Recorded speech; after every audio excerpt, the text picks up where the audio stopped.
The CBS Radio Mystery Theater presents...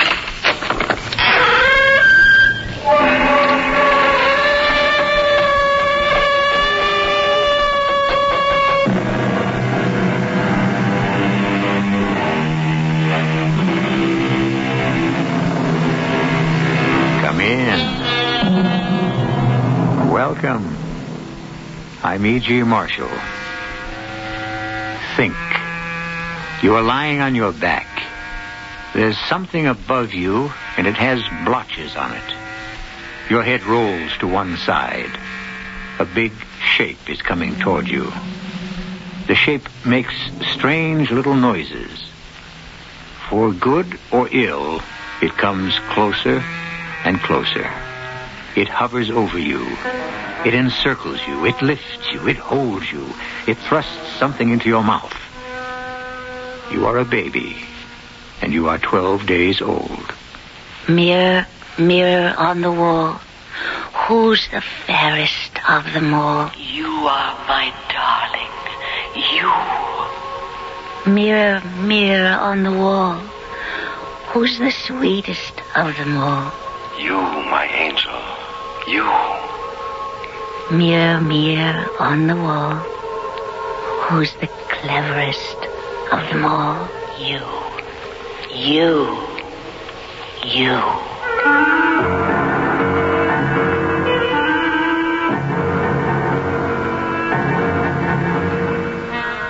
Our mystery drama, Mirror, Mirror, was written especially for the Mystery Theater by Elspeth Eric and stars Marion Seldes. It is sponsored in part by True Value Hardware Stores and all state insurance companies. I'll be back shortly with Act One.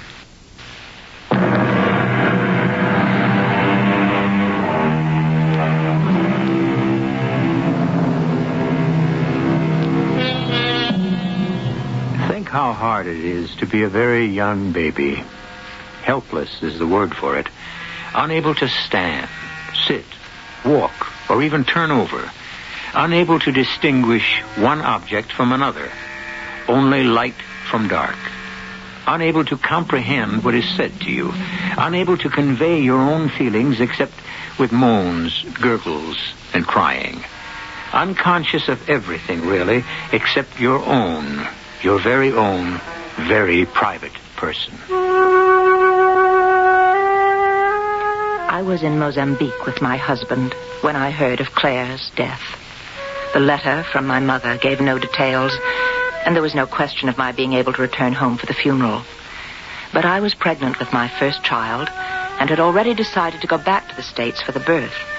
Being close to 40 years of age, I needed the nearness of my mother and the care of American doctors. I was barely settled into my mother's house when the phone rang. Yes? Hello? Jessica, is that you? Yes? Well, it's Mrs. Connor, dear. Claire's mother. Well, of course, Mrs. Connor. I was going to call you. Well, your mother told me that you were coming back from that place. Mozambique. Yes, and I figured you might be home by now. I got here the day before yesterday. Well, Jessica, dear, I know you're going to have a baby. Yes, I am. But I wondered if you could find time to come by and see me. Well, of course. I was planning to anyway, just as soon as I got want to have a little talk with you. After all, you were Claire's dearest friend. Well, of course, Mrs. Connor. When would be convenient? This afternoon. Would that be all right? Perfectly all right. 5 o'clock? Come for tea. And we'll have a nice talk. And, well, there's something else. But never mind about that. I'll tell you when I see you. The air was cool and the sun was warm when I set out to walk the mile or so to where Mrs. Connor lived in the house that had been Claire's. It was September, very like the day nearly 25 years before when I had originally met Claire. That was the first night at Stapleton Academy, finishing school as it was called in those days, and the main corridor was filled with laughing, chattering girls. Some of them were there for the second year, but it was my first experience away from home. I stood stiffly against the wall and envied those who seemed so relaxed, so easy in their ways. Hello. Oh, hello. I like your dress. Thank you. I like yours. My mother made it. Oh, My name's Claire Connor. That's a pretty name. What's yours? Oh, Jessica Chapman. Are you a boarder or a day pupil? What? Do you live in Stapleton? Oh, no, Chicago. Just outside, that is. Oh, you don't mean it. You can't. Where outside? It's a suburb. Sugar Glen. Sugar Glen. You don't mean it. You can't. Where do you live? Oh, I'm embarrassed to tell you, Merton. But that's very near Sugar Glen. It's the other side of the track. But I go to Merton a lot when I'm home. I go there all the time to take the elevated into Chicago. I know.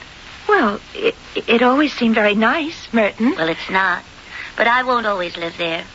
You see, someday I'll live in Sugar Glen or New York or Paris or Venice, one of those places. Listen, have you got a roommate or a room by yourself? I don't know yet. They haven't told me. Well, let's ask if we can room together. You want to? Oh, yes. Well, we'll have lots of fun. We'll be best friends. You want to? And we'll tell each other everything and not tell anybody else. It'll be just you and me. You want to? Oh, yes, yes. And so it came about. That night, Claire and I sat up till daybreak, eating ginger snaps and zuzus and drinking orange squash and sucking on bullseyes. The next day, I broke out in hives and had to go to the infirmary. But Claire came to see me there and stayed as long as they'd let her. Well, classes don't start till tomorrow, so you haven't missed anything. Oh, I bought some material for drapes. I hope you like it. You see, it's pink, which is my favorite color, and has blue flowers and stuff. Oh, how are your hives? Do they itch? And so it was all year. Just Claire and me. I'd never had a best friend before, and I'd never known anyone like Claire. We'd go into town together and have chocolate fudge marshmallow sundaes with nuts. And sometimes we sneaked off to see a movie if it had Joan Crawford in it, because Joan was Claire's idol. One day we were in Stapleton, and we saw this little antique shop. And in the window, there was a mirror. Oh, Jessica, look. Look at what? That mirror. Oh, it's beautiful, isn't it? Oh, I'd give my immortal soul. Look, it's got 3 panels. You could see yourself front, back, and sideways all at once, practically. Oh, I bet it cost $1 jillion. Oh, that gold carving. You want to go in? You want to? You bet. Yes, young ladies? Well, we wanted to ask you about that gold mirror in the window. You're interested in the mirror? Kind of. You show good taste. It's very old, that mirror. My wife found it in Paris. Oh? Used to belong to Sarah Bernhardt. The actress? The great Bernhardt herself. That's what they told my wife in Paris. Oh, well, is it, how much? Is it expensive? Priceless. That's what I thought. How much do you think you could spend? Well, not very much. How much is it? Well, I should get $500 for it. Come on, Jess. However, I'd take a little less. 400? Oh, I'm afraid we don't have anywhere near that. Thank you, anyway. Come back any time. We'll talk about it. Jeepers. $500. That's all the money in the whole world. You could save up for it. Oh, you know what my allowance is? $20 a month. That's the smallest allowance of any girl in the school. I felt awful for days after that. My family sent me $100 every month, and I never spent all of it. There weren't that many things to spend it on. Finally, it came to me that the thing that would make me happiest would be to give Claire the mirror. Jessica! Oh, Jessica! I can't believe it! Oh, you are the dearest, the sweetest. You are my best friend. You are my only friend. It's you and me, Jessie. Just you and me against the whole world forever and ever. Remembering all this, I was smiling a little as I arrived at the house. But the smile faded as I wondered what I'd say to Claire's mother. There's so little to say at such times, and so much had happened since the days at Stapleton Academy. I needn't have been concerned, though, because Mrs. Connor did most of the talking. You and Claire were so close. Such dear friends, Jessica. You were her only friend, her only real friend. You understood her. I was very fond of her. Now, I've been going through her things. She had so many lovely things. 2 mink coats and a moleskin and jewelry. Oh, heavens. Later, when we've had our tea, I'll take you upstairs and show you, and you can pick out whatever you like as a remembrance. Oh, well, I don't wear much jewelry anymore, Mrs. Connor. You see, I married an archaeologist last year, and we travel a lot to very out-of-the-way places. Oh. But there must be something of Claire's you'd want. Well, actually, Mrs. Connor, there is one thing I'd love to have. That big mirror. Claire had it at the academy. You wouldn't want that mirror. Oh, yes, I would. I gave it to her, actually. And I've never forgotten how she loved it. I could store it at my mother's house till my husband and I settled down enough to have a place of our own. I don't know where it is. Oh, maybe you don't know the one I mean. It's a 3-way mirror, full-length mirror. Claire loved it because she could see herself from every angle. It has a lovely gold frame.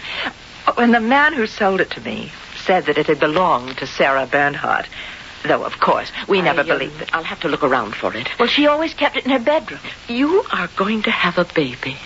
Is that right? Yes. Imagine, at my age. Mellie's aunt came back for the funeral. At least she did that. Her father didn't. Well, Stanley and Claire were divorced. Oh, not divorced. Oh, never divorced. He just up and left her and took Mellie with him. But Melisande wanted to live with her father, Mrs. Connor. Yes, and after all Claire did for her, from the instant the child was born, she raised her exactly the way she'd been raised herself, with all the care and attention. Mellie was never very pretty, like Claire. Strange, because Claire was so lovely. And Stanley was a handsome man, whatever else he was or was not, but poor Mellie. And Claire did everything for her. Clothes, lessons. The child could speak French at the age of 7. And Claire had her nose fixed. Gave her a cute little turned-up nose. And if Stanley hadn't snatched her off when he did, Claire was going to have her chin altered, shortened sort of to balance her nose, the way I had Claire's legs fixed. Oh, Claire had beautiful legs. Uh-huh. But she wouldn't have had if I hadn't had them broken and straightened. You had her legs broken? And straightened. It's a simple procedure. Claire was born with slightly bowed legs, unfortunately, but the operation made them absolutely perfect. Mellie never had those advantages when she went to live with Stanley. When I saw her at the funeral, she had a certain chic, but it wasn't at all what Claire wanted for her. Stanley never did anything for her, not a thing. He just let her grow up. Precisely. Well, now, why don't we have our tea? I have oatmeal cookies I made myself. I just have to pop them in the oven. Remember how you and Claire loved oatmeal cookies? With lots and lots of raisins? Well, while you're doing that, Mrs. Connor, could I go upstairs and look for the mirror? I just remembered. It's broken. Broken? Yes. Yes, it broke. Oh, well, I could have it fixed. I think we threw it out. Claire would never have thrown it out. Look, if it's just the glass that's broken, I could have it replaced, and that would be simple. I really don't know what happened to it. Best forget about it. Now, you just sit there, Jessica, while I give the cookies 10 minutes in the oven and set up the tea tray. All right? All right, Mrs. Connor. And forget about the mirror. Don't even think about it.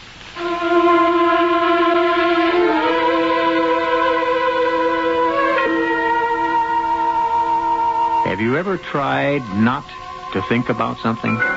Anything from immortality to a lavender mouse? You will find that in your striving to avoid thinking about certain things, you become totally unable to think about anything else. This is the impasse Jessica reached when Mrs. Connor said, "Forget about the mirror. Don't even think about it." We'll return shortly with Act 2.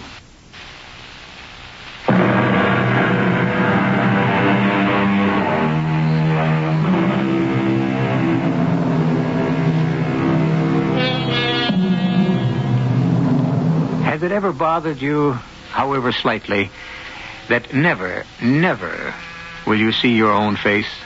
Anyone else can see it, and many do every day. By sunlight, By moonlight? By candlelight? Or in the glare of searchlights? But you yourself have never seen it. Nor will you ever see it. Except in a mirror. So I tried not to think about the mirror. I thought about Stanley. Good old Stanley. I'd known him all my life. Stanley was very handsome, with lovely manners, always had money to spend and spent it generously, and was consistently, everlastingly dull. Such a nice boy, my mother said, and I couldn't deny it. But I longed to know other boys, not so nice, maybe, but likewise not so dull. Like the boys Claire knew. How do you do it, Claire? All the boys are chasing after you all the time. You're so popular. Oh, you've got Stanley. Oh, Stanley? I want to know scads of boys the way you do. But they just don't know I'm alive. It's easy. You really want to know? Oh, I'll say the word. There's only 2 things you have to learn how to make a boy notice you. No fooling. You won't tell anybody else? Word of honor. Well, the first is, I had a dream about you last night. And if that doesn't work, you say, I have a bone to pick with you. I don't get it. Why would you say things like that? Because they're intriguing. You tell a boy you had a dream about him, he can't wait to find out about what you dreamed. Now, the same thing if he thinks you're a little mad at him. Not really mad, just sort of miffed. Comprenez-vous? I don't know if I do. Try it. You'll see. It works. Well, it didn't work for me. Maybe I didn't say it right. Most of the boys just gave me a blank stare. Once it worked, sort of, with Charlie Gale. He came up to me at the end of the dance and said, "Okay, what'd you dream about me?" And I said, "I forget." Because, of course, I hadn't ever dreamed about Charlie Gale, and I hadn't the forethought to think up some things. Charlie said, "Well, it couldn't have been much of a dream if you can't remember it," and he walked away. I never tried out "I have a bone to pick with you," because I was never really mad at anybody, not even miffed. I never got to know anybody that well. So I was stuck with Stanley, and he took me to dances and movies and parties, and everybody took it for granted that one day Stanley and I would get married. I started taking it for granted myself. But he's so good-looking, Jessie. I think he looks like John Gilbert. I guess so. And rich. I guess so. And he graduated from Princeton. Yeah. Well, what do you want? I don't know. Oh, he's crazy mad for you. He's your slave. I was very fond of Stanley. I'd always been fond of Stanley. And my mother kept telling me that I'd love him once we were married, and I started to believe that. One night at my house, Stanley had come for dinner, and my folks left us alone after dinner because they trusted Stanley implicitly. And he and I had been talking in the desultory way we always did about announcing our engagement, setting a date, and whether to buy a house or rent an apartment.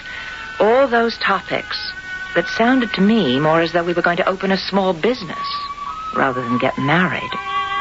When all of a sudden, Stanley jumped up from his chair. Guess what that nutty friend of yours said to me the other night? Who? Claire Connor. What'd she say? She said she had a dream about me. Can you tie that? Did you ask her what the dream was about? Well, sure. I was kind of, sort of... Intrigued? Yeah, sort of intrigued. Well, what was the dream? Some goofy stuff. You know how dreams are. Seems I was some kind of knight. Like Lancelot or Gawain, one of those. And she was Elaine, the lily maid of Astolat. And Merlin the magician was there, and he... And this was all in Camelot? No, it was right here in Sugar Glen. That's the intriguing part of it. Out on the golf course at the country club. Seems I rescued her from the sand trap on the 16th hole. I told you it was a nutty dream. Well, how would Claire know there was a sand trap on the 16th hole? She doesn't play golf. The Connors don't even belong to the club. Well, I know, but she walked around with me one day. Somebody stood her up for a date, and she didn't have anything to do. But wasn't that a nutty dream? Claire's family didn't belong to the country club. Not many people from Merton did. But I'd invited her there lots of times. Actually, I was sort of showing off. She was so pretty, so peppy. And in those days, being peppy was about the most important thing to be. And I wasn't. peppy. I was shy and introverted, and lots of girls and boys, too, considered me a drip. It was very depressing to be considered a drip. But Stanley didn't think of me as a drip. He thought of me as a peach of a girl. And this made me, if not more loving toward him, at least more grateful. But then... Jessie, I've got to talk to you. What about? What's the matter? I think Claire's mad at me. What about? I don't know. That's just it. I saw her at the sweet shop this noon. She was with Charlie Gale, and they were right at the next table, and all of a sudden she leans over and she says, "I've got a bone to pick with you, Stanley Sherman." Naturally, I said, "Why? What have I done?" And she said, "Tell you later." I thought maybe she told you. No, Stanley, she didn't tell me. Not that I give a hoot, but I hate to have anybody mad at me. You know how it is. Oh, sure. I know how it is. I knew how it was, all right. And I knew I was losing Stanley. Claire's line was working on Stanley. My Stanley, who didn't have a line any more than I did. You know what Claire was mad at me about? What? Because I hadn't called her up for 2 weeks. I hardly ever call her up, except once in a while when you're busy. And I asked her a couple of times if she wanted to walk around the golf course with me, because I couldn't find anybody to play with. She wanted to carry my clubs, but of course I wouldn't let her do that. Of course you wouldn't. But she was awfully interested in the game. She said she'd take some lessons, only of course you can't do that unless you belong to the club. I may have said something about teaching her myself. She says I did. But if I did, I forgot. Claire didn't forget. No, and she's been feeling terrible about it. And that's what she meant when she said she had a bone to pick with me. Can you tie that? I wasn't a bit surprised when Stanley called me a few weeks later and said he had to have a talk with me. A serious talk, he said. And I knew instantly what the serious talk would be about. It would be about Claire. You're going to think I'm a heel, Jessica. No, I'm not. I don't know how it happened. I swear to you. What happened, Stanley? I fell for somebody. Claire? How did you know? I just knew. Your best friend. I'm an awful heel. Are you in love with her? Yes, I am. Do you want to marry her? Yes. Well, then, do it. You mean it's all right with you? We were never really engaged. Well, we talked about it. That's all we ever did. Just talk. Oh. I feel so much better. I thought maybe you'd... I was so afraid that you... I just want you to be happy, Stanley. You should know that. Oh, I'll be happy, all right. You've already asked Claire to marry you? Yeah. Anyway, I said something or other. I was telling her she was a wonderful girl, so much fun and pretty, too, and I couldn't imagine any man not being in love with her. And she said, "Does that mean you, too?" And, well, I said, "Yes, me, too." Then she said how happy she was and could we build a house in Sugar Glen, and I said I thought it was a neat idea. And the more I thought about it... The neater it seemed. Yeah. Oh, Jessie, you really are a peach. There's not many girls would be so understanding. I told you. I just want you to be happy. You know what Claire said after we got it all settled about the house and everything? You know what she said? What did she say? She said, "It'll be just you and me, Stanley. You and me against the whole world till death do us part." And right then I knew she was the girl for me. I felt very little when Stanley married Claire. Ours had been such a tepid romance, if indeed it had ever been a romance at all. I was still friends with both Stanley and Claire. He built her a big house in Sugar Glen, and they had a Pierce Arrow and a Packard Roadster with wire wheels. They went to all the country club dances, and they gave wonderful parties in the big house. Suddenly, sitting in the drawing room of that very house, waiting for Claire's mother to serve tea, my mind jumped to the big bedroom just above me, Claire's bedroom. A big, square room with 6 windows all curtained with white silk net with ruffles. A chaise longue with a blue satin throw covered with real Duchess lace. dressing table holding more than a dozen bottles of French perfume, a white bearskin rug beside the big canopied bed. All so different from anything she'd had before she married Stanley. Everything different, except the mirror. And there I was, thinking about the mirror again. Well, here we are now. I brought milk and sugar and lemon because I couldn't quite remember. Now, why don't you pour? And I'll go and get the cookies. I had to let them cool for a minute, but I'm sure they're ready now. I'll be right back.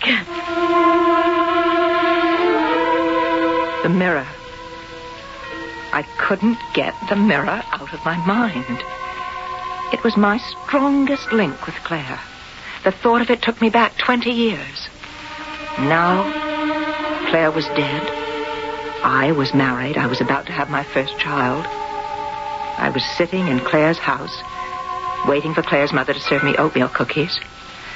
And all I could think of was the 3-panel gold-frame mirror that I had given Claire when we were schoolgirls. I have to give them another minute to cool. They're still sticking to the pan. Let's have a cup of tea, and then they'll be ready. You pour, will you? If you want me to. Just lemon for me. All right. There you are. Oh, thank you. Mrs. Connor, about that mirror of Claire's. Oh, I'm sorry. Oh. Why do you keep talking about that mirror? Did you burn yourself? You keep going on and on about that mirror. No, Mrs. I told you to forget about it. I'm so sorry. That mirror. That cursed mirror. That mirror killed my precious Claire. That mirror killed my baby.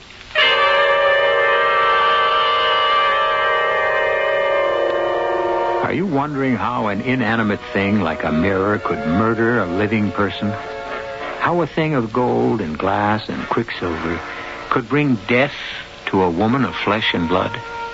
How a thing of ornamental beauty and some practical use could prove fatal to its owner? We'll tell you how when I bring you Act 3 in a moment.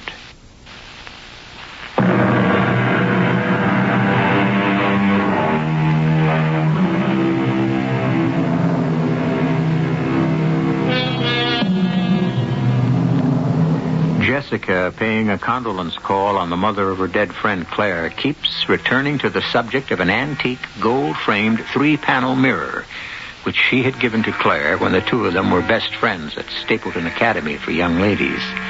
Claire's mother became so agitated at the mere thought of the mirror that she dropped her cup of tea. That mirror, that cursed mirror, that mirror killed my precious Claire. Oh, Mrs. Connor, I didn't know. Killed my baby. Nobody told me. Well, there were a lot of confused stories about it. None of them true. But what was true? How could the mirror... The mirror fell over on top of her. Oh, no. But how could it? I don't know. It was very old, of course, and I suppose it had got to be very rickety and unstable. But it just doesn't seem possible. There was glass all over the floor. Claire was cut horribly. She bled to death. Oh, Mrs. Connor. She was all alone in the house. I'll never forgive myself for not being there. But you couldn't have known. Not possibly. You can't blame yourself in any way. I came here to live with her, you know, after Stanley deserted her and Melisande went to live with him. So I moved in and we tried to make some kind of a life. I remember Claire said to me, "It's just you and me now, Mummy. Just you and me. Like when I was little." And then not to be there when that terrible mirror killed her. We won't talk any more about the mirror, Mrs. Connor. I am so sorry that I kept bringing it up, but I didn't know that it had any... You won't want the mirror now, will you? Well, we'll just forget all about it. I think that would be best. Well, now, tell me about yourself. You're going to have a baby? Yes, at my age. I hope it's a little girl. A pretty little girl that you can dress up in lovely clothes and teach all sorts of things.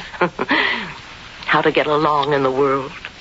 It's not easy for a woman, you know, as I used to tell Claire. Oh, I don't think it's easy for anybody. Oh, maybe not, but especially a woman. Oh, heavens, I completely forgot about the cookies. Never mind about the cookies. I ought to be getting on home. Well, I could wrap some up for you to take with you. No, never mind. I think you need to be alone right now. I'm afraid I've upset you.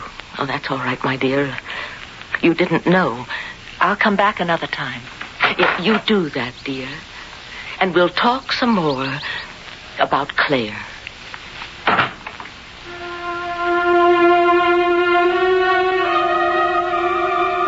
As I walked home, I thought about the last time I'd ever seen Claire. It was a very special visit because I had something very special to tell her. I found her in her big, airy bedroom, standing in front of the three-way mirror. Oh, the mirror again. It wasn't going to be so easy to forget that mirror. Jessie, come on in. How do you like this dress? It's beautiful. Well, Charlie Gale is taking me to the club dance Saturday night. How is Charlie? Oh, you know Charlie, sort of a goop. But he's better than nothing. Oh, you know, before I wouldn't have looked at him twice, but now... Do you ever hear from Stanley? Well, he writes me every month. First of every month. When he sends me the check. He doesn't write anything except how Mellie's doing. So I don't know how he is. Oh, well. I married a millionaire. And look how it turned out. Claire, I've come over on purpose to tell you something. Oh, what? I'm getting married. You what? It's true. I'm getting married. Who to? Well, you don't know him. His name's Bob Orlovsky. He's an archaeologist. Oh, what kind of name is that, Orlovsky? We'll be traveling a lot. He goes on digs. That's what they call those expeditions where they dig up old ruins. And I'll go with him. Is he good looking? Well, not very. But he's a beautiful person, and I love him a lot. Am I going to meet this beautiful person? I'm afraid not. I'm going to meet him in New York, and we're going to get married there. And then we'll be leaving right away. But you're not going to have a wedding?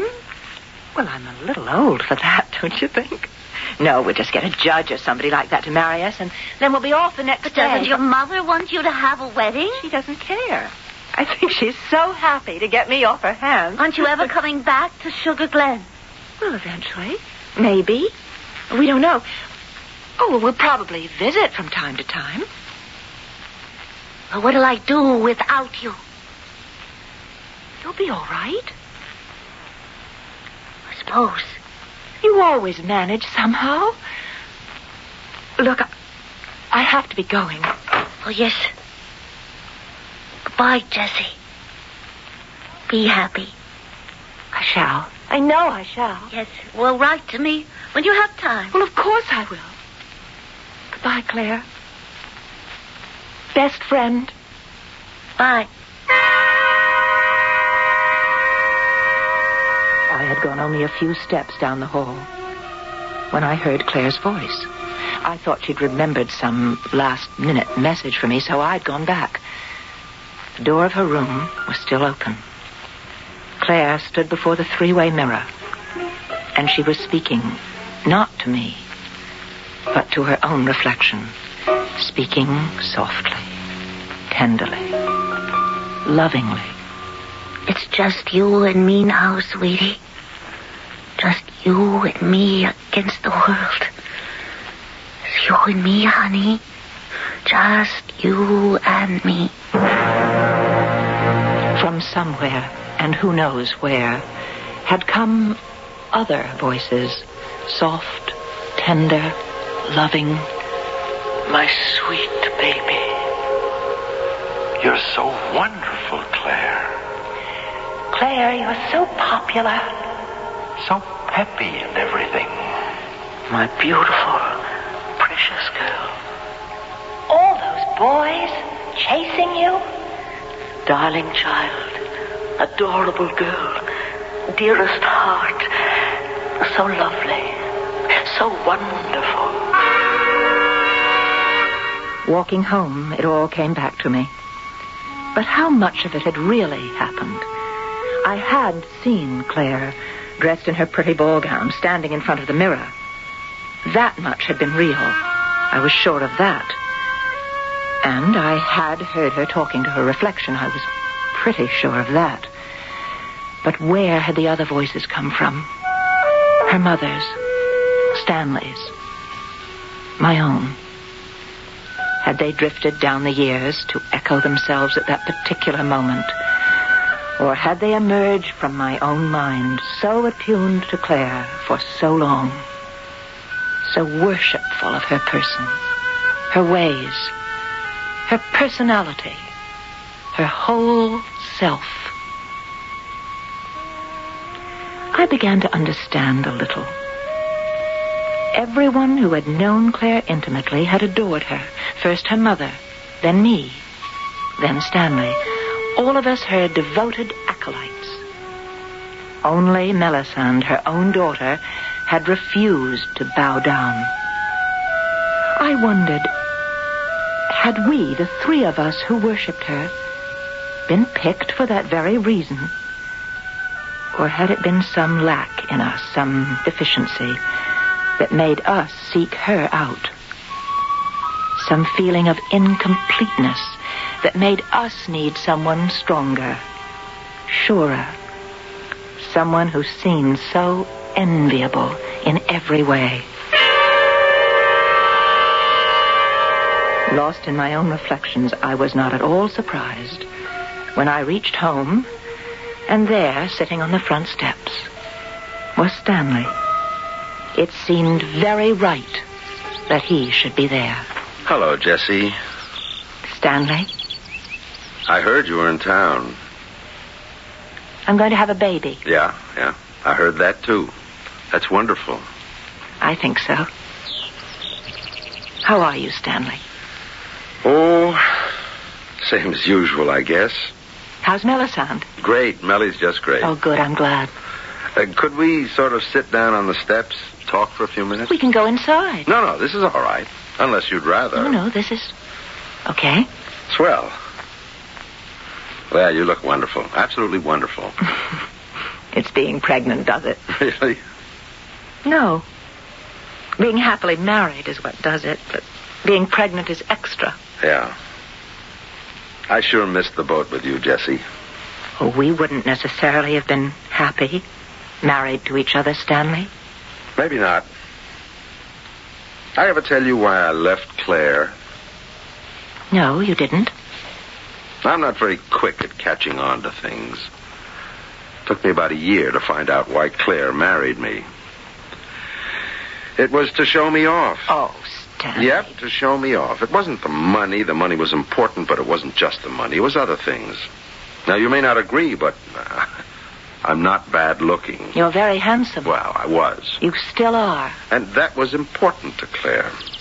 She was always after me to get my suits made in London, Bond Street, that sort of dribble.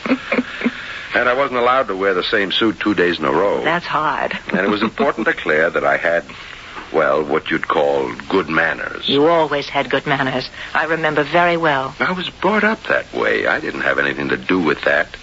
And she liked it that I could speak good French.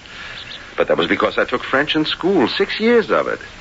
It wasn't my fault I could speak good French. It didn't have anything to do with me. And I knew a lot about food. Well, my mother knew a lot about food, so naturally Claire didn't have a chance to learn all those things while she was growing up. But those things didn't have anything to do with me. They were all learned things. Do you know what I'm talking about? Yes, Stanley, I do. I got the feeling like some tailor's dummy ordering fancy food in perfect French. Stanley, that's really very funny. So, I left. And Millie went with you? Yes, because she was turning into a little dummy, too. I mean, a little mannequin with perfect clothes and perfect manners. Yes, and a perfect French accent. Yeah. And she couldn't stand it either. Do you know where I've just come from, Stanley? No, where? Your old house. The one you built for Claire. I went to see Mrs. Connor. She wanted to talk about Claire. I ought to go see her, I know. But I didn't even go to the funeral. Mellie went. Mrs. Connor told me. And she told me the awful way Claire died. Yeah, that was pretty awful, all right. And it was especially awful for me, because I gave her that mirror. I know. When you were in school together. She loved that mirror. It's so hard to see how it could have fallen on her. I mean, it was very sturdy, you know, even if it was old. What do you mean, fell on her? The mirror fell over on her and cut her. Oh, didn't you know? You must have. She bled to death. It didn't fall on her. Mrs. Connor told me. She smashed it. She put her fist through it. You can't mean that. How do you know? Well, Mellie told me. Mellie saw the mirror. 3 big holes, one in each panel. But she was cut all over. No, she wasn't. Just the main artery in her right wrist. The mirror was still standing when they found her. Why?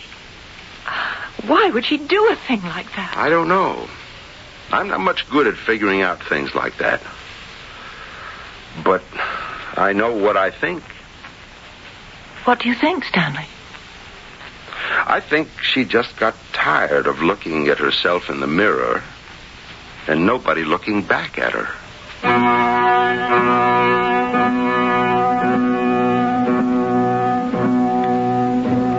And so we come back to the very young baby, the one we mentioned at the beginning of our story. 12 days old and unconscious of everything but his own small self. Perhaps by now he has discovered his fist. Later on, he will discover his toes and other interesting parts of his body. But it will take a long time before he discovers things outside his own person, people other than himself, and an even longer time before he learns to love them. I'll be back shortly.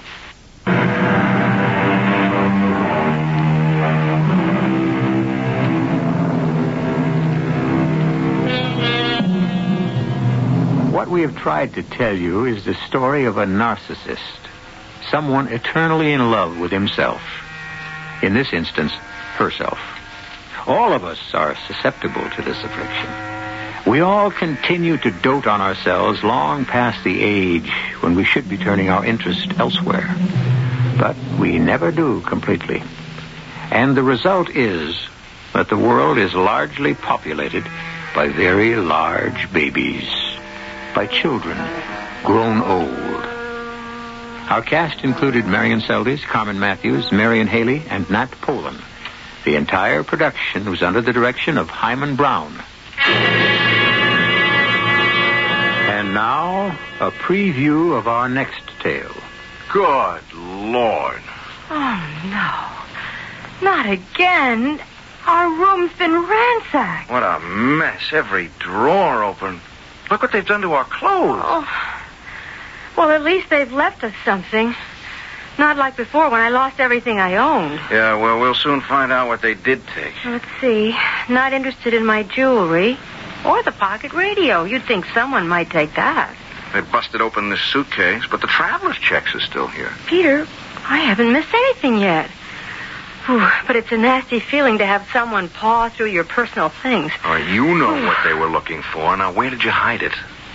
What, Peter? Our most important piece of evidence, your photograph of the painting. I told you it's in a very safe place. You have the photograph. Radio Mystery Theater was sponsored in part by Buick Motor Division. This is E.G. Marshall inviting you to return to our Mystery Theater for another adventure in the macabre. Until next time, pleasant dreams.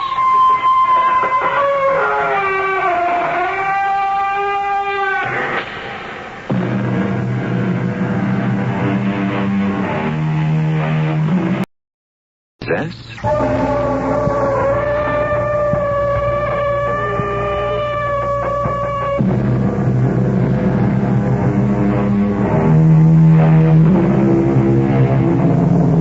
Come in. Welcome. I'm E.G. Marshall, bellwether of this flock that assembles here to mull over the mysterious and the macabre. Doomsday is near, said Mr. Shakespeare. So, die all, die merrily. Or to put it another way, eat, drink, and be merry, for tomorrow... At any rate, since the very beginnings of the human race, we have had our prophets of doom, our seers and sages who have thundered or whispered their awful predictions for a frightful finish that will overwhelm all of us. And what are you called? Gold. Gold. A very revealing name. Your hair shines like gold. What do I call you? You will call me Mistress, because you are now my slave. Do I have the right to know your name? You have no rights at all. As your slave, what am I supposed to do?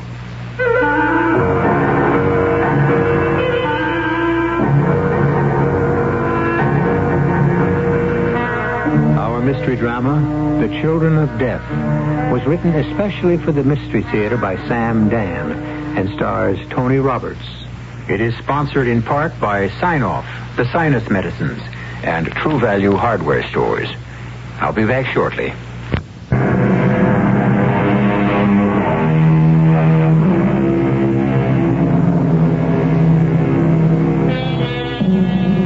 Nobody knows how or why it all happened. And actually, it doesn't matter.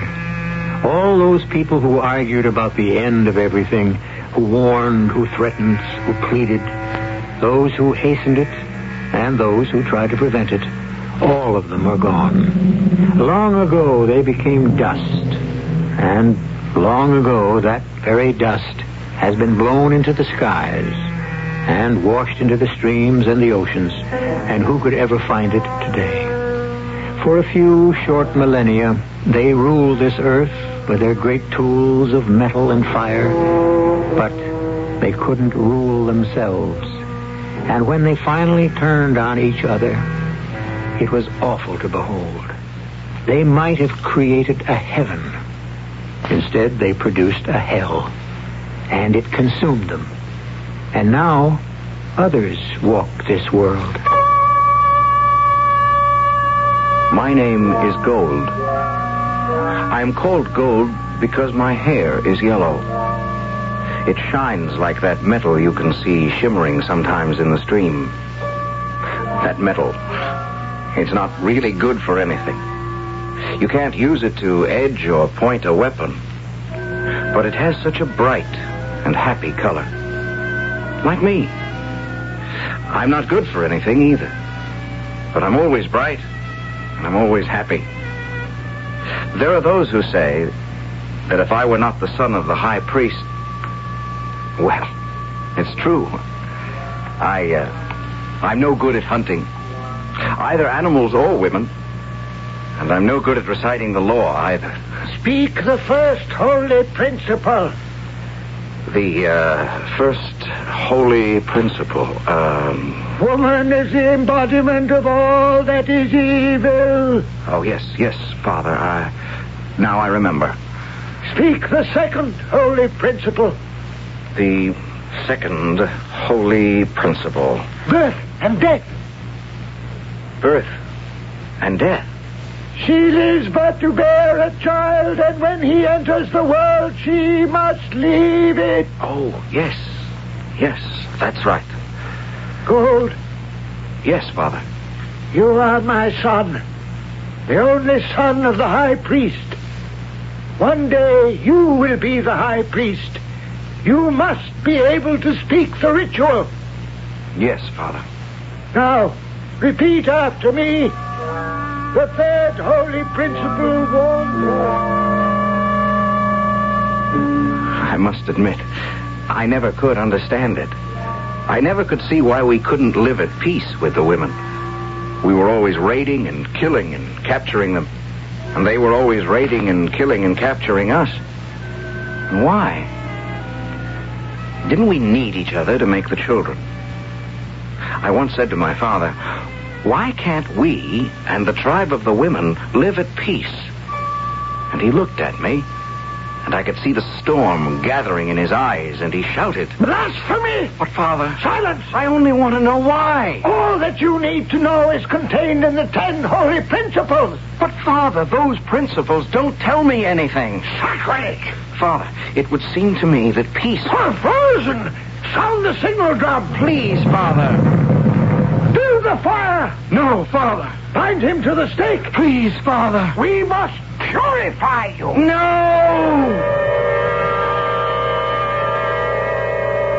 I was purified. I was surrounded by leaping flames. And there's nothing like fire to teach a man wisdom. I became very wise that day. I mean, I learned that silence is the highest wisdom. And I never spoke about women, or war, or peace for a long time. Until the day my father sent for me. Your time has arrived, Gold. My time, Father? The law says that you must also become a father. You are my only son, and you must take a woman. Take a woman? Take a woman, and have a son of your own. You know me by now, Father. I couldn't capture a warrior woman. You shall not disgrace me. Your time has come to capture a woman. I'll be killed. Then you will die in the embrace of the gods. Why do we have to catch each other and kill each other? This is the way it has always been. And this is the way it will always be. And that was the answer I would always get. All morning would be spent in prayer to make sure my heart was pure. And all afternoon would be spent in sword fighting to make sure my hand was steady. And my teacher was the great hero of the tribe, an older man now. He had been the mightiest hunter of both animals and women, the mightiest hunter and the greatest killer. And that's why his name was Death. Parry. That's it. Now I shall fight like a woman. Make use of your reach, your longer reach, to keep me outside. No. Never let a woman get close. No man is a match for their blinding speed. Keep her outside.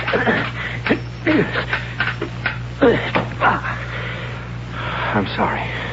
You should be. You'd either be dead or a prisoner. I'm not very good at this. I would say you're hopeless. That's true. Yes, you could be very good. You just don't care. Why is that, Gold? Well, I don't believe in killing. How is it possible for a man or a woman not to believe in killing? If we don't kill the women, they kill us. Now, you want to go out there and die? No. Pick up your sword, and we'll start all over again. What can happen to a man who refuses to capture a woman when his time comes? The law says he has to be put to death. Where could a man go? What do you mean? You traveled more than anyone else. We have this part of the forest, which belongs to the men. And beyond the mountainside, a forest which belongs to the women. What else is there? Nothing. That isn't true. There must be more. There's nothing else. Nothing. I'll go around the forest of the women. Toward the river we can see from the hilltop. Gold. Don't do it. Why not?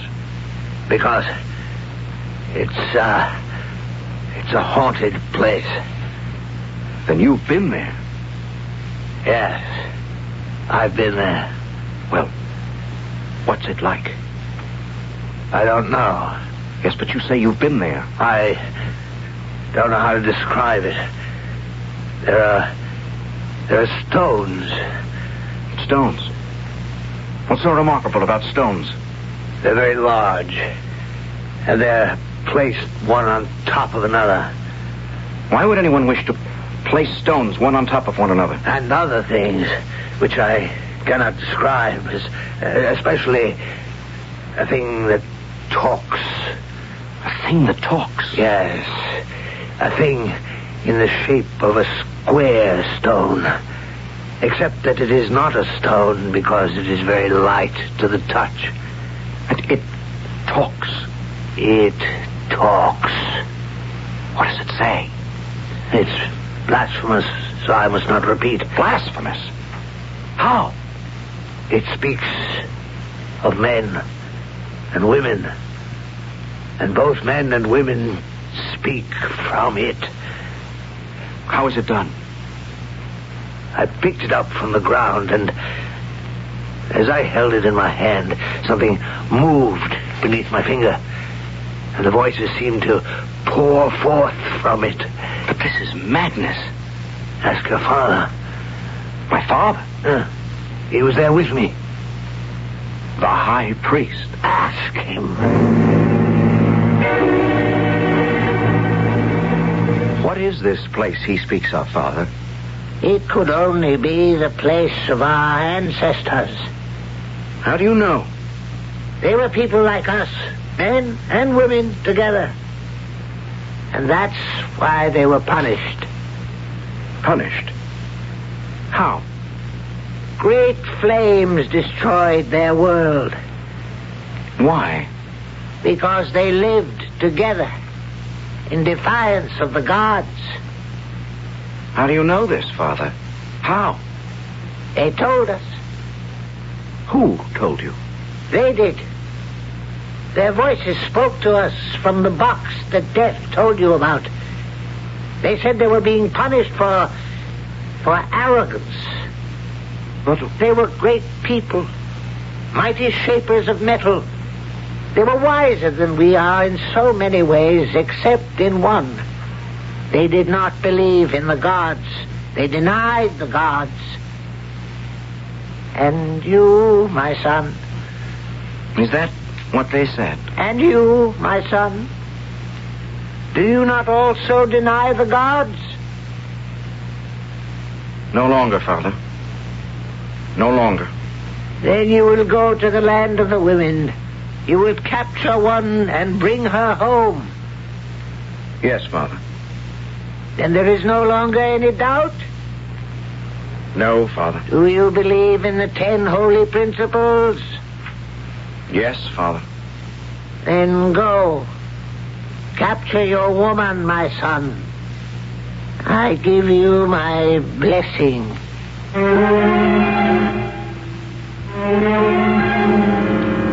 Well, the ultimate enemies, men and women.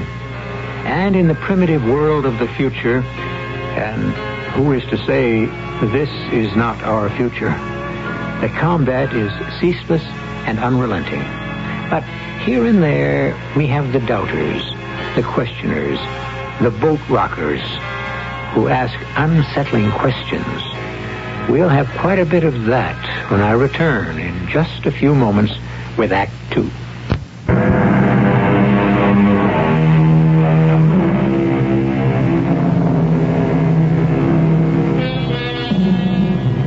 Our story has postulated a strange, savage world, far in the future, where combat is the order of the day, and the combatants are men and women.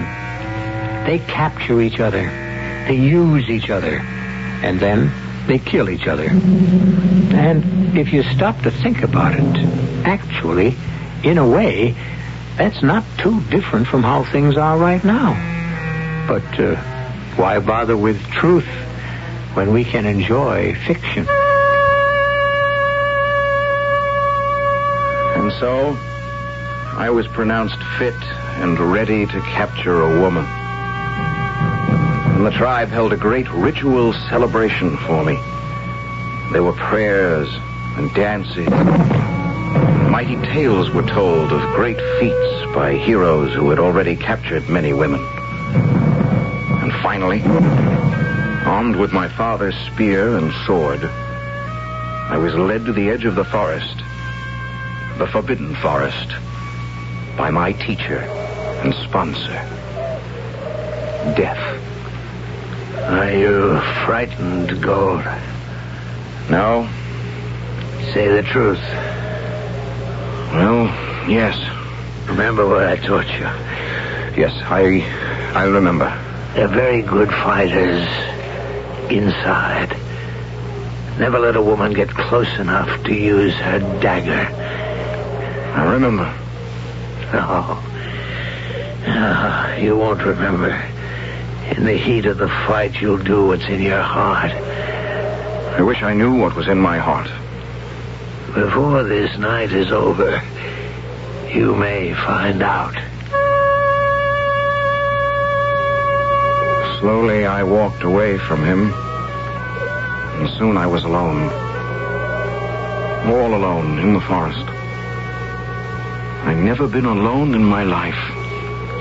And now, I was all by myself. How frightening it is to be alone in the world. What was to become of me? Now I had to kill or be killed. Capture or be captured. I'd never done anything like this in all my life. And then I heard it. The sound of a spear striking the tree I was leaning against. It landed scarcely an inch away from my throat. The entire spear had buried itself in the trunk. The shaft was still quivering. A powerful arm had hurled that missile. And then I saw her standing some 30 feet away. She was tall, like me, blonde, like me. She was wearing a shirt of fur, like me. And in her hand, she was holding the long, murderous, two-edged blade the women always carry. I missed you on purpose. Throw down your spear if you dare. Why? Why did you miss me? I want a capture, not a kill. Will you fight? Bad. Bad, very bad. No one ever said so out loud. No one would dare to admit it. But between us and the women, there was a kind of... Well, it was an understanding. If a man and a woman should encounter each other, and they felt they were evenly matched, they would pretend that they didn't meet, and go their separate ways quietly. You only risked combat when you felt you could win.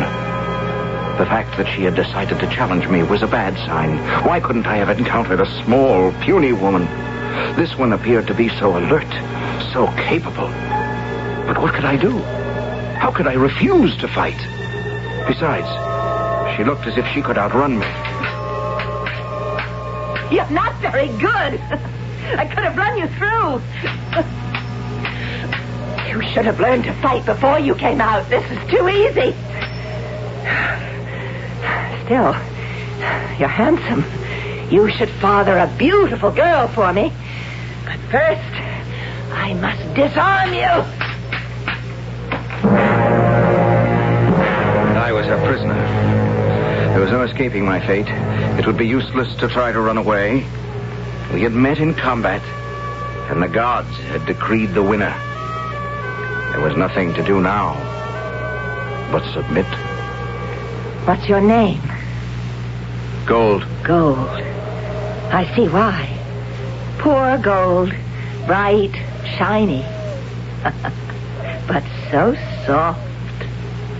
And what do they call you? You will call me mistress, because you are now my slave.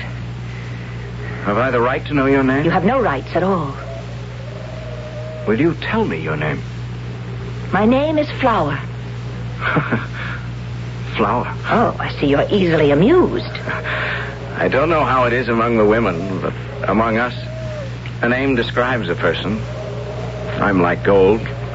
My friend is a great killer. He's called Death. One who runs swiftly is named Deer. It's the same with us. You're hardly a flower. Am I your first captive? Oh, no. And you won't be my last. I hope, for your sake, that you'll do better than the others.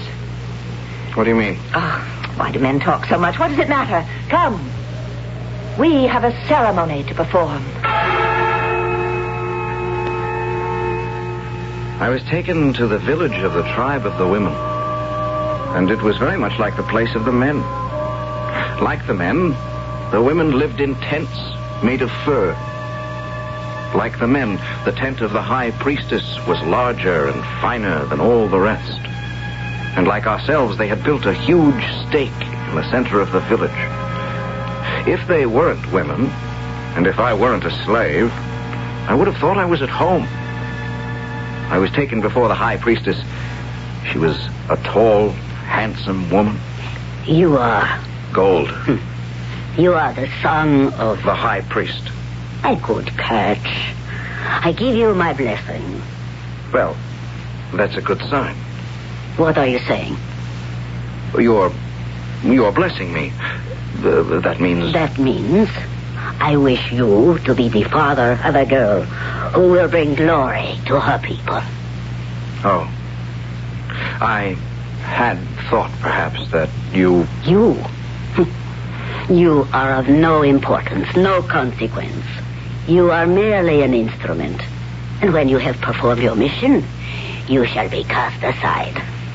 You mean killed? These things are the will of the gods.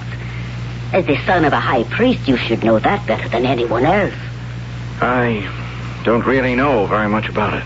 It is clear to me that you do not know very much about anything, including the most important thing of all. What is that? How not to get captured. Well, here you are. Yes, here I am. I was looking for you. Do you want me to come back to the tent? Yes, we have a ritual to perform. All right. It's such a beautiful night, though. Beautiful? What do you mean by beautiful night? Well, look. At what?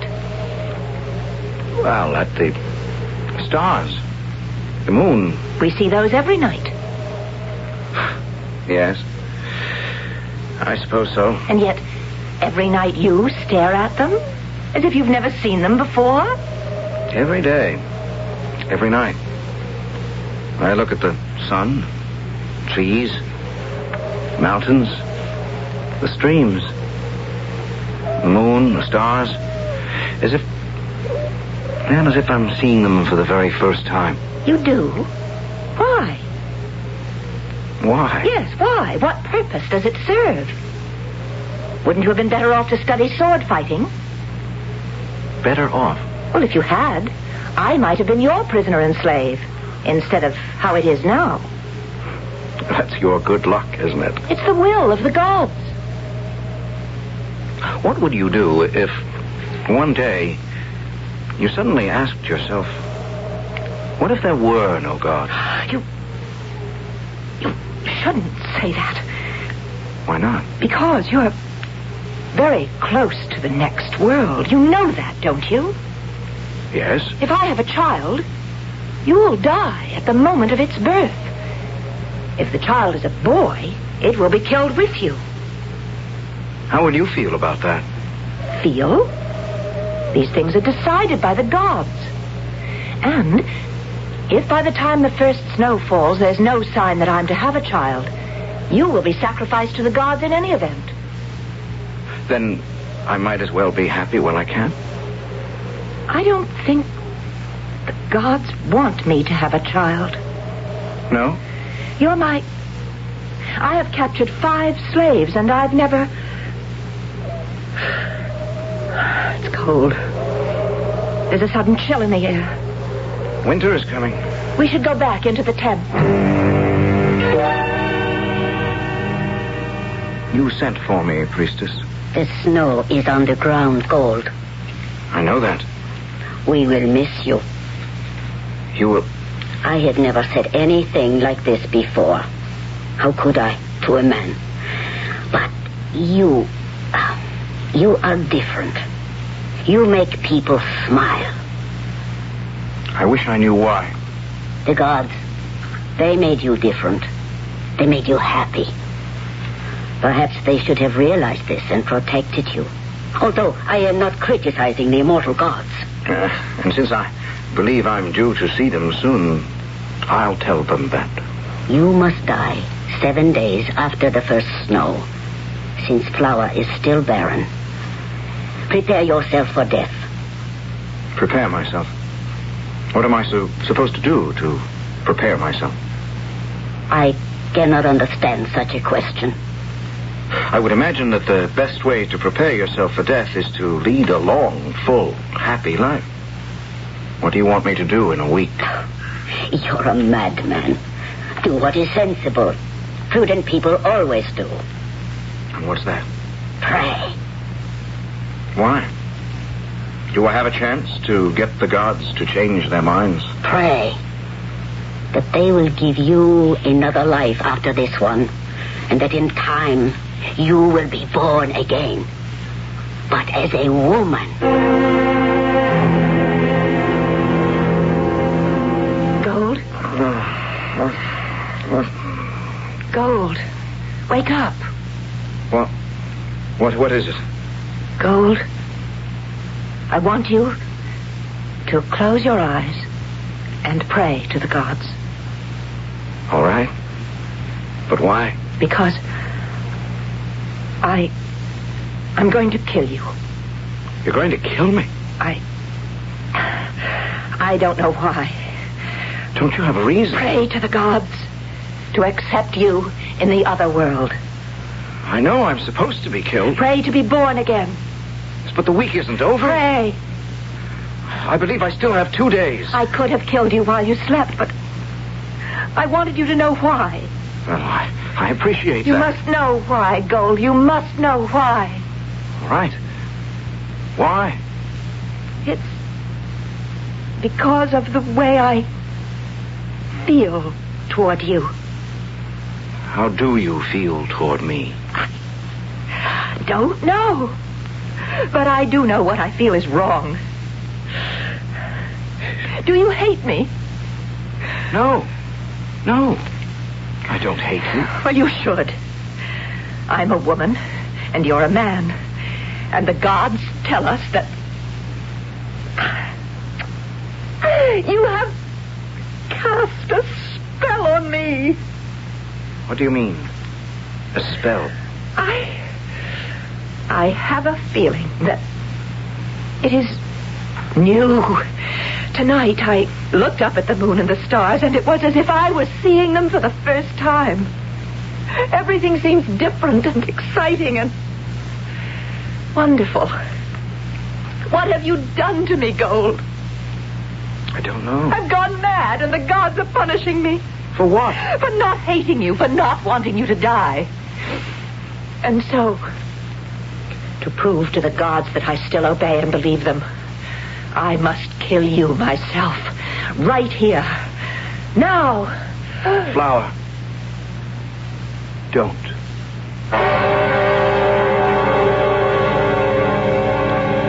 Whom the gods would destroy, they first make mad. And, in this case, angry.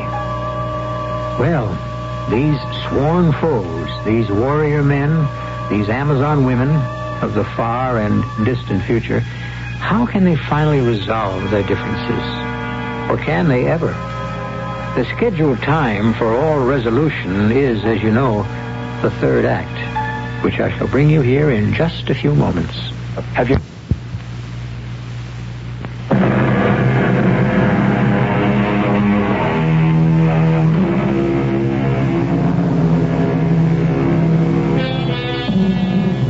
Does the future repeat the past? There are those sages who will insist the future is merely the past in another variation. Perhaps. It is said that in the dim and distant beginnings of the race, men and women vied for supremacy. As we know, the men won this time. But suppose there comes a time when the world has to begin all over again. I must kill you. Very well. Go ahead. Kill me. It'll be better. Quicker. Easier for me than the stake. Go ahead.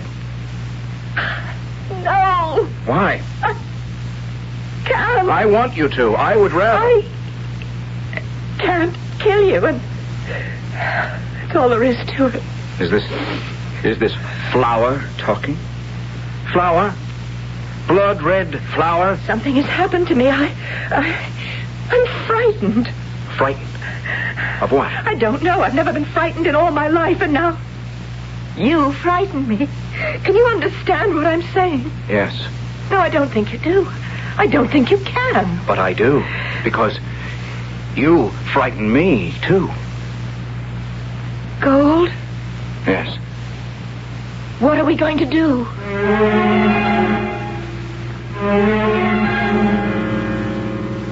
Gold, this is the ritual we must perform on the eve of sacrifice. Are you ready? Well, We must recite the 10 holy principles. You know them, of course, since you are the son of a high priest. I know ours. How would I know yours? Repeat after me the first holy principle. Man is the embodiment of all that is evil. Woman is the embodiment of all that is evil. Do not blaspheme at this time and in this place. But, priestess, that is what I was taught. Woman... I am speaking of the law as it was revealed to our ancestors. But I am only speaking the law that was revealed to our ancestors. Repeat after me the second holy principle. Man but lives to give woman a child. And when she enters the world, he must leave it. Woman lives but to bear a child, and when he enters... Gold! But this is how my father taught me. Your father is in error. Why? The answer is evident. Your father is a man.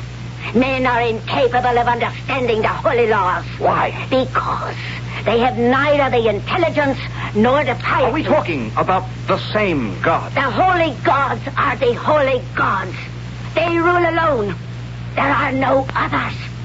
I am sure that there is a misunderstanding somewhere. I shall save you from yourself. I shall not permit you to insult the gods further. And so, when you die tomorrow, they will accept you. Return to your tent.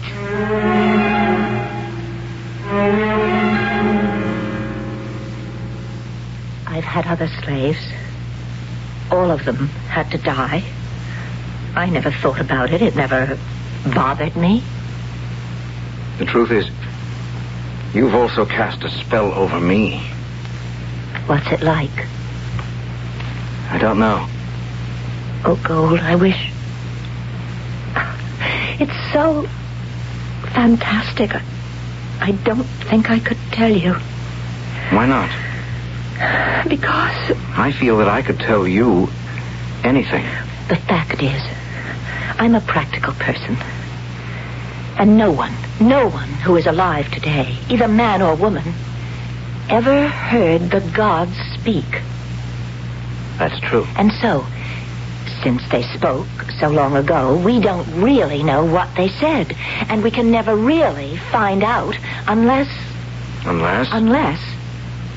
they should choose to speak again.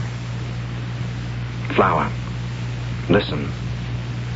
We can hear the gods speak. How? There's a place. Do you know it?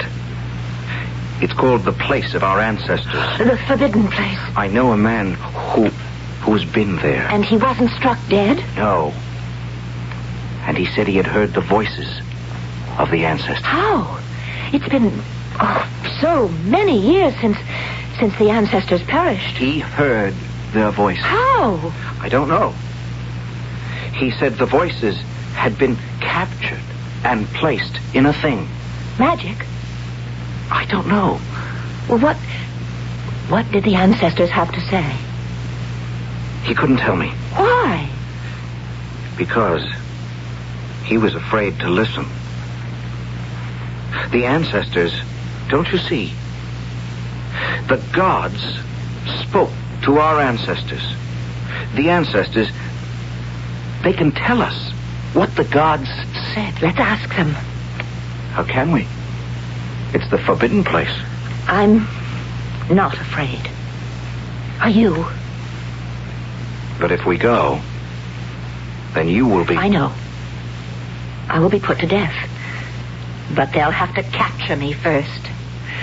Flower, do you mean that you would die for me? Yes. Why? I don't know. I would die for you, too. And I don't know why, either.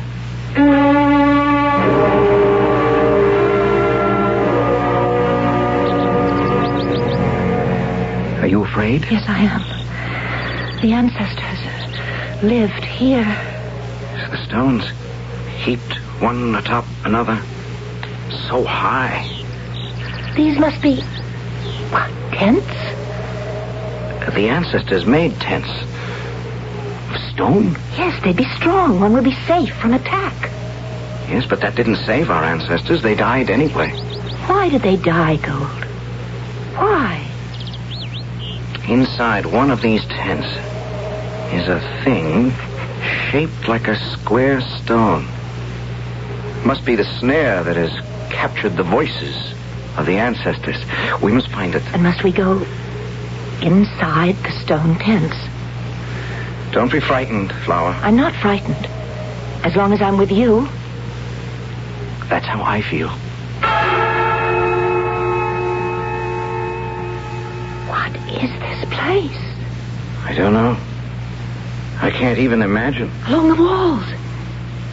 Pictures, such as we try to draw on rocks with the juices of berries. And such pictures. These people. Our ancestors. Look. Men and women. Together. And children. Boys and girls. What does this mean? It means they sinned. And that's why they were destroyed. No. Why do you say no? But look at their faces. See how happy they are. These are good people. If they were good people, why did the gods destroy them? I don't know. If only... Wait a minute. You see that? See that thing? It looks like a square stone on the ground. Yes? That's where the voices are. How can we make it speak? My friend said he picked it up, and something gave beneath his fingers, and the voices came out. So, let me see. No, don't. Why? Why not? It might be blasphemy to touch it. But it's why we came here. Then, let us pick it up together. Now. Yes, I have this end. It's light. It's so light. Why doesn't it speak? Because something is supposed to move. Wait. Something has started. What's that? The gods. My name is David. My name is Lorna. Very soon now, we will have destroyed the world. It's the gods. The gods speaking. We had everything to live for. Every reason to be happy and prosperous. All we had to do was love each other. Why didn't we love each other? Why did we hate each other? Hate. Like an army of invading locusts that destroyed everything in its slow, deadly march across the world. In the end, hatred became the universal measuring rod. Hatred. It drove us all mad. And once we started to hate, we couldn't stop. Those who were of different colors hated each other. Those who lived in different places hated each other. The young and the old hated each other. And even men and women hated each other.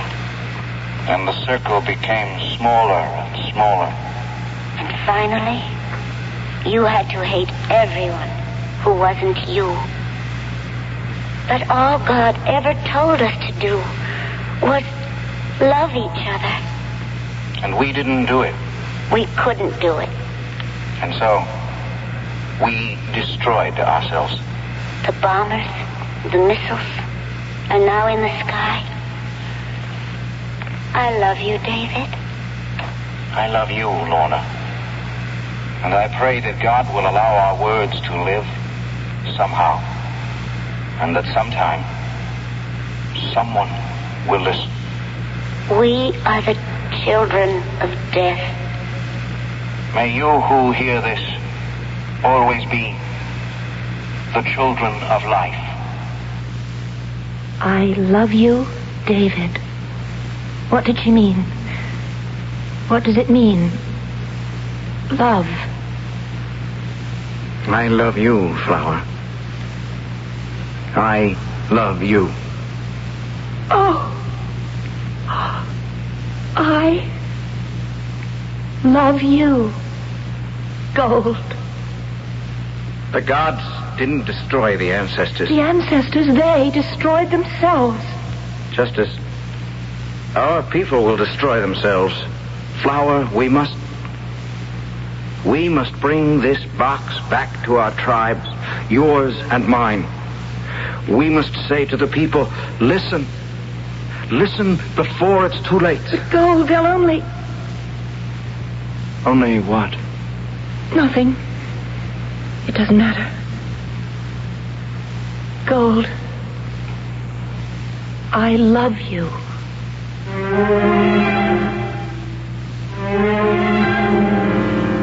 And so they took what they could only imagine as a magic box back to their people. And now we're going to let you write the end to the story.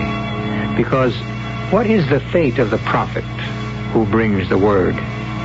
Is he greeted with bread or a stone? Were they hailed because they were saviors?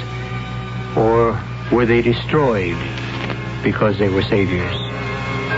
Let your own hopes and your own visions, or your own doubts and your own fears, supply the final chapter. I'll be back shortly. I'm Joanne Woodward on behalf of the National Society for Autistic Children. Autism is a neurological disorder that affects behavior and communication. With proper research, education, and care, these children can learn and have a life of dignity.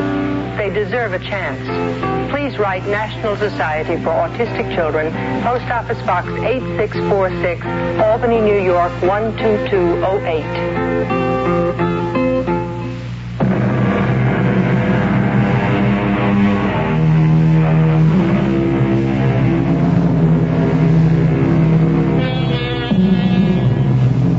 Unleashed becomes the master.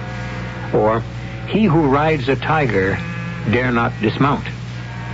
Put it any way you please. Hate is a fire that requires constant fuel. And sooner or later, he who hates must finally be consumed by the flames. Isn't it simpler to love? Of course it is. And we love to have you here 7 times each week. Our cast included Tony Roberts, Marion Seldes, Evie Juster, and Robert Dryden. The entire production was under the direction of Hyman Brown. Radio Mystery Theater was sponsored in part by Buick Motor Division. This is E.G. Marshall inviting you to return to our Mystery Theater for another adventure in the macabre. Until next time, pleasant dreams.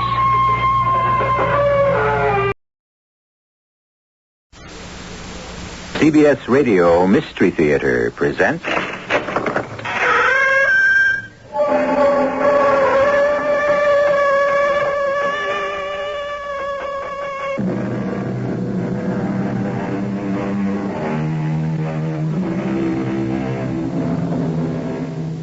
Come in.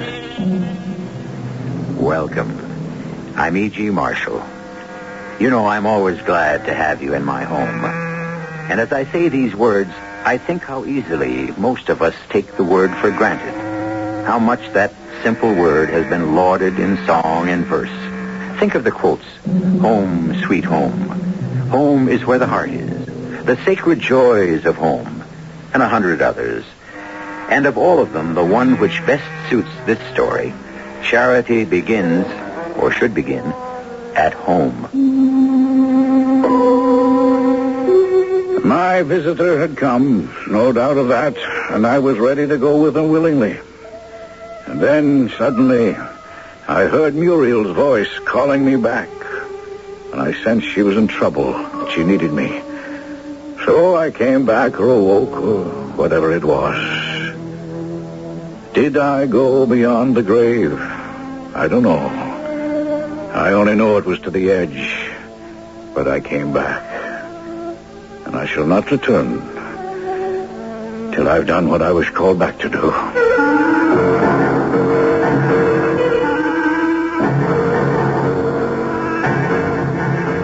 Our mystery drama, The Patient Visitor, was written especially for the Mystery Theater by Ian Martin and stars Ian Martin and Marion Seldes.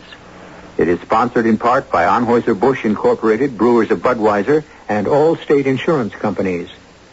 I'll be back shortly with Act One.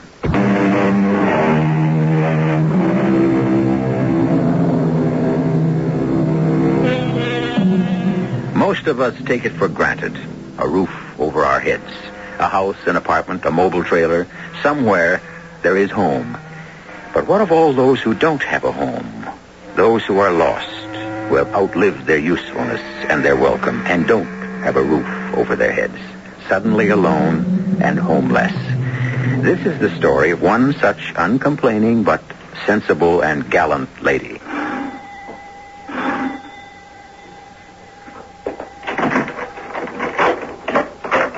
Good evening. Oh. Good evening. Perhaps I've made a mistake. Well, I hope not. Were you looking for the judge? Well, for Justin Travers, isn't this his home? It is. And I'm just a visitor. Dr. Ridgely, a widower like Justin. We often have dinner together and play some chess. But tonight he chased me out, and I see why now. You want to see him? Oh, I have to see him. I need a lawyer. Are you an old friend of his? Well, yes, but so long ago. Perhaps if you were to mention my father's name to him, he might... Your father? Dr. Cyrus Cartwright. Good heavens. The great heart specialist? That's right. Justin speaks of him often. He was a client of Justin's. His firm, at any rate. And you must be Muriel, the girl who... I beg your pardon. Mrs., I believe. Mrs. William Parks now, although my husband passed on. What were you saying? What I shouldn't be, really, except that Justin is expecting you. Expecting me? Yes, he said he had an appointment with someone he wanted to meet alone. The rascal. I don't blame him.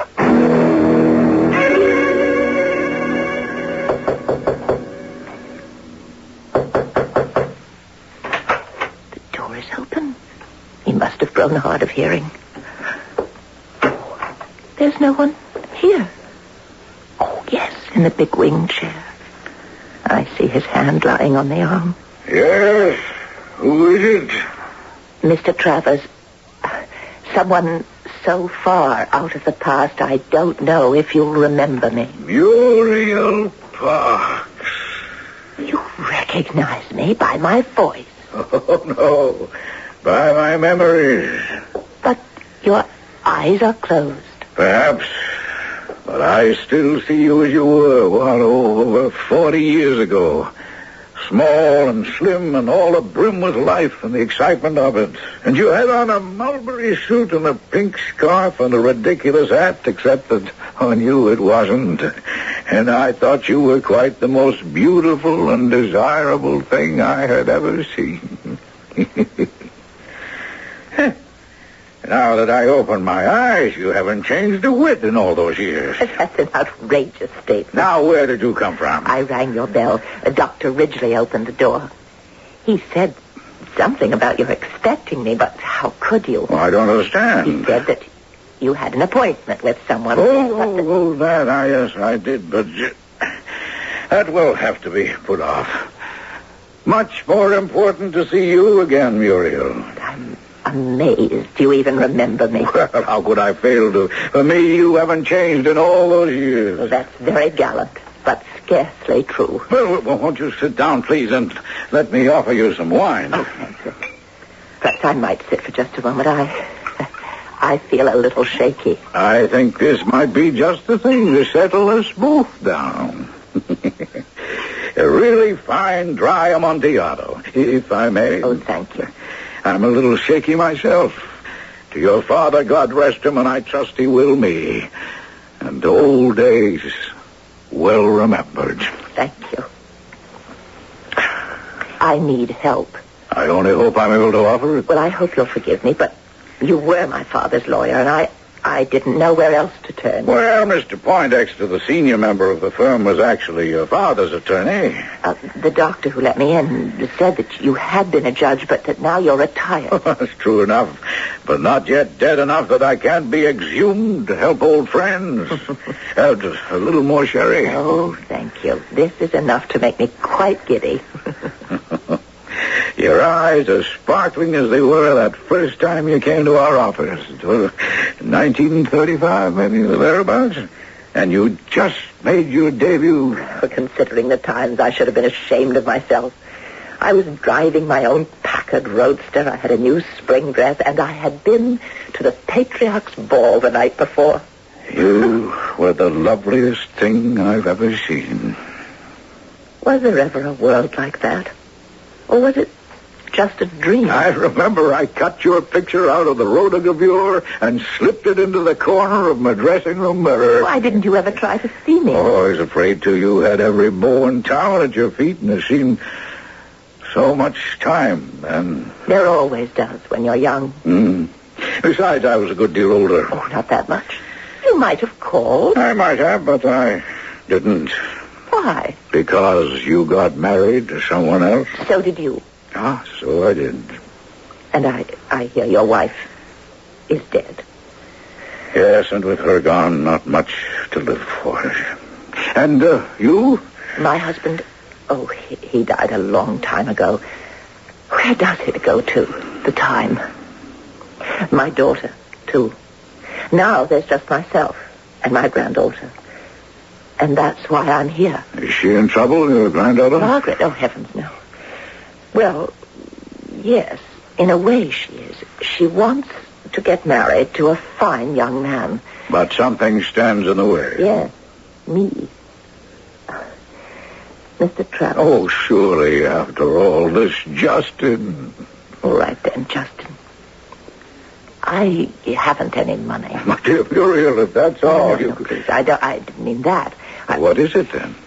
Well, Dick, that's the boy Margaret's in love with, has his own parents to support, and he just can't afford me, too. So, since I'm in the way, I made up my mind to move out. All right.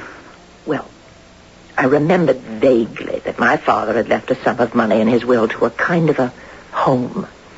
I was looking at the paper one morning, and there were quite a few advertisements for that sort of thing, and this one just leapt out and met my eye. Just let me get my specs. Now, let's see. Cloverton, a home from home for aged gentlewomen in the twilight of their lives. For women of 65 or over, transfer of property, if not will, to relatives, unlimited visiting hours, Long Island, New York. Totally supervised with full facilities overlooking the Sound. If home is where the heart is, then Cloverton is where you belong. Admission fee, $500. Oh, my dear Muriel, you can consider seriously... That's not the problem, Justin. My mind is quite made up, and for that matter, I've already made the plunge. I didn't have all the money, but I was able to raise part of it. How? I sold my wedding ring. It had some diamonds. It's a little old-fashioned, of course, but I got $250 for it. And they wouldn't accept that? Well, that wasn't the stumbling block. Then what? It's quite a long story, and I'm taking so much of your time. Muriel, all I mind is your hesitation. Well, this morning, with the money I'd gotten from selling my ring, I went out to Cloverton. Which I will bet overlooks the Sound. Entirely. It might just as well not be there. It is so far overlooked. Yes. How did you know? Well, I haven't been a lawyer and a judge all these years for nothing. Justin, it's a dreadful place. I can't even begin to describe it. Please don't try. And with all the will in the world, I found it hard to like I suppose she was trying to be nice. Well, did you tell her who you were? I mean, about your father? Oh, yes. Well, that seemed to melt the ice a little. I can just imagine. Well, tell me about it.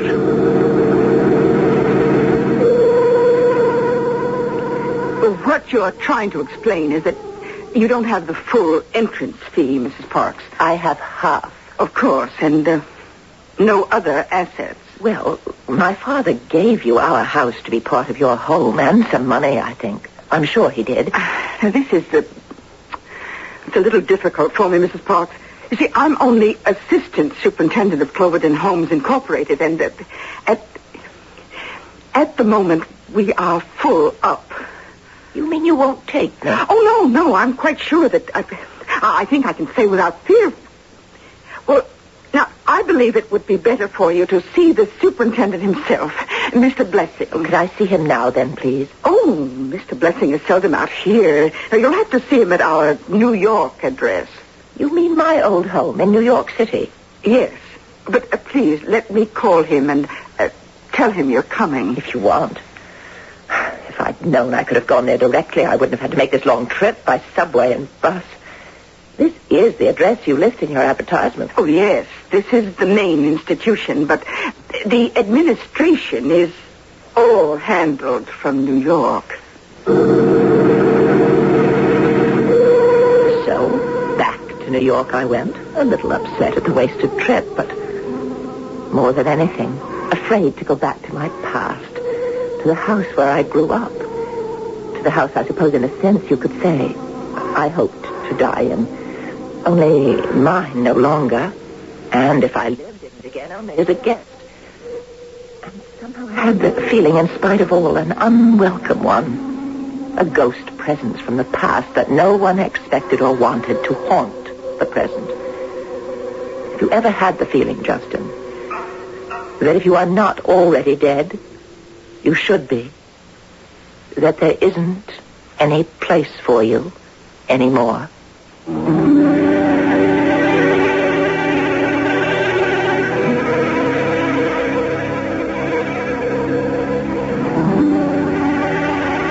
We'll have to wait for Justin Travers to answer that question for himself. But while we do, you might ask yourself, if not the same question, a like one. Is your life arranged so that you feel you truly belong, that it is vital and worthwhile, and, to use a modern word, viable? If not, how do you make it so? I shall return shortly with Act 2.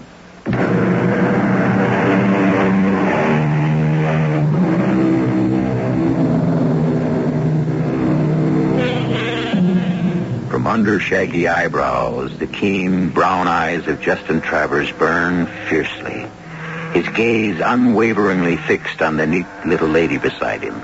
And Muriel Parks is a tidily attractive woman, with her figure still slim and youthful in her 60s, and her silver hair is soft curves framing her alive and surprisingly unlined face like a halo. But in Justin's eyes, she is still that radiant chestnut-haired girl of 40 years ago, and what is running through his head would be hard to translate. How dare anyone ever hurt a hair of your head, Muriel? Why, old as I am, I want to leap on white chargers and ride out to do deeds of daring-do in your name. Henrietta, my beloved, my dear wife, I know you'll forgive me. I'm in no way unfaithful to your memory or all our lovely years together. We were meant, destined for each other, and I cannot wait to join you. But we both know that first love has a special glow all to itself. But if his thoughts were like that, all he said was... In answer to your question, Muriel, yes. For quite a while I have wished to be dead and out of this world and trying a new one. Back with my Henrietta. But I've had my mind changed. By me? Why? Oh, a lifetime at the bar, and particularly the years on the bench, have educated this somewhat prominent nose of mine to the stench of injustice. I smell its aroma in what you're accounting to me. Now, you please go on. Helga, where was I? On your way back to what was once your father's house in New York, now part of Cloverdale Homes for aged gentlewomen. Yes. Did you ever know the house? Yes, I think I might have been there once or twice. On Sutton Place, with a garden that runs down to the river. Oh yes. Don't I remember a boathouse and a dock? Yes. And above it, high enough to look over the roof and across the river. Do you remember the chestnut tree with the seat halfway round the trunk? I remember a lovely shade tree just right for the afternoon sun. That's it. Well, it was all there. I mean, just as it was when I was a little girl, as if I'd never been away. How beautiful you make it sound. Oh, how beautiful it still is. I was so stunned to see it all the same that while I was waiting to see Mr. Blessing, I let myself out into the gardens. I was drawn by the tree, just to sit there a moment and look out over the river. But when I got there was another little old lady like me sitting on the seat, a bird of a lady with a long feather boa wrapped around her. A feather boa? Yes, I was surprised myself. I haven't seen one since I was a child. But she was very sweet, and she said, "Oh, is there room enough for you to sit down? I could easily move." No. There's plenty of room. I love to sit in just this particular spot and watch the boats go by. You can see all the way down to the bridges around the jog if you sit just here. I know. You do? But you're new, aren't you? I used to live here when I was a little girl. This was my house. I was born right there in the corner room on the second floor. Oh, really? Isn't that fascinating? Well, that's my room now. Are you joining us? I don't know yet. Oh, well, if you do, you shall have it back. Oh, I couldn't. Oh, nonsense. The room you were born in? But I couldn't turn you out. Have you lived here long? Oh, 22 years now. I'm Mrs. Lefferts, Mr. Blessing's mother-in-law. That's the gentleman I'm here to see. Oh, well, I hope you can arrange to be here. I'd enjoy the companionship.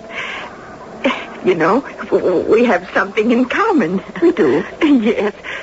Both of my granddaughters were born here, too. They're over there, see, playing tennis with some of the staff. Good heavens, I didn't notice someone built a tennis court. Yes, my son-in-law, he knew my Betty particularly loves to play. Which one is she? Oh, the blonde one, with the pigtails. That's my daughter. How many old ladies are here now? Oh, well, you're looking at the only one. Just you? Well, Mr. Blessing's mother lived here until she died quite a few years ago. Now there's only me. Which leaves you almost a stranger, doesn't it? Yes, it's quite lonely. Oh, I do hope you join us. I'd better talk to Mr. Blessing. Oh, well, he'll be in the library. Second door to the right. Oh, but of course, since it was your house, you'd know that. Well, how nice to meet you, Mrs. Parks. Come in. Thank you. I'm sorry to have kept you waiting, but pressure of events. Allow me to seat you. You're very kind. Not at all. My pleasure. My bent, if I may say so, and, of course, my calling. Well, Mrs. Hatcher has been in touch with me. Matter of fact, I was just on the phone again with her, and I'm happy to say that in spite of a few difficulties, we have managed to arrange everything. You mean I can be accepted? My dear lady, who has a better right? But you realize that I don't have all of the entry fees. Whatever you have. The balance would be waived as a matter of course in your case. Then I can come with you to live. My dear, Cloverden's doors are open to you. After all, your father did leave us a considerable bequest. Most generous man, a true philanthropist. Now, just as a matter of business, there are certain papers... Oh, before I sign those, may I ask you something? Oh, ask away. Do I understand that I will be living here? Here? Well, I was born in this house, you know. Oh, were you? Yeah, how pleasant. Well, now, we shall have to see what can be done.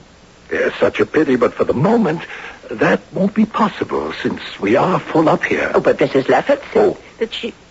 Oh. You've met my mother-in-law? Yes. while I was waiting, I sneaked out to have a little look at the garden again. So, you had a talk with Lily, Mrs. Lefford? Well, just a few words, really, but she told me that she has my old room. No. What a coincidence. And she was nice enough to say she'd give it up for me, although, of course, I would never dream. Mrs. Parks, forgive me if this seems a little abrupt, but Mrs. Lefferts, my mother-in-law, is just a little, how shall I say it? She tends to wander somewhat. Not quite in touch. I'm sure you understand. My dear, never have guessed. She seems so clear and lucid. Yes, doesn't she? Well, the fact is, well, I don't think we need to dwell on it too much. Only that she lives in the past, another world. We were able to make an accommodation for you at what we like to call the country house. Well, I won't say I'm not disappointed. We are really doing what we can, Mrs. Parks. Waiving the customary fee. And I paid $250. Yeah, well, that's a matter of phrasing. Half the customary fee. And it has taken quite a bit of maneuvering to locate you in what we call one of our deluxe rooms. But I'm very grateful, of course. Oh, no need to be. Only your due. We'll consider it all arranged, and as the French say, fait accompli. No further red tape, except one little formality. Here, if you would just sign. Right here, please. What is it that I'm to sign? Oh, it's nothing to bother your pretty head about, just lawyer's jargon about the assignment of property. But I haven't any property. Well, it's perfectly all right. It's just necessary paperwork. But don't you think I should read it first?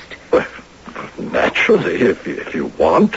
It really is the merest formality. But I think perhaps I'll just take this with me and look it over. Well, there's really no need. But you have no objection, surely? Why, no, of course not. None at all.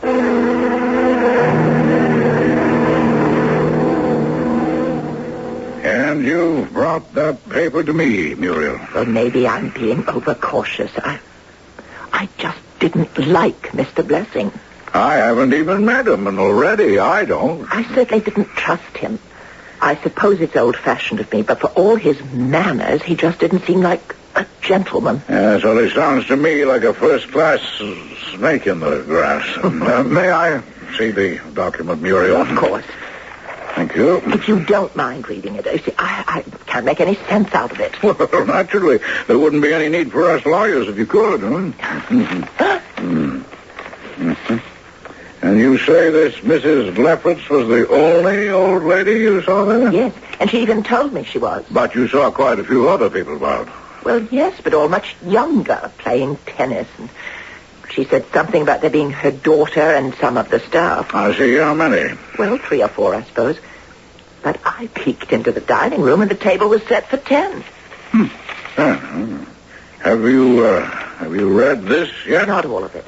Well, I told you, it's so difficult to follow. Well, I'll only read you the pertinent clause and not even all of that. Agrees to transfer all right, title, and interest, both real and personal, in the estate of her father, Dr. Cyrus Cartwright, and to execute whatever instruments may be necessary thereto. You understand that? Yes. Why? Well, I mean, isn't that just customary? But you no longer have any interest in your father's estate, do you?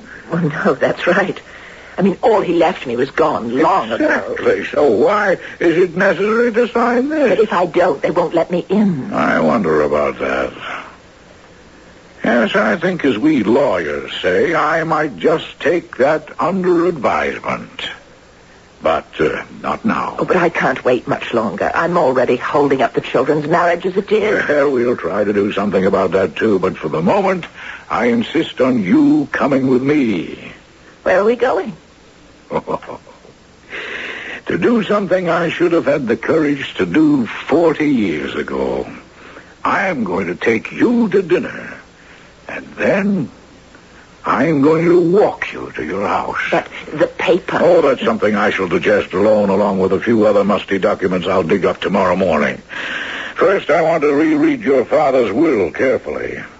And then tomorrow, you and I will pay a visit to your home. But it's not my home anymore. Oh, yes, but who knows?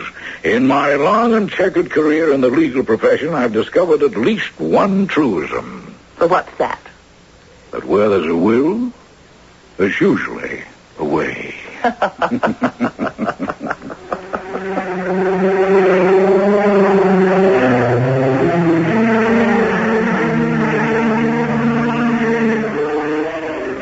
But the will didn't seem to be the answer. There was no doubt of its validity and of the fact that the house was deeded and signed over irrevocably. So just what does Mr. Justin Travers, retired lawyer and judge, have up his sleeve besides a funny bone and a wry sense of humor? We'll have to wait for the answer to that when I return shortly with Act 3.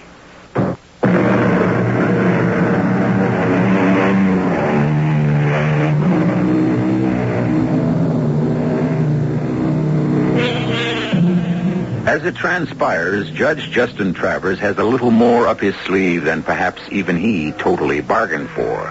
Because once he returned from the courthouse and the probate records to spruce up for his afternoon appointment with Muriel Parks, that mysterious visitor he had been awaiting the night before paid his second call. And this time, instead of sending his friend Dr. Ridgely away before the arrival, the judge is constrained to call him to share the appointment.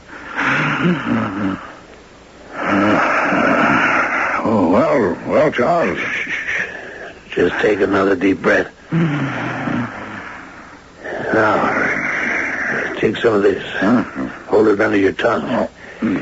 Now, I want you to tell me when this first started while I phoned the hospital for an ambulance. I don't want an ambulance. Justin, you're smack in the middle of a coronary. Your life is on the line. It won't be the first time. What I'm concerned about is it may be the last. So be it. I've known for a long time I'm on borrowed time. Up to last night, ever since Henrietta died, I haven't cared. But now I need to borrow just a few more hours. You remember last night? Yes. I told you I was expecting a visitor and chased you away. Good Lord. I took that at face value. I thought you meant Miss Parks. You mean that... I mean I was having trouble concealing from your eagle eye. And I was having what I suppose you would refer to as a coronary episode. And after you left, I never heard the doorbell ring because to this moment I couldn't tell you honestly whether or not I slipped over the border. And then suddenly I heard Muriel's voice calling me back. And I sensed she was in trouble and she needed me. So I came back or came awake or whatever it was. Did I go beyond the grave? I don't know. I only know that it was to the very edge. But I came back. And I shall not return until I've done what I was called back to do.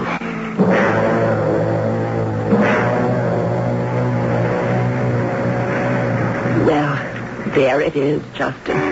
Home for aged gentlewomen. Yes. Well, the circumstances may be singular, but at least the sign is in the plural. It was so kind of you to come. Gate is open. Shall we go in? After you, my dear. Thank you. So these are the gardens. Oh, yes, I recall. And that's the chestnut tree, Yes, with the river beyond. It's a lovely prospect, isn't it? Not nearly so soul-satisfying as the one I have in view. Will you wait for me here while I have a word with Mr. Blessing?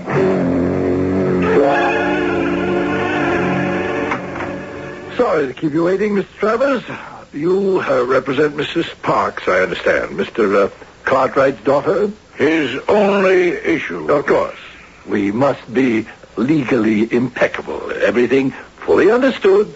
Open covenants, openly arrived at. Exactly, Mr. Blessing. Well, then, may I take it your client has signed the release? Merely a matter of form, of course, as I'm sure you've told her. Matter of fact, I haven't. And what you may take, Mr. Blessing, is not any more. I beg your pardon? As I understand it, you're the only superintendent of Cloverdale Homes Incorporated? Yes, but for all practical purposes... But the chairman of the board is Mr. Carter Rensselaer Boyd IV, I believe. Yeah, that is correct. And for all practical purposes, I prefer to deal with the principal. The exclusive Mr. Boyd, it seems, has a taste for seclusion. His telephone number is unlisted. Well, naturally, a man of his eminence. Well, let's get him down off that eminence, shall we? Suppose you give him a ring in his ivory tower and get him over here right away.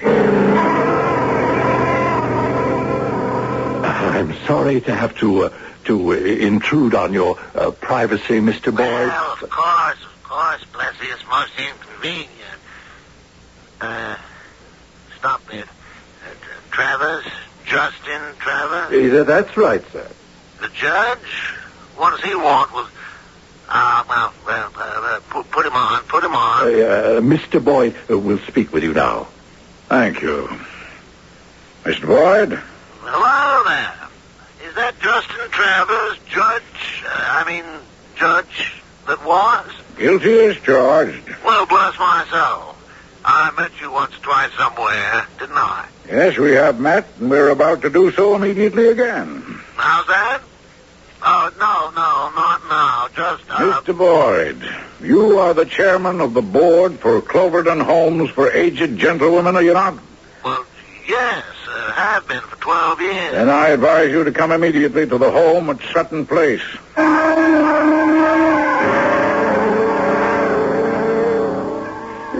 It's all a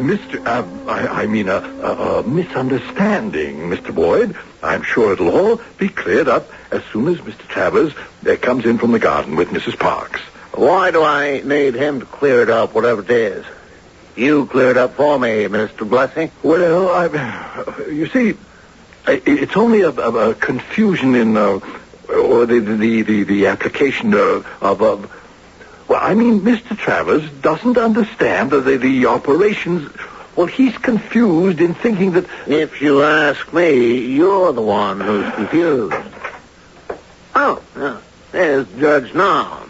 Perhaps we'll get it straightened out. I'll not judge any longer, Mr. Boyd. Retired, except for one last case. May I introduce my client, Mrs. Parks, whom I represent as an attorney, of course. Muriel, this is Mr. Carter Rensselaer Boyd. How many? The fourth. How do you do? Mr. Blessing, you already know, of course, Muriel. For your information, Mr. Boyd, Mrs. Parks is the only daughter of the late Dr. Cyrus Cartwright. Well, good heavens. It's a pleasure, madame, to meet the daughter of one of our institution's main benefactors. I'm sure she'll be delighted to hear that from you, since we have a complaint to make against the management. A complaint? Oh, not serious, I hope. Very serious, sir.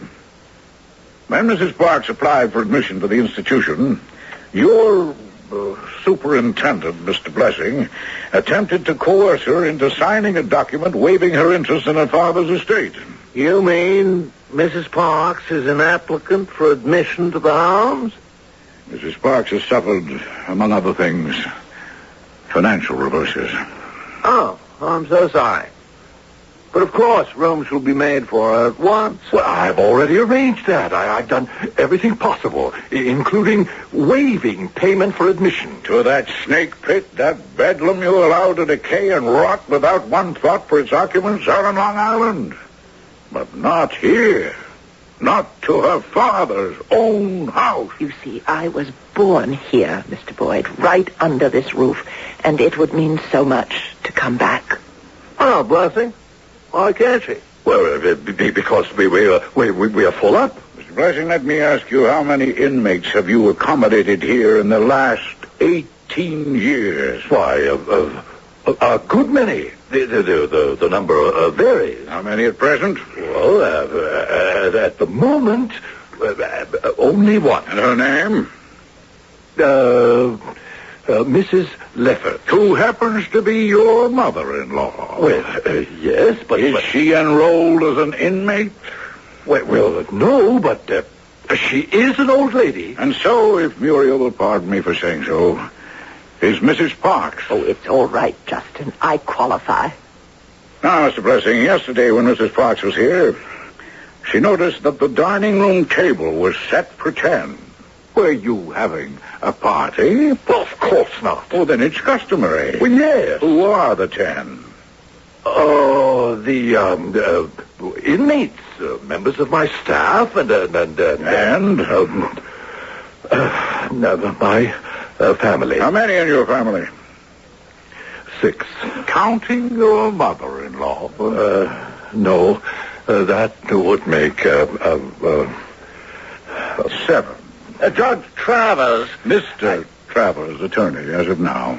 Yes, well, Mr. Travers, I don't think this is necessary if you're trying to prove that there's room here for Mrs. Parks. I'm sure we'll agree that it can be made. Will you also agree that this property has never been used as an old lady's home? Mrs. Parks, would you please repeat what Mr. Blessing's own mother-in-law told you? Oh, I'd be happy to. She told me that she'd lived here for all the 22 years that her son-in-law had been superintendent. And there have never been any old ladies here, except herself and Mr. Blessing's mother, till she died. Now, isn't this just a question of management? Well, of course. This is administrative headquarters. We own the property to use as we see fit. Oh, do you? And can you? Gentlemen, have you ever read the exact wording in the will? As I see you haven't. Well, then allow a lawyer to read it to you. To the Cloverton Home for Aged Gentlewomen Incorporated, I give the sum of $25,000 together with my home and furnishings in Sutton Place, provided that these premises and their appurtenances shall be used for an old lady's home. Otherwise, said house and furnishings shall become part of my residuary estate. Well, what about it? Simply that my client, Mrs. Parks, née Cartwright, happens to be the residuary legatee of her father's estate. And since your corporation has never satisfied the terms of the will, this house legally reverts to her. Good Lord. Is this true, Judge Travers? Well, if you want my opinion, I can assure you that it is, as your own lawyers will tell you. That won't be necessary. Blessing, you're fired. Oh, but where will I go? Are you going to put me out of my home? Your home. Mr. Blessing, this is Mrs. Parks' home, de facto and de jure. The rest of us are only trespassers.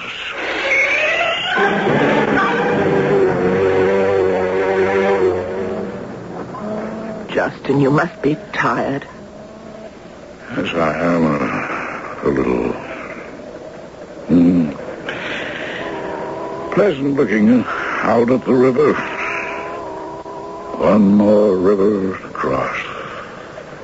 What? Oh, I was just thinking how peaceful it is under the tree. How happy I am for you, Muriel. Yes. But I've been thinking, I don't think Mr. Boyd should resign as he plans to. I'm not that old yet. I'm strong and healthy. I don't want to spoil my father's wishes. So why can't the corporation keep the property, turn it into a real old lady's home, and let me run it as resident manager? Well, if that's what you want, I'm sure it can be arranged. I would, but only if Mrs. Lefferts can stay and be my first guest. I know she wants to, and I'd like her to. She really is a dear little thing. And so, may I say, are you. Goodbye, Muriel. Must you go so soon? Actually, I'm going very late. Thank you for riding to my aid, Sir Knight. I never could resist a damsel in distress. You'll excuse me. I have an appointment I have to keep.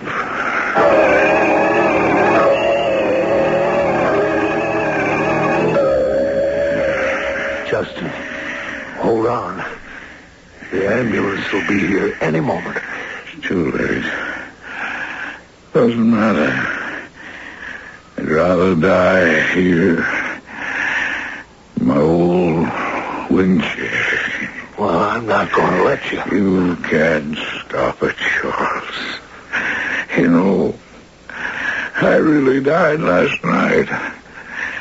But I had to see Muriel safe.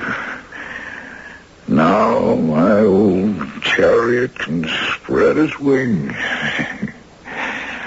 That's my transport now.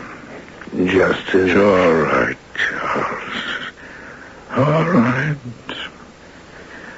Muriel's found her home. And now I'm going back to Henny. And mine.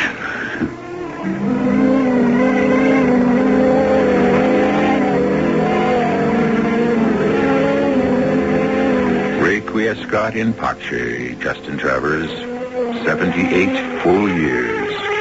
And a man, when he has to go, should be able to bow out on a note of triumph. No need to mourn him, just remember him. Dr. Charles Ridgely had the headstone inscribed aptly, "We shall not look upon his like again." I'll be back shortly.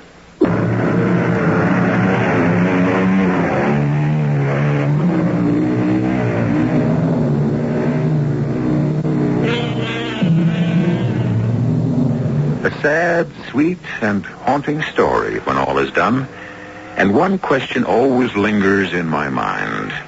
Would Justin Travers' obituary have appeared a few days earlier in the paper if Muriel Parks had not come back into his life?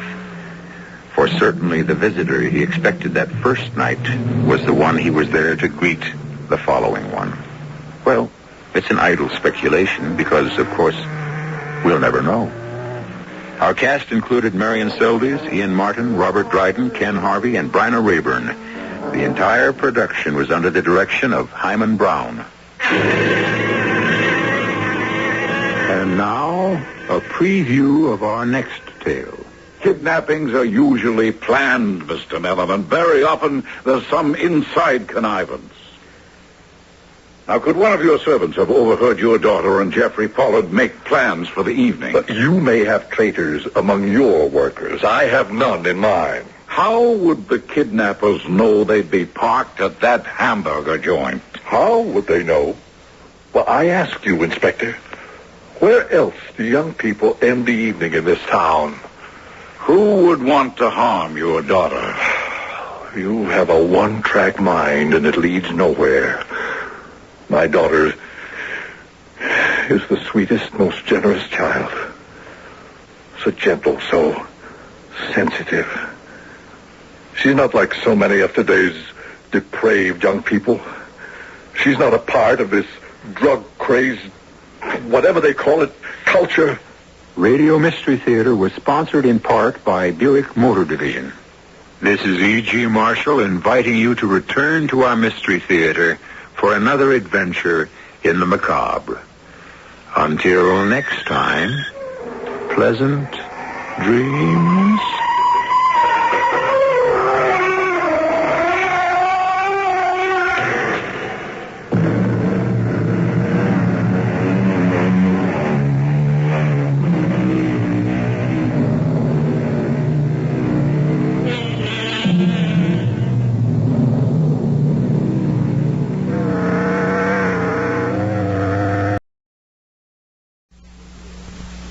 CBS Radio Mystery Theater presents...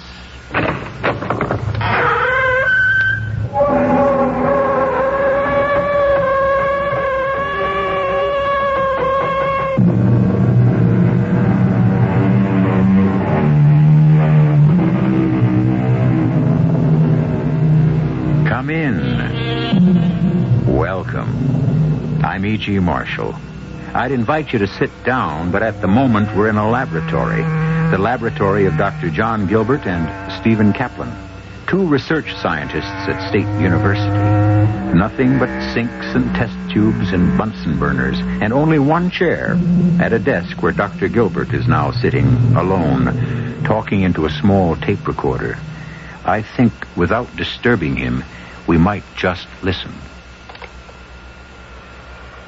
Tape 26, 4 p.m. Friday, February 17.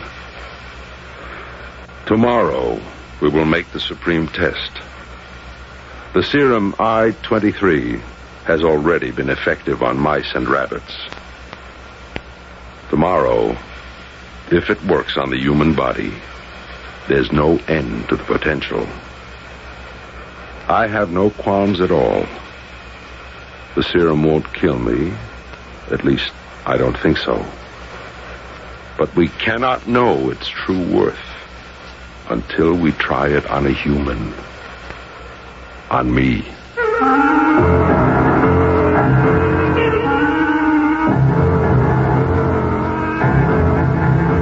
Our mystery drama, I Thought I Saw a Shadow, was written especially for the Mystery Theater by Bob Juran and stars Nat Polan. It is sponsored in part by True Value Hardware Stores and Contact, the 12-hour cold capsule. I'll be back shortly with Act One.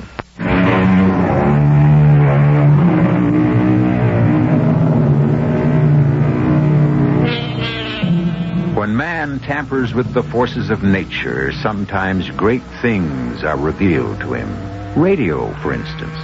Had it not been for man's curiosity, his probing and questioning, the miracle of broadcasting might still be undiscovered. And then, where would we be?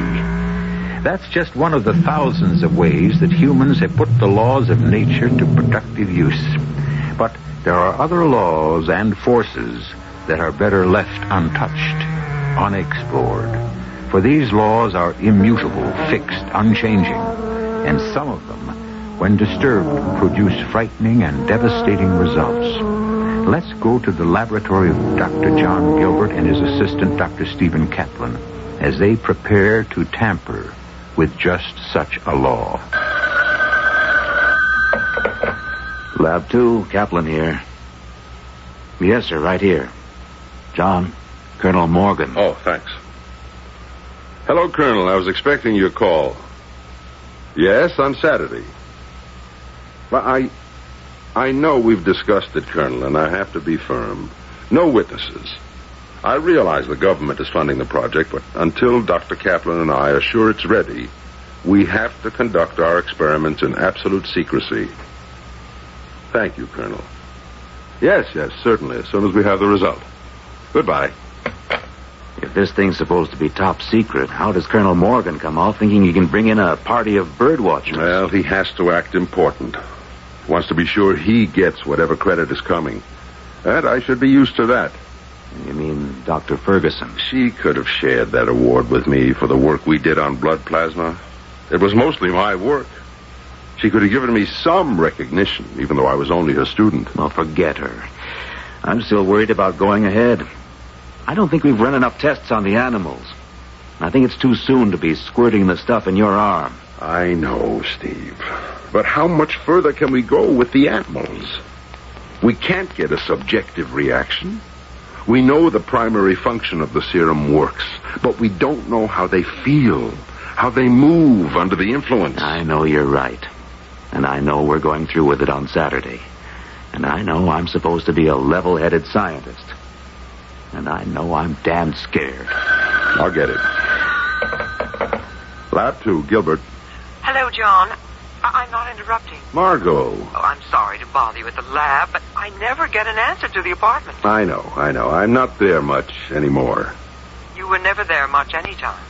But that's past, John. I wonder if I could see you.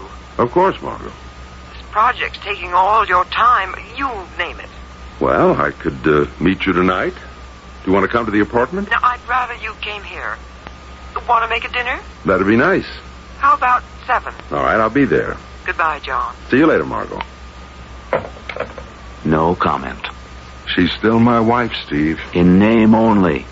I hate to see your concentration broken by another meeting. Particularly now, 2 days before... I'm not a teenager, Steve. I can control my emotions. John, does Margot know about our work? No. I've kept it top secret even from her, which wasn't difficult since we see each other so seldom now. Are you going to tell her? Why should I? I don't know, really, but if something goes wrong... What would telling her in advance accomplish? I think, as your wife, she ought to know there's a chance she may never see you again.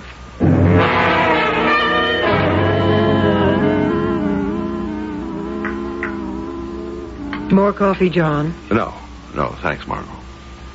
I'd rather get down to some serious talk. Okay. Well, we've been to the wine, the candlelight, and the steak. Now we've got to face the facts. The facts being? I want a divorce. I was afraid of that. John, don't make it any more difficult for me. We've been separated for almost a year. I want to be free. Do you? Really? Now, yes. A few months ago, I might have had doubts. But now I know I want to marry Bill Watkins. I want to be free to marry him. Well, I can't blame you. I'm not going to drag up the old neglected wife routine. You'll always be a deep part of me. But I want more out of life than the shadow of a man. Well, I can't argue the point. But you'll always be a deep part of me. You know, working in the lab those many nights, those lonely nights for you, for me, you were always there. I love you. Even though you were home and I was working, we were there together. I may have been there for you, but for me, it was lonely. Is lonely. Well, I'll do whatever you want, Margot. Thank you. No, damn it, I don't mean that. I don't want Bill Watkins to have you. John. Give me one more chance. Let me finish this project I'm on now. It'll only be a few weeks, and I'll take a sabbatical. We'll travel. We'll be together every minute. And then I'll settle for a teaching position. In California, a nice, quiet, steady life. In other words, your career is the price you'll pay for me. Yes, if I have to. And you'll hate me for it. No, John. I want it my way. Well, it doesn't have to be settled tonight. Things can change. Maybe you will be free. What do you mean by that? Well, Steve thought I ought to tell you. It's supposed to be top secret, but as my wife... What is it, John? The project, the government project. Well, I know that. I know it's taken every minute for 2 years. But you've never known what it was. No. No, I could have put up a fight against another woman easier than that secret project. Well, Steve thought I ought to confide in you as my wife. Because, as he put it, you may never see me again. What? You've got to swear to secrecy, Margot. No one on Earth except Steve and a handful of government officials know about this. All right. I swear. Steve and I have developed a serum. A serum that's injected into the body and renders the body totally invisible. Invisible? It changes the molecular structure of the body. It works on the nucleus of the body's atoms. We've proved it with the lab animals. Invisible? But why? Margot, its use in the military is beyond imagination. For spies, troops, invisibility could turn the outcome of battles. And it works. On lab animals, it works. That's fantastic. And on Saturday, we're trying it on me. On you?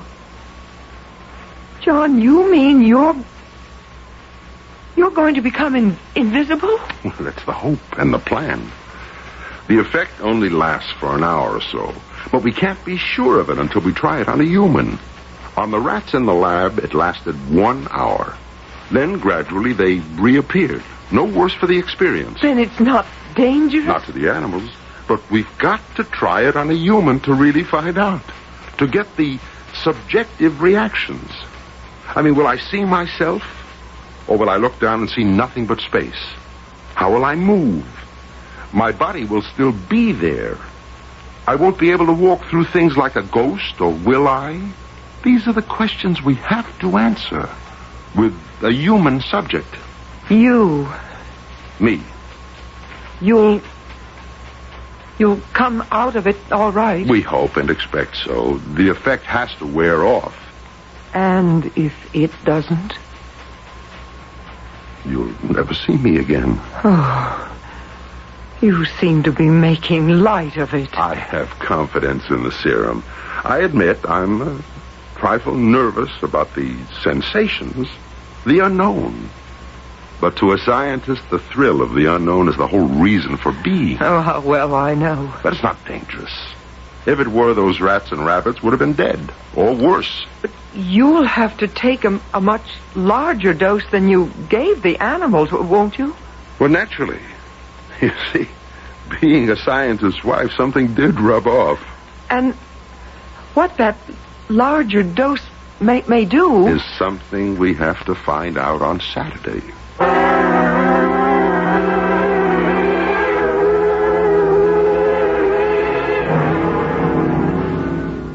Are you ready, John? Yes.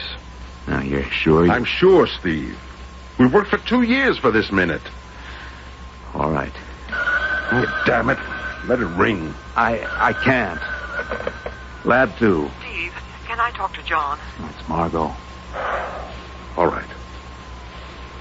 Margot? Oh, John, I had to call. Are you all right? We haven't started. You called at a very awkward time. Oh, I'm sorry, but I simply can't stop thinking. I understand. But you'll have to let me call you later. If you're able to. I will. Please, Margot, I can't talk now. Oh, all right. Call me later. Go ahead. Okay. It's a large dose.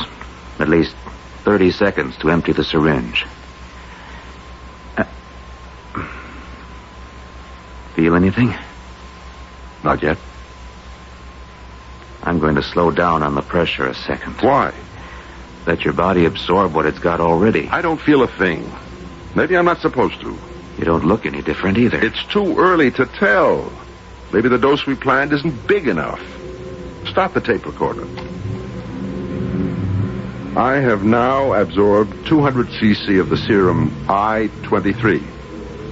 The 23rd formula, which Dr. Kaplan and I feel to be the effective limit for invisibility. I have no sensation. 20 seconds have passed since the beginning of the injection. In our experiments with mice, invisibility began within the first 10 seconds and was complete by 30. Taking into account the difference in size and body tissue, I should begin to disappear within 2 minutes, and complete invisibility should be effected in 5. 40 seconds have passed. The syringe is empty. Feel any different? Our proportions couldn't have been that much off. It's not likely, but everything's still an X factor. The dosage must have been too small. We don't know that yet. All right. We'll wait 15 minutes.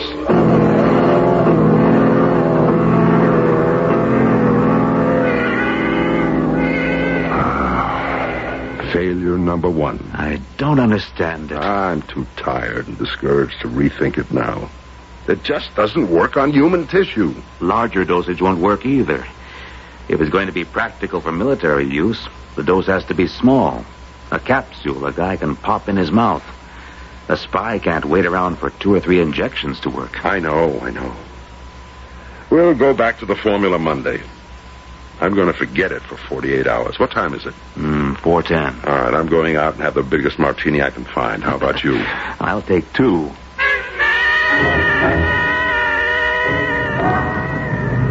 You know, the nitrogen element may be too low. I don't think so. The balance was 80-20 nitrogen over phosphate. More likely it... John. Stop a second. What's the matter? Look. On the pavement ahead of us. What? The sun's behind us. Look at my shadow. Oh, so? In front of you. There is no shadow. You're right. Your body isn't casting any shadow at all.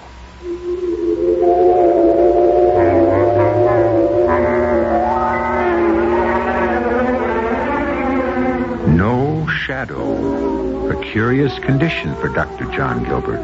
For anyone, for that matter. After all, one's shadow is a very personal thing. It's yours alone. And to be without one, well, it's unnerving, to say the least. Thank goodness I still have mine. I can see it right here on the studio floor. So don't go away, please. Me and my shadow, if not Dr. Gilbert's, will be back shortly with Act 2.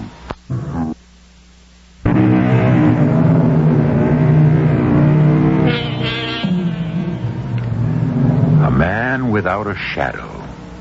Something strange happened to the body of Dr. John Gilbert when he tried to make himself invisible by injecting a serum into his veins. But something stranger still is in store for Dr. Gilbert. For Margot, in fact, for the entire city where Dr. Gilbert lives and works. Let's return to State University. No shadow. Something's happened, Steve. The serum had some effect. It's working. Maybe this is one of the first signs. Come on, back to the lab. I want to make some tests and go over our notes. Now, move the light closer. Closer. That's it. Now circle me. Move back. Raise the light a little. Still nothing. Not a sign of a shadow. It's been 55 minutes since the injection. This is as far as the serum will go, apparently. What do you mean by that? The only way I can figure it. My body has lost some of its density. It won't obstruct light. That's why there's no shadow. Yes, the molecular structure must have dispersed just so far. It's obvious, then, that a massive dose is the only thing that will bring on complete invisibility. Oh, no more, John. Not now. No, I didn't mean that. I'm not ready for more. But I'm going over the formula till I find it. The one equation that will push us over the line. We're so close. Oh, boy. Well, why don't you take off? I have nothing on for the night. I'll work with you. I'd rather do it alone, Steve. John, do you think it's wise to be alone? We don't know what reaction might be next. The phone's right here. If anything happens, you'll be the first to know.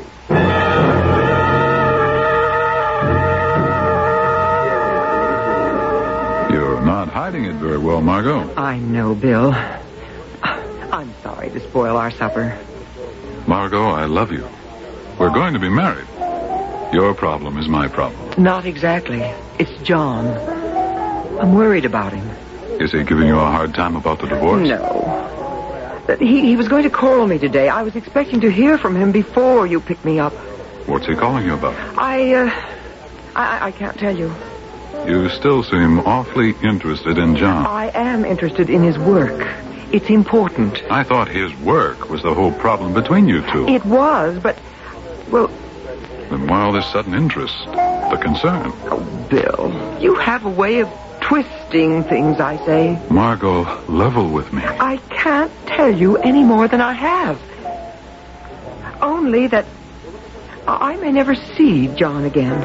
That would be fine with me. Oh, stop it, Bill, please. If you knew my reasons, you'd understand.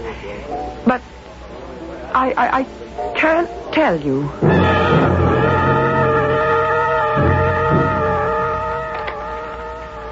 I feel no physical sensation at all. No dizziness. No apparent lessening of muscle tone or tissue structure. No loss of weight. Just loss of shadow. Oh. This will be the last entry for this date. Saturday, February 18. I will resume tomorrow when... Steve? Steve, is that you? Steve?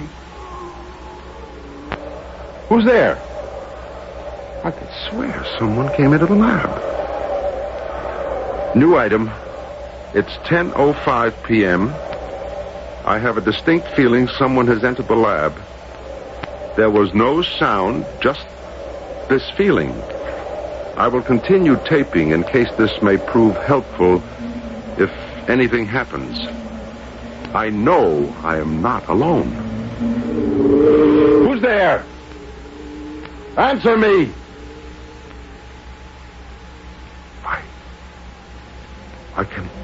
I can see a shadow. I know someone's there. Shadow is moving from the outer hall. In a second, I'll know who it is. There's nothing but a shadow. A man's shadow moving into the lab. It glides across the floor now, not toward me, toward the wall. Within all reason, this can't be. But it is happening. Now it moves along the wall and stops. It hangs there on the wall, waiting. The shadow of a man. Now I know with all certainty that shadow on the wall is mine.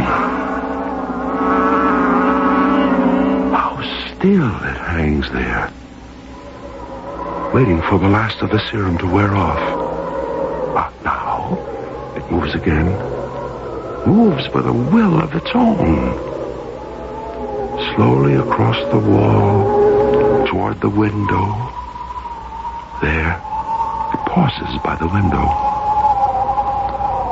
And now, disappears into the night.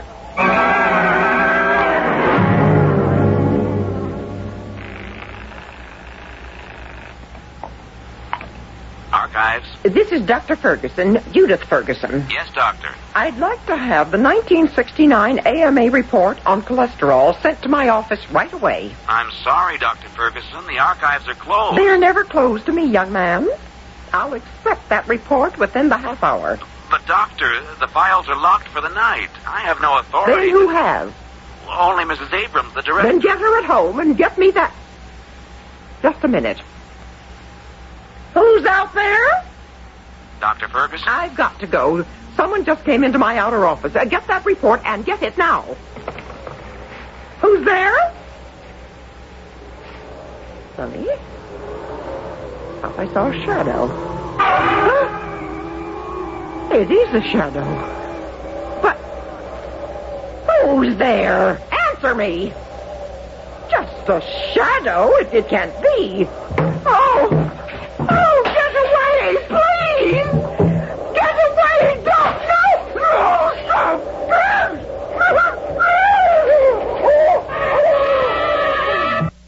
Oh, yes. Yes. Steve, something's happened. It sure has. Dr. Judith Ferguson was found dead in her office last night. Dr. Ferguson? It's on all the newscasts. Some clerk from the archives took a report to her office. Said Ferguson insisted on having it last night. He found her. Murder? They don't say. How awful. We'll hear all the lurid details soon enough. I'm more concerned about you. Any side effects through the night? No, it's funny. I can't seem to remember anything after you left me. I think I started to dictate, and I just don't remember. My mind's a blank. Why can't I remember? Another effect of the serum, perhaps. Maybe. Or maybe the tape will tell us. I'll rewind, and then we'll find out what happened to me. Huh, that's strange. There should have been more than that. We'll play it. There are are no physical sensations at all. No dizziness. No apparent lessening of muscle tone or tissue structure. Just loss of shadow. This will be the last entry for this date, February 18. I will resume tomorrow when...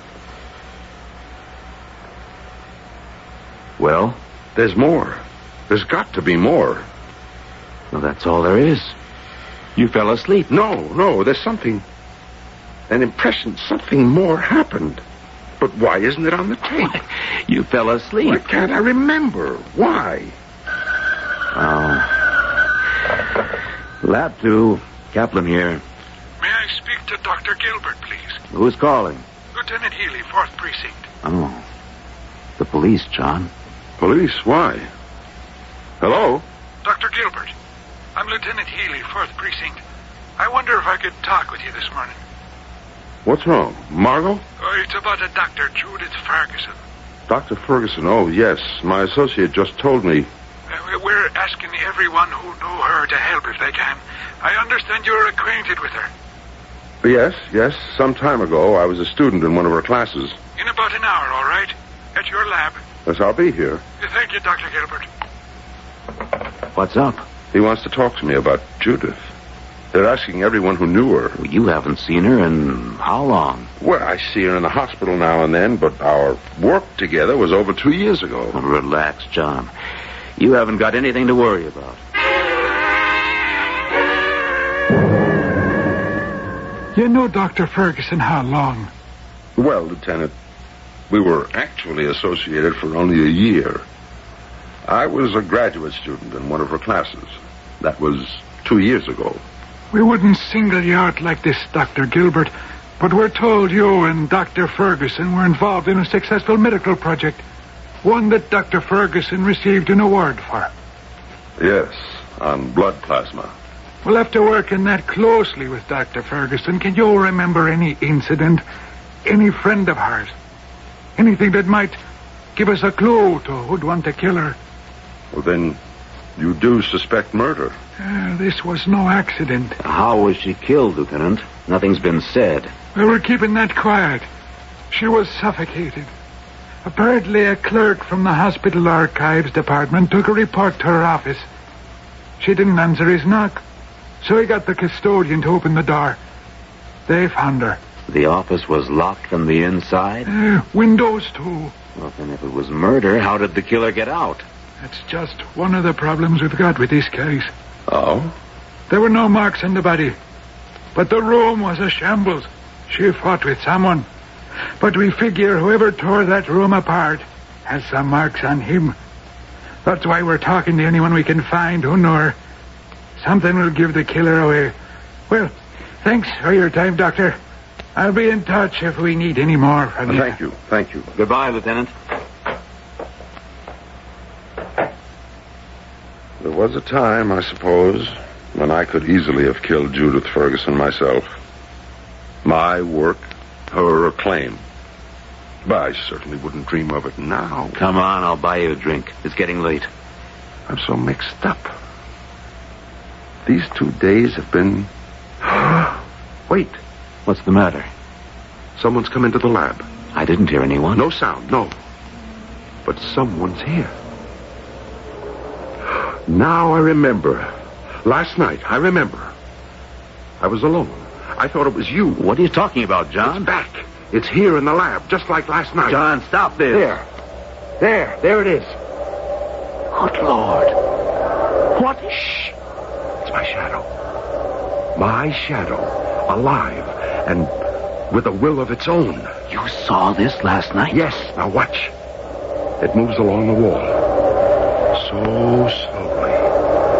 Silently. I can't believe I'm seeing this. I couldn't believe it either, Steve. There it goes. Look. Along the wall. The drapes. Now, out the window. Just like last night. It's gone. Just like last night. It vanished at the window. And then... Dr. Ferguson. Ferguson? You don't think it was responsible for... It seems to have a will of its own. Steve, where is it going now?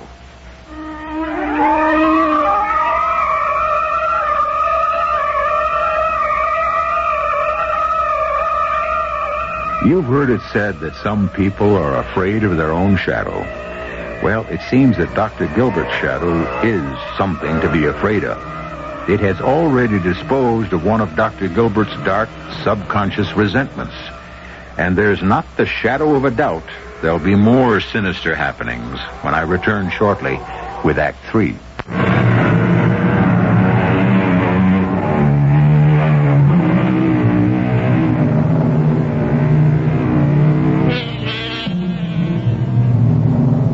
A shadow is on the loose. A shadow with a will of its own, now drifting, gliding. And where indeed is it going next? What or whom is it after?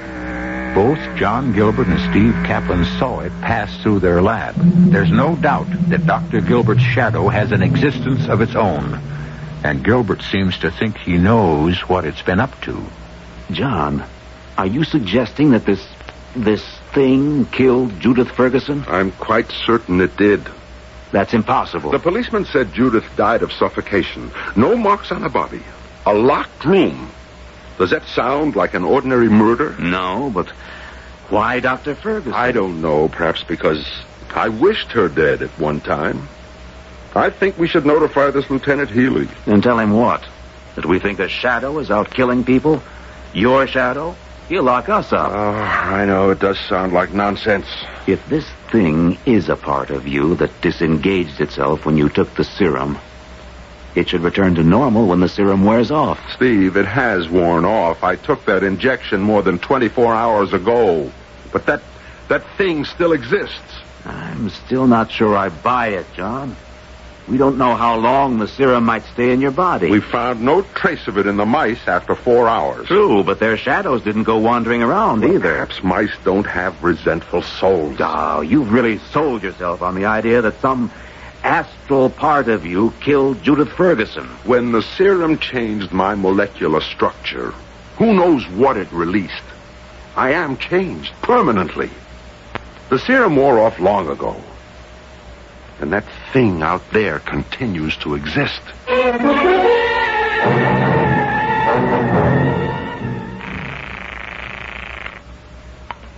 Lab 2, Dr. Kaplan. Oh, Steve, Margot. Is John there? No, he went home around 4 o'clock. Oh, I can reach John at the apartment then. Yes. How is he, Steve? I mean, really, after the experiment. Tired. Very tired. We both are. But there were no serious effects. Oh, I'm glad of that. How did the news of Dr. Ferguson affect him? He was shocked. The police were here this morning. The police? Why? Well, they're questioning everyone who knew her. But why John? They certainly don't suspect him. Of course not. It's routine. Well, I'd better call him. Thanks, Steve. Bye, Margot. Oh, that must be Bill. Coming! Come in, Bill. Feeling better today, darling? You were pretty upset last night. Yes. I'm sorry I spoiled our dinner. Margot, we've got some things to talk about that can't wait. I know. John. No, not John. You're the one who's making my life complicated, not John. Do you want me or don't you? Of course, Bill.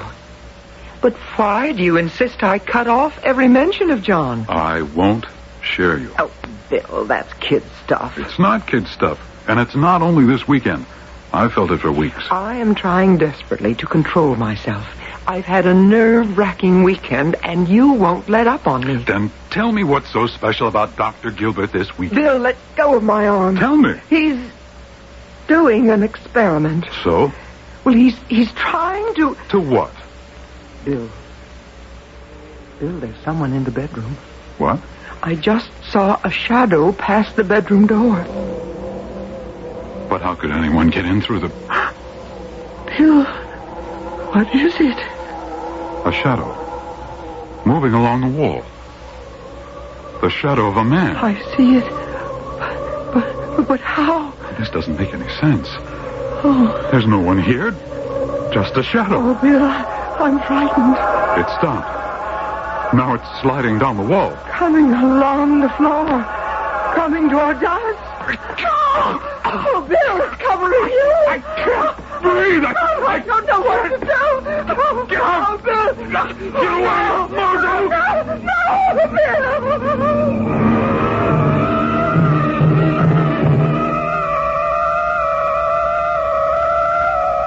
We haven't been able to get a word out of her, Dr. Gilbert. She's in deep shock. Then you don't know what happened in Margot's apartment. I'm hoping you'll be telling me. This smacks of more than coincidence, Dr. Gilbert. 2 people whose lives touched yours, dead within 24 hours of each other, and killed the same way. Are you ready to believe me? Ready? My shadow killed them both. I don't know who will be next. Now look, Dr. Gilbert, if you're going to make light of this, I'll be damn sure you're sorry. Oh, I'm not making light of anything. My shadow is loose, with a will of its own. Now, you may be an eminent scientist. Look at the floor, Lieutenant. Look! There's your shadow. Where's mine? Oh. Well, okay, I've read enough science fiction to believe it, but don't ask me to be putting out an all-points bulletin on your shadow. Shadows don't kill people, Doctor. People do. Is that you, Bill? Margot, it's John. John. Oh, Bill's dead. Relax, Margot. Don't try to talk. Oh, it was so horrible. The shadow on the wall. It came at us. It moved along the floor. And then Bill choked. Mrs. Gilbert, you saw this shadow. Only a shadow. There wasn't anybody there. Nothing but a shadow. A shadow. Well, I'll be outside. I've got to make a phone call. John, how is Margot? She's out of shock. They have her sedated. This Bill Watkins was victim number 2. There's no doubt. She saw the shadow. It enveloped him and slowly suffocated him. What does Lieutenant Healy say? I told him the whole story. He had a hard time accepting it until Margot confirmed the shadow. Dr. Gilbert, Dr. Kaplan, we've got real trouble. What's the matter, Lieutenant? 2 more deaths, exactly like Ferguson and Watkins. Who? A reporter from the Herald, Jim O'Hara. I never heard of him. Well, how about Helen Morris, a bridal consultant at Long's Fashion Center? No, I don't know her either. Oh, you're positive there's no connection? None at all. That means the thing is hitting at random. Oh, Lord, what have I done? Look, is there any clue, Dr. Gilbert, anything that might help? There hasn't been time to study it. It only started yesterday, and... Wait a minute. There is something. The shadow always returned to the laboratory. I saw it first before Dr. Ferguson did. And then we both saw it there this morning, before it went after Bill Watkins. Then your lab is the most likely place to look for it. I don't know. I don't know what it will do. Still, I'm responsible. How can we stop it if it does show up? Well, we'll worry about that later. If this leaks to the press, we'll have a panic.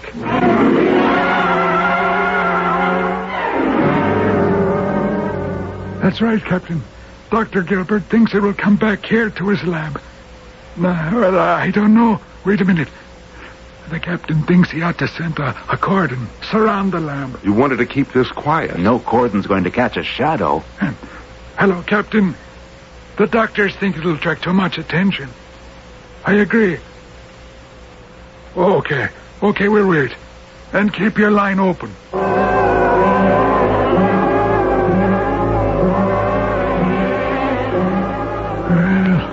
Almost an hour. 9 o'clock. I wonder if we're driving it off waiting like this, Lieutenant. I think it'd be better if I were alone. No way. I'm going to be staying. Dr. Gilbert has a point, Lieutenant. Well, there's nothing any of us can do if it does appear. You can't shoot it, catch it. Why don't you leave me alone and see what happens? Well, maybe you know more about this than I do. I'll go along. I'll be right downstairs, though. I'll wait with the lieutenant, John. Maybe this is between you and whatever it is. Your shadow. Yes. Yes, I think it is. I don't like leaving him alone. Neither do I, Lieutenant. But I don't know what else to do. If the shadow comes back, maybe he can deal with it. And it may not come back. It may keep on killing. Who knows what it's going to do? You ever heard of anything like this before? I can't believe I'm staking out a shadow. We can wait in here. Faculty lounge. Well, I only wish I knew what we were waiting for.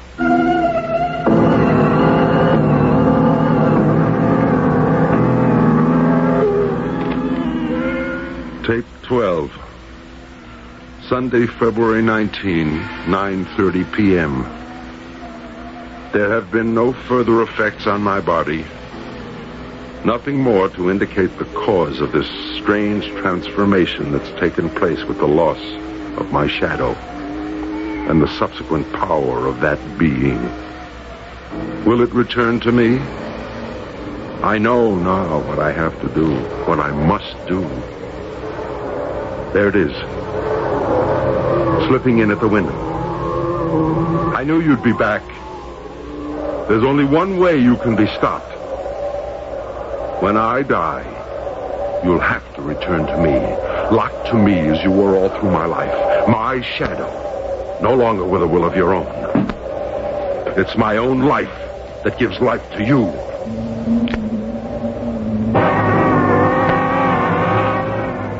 Almost 9:30. I think we ought to go back up. At least we can see if he's okay. Maybe you're right. Come on. I got my doubts about anything happening like this. That's John. I'm getting me gun ready. John! He may still be alive. John! Let me get to the phone. Police emergency. Get me. He's dead. Never mind. The gun's still in his hand. He never fired a shot. And there's not a mark on him. The thing. Just like the others. We'll never know. Oh, John. What are you doing, Doctor? What I should have done long ago. Destroying the formula and everything about this fiendish project. The chemicals, the notebooks, even the tapes. I don't want to know anymore. I hated this thing from the start. I got a call headquarters. That thing may still be on the loose. No. No, it isn't, Lieutenant. Look on the floor. Oh. Yes, I see. Yeah. The shadow of a man slumped over in his chair. Do you have any doubt it's Gilbert's shadow? As still as he is.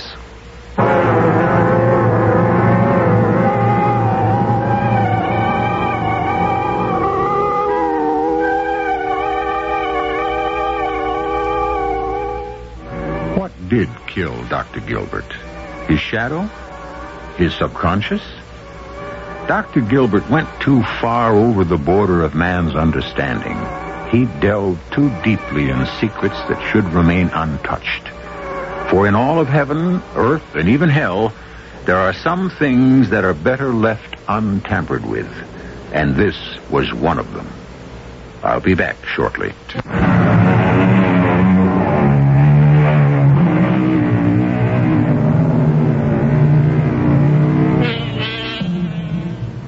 Stand up and take a good look at your shadow. Is it following your every move? Is it really the shadow you're casting, or, look closely now, do you detect a little deviation, a little rebellion, a hint that perhaps your shadow might like to do its own thing?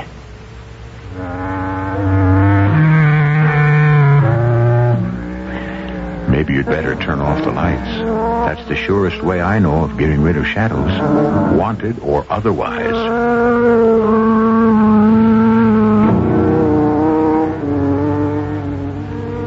cast included Nat Polen, Joan Shea, Gordon Gould, and Lloyd Battista. The entire production was under the direction of Hyman Brown. And now, until next time, pleasant dreams.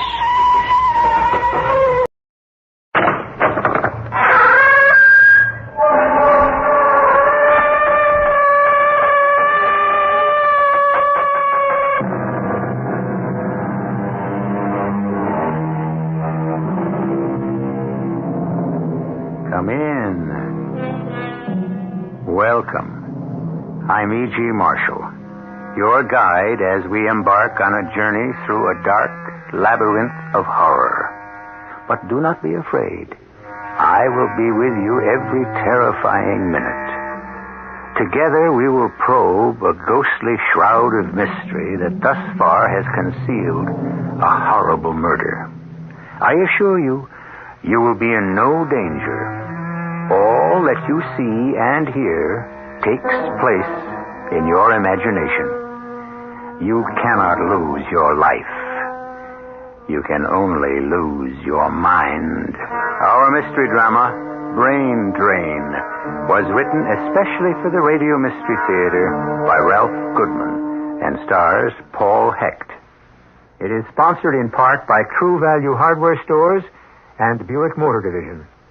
I'll be back shortly with Act One.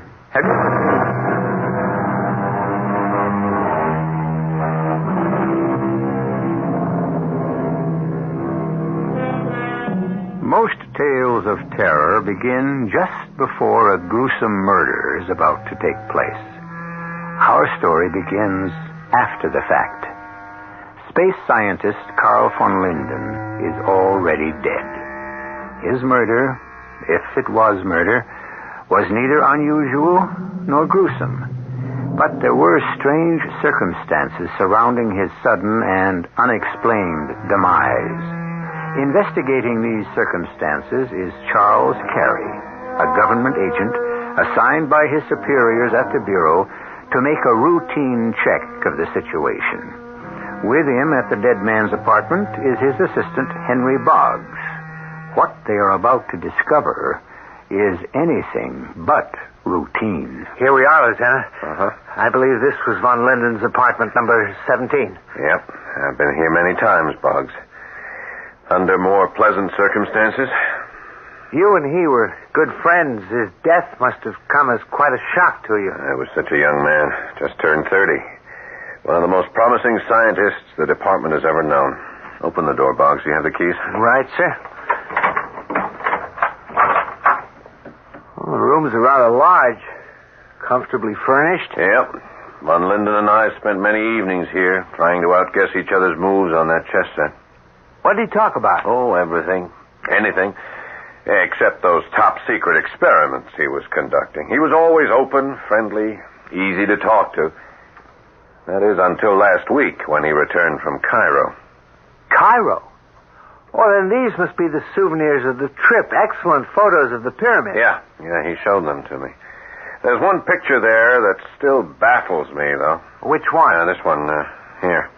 Of von Linden standing at the entrance of the large pyramid. You see, look, he's standing at one side, looking to his left, smiling, as though he was being photographed with someone else. But there's no one else in the photo, huh? Well, now that you mention it, that is rather strange. Did you ever ask him about it? No. He didn't seem to want to talk about that trip. There was this girl, Tara, I believe her name was, a young woman with a strange hypnotic quality. He was glad to return home to escape her spell. Well, you don't think this Tara could have had any connection with his death? That's not likely. She was in Egypt when he died. She called him just before he had that fatal stroke.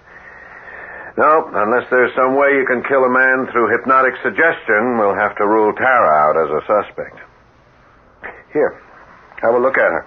Among these photos? No, on this easel. There's a painting von Linden made from memory when those nightmares began. Nightmares? Yeah. Look at this face, huh?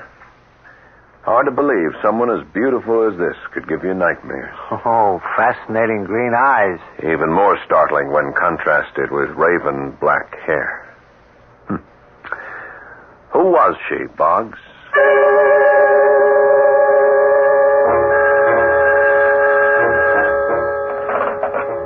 Inspector Warren. The Pentagon call? Yes, I'll take it now. Hello. Yes, General. I know. Carl Van Linden was an extremely gifted scientist. No, I'm completely satisfied that the death was the result of perfectly natural causes. Yes, come in. What you've heard, General, are just rumors. Yes, I see. Well, the Bureau will make that decision. Goodbye. Meddling old fool. Oh, I'm sorry, Lieutenant Carey. Oh, that's all right, Inspector. No, I'm sorry, but I'm here to give you as much trouble as the General. Oh, about what? The death of Carl Van Linden. Oh, look, Carey, I know Van Linden was a close friend of yours. But there's no mystery here. I've been going over your file. You've done an amazing job for the Bureau, and we're grateful. Inspector. I've also noticed you hadn't had a day off since last November. Are you suggesting I take a vacation? Oh, there's nothing unusual here. Many men in their prime overwork, buckle up under accumulated pressure, keel over, quite suddenly, as your friend Van Linden did. Inspector, I saw a young man in perfect physical health keel over, as you say, but it wasn't from overwork or accumulated pressure. Harry. I think I understand. Someone somewhere in this Bureau has decided that an investigation might produce results that could be damaging. The decision to close this case was mine alone. Now, why don't you start that vacation I suggested? If you say so, sir. Good. And why not start by coming to my home tonight? I'm giving a small dinner to introduce a young lady I've been seeing. Someone I'm rather serious about. Well, if you don't mind, Oh, you have a date? Fine, bring her. I'm sure Tara would love to meet her. Tara? Well, you've heard me mention her before. No. I mean, yeah, I guess so. There'd be no other reason the name would sound familiar to me. Yes. Well, then you will be there. 8 o'clock? Yes, Inspector. Yeah, I'll be there.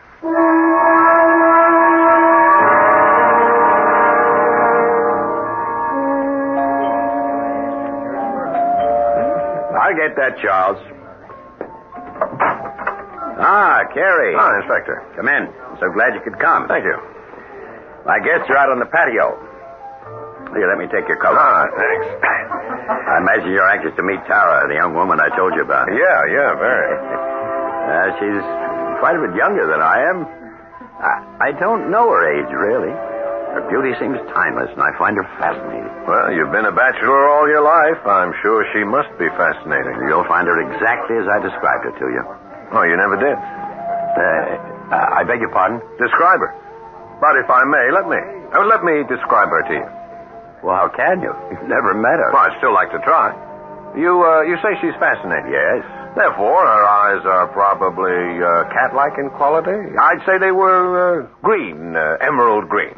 Well, go on. And since her beauty, as you put it, is timeless, she has the translucent Egyptian skin tone, pale by comparison to most women. Milk white. Her hair. Black. Raven black. Bravo! An amazing deduction.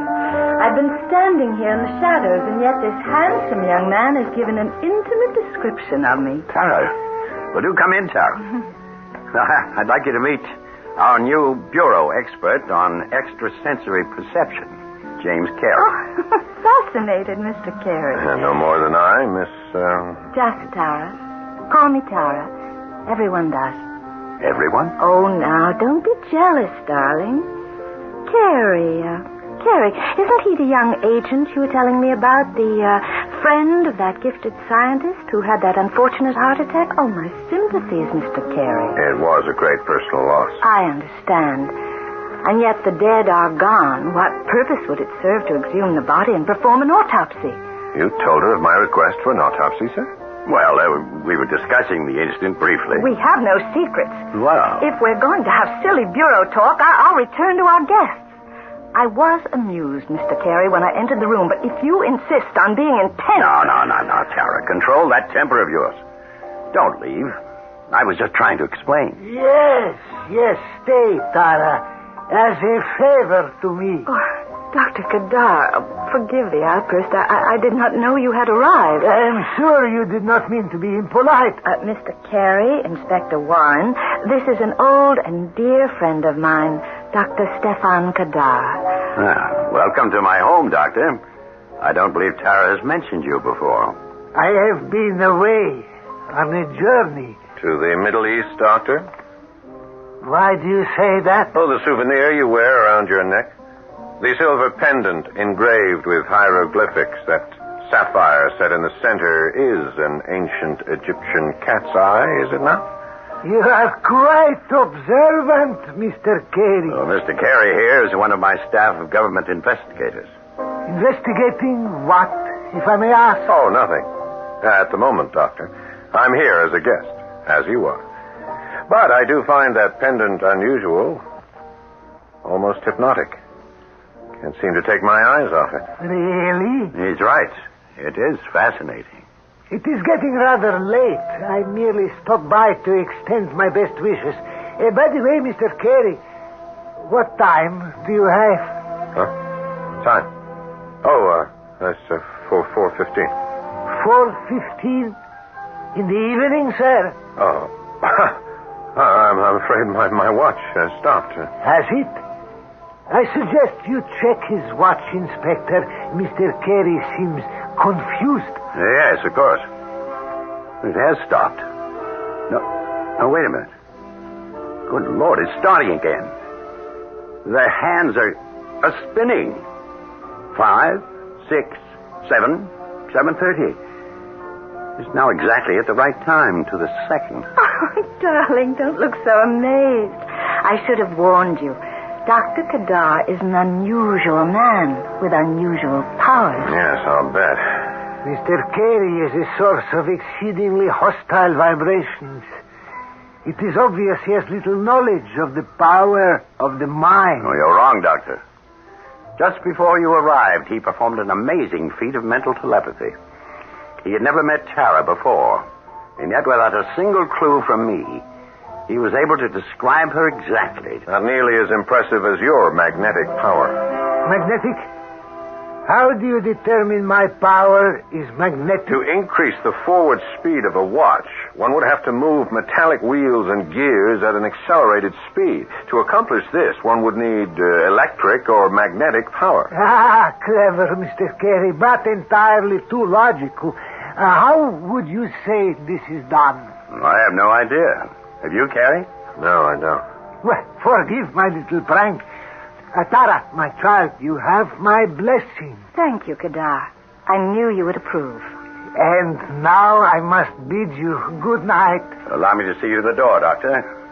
Carey, escort Tara to the patio. I'll join you both there later. Yes, sir. Well, they're gone. And now? Now, Mr. Carey? Aren't you going to suggest a walk in the garden? You amaze me, Mr. Carey. You are not only a master of extrasensory perception, but a mind reader as well. If we leave by that door, we won't be seen. Coming? I'm not sure. Afraid? Of what I can see, hear, and touch? No. Take my hand. It is real, is it not? Alive, warm. Who are you, Tara? Did my friend Carl von Linden ever truly know? I know of no Carl von Linden. There is a painting in his apartment, a portrait of a face he has seen many times in a dream. Oh, surely not me. Perhaps not. But one thing I do know for sure, the death of von Linden was an unnatural occurrence. I promise you his murder will not go unpunished. And those who have done the devil's bidding will spend an eternity in hell.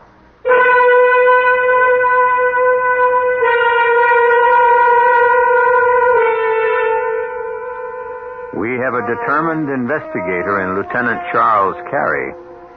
Tara seems innocent enough, and yet her resemblance to the portrait in von Linden's apartment is too remarkable to be coincidence.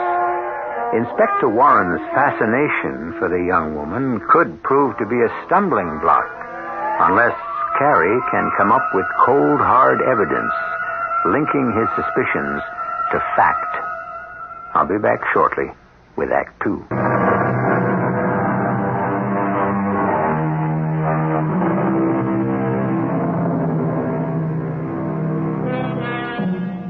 Three days have passed since the untimely death of gifted space scientist Carl von Linden. The night Lieutenant Carey met the beautiful, fascinating Tara, he returned home, troubled, unable to sleep. That unforgettable face, the same face that haunted his friend von Linden, now haunts the dark recesses of his mind. Try as he might, he cannot shake off the persistent, ghostly image.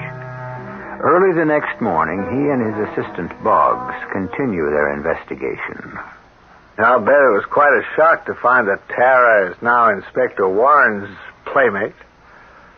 How did she get here so quickly from Egypt? Didn't you say von Linden spoke to her by telephone that night before he collapsed? Yeah, it could have been a fake call made by someone else or pre-taped by Tara. The possibilities are numerous. Oh? Do they include flying across the ocean at supersonic speeds, or shall we say on a witch's broom? Not likely. All right, let's start with the file. See what you can dig up on a man named Kadar, Stefan Kadar. Who's he? A man I met at the party. Calls himself Dr. Kadar. Tall, wiry, high cheekbones, white hair. An older man? How old would you say? Sure, he looked ancient. And yet he moved like a young athlete in his early 20s. You think he's mixed up in von Linden's death? I have a feeling there's a connection. Tara and this Dr.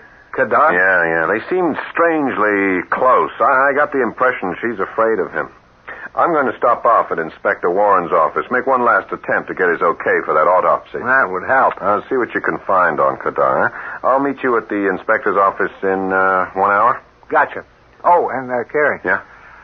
From what you've told me, someone out there doesn't want any further digging into this affair, so be careful.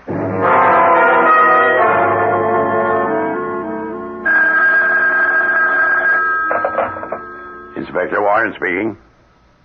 Oh, it's you, darling. No, you're not interrupting anything. Lieutenant Carey? No. As far as I know, he's on vacation. Those were my orders. The Von Linden case has been officially closed.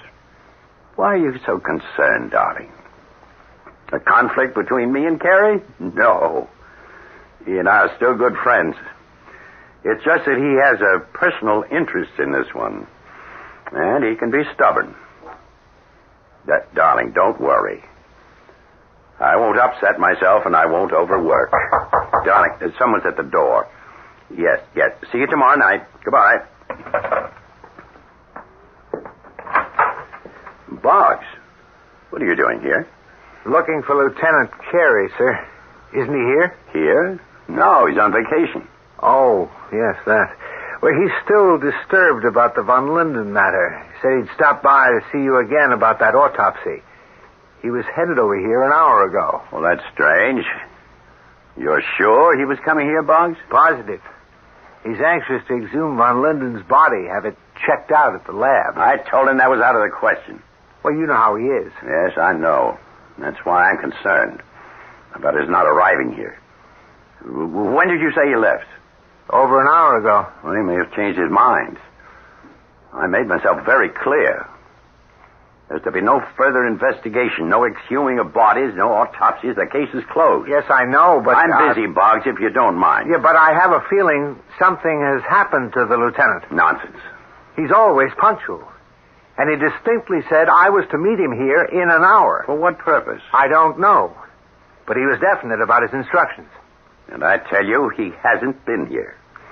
Now, I don't want any more about Lieutenant Carey or about the death of Von Linden. The investigation is over and the case is closed. The inspector is right, Boggs. Carey. Where have you been, Lieutenant? Walking. Reconsidering. The case. No need. No need for further investigation. I have been mistaken. Well, I'm glad to see you finally come to your senses, Carey. Come to his senses, sir. Look at him. He's lost all sense of time or reality. Look at his eyes. Empty. Glazed. Lieutenant Carey has been drugged.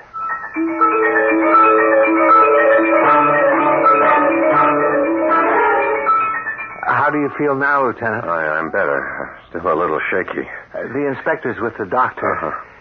You had a rough time for a while. Yeah, my head sure feels like it. Can you remember anything? Anything that might give us a lead on how you came to be in this condition? Well, I do remember leaving the office, heading for the elevator. On the way, somebody I haven't seen before said there was a call for me in Major Carlson's office. He's been transferred, you remember, to Rhodesia. So I picked up the phone, and a voice that was so familiar. It said, Yes? Don't press so hard, Carrie. It'll come to you. But an hour completely dropped out of my life? Not to mention the 6 hours following. What did the doctor say, Inspector? You'll be all right. There's no official conclusion on what actually happened to him. The lab reports all look normal. Normal. All because we're checking out a death that the Bureau refuses to classify as a murder case. Perhaps I have been a bit stubborn about this. At first, things did look normal. But now, I just don't know. You can find out. How? Okay, that autopsy.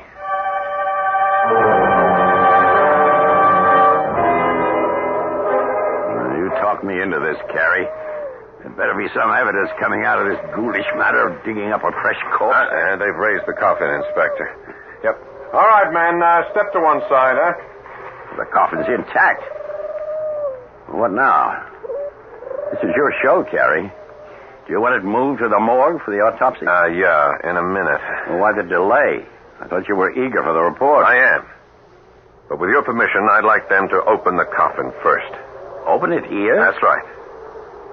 Carrie, you've been seeing too many horror movies. Exactly what's to be gained by... All right. Gentlemen, if you please, open the coffin. Good Lord. It's empty. Exactly. But who? How? Save the questions, Boggs. I think it's time we track down some answers. Our case is once again officially open.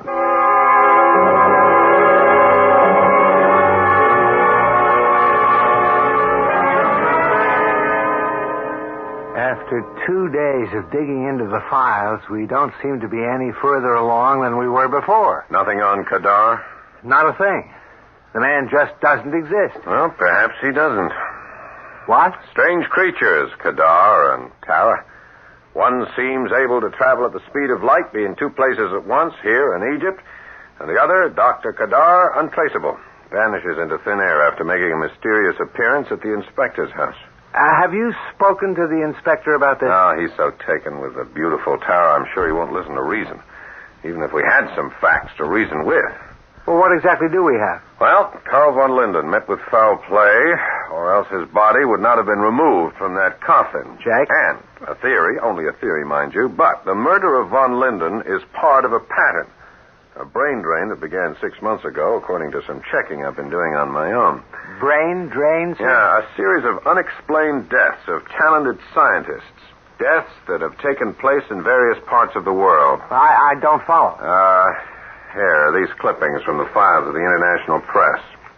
Possibilities I had expected have turned out to be facts. Which are? Fact number 1, von Linden, American space scientist, dies suddenly, cause unknown, and his body vanishes mysteriously. Well, that's true. Fact number 2, reported in this newspaper from Leningrad. Ivan Salkovich, Russian scientist, drowned in the Baltic Sea. Body never recovered.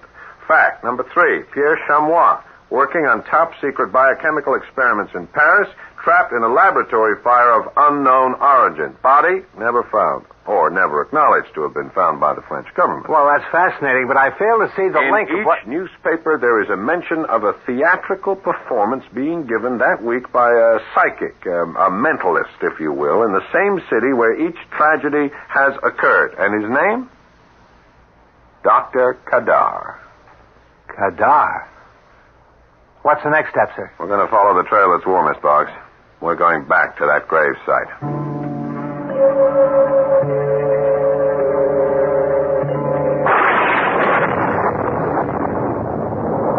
There's the entrance to the graveyard, sir. Yeah. Right up ahead. You got your flashlight? Yeah. Storm is brewing. It's getting dark. I have it right here, sir. I'll move on ahead. Just follow me. Right. Can you see all right? Yeah, I'm fine. Fine, Fox. I wish I could say the same. Graveyards are not exactly to my taste. Keep your eyes peeled for that gravesite. Yeah. I believe it's up ahead, just to your left, huh? Just beyond that large crypt? Yeah, the gravesite should be directly ahead now. Here it is, sir. Yeah, there it is. There's the open grave. Well, nothing seems to be changed. What's that? The door, sir. To that large crypt. Oh, yeah. It's loose on its hinges, swinging in the wind. Boy, it startled me for a moment. Hey, hold the light on the ground here. Huh? What's this? Huh? What? A silver pendant. It was half buried here in the soft earth. Hey, I've seen that before. Those ancient Egyptian symbols. The cat's eye. It belongs to Dr. Kadar. Are you sure? Positive. He was wearing it when I met him. I remember looking into it, feeling strange, somewhat hypnotized. Yeah, it does seem to have that quality. Turn away, Lieutenant. What? I feel controlled by a sort of supernatural presence. Look. That strange ectoplasmic form. There, alongside the open grave. Well, I don't see anything, sir. It's moving towards the crypt. We gotta follow it, Boggs. There's something there. Something the apparition wants us to see. There's nothing there. Come back, Lieutenant. Come back!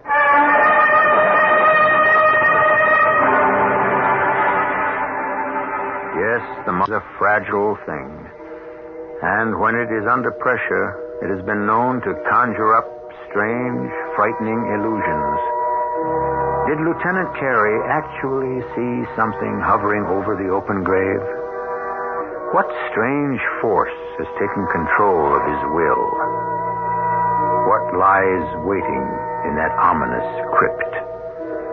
We'll find out more about this deadly situation when I return shortly with Act 3.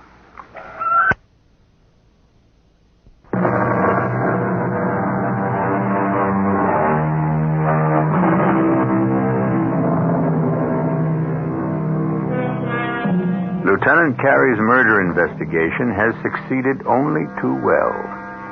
It now looks like it may also succeed in adding the names of both Carey and Boggs to the list of unfortunate souls who have suddenly vanished.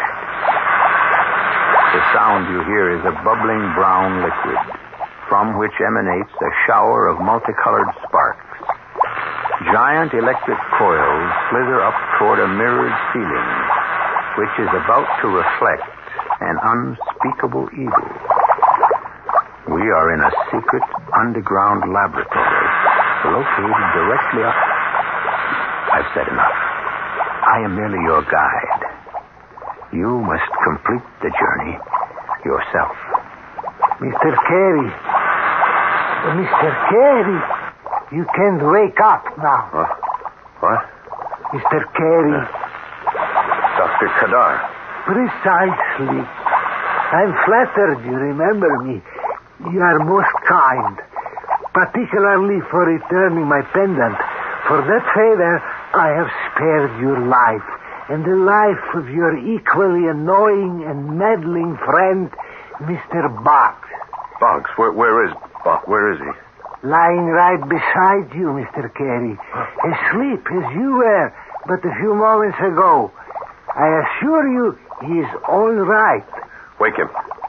Come on, bring him around as you did me. Certainly, as a show of good faith. Here is my silver pendant. If you will merely press the eye to his forehead... He looks so pale. Boggs, are you all right? Yes, Lieutenant, I think so.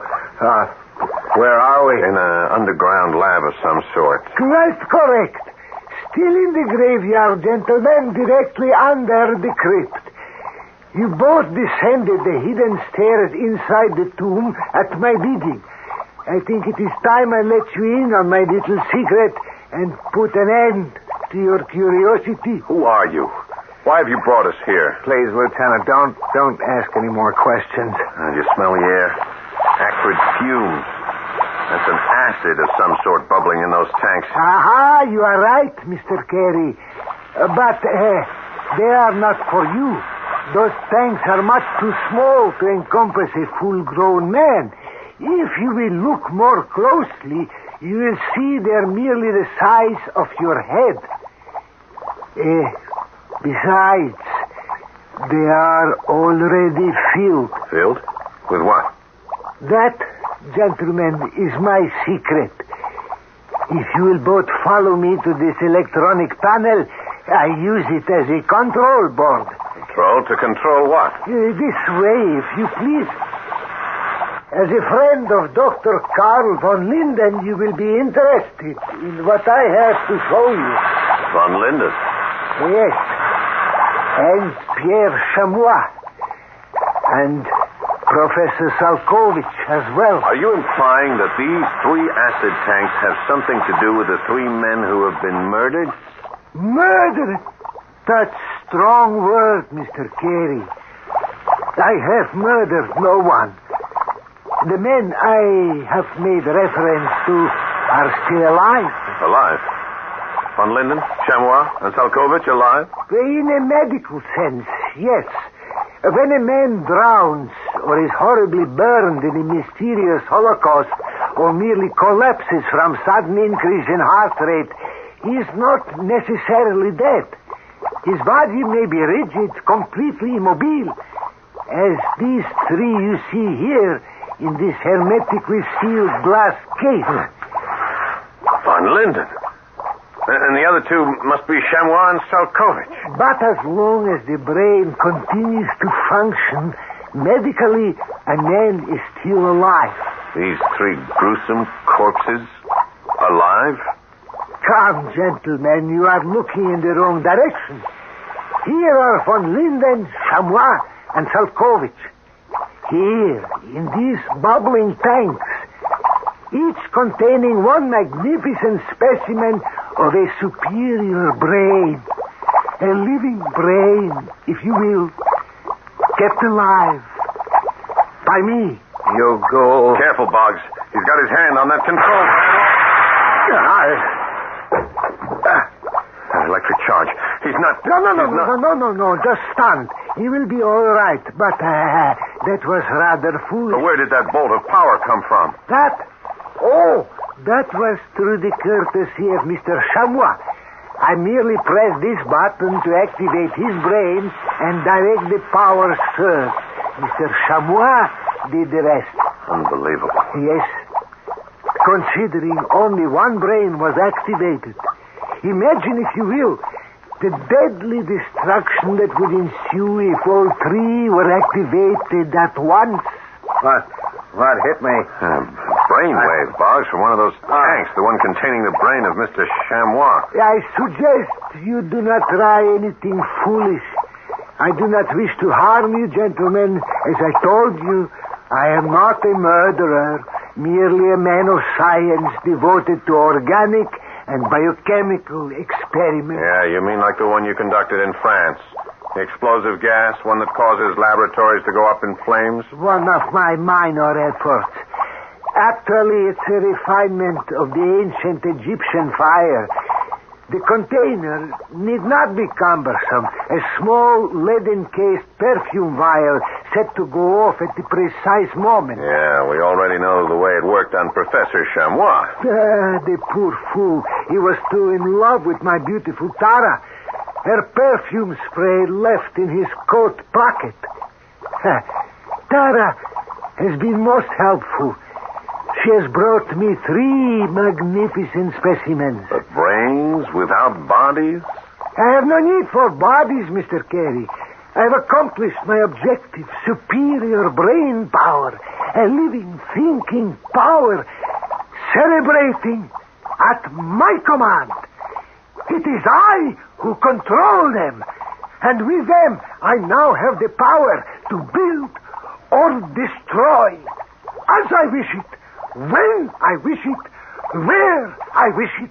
I will admit that little experiment you just demonstrated was impressive. For a minor achievement. Minor achievement. Oh, come now. I've seen more exciting electrical displays at our own local Museum of Science and Industry. Haven't you, Boggs? Yeah, sure. Much more exciting, sir. See, you're testing me, are you, Mr. Carey? Trying to discover just what sort of power I have under my control. If it is excitement you want, gentlemen, I will be most happy to oblige with a little help from my friends. Professor Salkovich. A shower of white-hot sparks, if you please, blocking the door in case our visitors decide to make hasty exit in the middle of the show. Good Lord. Will you look at that? Keep back, Boggs. Now you, Dr. von Linden, a needle-sharp laser beam, blue liquid fire, separating our two guests. Hold them prisoner, each to his own side of the room. Watch it, Boggs. Jeez, that was too close for comfort. And now, once again, I call on you, my good chamois. Repeat your fast performance. Strike Mr. Boggs with a kinetic bolt of current. This time, increasing the power to killing equation. No, wait. Stop. You've proven your point. Dr. Kadar, we've seen enough. I hear you, Mr. Carey. And so it seems of Salkovich, Chamois, and von Linden. The electrical display, as you put it, is over. I must admit, that was really something. Thank you. It has not been easy to develop this violence. These men are peaceful by nature. At times they resist and are not easy to control. You mean you shock them? That's how you control them? With embedded, heated electrodes. They have no love for me, my three professors, but they obey. And soon I will have more corpses, more brains. And that's where Tara comes in. Yes. Most beautiful child. But like most beautiful women, she has an insatiable need for power. Which you provide. But why has she bestowed her gifts on Inspector Warren, huh? Inspector Warren was not chosen for his brain, but for his social contacts in your space program. He has had his uses. At this very moment, Tara is placing a small vial in his coat pocket. The incendiary charge is set to go off at midnight, when she's safely out of range of the deadly Egyptian fire. And the newspapers will report another unfortunate accident. Exactly. It is just past 11:30. You're not thinking of anything heroic right now, are you, Mr. Carey? No, I was thinking about your three captive professors, how they must hate you. Hate me? Yeah, well, they must know what you have done to them, how you torture them, and for what purpose. What if they were to make a concerted effort to fight back? How much damage do you think they could do? Huh? The thought is too fearful to contemplate. But what if they try, Doctor, and succeed in wresting control from you? It's impossible.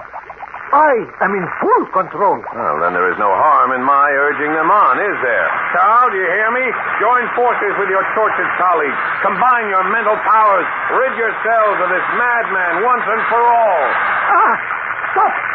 You are confusing them. No, them. I don't think so, Doctor. I think they know exactly what they are doing. The beam! The laser beam! No. Von Linden! Stop!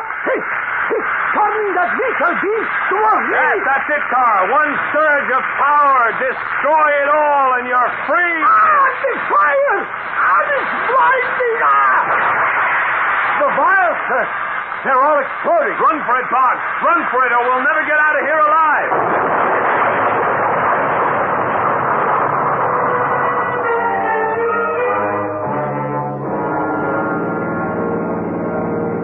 I can't believe it, Lieutenant. That chamber of horrors, it was like a nightmare. Keep your eyes on the road, Boggs. Getting close to midnight. Yeah. There's the house up ahead. Quick, pull into the driveway. Yes, sir. And there's Tara, just coming out on the porch. We made it. Yeah. Inspector Warren is with us. Okay, turn your lights off. We'll move in slowly. Right, sir. It isn't likely that hidden vial will go off while she's still with us. Well, I wouldn't bet on it. A madman like the late Dr. Kadar was capable of anything. Okay, stay in the shadows. You've really been a delightful guest, darling. But really, you mustn't stay any longer. I can never bear to leave you. But it's almost midnight. I'd love for you to stay, but... Would you, Tara? Carrie. And Boggs. What are you two doing here? I'll explain in a minute, Inspector. Give me your coat. My coat? Yeah, that won't be necessary. I found what I want here in your pocket. Tara's perfume vial. You're mistaken, Mr. Carey. That vial is not mine. Oh, but it is, darling. I recognize the scent. Please step back. What are you doing? I'm going to throw this vial as far as I can across the highway into that open field. What was in that? It is the heat. It's suffocating. What chemical could cause that explosion? We'll never know, sir. We'll never know.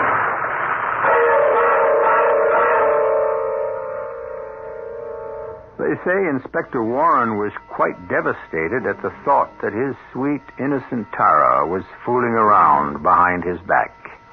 But you'll be happy to know he's forgiven her and sees her regularly, every Sunday, on Visitors' Day at the State Correctional Institution. I'll be back shortly.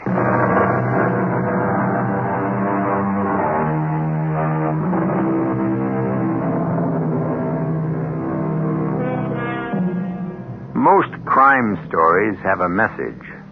Ours do not. They are offered as pure entertainment. But for those who insist on a message, we offer you a choice of two. For the good guys, we have a word of caution. When it comes to a romantic liaison with a beautiful woman, look before you leap. It could be a matter of love or death. And to the bad guys, a word of advice from Oscar Wilde, who warns, murder is always a mistake.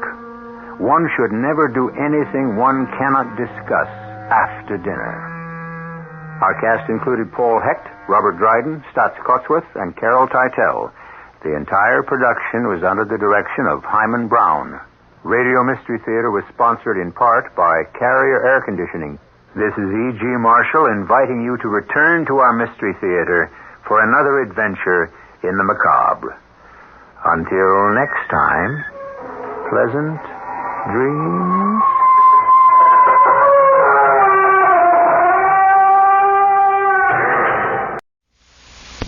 CBS Radio Mystery Theater presents...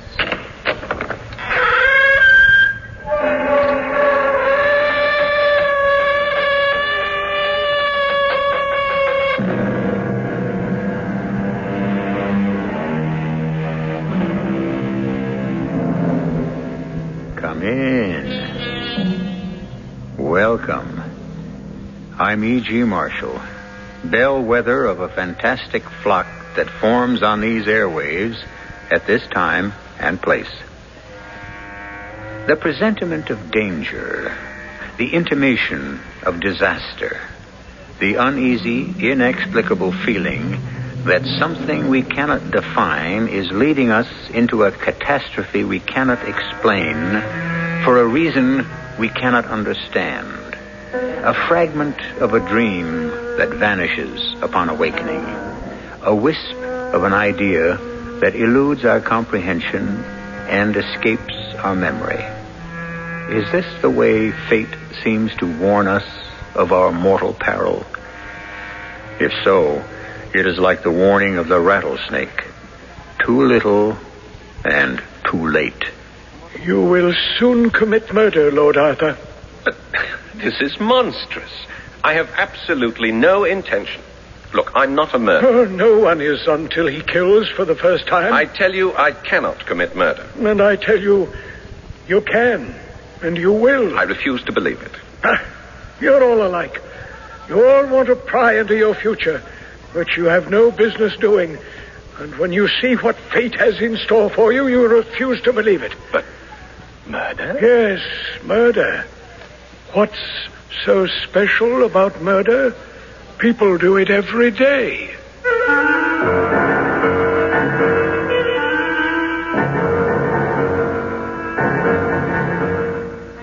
mystery drama, The Saxon Curse, is based on the Oscar Wilde classic and was especially written for the Mystery Theater by Sam Dan and stars Paul Hecht.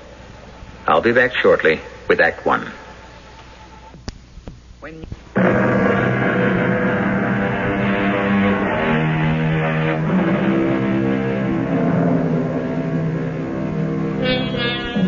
Today, things are tough all over. Even the very rich complain.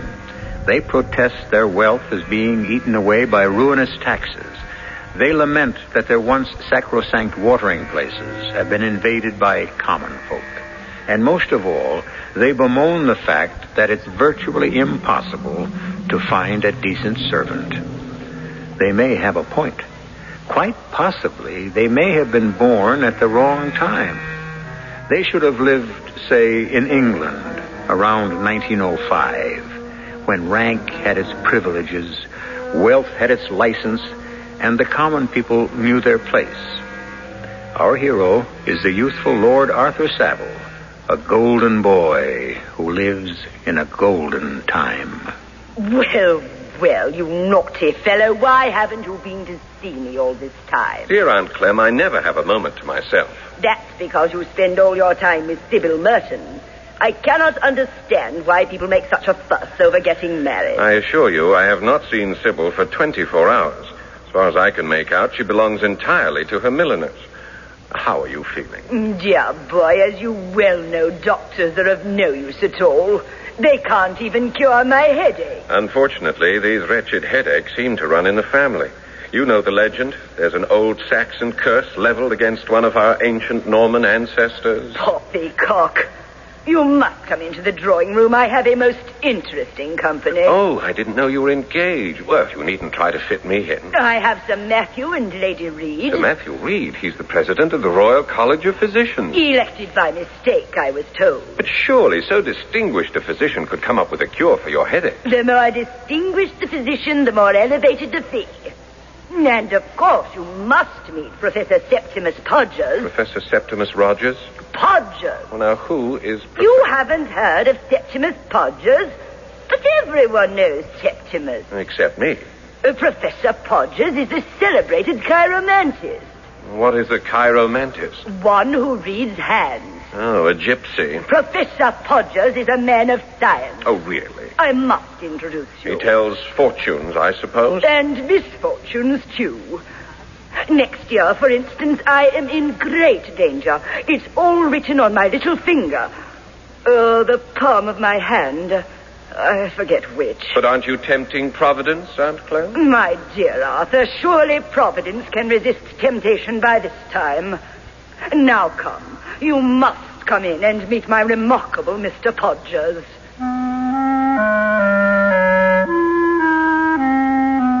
And so I entered my aunt's drawing room, where I was introduced to her Mr. Podgers. I must say there was nothing esoteric or mysterious or romantic looking about him at all. He was a stout little man with a funny bald head, and you might take him for something between a family doctor and a country solicitor. He was staring at the palm of Sir Matthew, and I was amazed to see how Sir Matthew and Lady Reed gazed at him with rapt attention. And what do you claim to see in my hand, sir? I see a man of adventurous nature. You have taken 4 long voyages in the past. By George, so I have. You were shipwrecked once. Amazing. You have a passion for collecting curiosities. But everyone knows that. It's been in the paper. Arthur, dear boy, do not interrupt. I see in this line, the health line, a secret. Sir Matthew, you had a serious illness between the ages of 16 and 18.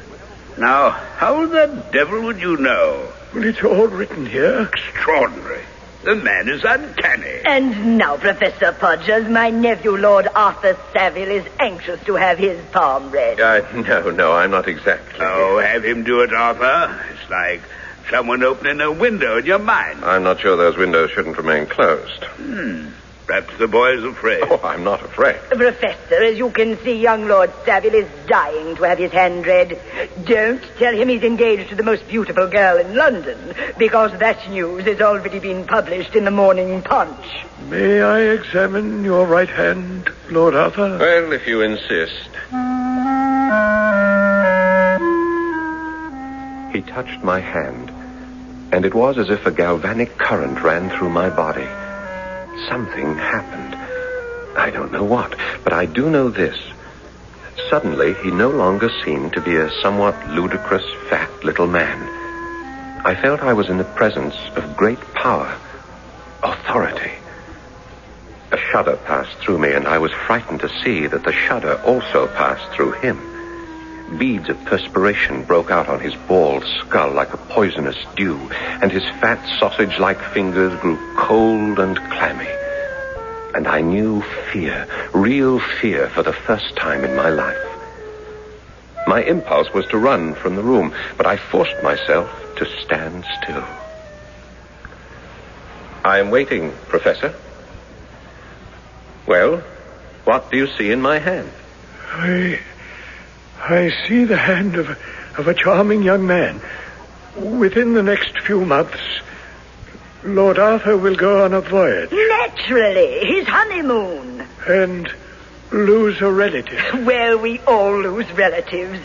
Sometimes I think they were created for the purpose. Can you tell us any more? No, Lady Clementine.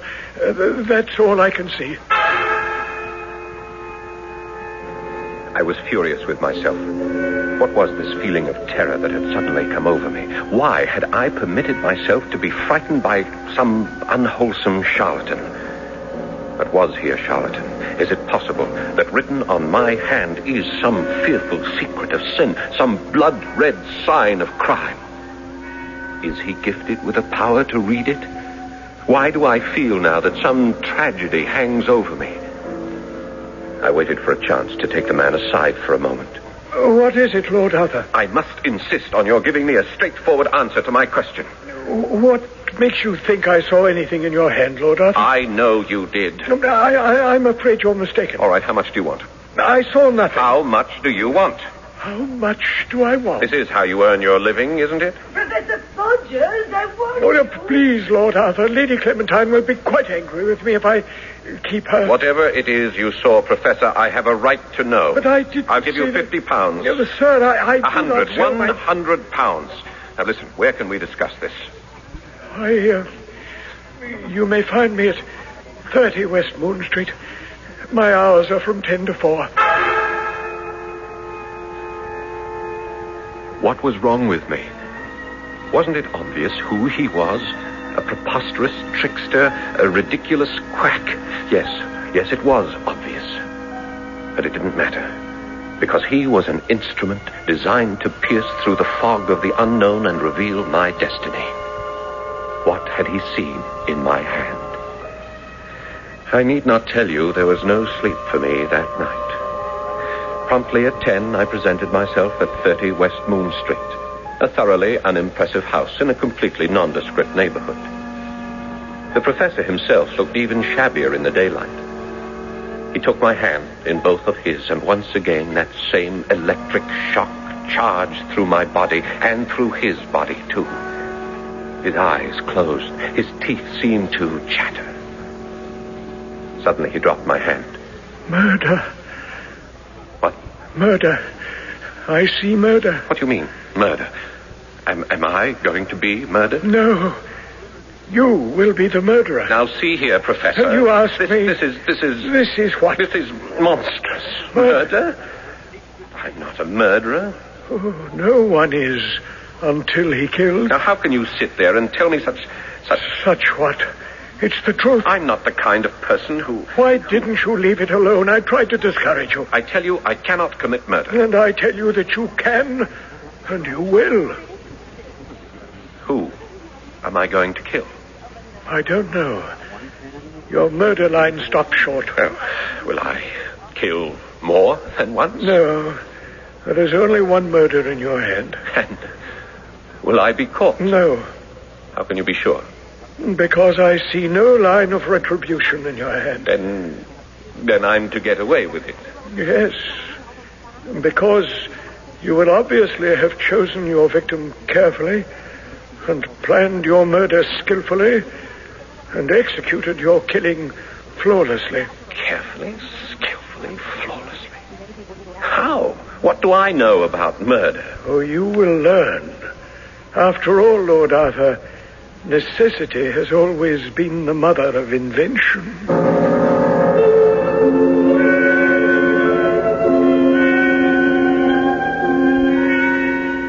Than which truer words were never spoken. Of course, to our hero, Lord Arthur Savile, murder was something that usually took place only in the sensational newspapers.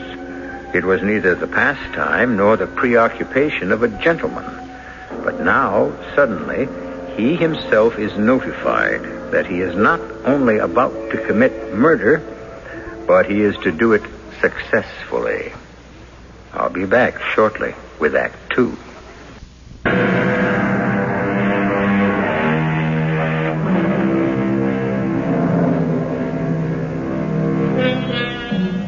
Murder will out, said Chaucer.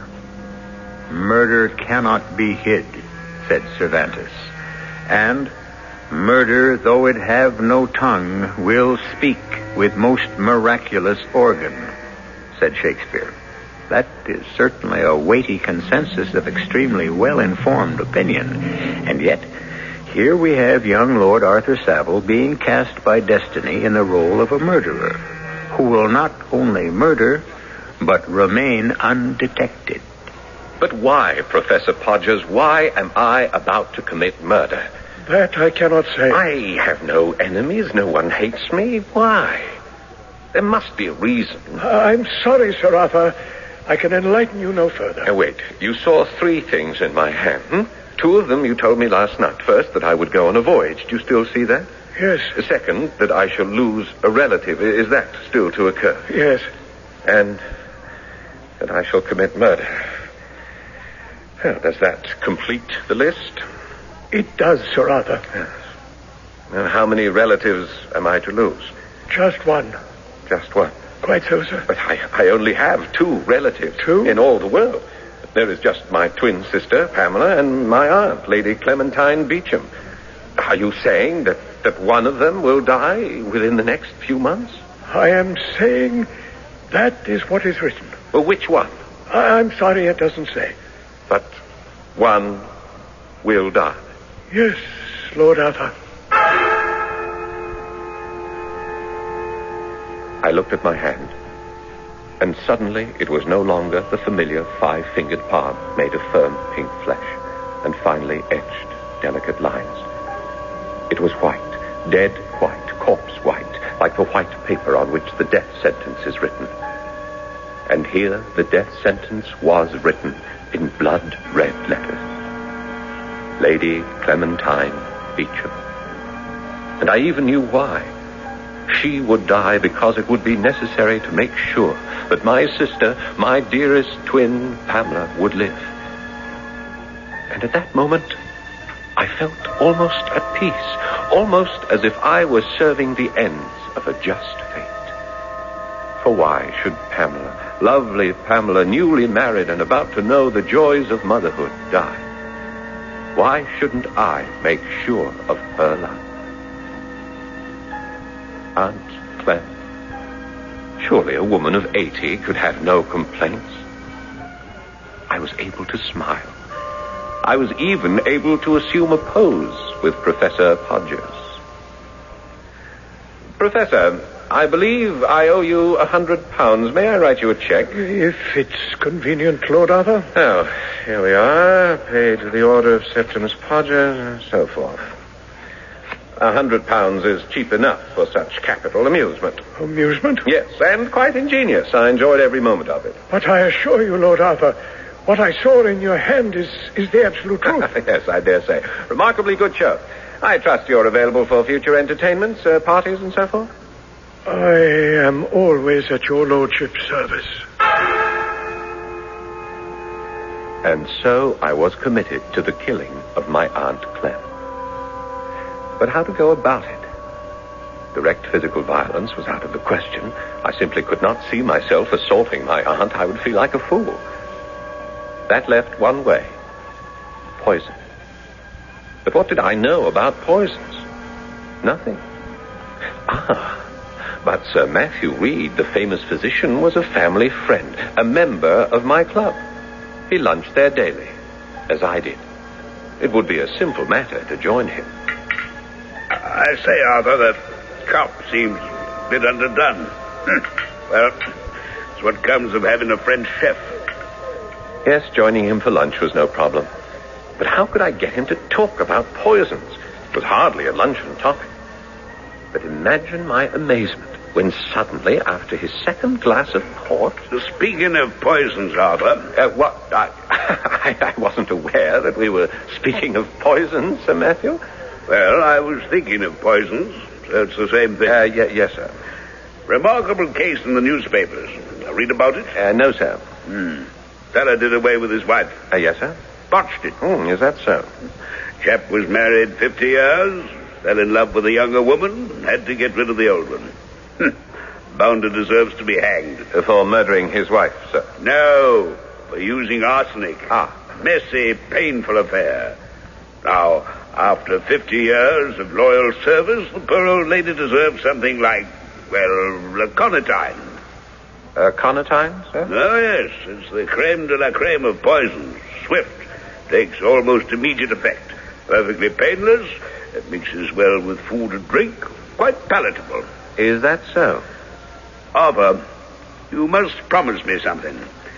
If after 50 years of wedded bliss with the divine Sybil, you should decide to, well, do her in, you shall by all means use aconitine. I promise. Sir Matthew, suppose after 50 years I should wish to make a fool of myself, how could I come upon this aconitine? Why, I expect there shall always be a Humbies and Pestle. They shall still be chemists by appointment to whomever the future monarch will be. Humbies and Pestle. Of course. Yes, it was going along beautifully. It was as if I were following a track leading me to my sure destination. That afternoon, I strolled up St. James Street to Humby and Pestle's. Mr. Pestle, who always attended personally on the aristocracy, was a good deal surprised at the mention of the word aconitine, and in his usual deferential manner started to mumble something about... I assume, of course, Sir Arthur, that you have a prescription. I beg your pardon, Mr. Pestle. The law requires... Oh, I hope you are not assuming that I intend something illegal. No. It's... you see, it's for an absolutely humanitarian purpose. I have this huge Norwegian Mastiff. You're familiar with the breed, of course. I believe so. Yes, I am obliged to get rid of it since it insists on biting my Swedish chauffeur. The Norwegian Mastiff and the Swedish chauffeur seem to be sworn foes. There is no possibility of a peaceful solution. It's tragic. Yes, sir. Since Norwegian Mastiffs are plentiful, whereas Swedish chauffeurs are rare indeed. I think I understand, Lord Arthur. Thank you, Mr. Pestle. Powder form is best, and a pinch in the dog's lunch or beverage. You are a man of great heart and understanding. Always at your service, my lord. And may I compliment you on your remarkable knowledge of toxicology. Was it only last night that I had met Septimus Podgers for the first time? Was it only this morning that he revealed the awful secret of my hand? Was it only this noon that I had lunch with Sir Matthew and discovered the aconitine? And has it been only 10 minutes since I walked out of Humby and Pestle's with a poison in my pocket? Yes. What did Podgers say? I would execute this murder carefully, skillfully, flawlessly. Now, let me see. How shall I administer the aconitine to dear Aunt Clem? This could be a sticky business, and the entire project could founder. But it was remarkable how clearly I was thinking. how I was suddenly seized by the most happy inspiration. Why haven't you been to see me all this time? Dear Aunt Clem, I was here last night. A likely story. You take advantage of my failing memory. How are your headaches, dear Aunt Clem? I would rather not discuss the wretched things. I have brought you a cure for your headache. There is no cure, dear boy. It's an ancient Saxon curse. No, but you must try this cure, dear Aunt Clem. It's proof against Saxon curses. Why do you say that? Because it was invented by an American. I assure you it's a perfect cure. You must promise to try it. It comes in this little box. The box is charming, Arthur. It's made of silver. Open the box. Carefully. It contains a powder. Take a pinch in a little bit of wine. Well, try it right now. Oh, good heavens. No. You must do nothing of the kind. You see, this is a homeopathic medicine. If you take it without having a headache, it may do you no end of harm. Wait till you have one and then try it. You will be astonished at the result. Oh, I should like to take it now. The fact is, though I despise doctors, I adore medicines. However, I shall wait for my next headache. Oh, when shall that be? Well, I hope not for a week. I never know. But you're sure to have one soon. Oh, how sympathetic you are today, Arthur. Really, Sybil has done you a great deal of good. But now you must run away. I am dining with some frightfully dull people. If I don't get my sleep now, I shall never be able to keep awake during dinner. Well, goodbye, dear aunt. Goodbye, dear boy, and thank you so much for the American medicine. Give my love to Sybil.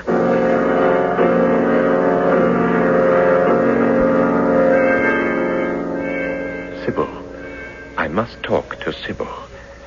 Since I should like to be as far away as possible when it happens. Of course.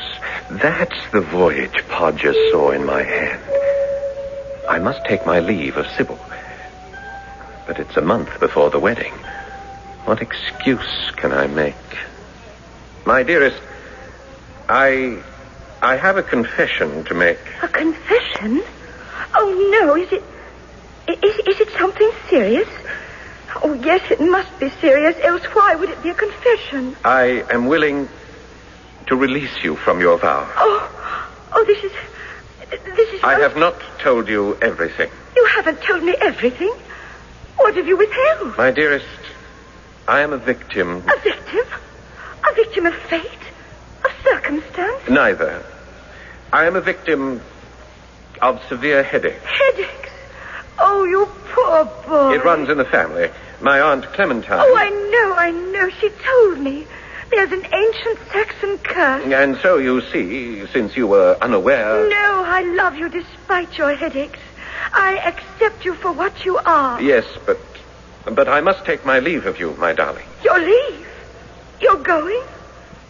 You're leaving? You will desert me? I'm going to Vienna.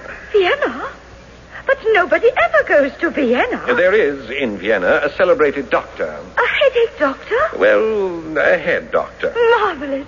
And you're going to see him? No, surely he can cure my headache. Oh, my darling.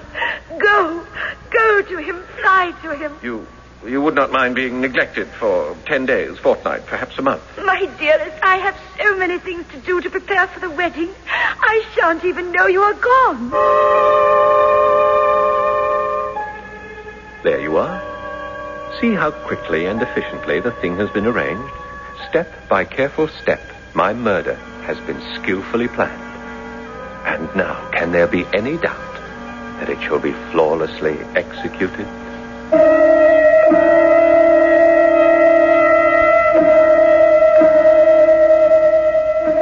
And he's only an amateur. And this is only his very first attempt. So it only goes to prove that each of us has a hidden facet, an unknown talent, an ability that's kept secret even from ourselves. Does this mean that murderers are born, not made? Or does it prove that murderers are made, not born? Whatever it means, someone is going to be killed just as soon as I return with Act 3.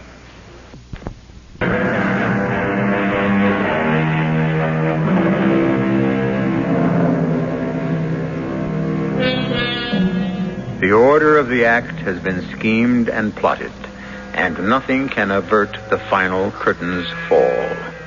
Or so said a Russian poet. And certainly it must be said that not only has Sir Arthur's scheming been careful, skillful, and flawless, we can even add a bonus word and say meticulous. And so, the deadly aconitine waits with fateful readiness the very next headache of the Lady Clementine Beauchamp. While I, of course, have made myself perfectly comfortable and happy in Vienna, a delightful, if somewhat socially backward city. And since I had announced to my beloved Sybil that I was here to consult a celebrated doctor, I decided, for the sake of the record, to do so. Headaches? Yes, Doctor. Fierce, relentless headaches, once or twice a month. Tell me about your dreams. Dreams? I never dream. You never dream? Impossible. Yeah, but it's true. I never had a dream in my life. We have found it. Found what, Doctor? The cause of your headaches. You have the headaches because you do not dream. So, all the bad thoughts are still imprisoned inside the skull. You see? I'm not sure. By George, there might have been something to what the fellow said. Lately, I noticed I had been starting to get headaches. Maybe the Saxon curse had come down to me. But this lack of dreaming... all this was of minor concern. The crucial thing was, I had made sure of my story. I had said I came here to consult a doctor. I had consulted a doctor. I could now see where the execution of the perfect crime required superb intelligence, which is perhaps why it is beyond the capabilities of the lower classes. However, my visit was to end abruptly. That evening, there was a telegram from Sybil. Aunt Clementine died suddenly. So, she had taken the poison. She was dead. And now, I must return at once, like the proper grieving nephew. I didn't pause to pack. I caught the night express to Paris, and from thence the train to Le Havre. The following morning, I was back in London. Oh, darling, you're home. Tell me everything. Where is poor Aunt Clem? In the hospital. The hospital? I thought you said she was dead. She is quite dead. You see, she complained of a severe headache, and so she drank a glass of wine, and in just a few moments she... Yes? Well, she seemed to be dead, but I couldn't be sure, and so I summoned James and Harris and Charles, and they carried her downstairs to her motor car, and we all rushed to the hospital. At the hospital, they couldn't help her. Oh, no, she was quite dead by the time we arrived. Even Sir Matthew Reed himself was unable to bring... Sir Matthew? Sir Matthew Reed. He was there? Of course, he's her personal physician. Well, what did he say, Sir Matthew? Oh, I remember quite distinctly what he said. If I didn't know young Arthur better, I'd suspect foul play. He said that? He smiled when he said that. Oh, dear Arthur, no one could possibly suspect you of doing the old girl in. Why, you were miles away at the time. Yes, in Vienna. Did he say anything else, Sir Matthew? No, Arthur. Well, but why are you so pale? What? Oh, the diet. Viennese diet. It must... did he perform an autopsy? Arthur! What a perfectly gruesome thing to say. Oh, I should hope not. You don't know that? Oh, my darling Arthur, you are upset. You're not yourself. I can see. Oh, I know how much poor Aunt Clem meant to you. She was dear to me also, always giving me little gifts. Yes, darling, I should like to rest. Of course, my dearest. Rest. You must be brave. One does not lose an Aunt Clem every day. Why was I frightened? I had been assured that all would go well. There would be no retribution, that the killing would be carefully, skillfully, flawlessly executed. It was, wasn't it? Why? Why was I so apprehensive? Podgers had assured me. Podgers. I must see him again. I must hear it from his lips again. He must read my future again. He must tell me that I shall not be caught. I rushed to West Moon Street. Here now. What you pounding on the door for? I'm looking for Professor Podgers, Septimus Podgers. Is he in? Oh, yeah, he's in. Well, then why doesn't he answer? Well, sir, you asked, is he in? And he's in, all right, but he ain't in there. He's in jail. In jail? Oh, yeah. They come and carted him off about a week ago. Jail? Yeah. He had a bit of a confidence game. He'd get people to do all sorts of things and swindle them out of their money. How much did he take you for? Well, kiss it goodbye. You'll never see it again. I knew it. I knew he was just a common charlatan and thief. But he had the gift. The gift of what? Prophecy. But how did I know? Perhaps it was all designed to get me to murder my aunt so he could blackmail me for the rest of my life. What could I do now? I couldn't very well visit him in prison. Oh, yes, I poisoned Aunt Clem, thinking that the death of a very old lady would cause no suspicion. But I had reckoned without Sir Matthew Reed. Sir Matthew, the expert, the authority on poisons. Well, if he doesn't suspect, then I will be safe. But suppose he does suspect. Sir Matthew said, if I didn't know young Arthur better, I'd suspect foul play. But he smiled when he said it. Smiled? He must have meant it as a joke.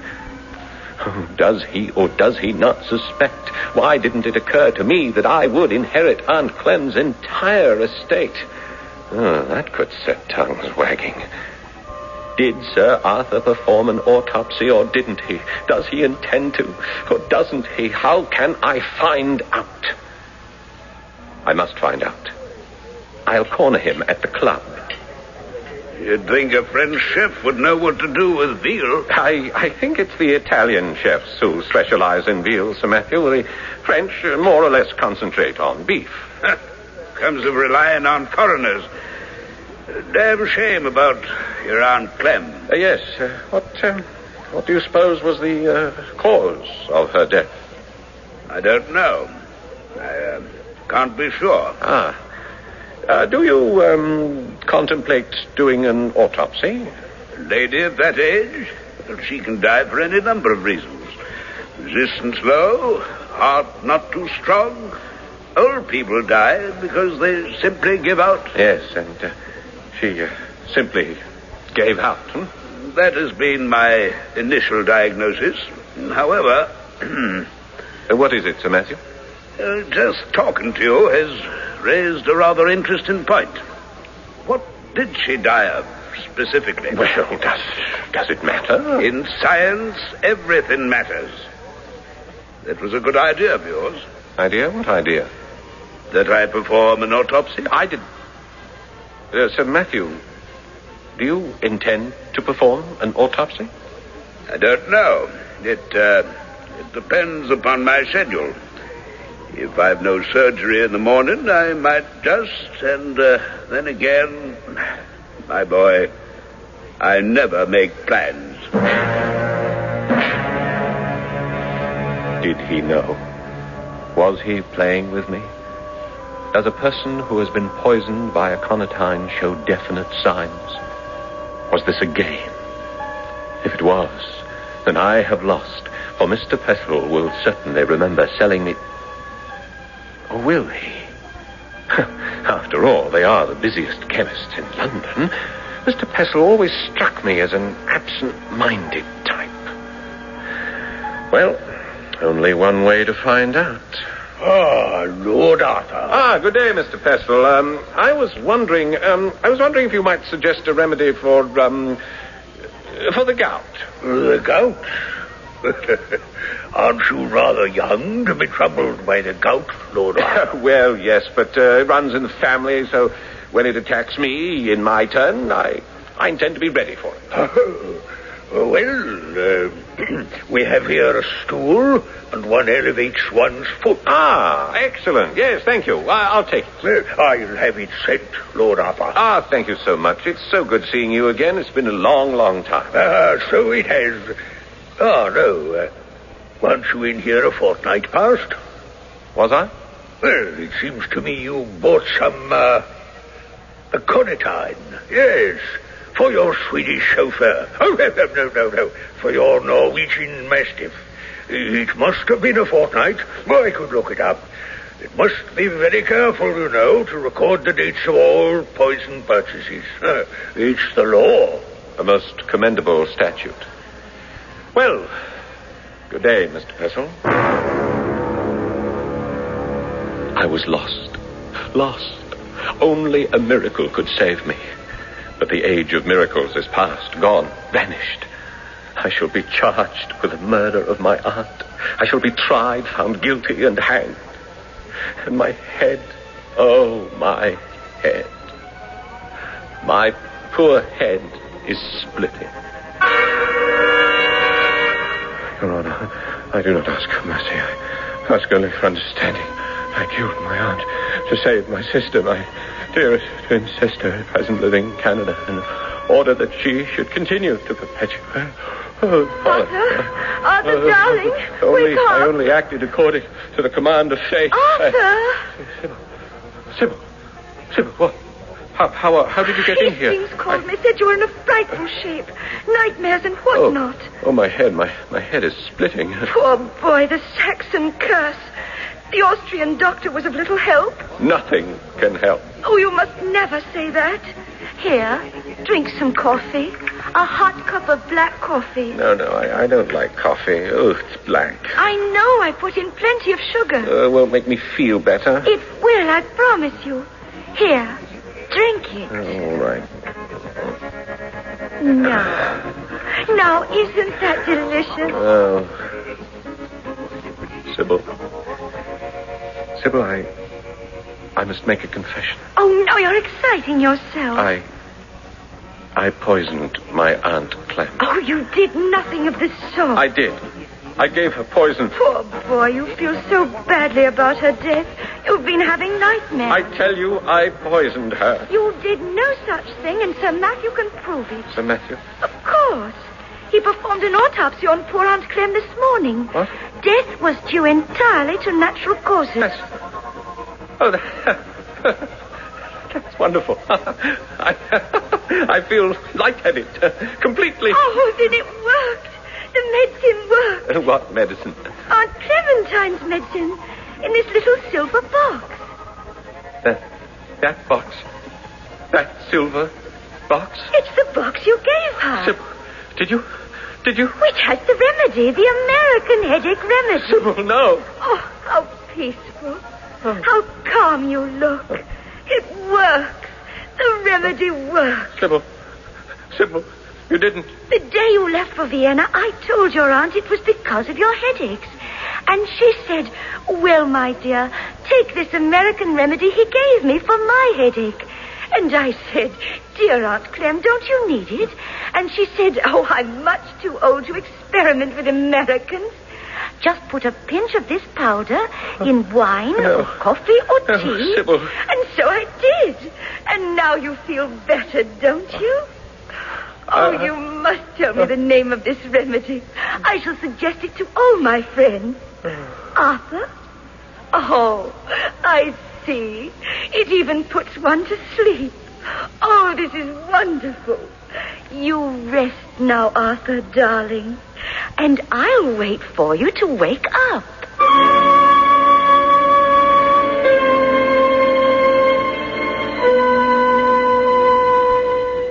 As you might assume, she had a very long wait. Well, whatever you want to say about Professor Podger's prediction, his three basic forecasts did come true. Lord Arthur lost a relative. He did go on a voyage. And there was a murder. Not that Sybil was ever tried for it. I'll be back shortly.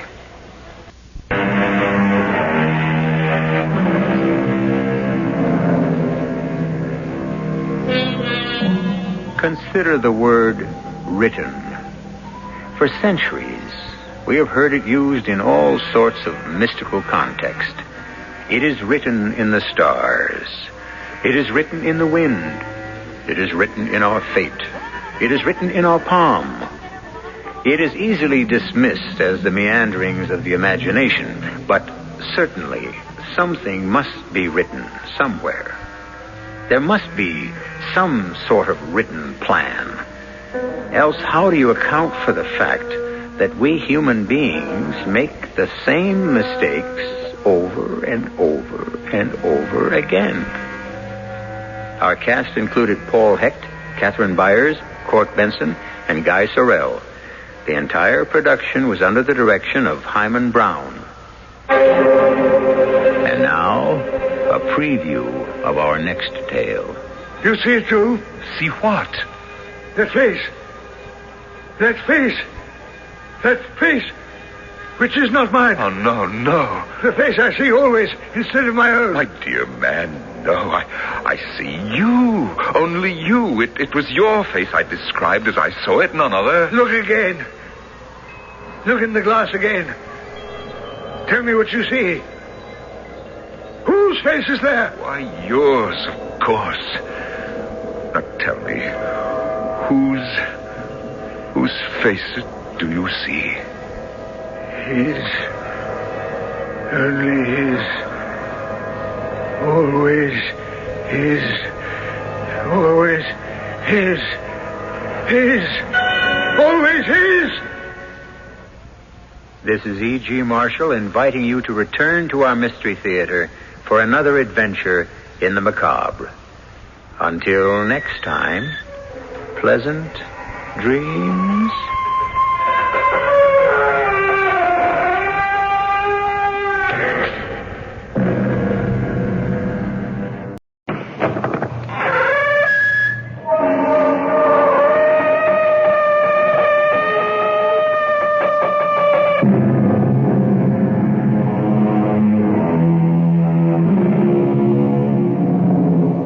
Come in. Welcome. I'm E.G. Marshall. The greatest poet-dramatist in the English-speaking theater, or perhaps in any language, is William Shakespeare, whose body was laid to rest 360 years ago, but whose spirit is as alive today as it will be in another 70 years or millennia. This begins our salute to the master. Not in the soaring poetry of his words, which would be presumptuous for this series, but to the enduring excitement, suspense, and mystery of his tragedies, adapted especially for our audience today. Dramas as gripping and tense as any of the stories I have brought you in the past 2 years.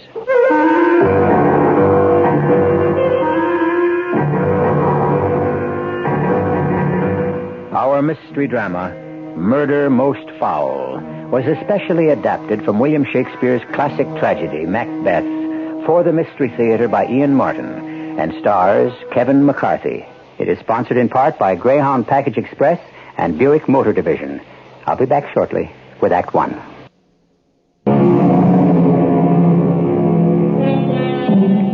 The simplest of historical notes are enough to make this story as up-to-date as any murder on your newspaper's front page.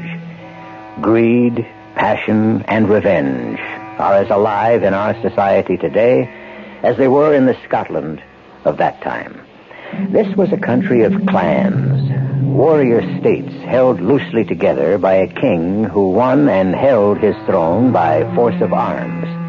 Every clan who supported the king was headed by a thane, a rank equivalent to earl, conferred by the king.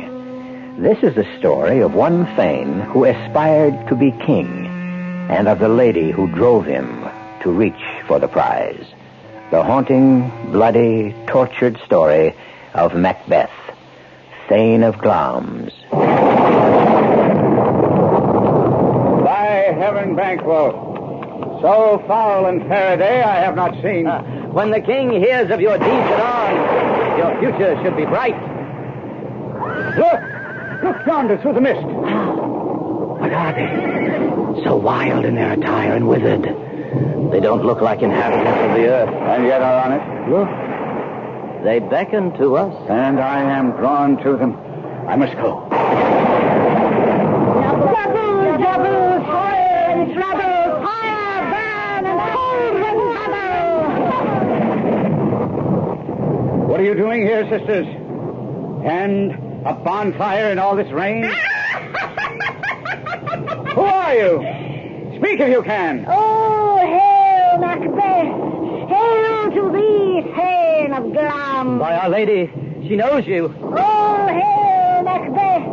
Hail to you, Thane of Cawdor! By that title, then, she knows me not. Oh, hail, Macbeth! That shall be king hereafter! And there she proves she knows me not at all. Why could any prediction be more promising? Forgive me, sisters, but I believe that you can look into the seeds of time and tell which grain will grow and which will not. What fortune do you see for me? Hail, Banquo, lesser than Macbeth, but greater! Who shall be not so happy as Macbeth, yet much happier? Hail, Banquo, that shall be the father of kings, and yet no king himself. Banquo and Macbeth, all hail! All hail! All hail! Stay, sisters! Tell me more! Too late, old friend. Even the fire has melted into thin air. Your children shall be kings. And you to be king? Old Duncan would not like that so well. Or his son Malcolm, already named to succeed him. I don't think the Thane of Cawdor would be so pleased either. Well, it should bother him little since he's alive and well. Yeah, I am anxious to get home to my lady. Come to the castle, and let's leave this melancholy heath behind us.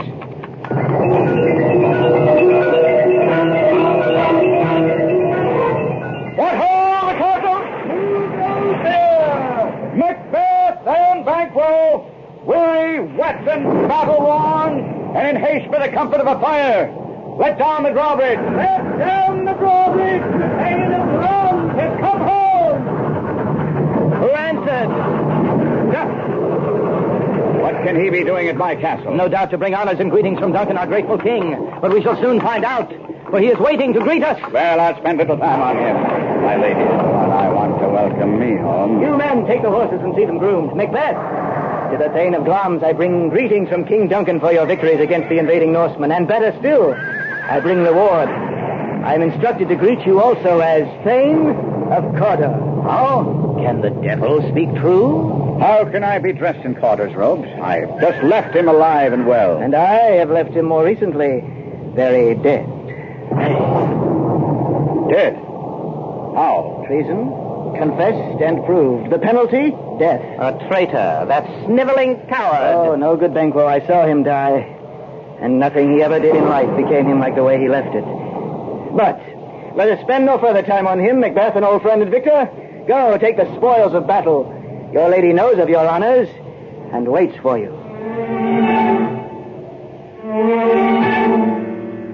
Great Glams, worthy Cawdor, my husband and my darling. I am so proud of you, my new Thane of Cawdor.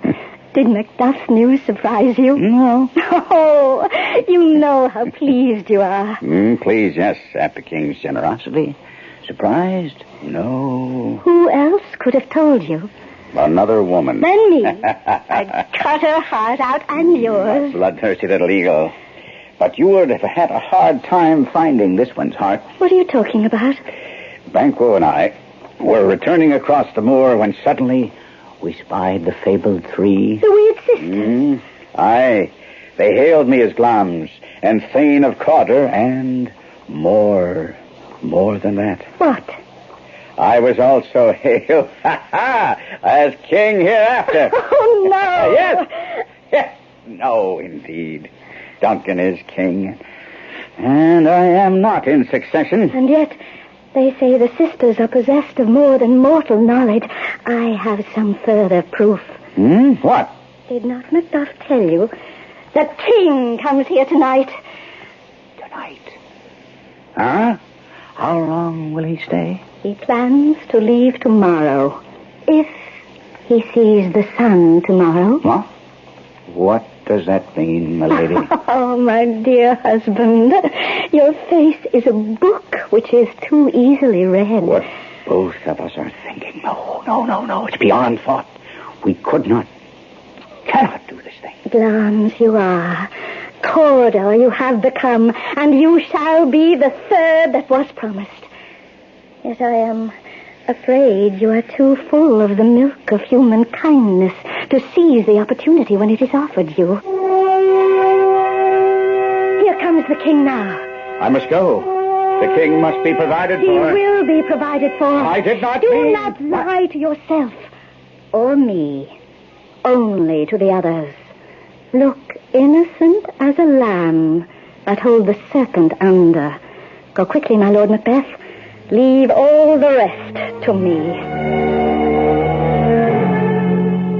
The raven himself will be hoarse who croaks the fatal entrance of Duncan as I watch him here from the battlement.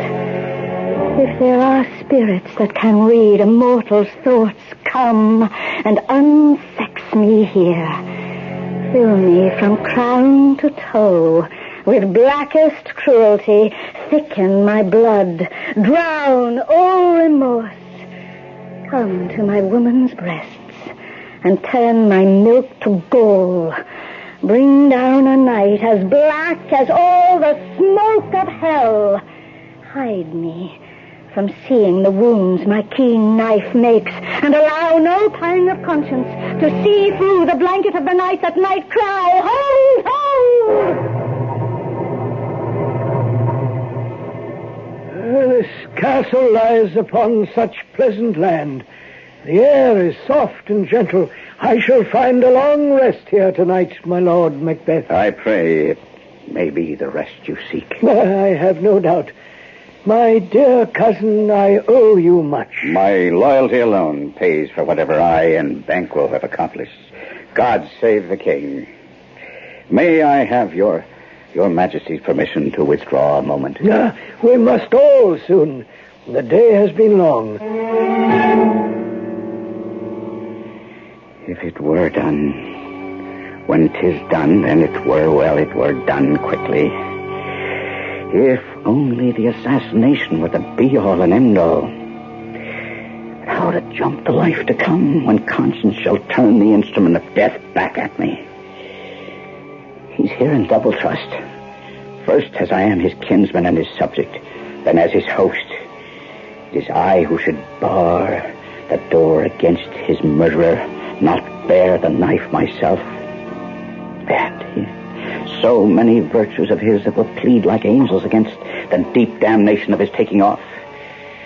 I have no spur to prick my ambition, which overleaps itself. Who's there? Oh, no, my lady. What news? The king has finished supper. Why have you stayed so long away from the chamber? Has he asked for me? You know he has. We will proceed no further with this plan. I've won too much esteem to throw it all aside. Oh, what of your own esteem? Would you live a coward, letting I dare not wait upon I would like the cat in the old adage? Peace, I dare do all that may become a man. When you broached this venture to me, then you were a man. And suppose we fail? Why, then we fail. But screw your courage to the sticking point, and we will not fail. Listen to me. Duncan is old and tired, and will sleep sound. I will so drug his two bodyguards with wine and wassail that neither sense nor memory will remain with them. While they lie drugged, you and I will finish the unguarded Duncan, and his officers shall bear the guilt. Bring forth men, children, only. Your undaunted mettle should compose nothing but males. We shall mark with blood the sleeping guards. And who can question that their stained and drawn daggers have done the deed? Who dares receive it any other way, torn and grief-stricken as we shall be at our benefactor's death? I am settled. So, away. And make all merry. False face must hide what our false hearts know.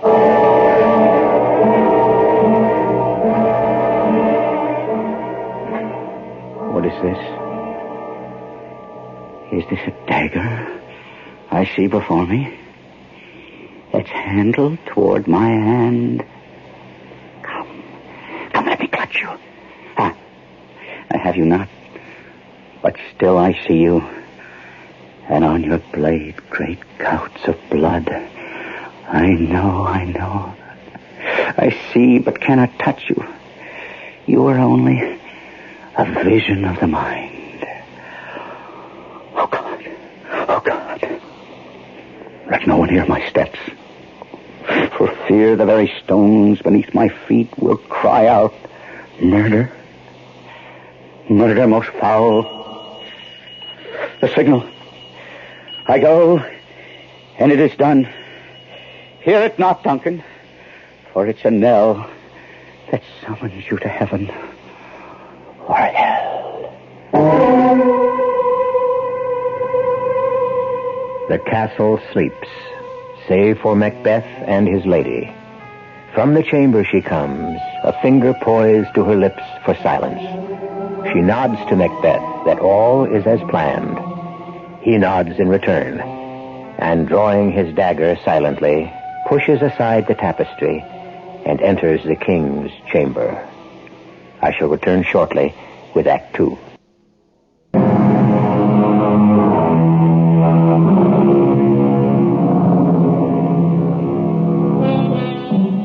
The night seems suspended in a vacuum, while a driven Lady Macbeth paces her chamber in the silent castle, waiting for her husband to carry out the bloody murder, which, without her purpose and drive, he might have shrunk from. There is a brooding and unnatural quiet, and the seconds seem endless to the waiting woman. The drink which lulled the watching guard to sleep has served to make me bold. What quenched them has set me on fire. What's that? Nothing but an owl shrieking. Had Duncan not resembled my father as he slept, I would have done it myself. He's coming. Well, my husband... I have done the deed. Did you not hear a noise? Only the owl scream. And it was you who spoke. When? Now. Did I descend? Yes. No. This is a sorry sight. What? Look on my hands. One of the bodyguards cried out in his sleep, God bless us, and the other, amen.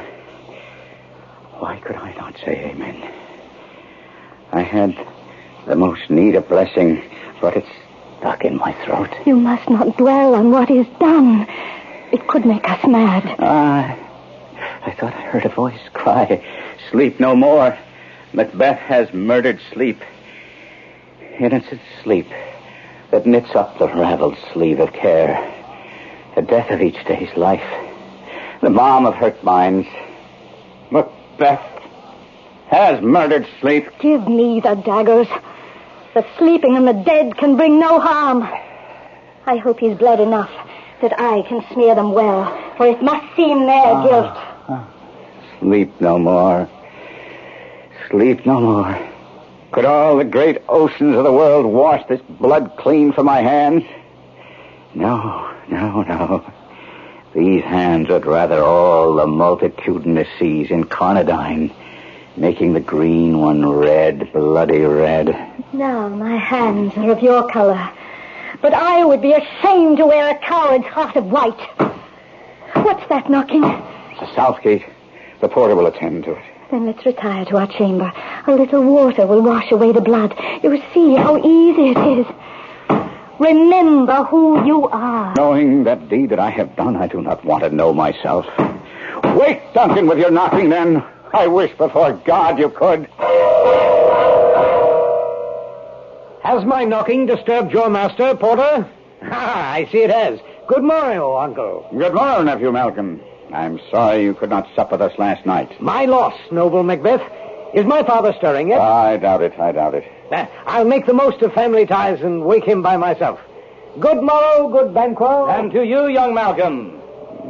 Macbeth, What brings him here at this ungodly hour? Oh, some business with his father, the king. Oh, it's of a piece with all the night.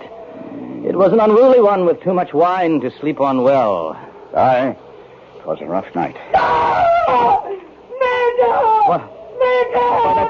That's young Malcolm. What's amiss? I cannot guess. My uncle! My good Benko, give me your arm. Steady, boy. My father dead. You mean His Majesty? Impossible. What is afoot? Are we attacked? Oh, far worse, Macduff. My father has been murdered. I'll not believe it. Stay you with the boy while I find out what's happened. Duncan dead? How? Stabbed to the heart. Attend the boy. Ring the alarm bell. Seal up the castle. Murder and treason. Ring the bell. Gentlemen, what hideous noise is this to make the sleepers of the house? Oh, gentle lady, it is not for you to hear my answer. Let it come from a closer member to the house, Lady Macbeth. The king is dead. In his sleep. But he was so full of life and laughter only last night. If I had only died in battle before this came to happen, I would have been blessed. Macbeth, my husband, whose blood is on your hand. I can answer that. Brave Macbeth has taken swift revenge. As I came to the chamber, in a welter of blood, alive and unharmed, and fast asleep, lay the king's 2 guards. Aye, in a fury that I now repent, I slew them both. Why did you so fast? The revenge was mine by Oh, that. dear Malcolm, who can be wise, amazed, temperate, furious, loyal, and neutral in a moment? No, man. Duncan lay on his bed, his white skin spattered with his lifeblood, and in my love, my anger outran reason. Oh, help me, hence. I am faint. Oh, look to the Lady Macduff. First, let us learn to control our grief. Then, when we can talk calmer, let us meet and question this most bloody piece of work. No, let me attend my wife. And once I see her safely settled, I will take hold of myself and put on my manly readiness and meet with you in the great hall. Fair enough, if any is fair at all. So let it be. What will you do, Macduff? What do you mean? I will not stay to share their show of sorrow. I'll flee to England. You realize your flight can make you scapegoat for the deed. You think I'd kill my own father? You stand in succession to the crown. Alive, I do. You think my uncle would have less compunction about removing me than he had my father? No, thank you. I will not take the chance, nor will I be dainty about leaving. Farewell, farewell, gentlemen. If gentlemen you be instead of traitors, too. What do you think, Banquo? I was not there to see. And you, Macduff? Sometimes the young are quick to sense a changing tide. I do not know. And yet I feel Macbeth will be king. I was too close to Duncan to enjoy Macbeth's full regard as you do, Banquo. I'll take discretion for the better part of valor and absent myself a while. It seems this is a time for swift goodbyes. That I, Macbeth, with this my pledge here on the sacred stone of Scone, do humbly accept the crown and the honor my liegemen thus bestow in naming me their king. So now, Macbeth, you have it all, just as the weird sisters promised. And even I, your friend, must fear you won it by the most foul of means. And yet the sisters said that I would father a line of kings, though never be king myself. How can I read this? I must study it a while, and meanwhile follow in your train to Inverness. Ladies and gentlemen, way for the king and his royal consort. Tonight, we hold a solemn feast, dear friend. May I request your presence? Let your highness command me. Command, Banquo. Not from friend to friend. Then I come both as my duty and my pleasure. As soon as I return. You're riding this afternoon. I must. A pity. I'd hoped for your good advice at the council table, but that can wait for tomorrow if you fail not our feast tonight. My lord, fear not. Does your son ride with you? Fleance? Yes.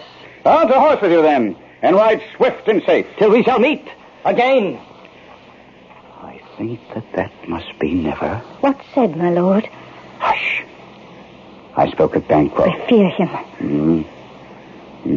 So do I. A king overshadowed by a subject. A king, but no father to kings, as the sisters promised him. What have I murdered gracious Duncan destroyed my honor, peace of mind, my nightly rest, all to put his seed upon the throne. And must you suffer this? There is a man I told you of who hates Banquo. For what cause? Some fancied one, for he was sure to blame. A hangdog, cutthroat, drunken, brawling thief whom Banquo turned out of home and hearth. Use him. Aye. So I will. See to it that our consul is seated, and bid the attendant send in this man to me. I will obey you in all things. Obey or lead me to do them.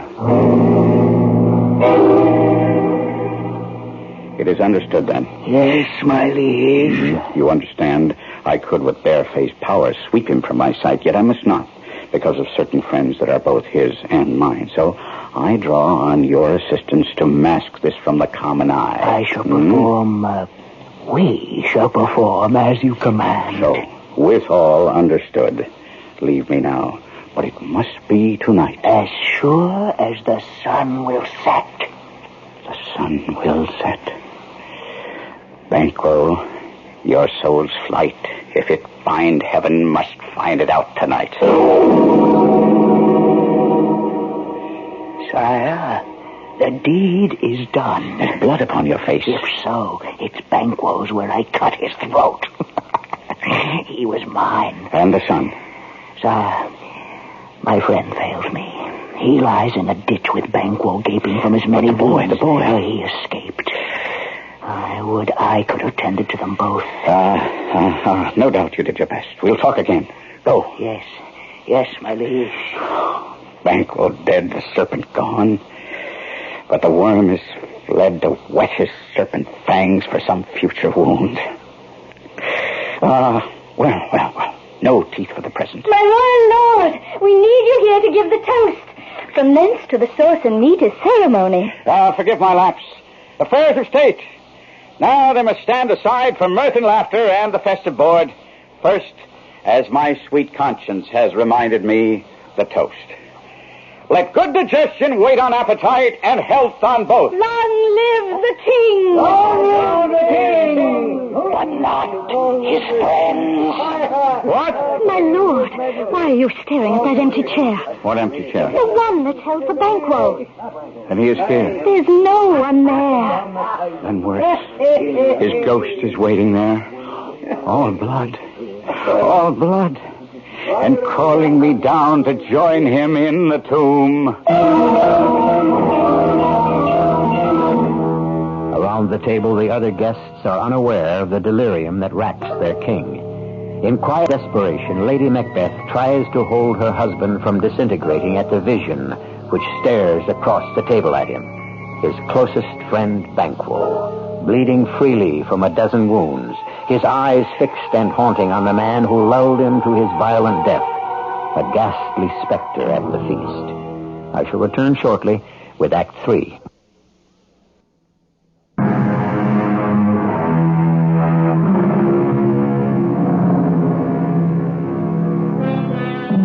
As Macbeth stares, riveted at the bleeding ghost of his friend Banquo across the table from him, slowly the awful vision fades until the chair is empty again. Meanwhile, the guests at this festive board, gathered to celebrate the accession of their new king, have slowly, most of them, become aware of their host's strange disorder. Now, as we return to the feast from which the specter has left, Lady Macbeth tries quickly to reassure her husband. Are you a man? A bold one that can look on what might well appall the devil. To look on what? There, where he sits. What kind of man? This is the imagined dagger you drew in air, which you snivelled and led you to Duncan's shame. Such actions could become a woman's story at a winter's fire. You look on nothing but an empty chair. It's true. It's true. It's all imagining. My worthy lord, your noble friends are being overlooked. I do forget. Don't be concerned, I pray you. I have this sometime infirmity, which is nothing to those that know me. Come, give me a goblet, and we shall drink to our good friend Banquo. Would that he were here to fill that vacant chair. Macbeth doth murder sleep. Macbeth shall sleep no more. Quit my sight! Let the earth bury you!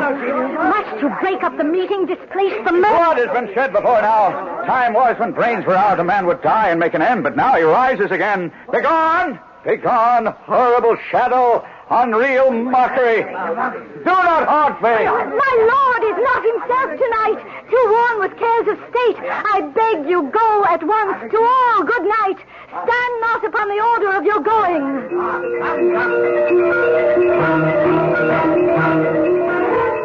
My lord, why keep these thoughts which should have died? What's done is done. Ah, no, my lady. We have scotched the snake, not killed it. Banquo is in his grave.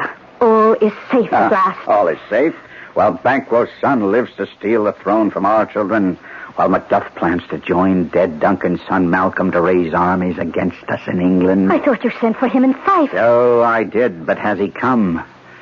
I'll send for him again. But by the Lord, if he has fled or plans to, I'll have his castle seized and put them all to the sword. Wife, babes, and every unfortunate soul that traces him in his line. Meanwhile, before I sleep tonight, I'll ride to the moors and find those sisters to forecast me better times. I must have peace. Peace at any price.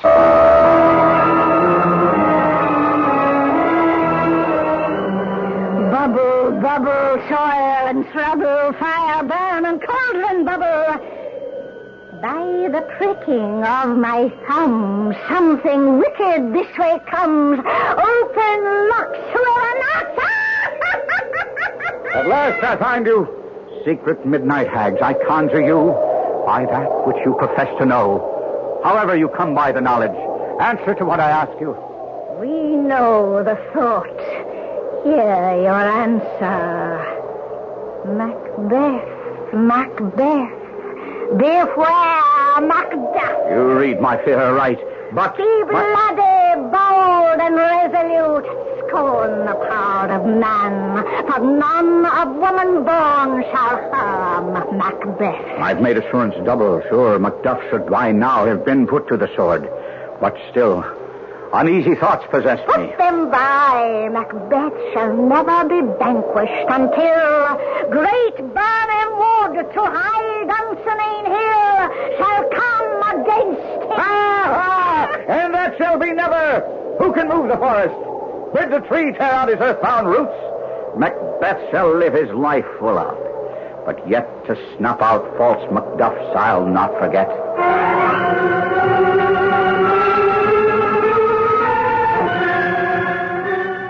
Macduff, what brought you here to England? I hear you think to raise an army to invade our unhappy land. What you want to know, believe. Your judgment is your own. This tyrant Macbeth, whose name alone blisters our tongues, was once thought honest. You have loved him, and he hasn't touched you yet. I am not treacherous. Ah, but Macbeth is. Your castle was surprised at the order of Macbeth. Your wife and all within savagely slaughtered.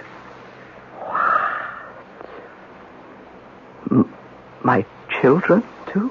Wife, children, servants, all that could be found. Merciful heavens. Oh, my pretty one, did you say? All? Hell tried all. Dispute it like a man. I shall do so, but first I must feel it as a man. Let it be the whetstone of your sword to strike your anger into glowing sparks. Oh, I could play the woman with my eyes and wail my sorrow with my tongue. But not for now. For now, bring me this fiend of Scotland front to front within the length of my sword! What is it, Seymour? Your Majesty, forgive me. While you have been in the field with preparations for the English invasion, I have tried to keep all safe at home. But your poor lady... My lady, yes? Though closely in the doctor's care, her gentlewomen have reported to me disturbing signs... Well, speak, man, speak. That they have seen her rise nightly from her bed, clad only in her gown, and taking paper from her closet, write, fold it, write again, read it, seal it, return to bed, and all the while fast asleep. Hush! My liege may see for himself, for here she comes. Her eyes are open. Look closely. You will see that their sense is shut. Ah, look how she rubs her hands. For often at least a quarter by the hour. Here's a spot still. She speaks. Out, damned spot. Out, I say. Fie, my lord, fie. A soldier and afraid? What need have we to fear anything? No one can call us to account. We are too powerful to be questioned. Yet who would have thought the old man would have had so much blood in him? Marked you that, my lord? Be still. Will these hands never be clean? They carry the smell of blood still. Oh, God. Oh, sweet, forgiving God. All the perfumes of Arabia will not sweeten it. This little hand. No. She should not bear the cross as heavy as I do. Wash your hands. Put on your nightgown. Banquo is buried. He cannot rise from his grave. To bed. Come. Give me your hand. What's done cannot be undone. To bed.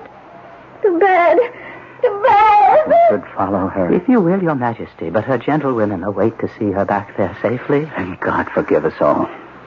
Are there no doctors to minister to her, to cleanse her of the poison that weighs so perilously on her heart? The doctors say, as we must know, my liege, that where the mind is poisoned, the patient must minister to herself. Give me no more reports. Let them fly to the winds. They are less than an old hag's gossip till Burnham Wood shall come to Dunsinane. And that even the English cannot accomplish. What, I should cower before this boy Malcolm, Duncan's son? Was he still not born of woman? I'll scour these English from our Scottish land. I will not be afraid of bane till Burnham Forest come to Dunsinane. What wood is this before us? The wood of Burnham.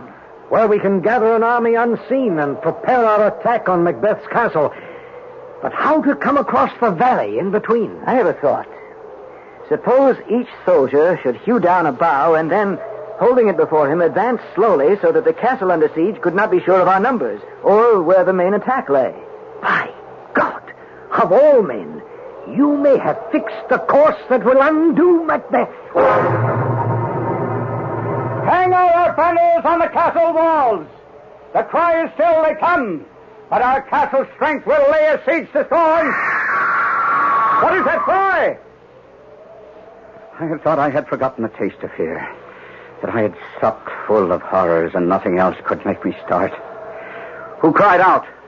Seymour! Yes, Macbeth. What was that cry? The Queen, my lord, is dead. Ah! Aha! No! She should not have died now. But when there was time to mourn her, what's left for me? Tomorrow, and tomorrow creeps in this petty pace from day to day, and all our yesterdays only serve to light fools, the dusty way to death. Out, brief candle. Life's but a walking shadow. No more than an actor who struts and frets his hour upon the stage, and with the curtain down is heard no more. No. Life is a tale told by an idiot, full of sound and fury, but signifying nothing. Now, Seymour, what is it? That I should have to bring this knowledge. Speak out, man. Though you may doubt my wits, sir, as I stood watch upon the turrets, I and others with me could swear that looking out to Burnham, the wood began to move. Liar and slave! I would to God I were. If you speak false, I'll hang you alive on the next tree. But still, I will take no chance. Ring the alarm bell! Ring out! Ring out! Let all prepare for siege! Blow in Carmarack! At least we'll die with harness on our back.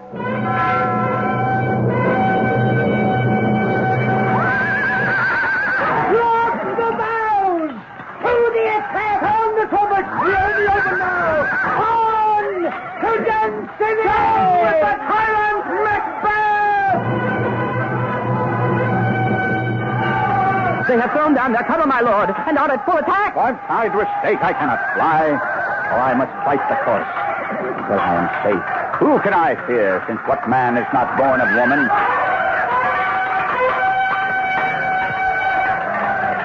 Macbeth! Macbeth! Who calls me? Macbeth!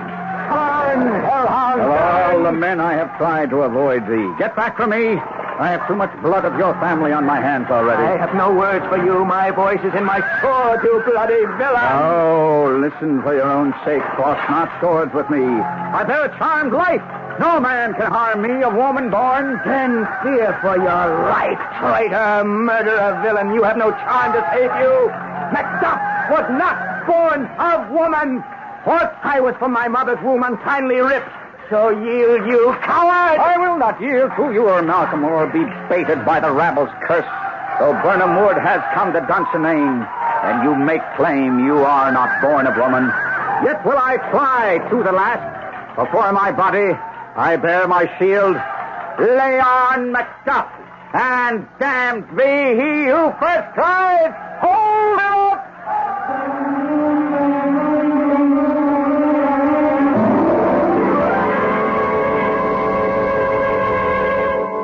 The rest, of course, is history. Whether by prophecy and the voice of the fates, or in the chance of battle, Macbeth was slain. A bloody corpse to lie beside the ones he made himself, and the still small body of his fierce and tender lady, who died not in blood, but from those hands from which she could not wash the blood of regicide away. That is the story of Macbeth. When you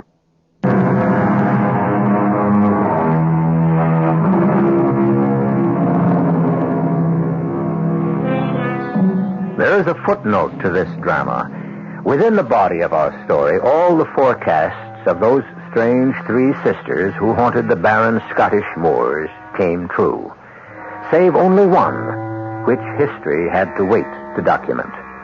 From the family of the murdered Banquo, 8 kings ruled Scotland in succession, as foretold, while the royal family of Macbeth began and died in that one wicked, misled, tortured, tragic king. Our cast included Kevin McCarthy, Carol Teitel, William Redfield, Court Benson, and Russell Horton. The entire production was under the direction of Hyman Brown. Radio Mystery Theater was sponsored in part by Allied Van Lines. This is E.G. Marshall inviting you to return to our Mystery Theater for another adventure in the macabre. Until next time, pleasant dreams.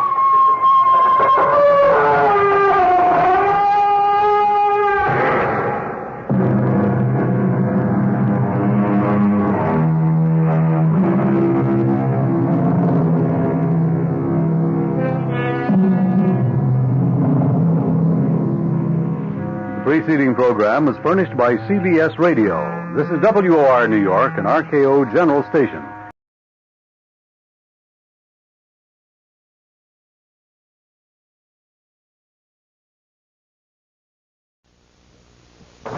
The CBS Radio Mystery Theater presents...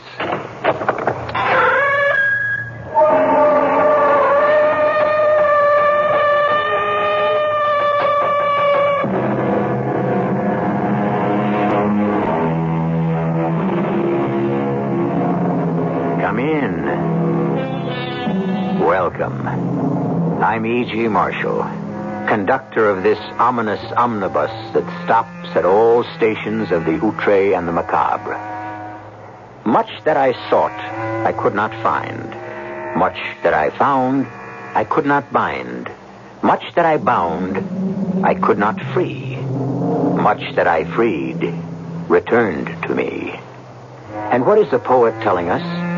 That, practically speaking, in the end, it will all be as it was in the beginning. And so, therefore, it's not what you think you accomplished, but how good a run you got for your money. Some folks get a better run than others, don't they? I'm sorry, Doctor, I can't trust you. If you can't trust me, Mr. Bell, I cannot treat you. I have a great many enemies, powerful, wealthy enemies. How do I know you won't sell them my secrets? Because I am a doctor, and I have my code of ethics. Yeah? Now, suppose someone were to say to you, let me look at Harry Bell's file. I'm willing to pay you very well. What would you say? I would refuse. And if he said, I'll give you $1 million? I would still refuse. Has anybody ever actually offered you $1 million? No. Well, then don't be so quick to answer.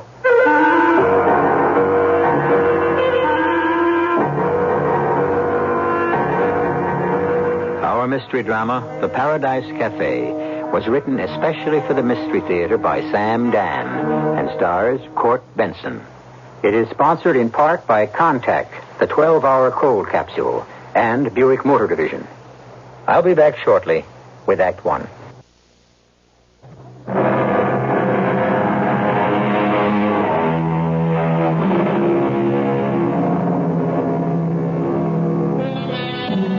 Consider primitive man who cowered in a cave, who literally trembled at every falling leaf, who saw himself surrounded on every side by malevolent spirits. Even the gods to whom he prayed were capricious and fickle. That was primitive, ignorant, undeveloped man. But why do we have similar problems? We sophisticated, modern, civilized beings. Primitive man went to a priest who would read his fate in the entrails of a goat. We go to a priest who tries to read our destiny by probing into, beneath, and beyond our mind. Of course, we don't call him a priest. We call him Doctor.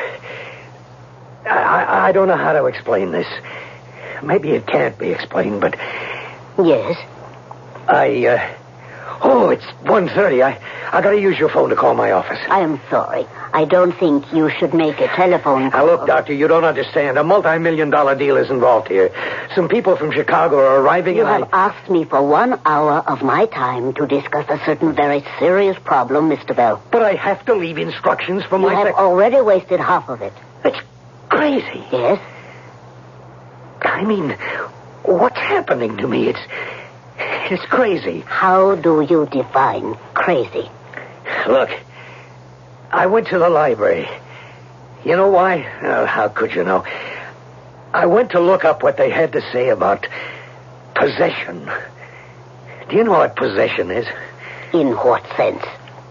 Well, I wanted to see if it was possible, if it was possible for something or someone to take possession of another person. Okay, now I've told you. And that's a tape recorder playing, isn't it? Yes. You can ruin me. Ruin you? How? How? You could make that tape public. You could play it for the board of directors of my corporation, to some of the banks I have to deal with, to certain other parties. All they'd have to do is hear that. As a physician, I am prohibited by both law and ethics from revealing... Don't hand me that. Every man, every woman has his price. I don't care who or what you think you are. You can be had. Do you know how much money's involved here? Money? Yes, money. What do you know about money? Give me that tape recorder. For what purpose? I want to erase that tape. If you don't trust me, I can't be your doctor. Oh, I trust you. But you're going to erase the tape. Now, we press this erase button. Mr. Bell, I'm afraid our session is over. Look, I trust you, understand, but you see, I know I'm being watched. Why do you say that? Well, a man in my position would take my word for it. So it's discovered I'm seeing a shrink. No offense intended by the usage of the expression. So they figure... They? Who is they? I'll take my word for it. I got more theys than I can handle. So they figure, what's he telling the shrink? We ought to know. And so they offer you $1 million. I told you, my records are not for sale. What are you giving me slogans? Did anybody ever offer you $1 million? Why did you come here? Well, it's on account of this possession thing. Yes. Well, it's that simply somebody, something is taking possession of me, taking over. Is it happening now? No, because right now I'm fighting it. When I think about it, I can fight it off. But I can't keep thinking all the time. So it sneaks in and takes over. And even when I do think, it gets harder and harder because this thing gets stronger and stronger. How does this possession manifest itself? It makes me different. In what way? Well, it makes me feel different, think different, act different. Last night, all of a sudden, I take a cab down to the opera house, and I go to the opera. Now, why would I want to go to the opera? Don't you like music? Oh, not that kind of music. And that's not the point. All I'm saying is, all of a sudden, I have to go to the opera. And I sit through it, too. Something made me stay. How can you describe this something? Well, I'm trying to tell you. It's like I'm somebody else. Doing things, saying things, thinking things. In Xanadu did Kubla Khan a stately pleasure dome decree. Yes? Why did I say that? Well, tell me. Where did that come from? I don't even know what it means. But you heard it somewhere. You read it somewhere. Never. It is a fragment of a poem by Coleridge. Well, I never heard of him either. But you must have read or studied that poem in high school. I never went to high school. In Xanadu did Kubla Khan stately pleasure dome decree, where Alf, the sacred river, ran through caverns measureless to man. Stop it! Stop it! Mr. Bell. That's what he or she, or what it was saying. Inside me. Through me. That wasn't me. It was my voice, but it wasn't me. Now, I want you to lean back in your chair and relax. No, wait. Not until I make this phone call. But, Mr. Bell... My life depends on it. You doctors. A lot of things you don't understand. You can say relax, but... Hello? Marguerite? Yeah, the people show up yet. Well, tell them, we cannot go through with the deal. Yeah, that's right. I'm aware of the problems. But I'm forced to cancel the deal. I'm afraid they'll have to do their worst. Did you hear what I just said? It wasn't me saying that. It wasn't? Because you know what I just did? I just signed my own death warrant. When I said cancel that deal, I asked for it. You mean you will die because of a business deal? Doctor, people like you know very little about the world. I mean the real world. Money. That's what it's about, money. Money, the winding sheet of the human race. There. He's talking again. That isn't me. And the cancellation of this deal will result in your death? Why? Because certain people won't go for it. Please, Doctor, get rid of this thing for me. Get rid of it? Don't you turn me down. I'll pay you whatever you ask. Look, I'm a hard guy, sure. I'm considered a legit businessman, but the rumors are true. I got the rackets behind me, and I use the rackets, too. But you have to save me. My life is on the line. But if it is as simple as telling your secretary that the deal is still on, just tell her. I can't. He won't let me. Whoever he is, he won't let me. How is he stopping you? There is the phone. Reach for it. It's more than that. It has to do with space. Space? Yeah, a kind of open space and fresh air and kids. You know what I mean? No. Kids playing. You see, the deal's going to kill that.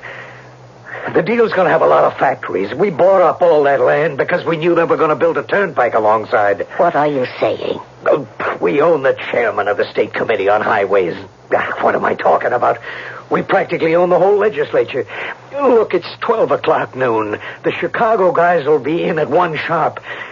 I have to be able to tell them the deal is on. Do you understand? Mr. Bell, I would advise a period of complete rest. You're doing it again. You're talking to me as if I'm a nut. Somebody's inside me. Get him out. Get him out by 1 o'clock. Relax. Don't resist anyone or anything. Whoever it is inside you, let him or it take over. Just yield. But I have to fight. Later, when we find out who. Now, relax. Let your mind feel free. Weave a circle around him thrice, and close thine eyes in holy dread. For he on honeydew hath fed, and drunk the milk of paradise. That isn't me. I never heard that before in my life. Think of those words that have just come out of your mouth. Do any of them mean anything to you? No. Weave a circle? Anything about weaving circles? No. Thrice. The number 3. Close your eyes. Are you afraid of blindness? No. Holy dread. Are you afraid? Sure, I'm afraid. I'm scared stiff. Honeydew hath fed. A honeydew is a melon that don't mean a thing. And drunk the milk of paradise? Milk? No. Paradise? No. Then I don't know what approach I can possibly... Well, wait. Paradise? Yes? Paradise. What about paradise? I'm trying to think. Oh, I know. The cafe. The cafe, Paradise. The Paradise Cafe, yeah. They tore the place down about 15 years ago. Paradise Cafe? The Paradise Cafe. Yeah, he used to come in there and recite poems. Who? This guy, Stanley. Stanley Mason. Stanley Mason? Yeah, a nutty kind of a guy. Used to hang around. He was sweet on Helen. Who was Helen? She was a waitress in the Paradise Cafe before they tore it down. And before... And before? Before what? Before I killed her.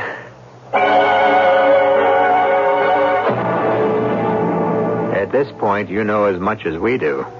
Harry Bell, a wealthy, if notorious, operator, is in the office of psychiatrist Maria Kluger, and he claims that he is being possessed. Someone is inside him, making him do things alien to his nature, and preventing him from doing something that could be a matter of life and death. To develop this story, we need a second act, and I shall be back with it in just a few moments.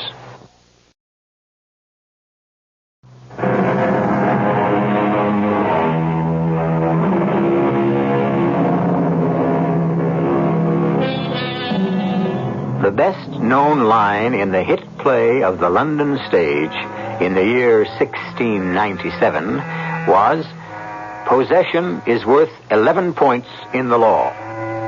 Possession. Well, when you own the body of another person, that's called slavery. When you own his soul, what name can we give that? But can you own the soul of another human being and speak for him, think for him, act for him? It seems to be happening to Mr. Harry Bell. Well, we have you and a man named Stanley and a waitress, Helen, in the Paradise Cafe. Yeah, I remember. And you murdered Helen? That doesn't go past this office. Why did you murder her? Because I didn't murder her. But you said that you... I killed her. There is a difference. Oh, yeah, sure. Tell me how it happened. Well, Helen, she was kind of, built. Everybody wanted to take her out. But she was a smart little dame. Well, anyhow, we were sitting around one night and... Helen, thy beauty is to me like those Nicean barks of yore, that gently o'er a perfumed sea, the weary, wayworn wanderer bore to his own native shore. You don't say. That's by Edgar Allan Poe. Well, is that a fact? Whatever happened to this other guy, Kubla Khan? He give him the night off? Coleridge. I may be in a minority, but I place Coleridge with the major poets. No kidding. You hear that, Helen? I don't know when I've ever been so thrilled in all my life. Although his time was during the highly romantic period, he was curiously modern. Ah, this is news to me. Well, he was very much concerned with pollution. For example, in his poem Cologne, about the highly industrial German city, he says, "The river Rhine, it is well known, doth wash your city of Cologne. But tell me, nymphs, what power divine shall henceforth wash the river Rhine?" This Stanley, you ever figure a way to make a buck out of all these poems? True, poets have always been involved with the beauties of nature, but Coleridge is the first to be concerned with man's attacks on the basic environment. Oh, Helen, there's a concert tomorrow night. A free concert, I'll bet. In the park. Are you kidding? It's more than a concert, it's an opera. Well, that lets me out. But it's really a very funny opera. I'd rather see the Marx Brothers. This is called The Barber of Seville.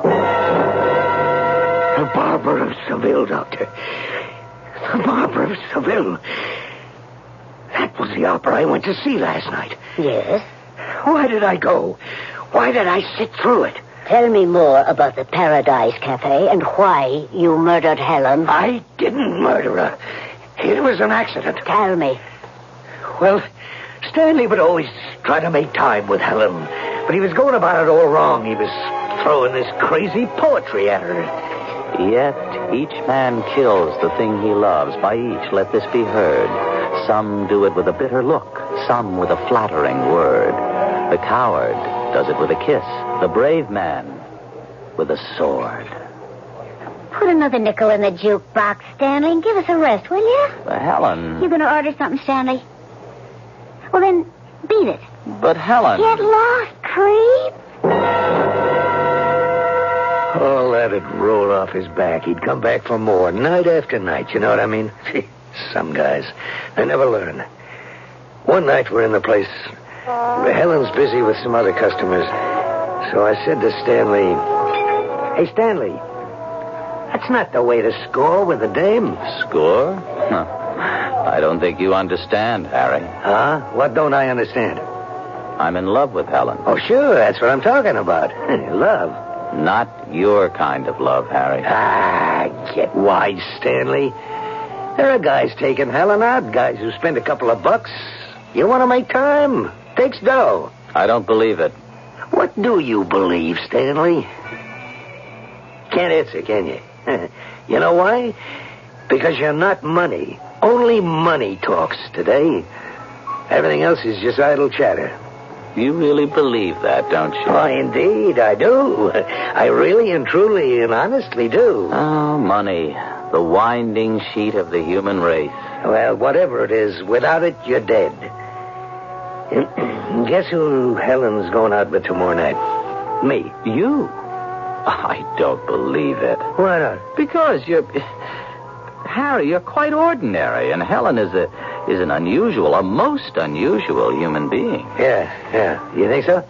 Well, here she comes now, Stanley. Just watch this. Observe the old master in action. Well, here's the 2 freeloaders. She walks in beauty, like the night. Helen, what are you doing tomorrow night? Why, what'd you have in mind?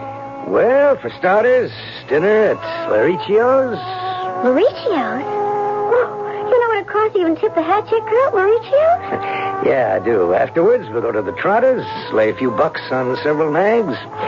We'll wind up with some supper and dancing at the Chesterfield Club. You must be nuttier than Stanley. Well, that may be or not. Meanwhile, I have to make my arrangements for the evening, so what's the answer? No, where would you get the kind of dough for a night like that? Well, in my pocket.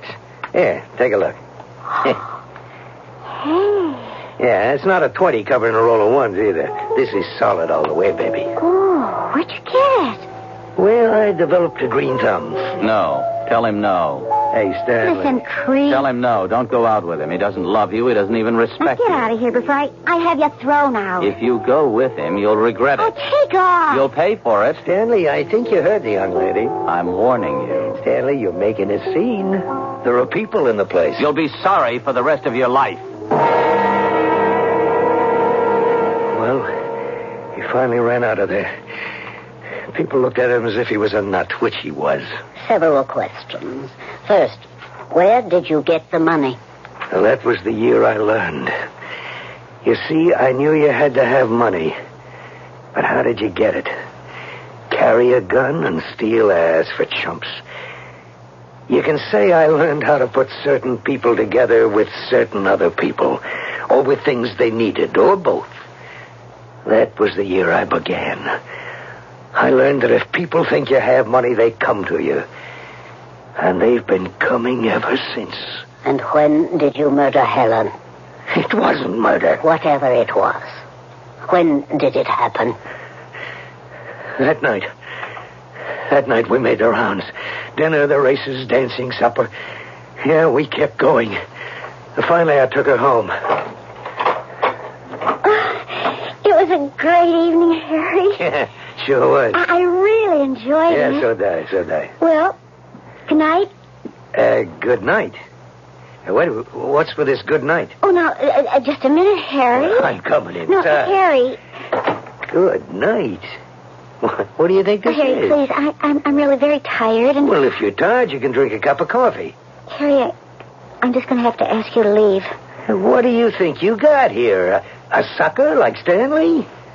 You know how much dough I went for tonight? $280. But, Harry, we can go out again? And all I'm going to get for my $280 is good night at the door? Harry, I like you. I like you very much. It's just that... Oh, no, Harry, baby, no. Please, Harry, please. You don't make a chump out of Harry, not you. Keep away from me, please. Old Harry doesn't mind going for the dough, but that's got to be a payoff. Keep away from me. Come on over here, Harry, baby. no. Come over here. Put that knife down. You'll hurt yourself. Keep away. I said keep away. All right. There was this bowl of fruit she had on the table, and there was a knife, and she picked it up, and she came at me with it, and I tried to knock it out of her hand, and, well, I had to hit her. I mean, it was self-defense, and I hit her, but I hit her very hard, and she fell over kind of hard, too, and she hit her head against the table. I can't remember. Anyhow, well, that's what killed her. She was dead. Yeah. All of a sudden, she was dead. And then, what did you do? I'm telling you this, but you try to peddle it to anybody and I'll make you look like a chump. What did you do? Oh, that was the year I guess I grew up. It was the year I became the kind of guy I am today. And what kind of guy is that? I learned the key to it all. Never use your own money. What does that mean? Always have someone else pay for you. Stanley? Stanley. But how could you get Stanley? You can arrange anything if you know how. I looked down at her body. I said to myself, the very least I can hope for here is manslaughter. And that's at least 5 years away. Let Stanley serve the time. He's not doing anything anyhow. So I went over to Stanley's little furnished room. I had to wake him up. Oh, Harry, do you know what time it is? Yeah. Listen, she wants you. Who does? Well, who do you think? Helen. But she went out with you. Yeah, I know. It was a mistake, Stanley. We both knew it was a mistake. We spent the whole time just talking about you. At least Helen did. Helen? Yeah. She's in her apartment, crying her eyes out. She is? She wants you to forgive her, Stanley. Forgive her? Of course. Go there and tell her. Now?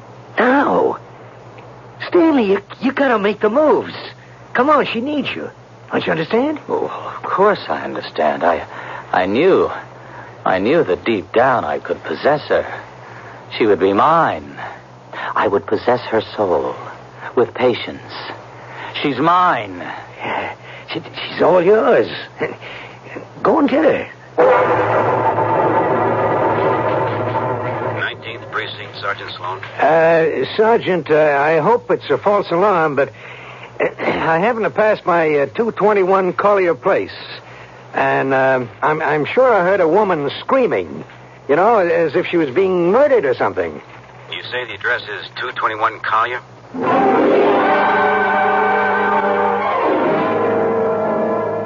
But I didn't do it, officer. I didn't do it. Hey, you'll have to come along with us, Mr. Mason. But she was dead. She was already dead when I got here. Sergeant, you have to believe me. It doesn't matter if I believe you or not, Mr. Mason. Your problem is going to be with a judge and a jury.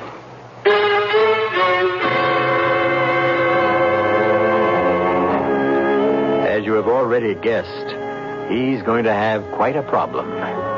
But that's why we're here. to give people problems and to permit them to work out the solutions. And sometimes we discover that the solution can be even more of a problem than the original problem, which is where we are heading in Act 3.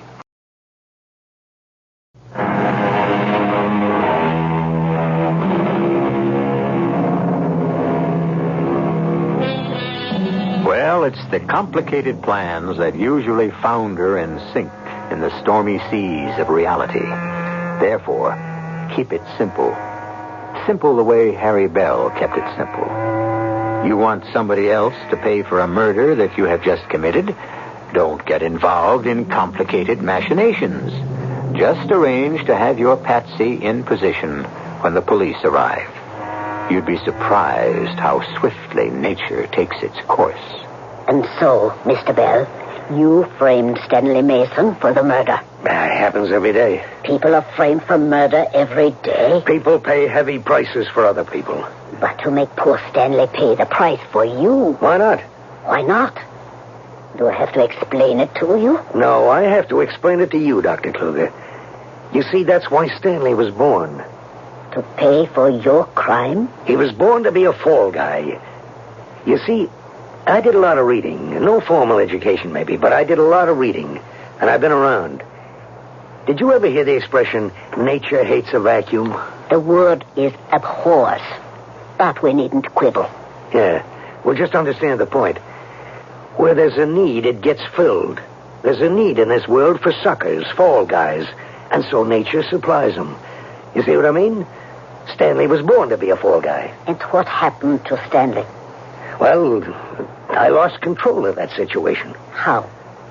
Well, I didn't think he'd get the chair. In those days, they still had the death penalty, and, well, they used to hand it out, too.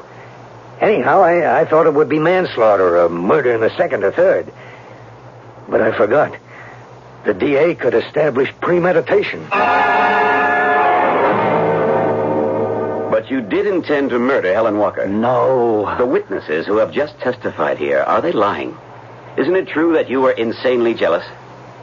Well? I was jealous, yes. And when you heard that Helen Walker was going out with Mr. Harry Bell, didn't you threaten her? No. You didn't say, and I quote the witnesses, you'll regret it, you'll pay for it, you'll be sorry for the rest of your life? Yes, I said it, but what I meant was she would lose her self-respect. She would lose her freshness, her ideals.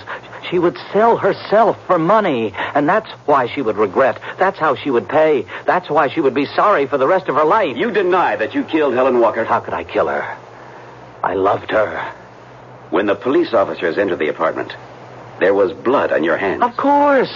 She was lying on the floor. I tried to lift her, and there was blood on her hand. If you didn't kill her, what were you doing there at that hour of the night? I told you. I went there because Harry Bell came to me and said she wanted to see me. And when I got there, she was dead.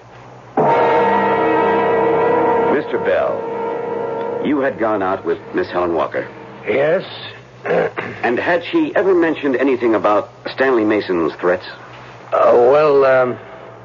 Mr. Bell, you're under oath. Well, it's just that I didn't think Stanley was that type of guy. What type of guy? Well, the type that could kill.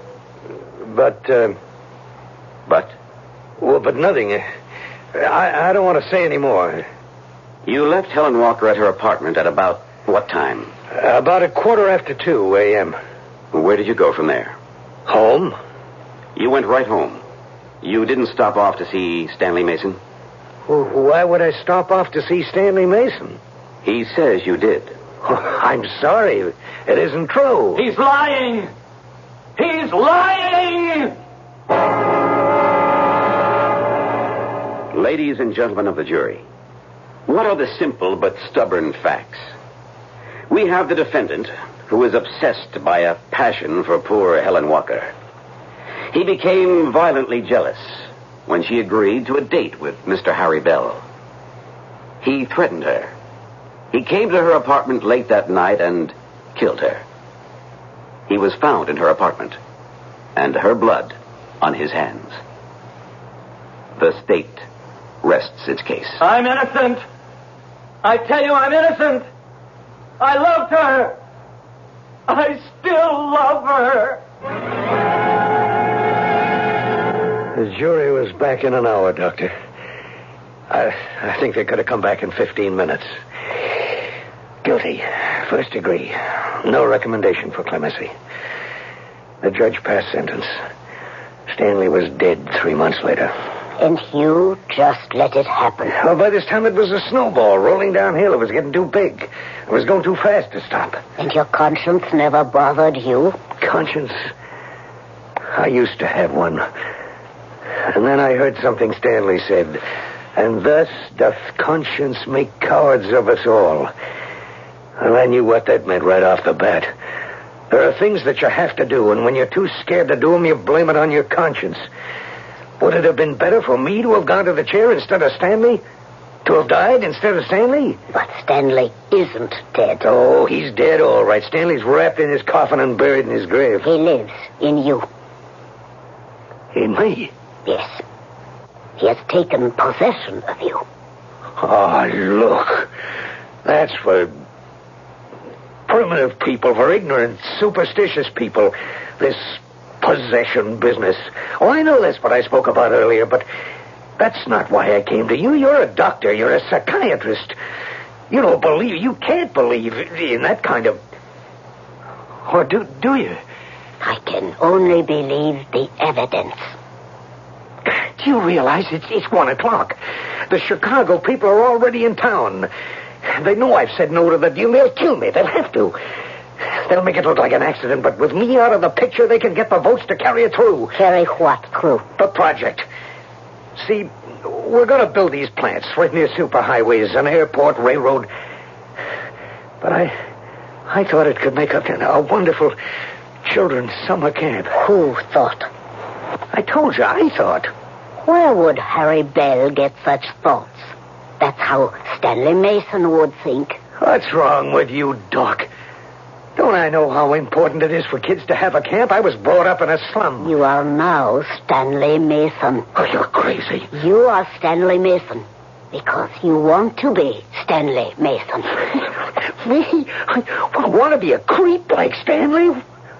Why? Because your conscience has made a coward of you. I told you I don't have one. You killed Helen Walker. You made Stanley pay for it. And now your conscience is exacting the price. You remember everything Stanley ever said. And you have become Stanley. It's a lie. Prove it. Pick up the telephone. Call your office and say what Harry Bell would say. Say the deal is going through. That is what Harry Bell would decide, isn't it? Well, why can't you do it?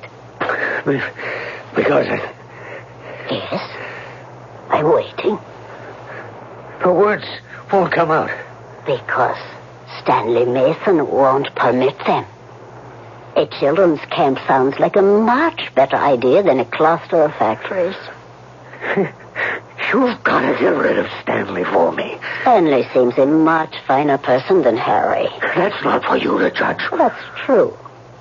And yet, if Stanley has succeeded in transferring his ideals to you, society will certainly be the gainer. But I'll be the loser. Why? I'll be killed. I can't protect myself. I have heard of stories of possession by demons, evil spirits, but this is the first time a benign presence has... It's his revenge. Stanley's revenge. When did you first start feeling Stanley's presence? Oh, I think it was when this project came up. Well, there was a lot of fuss raised against it, you know, do-gooders, extremist cranks. I didn't pay any attention. You sure? Yeah, I'm sure. Besides, that's all noise. But then some other money got interested and... What other money? I'll deny I ever said this. Racket money. And if I pull out on these fellas, send flowers. Excuse me. Yes? I know. What's that? Oh, thank you. my receptionist. First, this appointment has run way past schedule. I'll buy you a whole day. A gentleman is waiting for you in the outer office. For me? Yes. He said to tell you he was your Chicago colleague. The guy's going to kill me. Here? Shall I call the police? It won't be here. It won't be anything the police will ever suspect or want to suspect. Mr. Bell, you have a devil, or I should say, an angel in possession of you. Only you can exorcise him. Can't you do anything? What could be more simple than saying, the deal is on? 4 little words. 4 little one-syllable words. Common, everyday words. That is your solution. That is your exorcism. That drives out Stanley Mason. All right. Bring that Chicago guy in here. In here? What a chump I am. I'm going to let Stanley bust up my mind. If you insist. Miss Pendleton, have Mr. Bell's colleague come in, please. Yes, Miss Pendleton, I know I'm running late. All right, I feel I got Stanley on the run. How do you think he ever got inside me in the first place? Wait. It might have been something that Jerry Lane said. Who was it? Jerry Lane? Yeah, this guy from Chicago. Oh, hello, Jerry. Harry. Jerry, this is Dr. Kluger. My pleasure. Your nurse said to come in. Please, sit down. Oh, what is this, Harry? You under the weather? No, I'm fine now. I heard some very puzzling news. Yeah, well, we can talk here. Well, I mean, about the project. Yeah, what'd you hear? Well, that you were having second thoughts. Well, that's to be expected. So much is involved. There's been a big fuss raised. Oh, that always happens, but what do I keep telling you? By the time we get finished, you work that little magic of yours, why the whole thing will smell like cologne. Ain't that what I kept saying? Smell like cologne. Cologne. The river Rhine, it is well known, doth wash thy city of Cologne. But tell me, nymphs, what power divine shall henceforth wash the river Rhine? What are you talking about? It's not me. It's not me. It's Stanley. Stanley Mason. Hey, Doctor, what's the matter with him? Despoilers, destroyers, defacers. Begone with thy smog and thy smell, for earth must be made into heaven, while thou wouldst convert it to hell. Doctor, what's wrong? The only thing I can think of, he is possessed.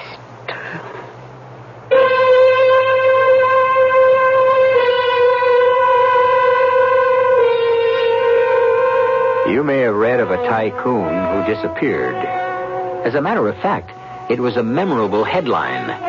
Tycoon disappears in typhoon. Mr. Harry Bell was washed off his yacht during a storm at sea. Some say it was a convenient disappearance because his financial empire had collapsed. The truth may be in the files of Dr. Maria Kluger, but ethically, morally, and legally, she cannot say a word on the subject. I'll return shortly.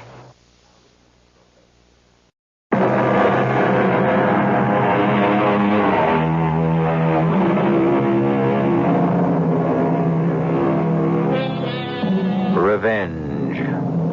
The revenge of an evil man is to bring evil, in the expectation that evil will kill his hated enemy. What is the revenge of a good man? Since evil is inimical to his character, he can only perform good. Can you kill a person by filling him with goodness? You just heard it happen. It proves that there are more things on heaven and earth than are dreamed of in anyone's philosophy. And we get around to most of them right here, 7 times each week. Our cast included Court Benson, E.V. Juster, William Redfield, and Len Gotchman. The entire production was under the direction of Hyman Brown. And now, a preview of our next tale. Oh, for the love... I'm coming. Didn't you... Dr. Barnes. Didn't you see the sign? Knock and enter. It says, well, come on in. Have a seat. I won't be staying. Well, you can't just rush off. Now, what seems to be the trouble? Oh, you think I'm ill. Well, that's generally why people turn up at a doctor's office. It's not about myself I wanted to see you. It's about your daughter. Well, what do you know about my daughter? She's in love. Isn't she? Do you know my daughter? Please answer my question. Well, there's a man, and she seems interested. I don't know that anything's going to come of it. Nothing will come of it. You must tell her. Nothing will come of it. Well, I don't know why you say that. Because the man is mine. Radio Mystery Theater was sponsored in part by Time Magazine. This is E.G. Marshall inviting you to return to our Mystery Theater for another adventure in the macabre. Until next time, pleasant dreams.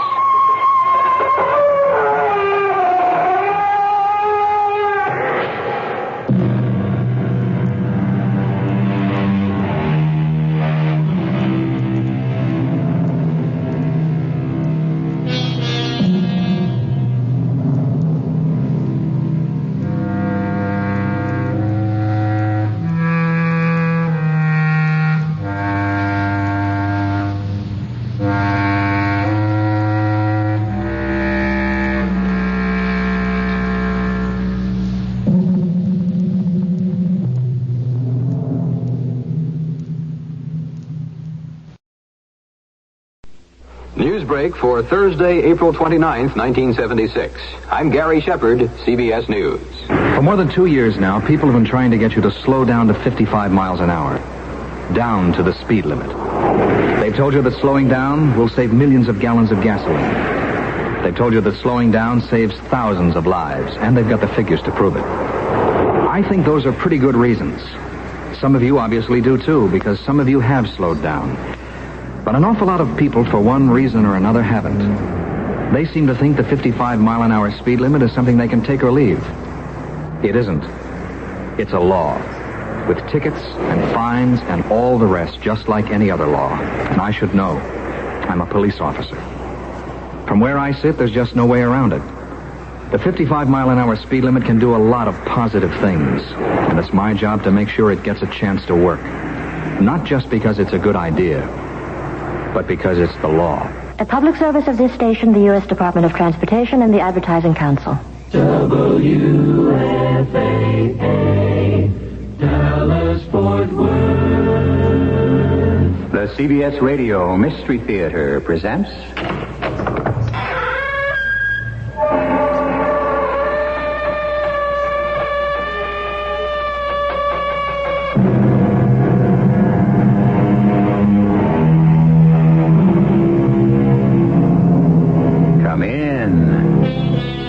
Welcome. I'm E.G. Marshall. I have a very odd subject I'd like to talk over with you. It's been perplexing philosophers for centuries. What is really real? Now, don't laugh. I'm serious.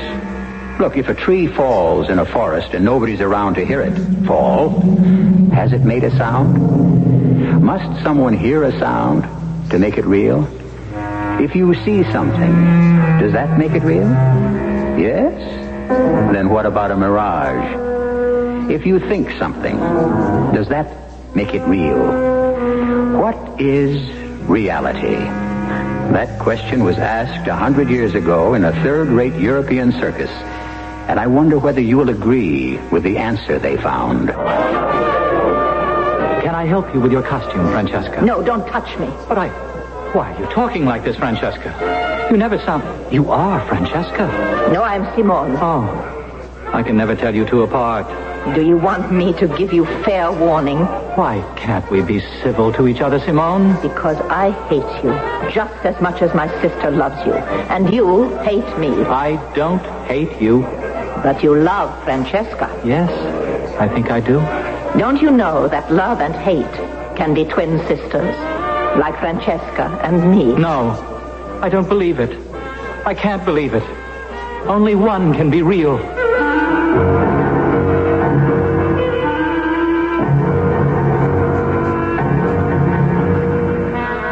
mystery drama, 2 + 2 = Death, was written especially for the Mystery Theater by Alfred Bester and stars William Redfield and Marion Seldes. It is sponsored in part by Buick Motor Division and Allied Van Lines.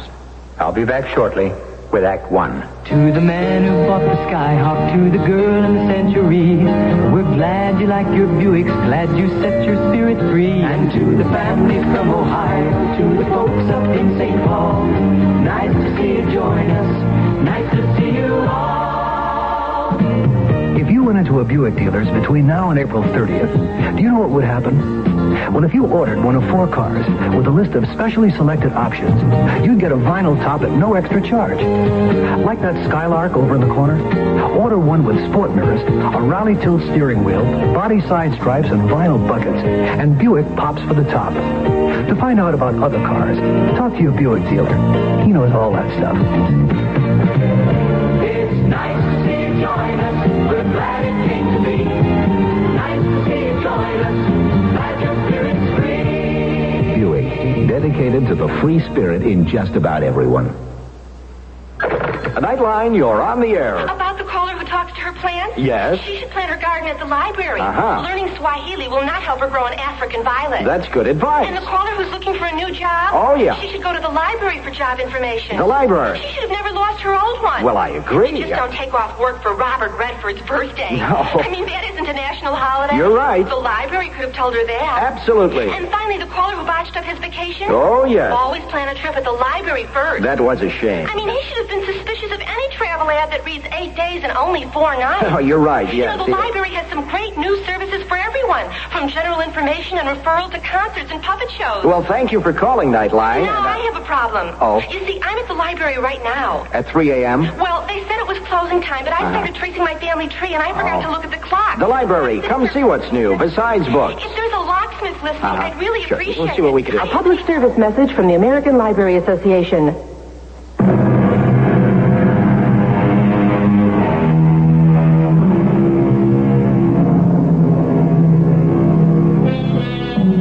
No matter how third-rate it is, you have to feel sorry for Mario's one-ring circus this cold afternoon in Zurich. One of their stars died on stage in the middle of his performance. He was Gerard the Great, the unbelievable, the miraculous, the incredible mechanical man. And with him, the illusion died.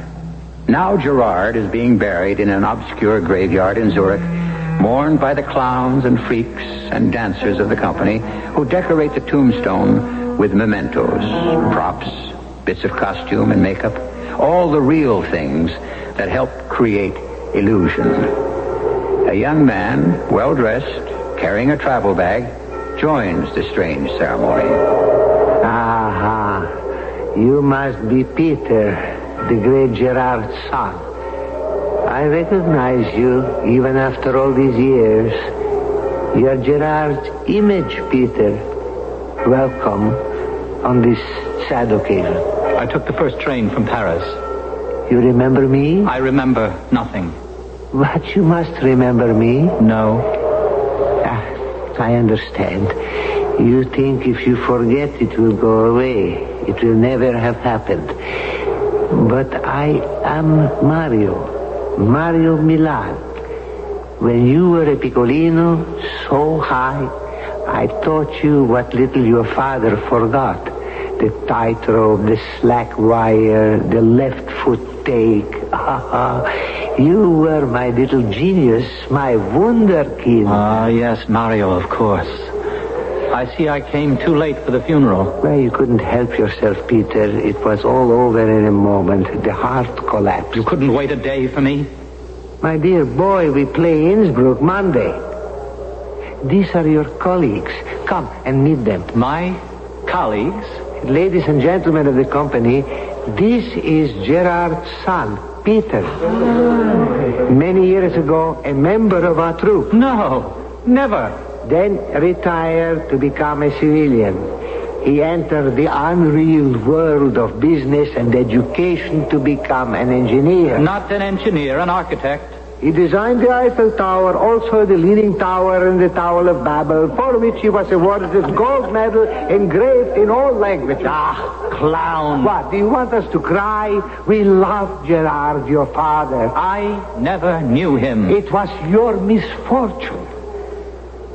When I lost Gerard, I lost a little of my hold on life. Shall we return to the city? Matinee today. Come with me, Peter. No, Mario. I'll stay a moment. Of course. Come to your father's caravan when you are finished with grief. But don't take too long. First overture at 3 o'clock. What? Well, have you forgotten? Overture and beginners, please. 3 o'clock. Arrivederci.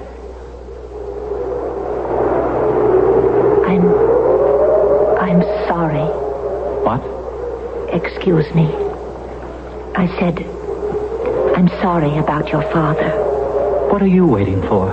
It's not good to be alone with the dead. I need no one, thank you. My name is Francesca. I dance in the ballet. And I helped your father with the illusion. I brought him to life. Huh. You brought him to life? I wound him up with this key. Oh, yes. Yes, I remember that. Then he came out of the toy box. I loved your father, too. You and Mario? Everybody loved him. He was the only gentle man I ever knew. My father, gentle? There was never any violence in him. He was all kindness. What? Gerard, do you believe that? I know it. It was his greatest illusion. You sound as though you hate him. He deserted my mother and me. How should I feel? Is that why she didn't come here? No. She died 3 years ago. Excuse me. Gerard always said your mother took you and ran away from him. He was a fraud, like the rest of you. Why are you so angry with us? If you could just stop acting for one moment. Well, I'm not acting. No? When are you never? All of you. Mario Milan clowning at the grave, and you. Oh. Are those supposed to be real tears? What? I didn't know there were tears. Oh, make believe. Pretend, unreal. A scene must be played. Cue the tears, and the tears come on cue. Crocodile. Well, they say you can always tell real tears from crocodile tears because they burn when you touch them. So try mine.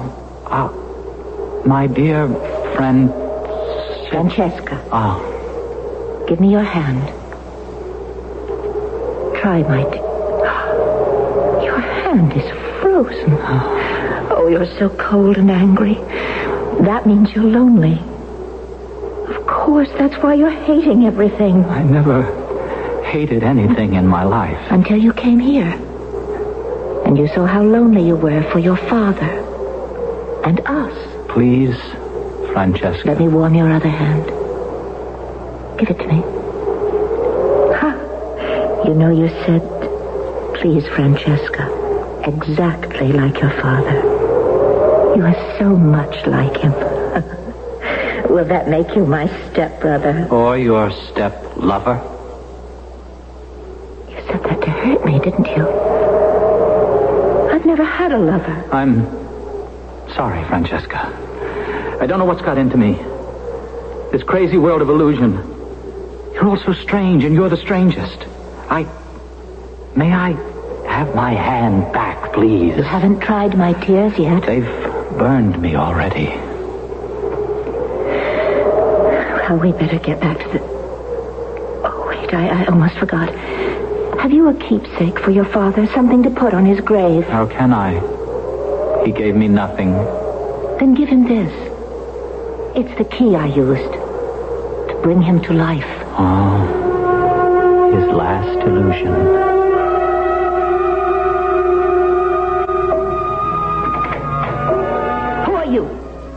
What are you doing in Gerard's caravan? What? Don't you dare touch anything. But is this a joke? Get out. Do I have to call the stagehands? Get out. And I'll search you before you leave. But I belong here, you know that. This caravan's mine now. Since when? Unless my father never owned it. Your father? Then you are Peter Gerard? This is altogether beyond me. Look, have I done anything to make you act this way? How could you possibly? Then what's happened? Is this revenge? I thought we were going to be friends. Since when? I give up. All right, it's a joke. A circus sort of joke on outsiders like me. But it isn't funny. Not to me. It's turning my hands cold again. Feel. Don't touch me. Dear heaven, what now? Didn't your father tell you about me? I told you, I never knew my father. What was he supposed to tell me about you? That this was my caravan, too. You? And my father? But you said... Yes, I said... Second overture has started. I'll move my things out after the matinee. Oh. Aha, so... Very interesting girl. Yes, fantastic. She took me for a thief. So? She caught me going through my father's things. What were you looking for? Money. My mother said he promised me. Aha. To start that engineering office of your own, huh? Architect. Oh, you pardon. I have a friend in Paris, Marcel Roger, a brilliant designer. We're going into business together. And it will cost you 5,000. Gerard told me often, and with pride. What's the time? Time I had a look around backstage. The manager must see everything. You're coming. Why not? There's nothing for me here. I might as well look at the animals.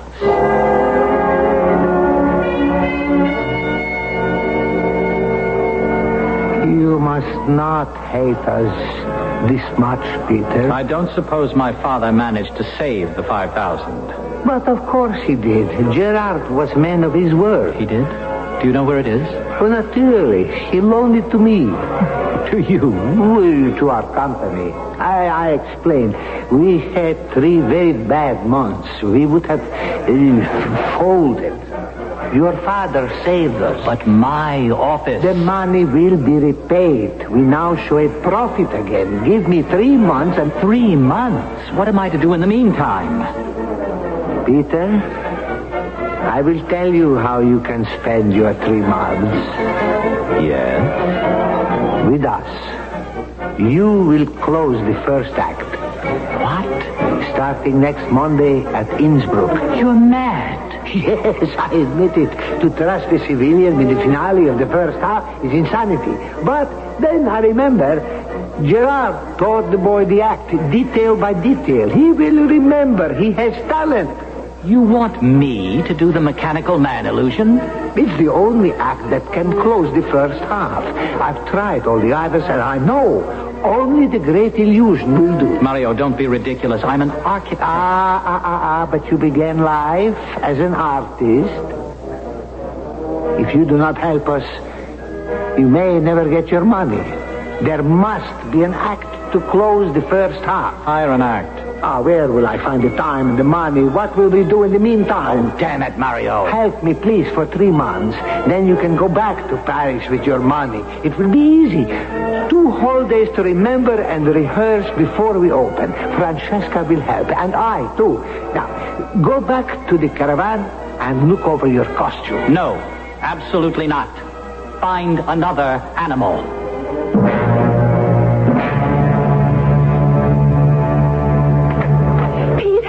Mario just told me. I think it's wonderful. I'm so excited. Francesca? I have a little time now so we could start going through the act with you. What's the matter? You're not nervous, are you? No. Just flabbergasted. Why? Mario says you know the act. I think you'll be even greater. What is the matter with you? I meet you for the first time, and you're adorable. A half hour later, you burst into this caravan and behave like a devil. Now here you are, an angel again. But I haven't been in here with you. Not 20 minutes ago, calling me a thief and a ghoul and saying foul things about yourself and my father. Me? Yes, you. In that same costume, wearing that same face. Oh, I'm sorry. Well, it must have been Simone. Who? My sister, Simone. We both danced in the ballet. 12 ballerinas. 12. Your sister? You mean twins? Of course. It happens all the time with strangers. How can twin sisters be so different? Well, later. Now, rehearsal first. And we've got to find out how much of the illusion you remember. Everything. That's what I was running away from. Well, we'll start with after I open the toy box. Oh. What's the matter? We'll need a new key for the act. I'll have to go and tell the prop man. Here's the old key, Francesca. You didn't put it on your father's grave. No. I kept it. I wanted something from my father. Take the key, Francesca. Wind me up into a wonderful illusion.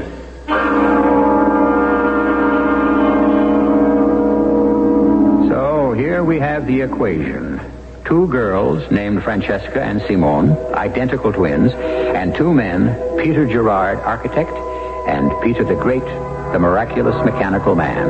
2 plus 2. And they add up to death. How? Perhaps the arithmetic of the second act will tell us. If you want the Mother's Day gift you give to be used, then you better give something useful. Hi, Pat Summerall with one of many Mother's Day gift ideas from your True Value hardware store. The Norelco Drip Coffee Maker.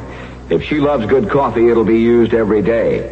The Norelco Drip Coffee Maker never boils the coffee, so the flavor stays in the coffee and the bitter oils stay in the grounds. That's just one reason to go to your True Value hardware store for a Norelco Drip Coffee Maker. A few more. It makes coffee fast, 12 cups in 9 minutes. It makes clear coffee, too, without sediment. And it's easy. Get a good coffee, measure it, and measure the water. It heats water to just the right temperature and makes sure that water and coffee contact each other for just the right amount of time. If you want the Mother's Day gift you give to be used, you better give something useful. The Norelco Drip Coffee Maker from your participating True Value hardware store. Just tell them Pat Summerall sent you.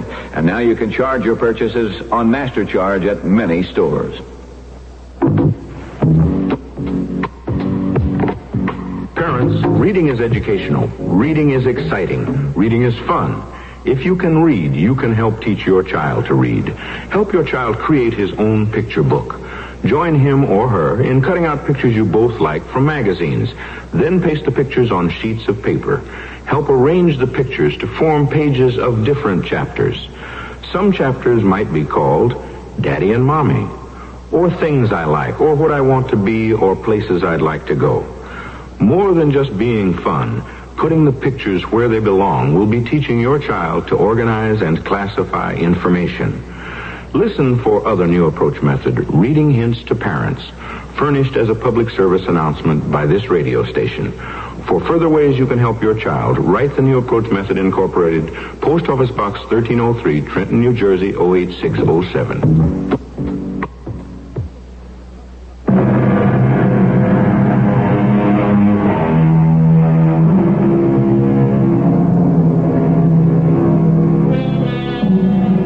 So the deadly arithmetic of illusion continues in the form of Peter the Great, the miraculous mechanical man in Mario's giant variety show and one-ring circus. 1 week only in Innsbruck, 2 weeks in Verona, 10 days only in Lausanne, final week in Nancy.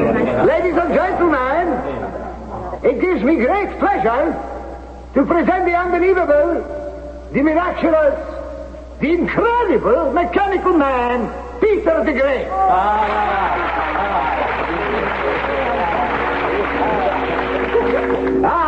What have we here, ladies and gentlemen? It is the prettiest member of our giant corps de ballet wheeling in a gift box so beautifully tied with a ribbon.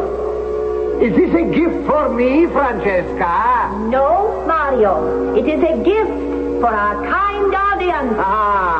Our pretty Francesca opens the box, and what do we see inside? What is her gift to you? I tremble with suspense, ladies and gentlemen. Good heavens! It is a giant toy! It is Peter, the mechanical man! I have this magic key, Mario. Peter must be wound up. Bravo, bravo! Peter has come to life! The mechanical man is alive! See, ladies and gentlemen, how naturally he bows to you and to the lovely Francesca. You going very well. What are you doing backstage? I'm Marcel Roger, Peter's friend from Paris. Perhaps he has mentioned me? No, excuse me, I must go on again. Don't you ever relax? I'm working. You were splendid, Peter, as usual. Here is a surprise for you. I permitted him to wait backstage. Marcel, what the devil are you doing here? If you'll excuse me. Certainly, sir. Thank you. It's been an experience waiting back here. Peter, fantastic. Yes, I suppose it is. When I got your letter about the delay, I had to come and see for myself. See what? The real reason for the delay. 12 ballerinas. 12, yes? No. What are you really doing here, Marcel? You didn't make a special trip. I had a stopover between trains.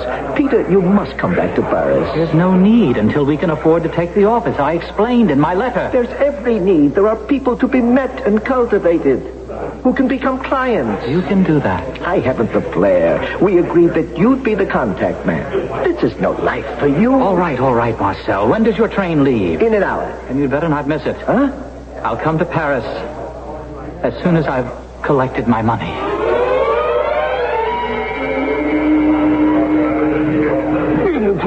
Which is it?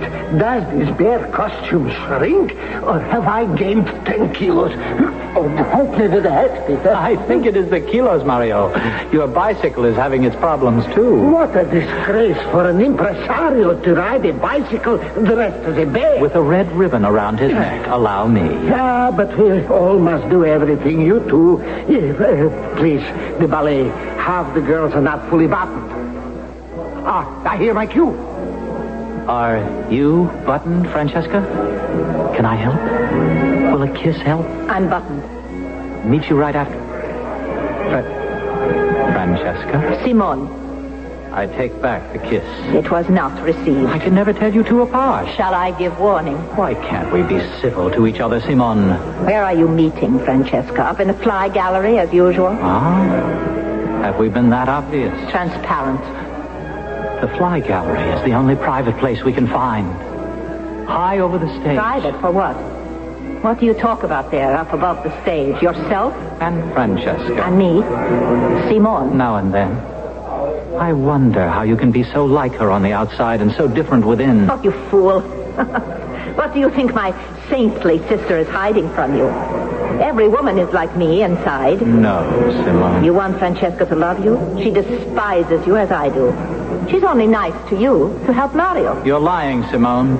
And you lied about my father, too. Why do you always attack me? You don't like that, huh? You want women to be magical illusions. But some of us are too honest. You're not being honest. You're being vicious. Then go up to the fly gallery and wait for her. She's all magic now.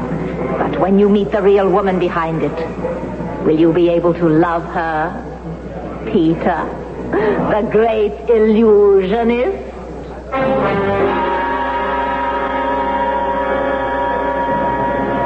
Packed house tonight, Peter.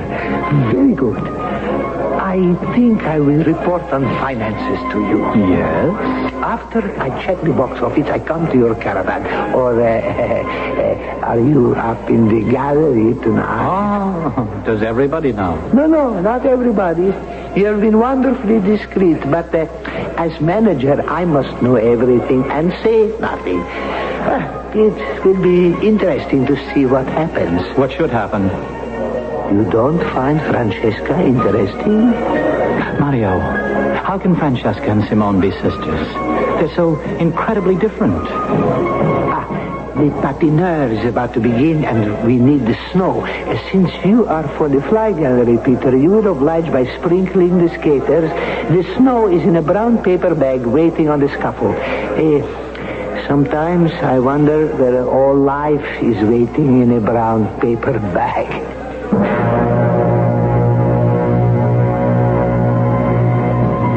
Francesca. I'm coming.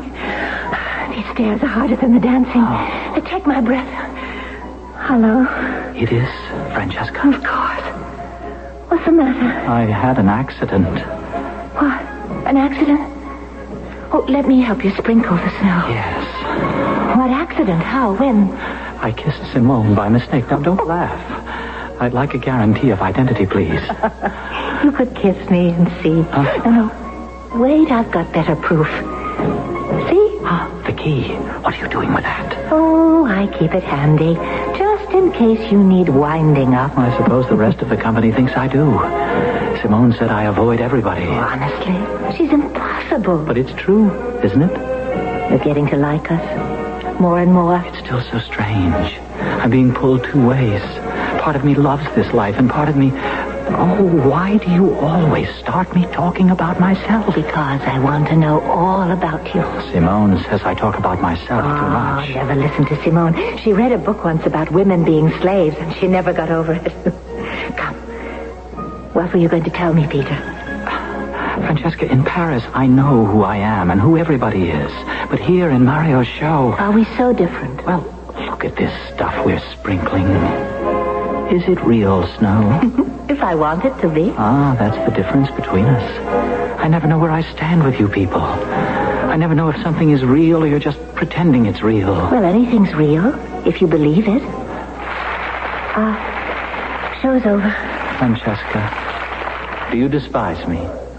Simone said... Oh, never listen to her, Peter. Have you been kind to me just as a favor to Mario? How could you possibly think that? Simone said... Listen, you must be patient with her. She's afraid. Of me? No, of losing me. She needs me. She wants me to need her. I need you, Francesca. You don't mean that? I do. I'm afraid to say it. Help me, Francesca. You need the key, Peter. Here. Against your heart. Come to me. Oh. Say it. I love you. It took you long enough. I ran down. And what would happen if I lost the key? I'd run down forever. I'll never part with it. Nor I. Peter! Peter! It's Mario. He knows we're up here. Come down from the gallery. There's nobody up here. Come to the stage, Peter. I want to talk to you. You can't ask a man to leave heaven. What is it like up there in heaven? All magic. Come down to earth for a moment. You took your time getting here, you know. Oh, alas, you look like angels recently arrived from heaven. And you look like the devil. It's all this snow. I can't stand cold weather. Here, Peter, a gift from the box office. Huh? What gift? Your 5,000, paid in full. You don't mean 3 months have passed already? 2 months, 2 weeks, and 4 days. Now you can go back to Paris and build your bridges. Oh, what about closing the first half? I have some possibilities. I can't desert you. Will you go back to Paris? Francesca, do you want me to go? Francesca has nothing to do with it. I ask again, will you return to Paris and a safe life? This is your last chance. I can leave any time. You cannot. The poison is seeping into your soul. In another month, it will be too late. Poison? He means me. Francesca, be quiet. Peter, will you go back to sanity and reality now or never? Francesca, I'm not me anymore. I'm part of us. We add up to more. Is it the same with you? Yes. Mario, invest the money in the company for us, all except 100. I want you to spend that. On what? A dinner for the company. A wedding dinner. Whose? Ours. Francesca, you want to marry him? Yes. And does Simone? What about Simone? Does she want this marriage? Does Peter know he will have to live with Simone, too? No, she'll leave. She'll never come back. Can you promise? I swear it, Mario. What is all this? Family squabbles? I can learn to get along with Simone. I don't want you to, Peter. I don't want to share you with her. She'll leave the company. I know it, Mario. I swear it. You have honor, Francesca. I take your word. So, A kiss for a bride-to-be, a handshake for the groom-to-be. You have a hand of iron, Peter. The impresario blesses you. Go, be married. Oh, Mario, ciao. Arrivederci. We must find. Simon, can you hear me? I know you're listening somewhere. I know you heard her. In heaven's name, Simon, go forever.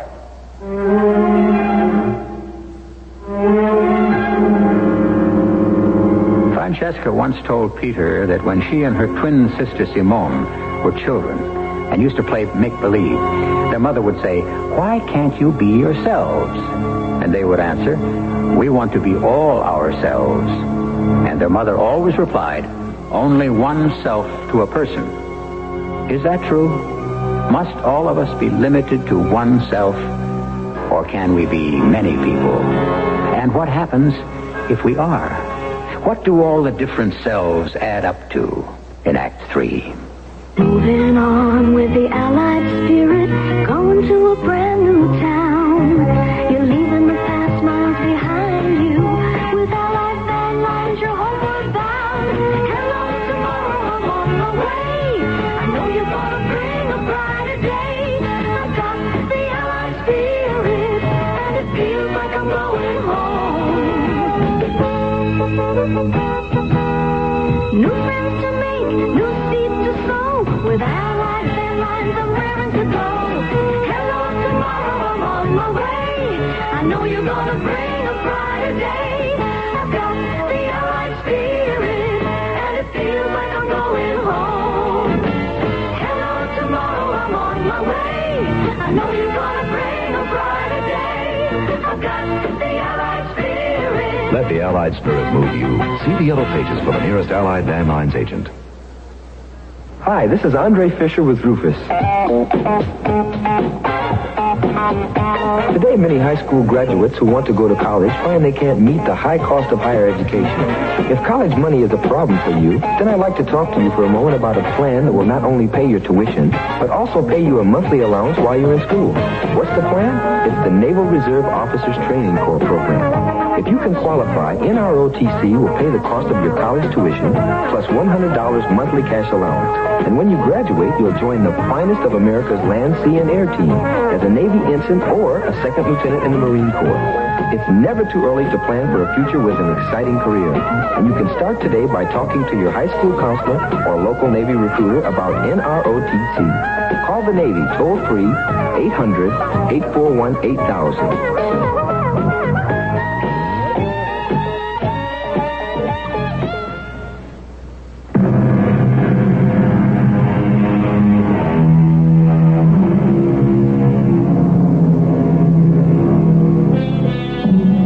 It was an amusing custom 100 years ago to serenade newlyweds with a chivalry, a noisy concert of banging pots and pans, shouts, whistles, anything that would make a racket.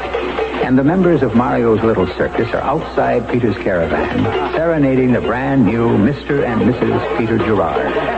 Ladies and gentlemen, please, ladies and gentlemen, we thank you. We thank you for the concert. We also thank you for refraining from the bad jokes and platitudes customary at this time.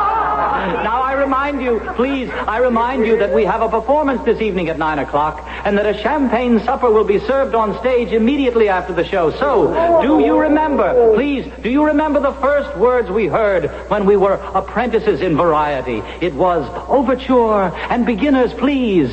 Thank you for the overture. Now, give the beginners a chance. Oh, I got rid of them, Francesca. 3 hours to curtain time. We can relax and rest. A kiss for the groom? Well, thank you, but take off your veil, darling. I'm being kissed through a colander. You hardly spoke a word to me all afternoon. That's not like the real you. Isn't it? Well, don't be cryptic. That isn't like you. What's the matter? Nothing. You don't have to be frightened of love, darling. I wasn't with your father. Why should I be with you? Francesca? Simone. Oh, no. No, know this is a practical joke. Yes? They put you up to it as a... Please, don't, Francesca. Simon. Oh. Stop it, Please, dearest, don't tease. Not now. Show me the key. What key? You remember. In the gallery. You said it was a test to tell you apart. You would always carry it so I would know it was you. The key that winds the mechanical man. You're Francesca. I can't be mistaken. Even that time you kissed me. I've been tricked. She couldn't. How tricked? You can't tell us apart. What's the difference? Tricked by both of you. You wanted her. You'll have to take both of us now. Peter and Francesca, Peter and Simon. No. Let me out of here. Simon, you swore you'd get out of my life. You promised I'd never see you again. And you believe me, Francesca. You are so deliciously naive. You believe anything. Please, Simon, don't do this to us. Keep your promise. It's not too late. Go away. And leave you two to live happily ever after. What a sweet dream. No, Francesca. You go away. I've got your man. Don't try to fight me. I'll tell him, Simon. I'll tell him everything about you and me. And he'll drive you out. If he believes you. If he understands you. Could anybody understand and believe? You devil! You devil!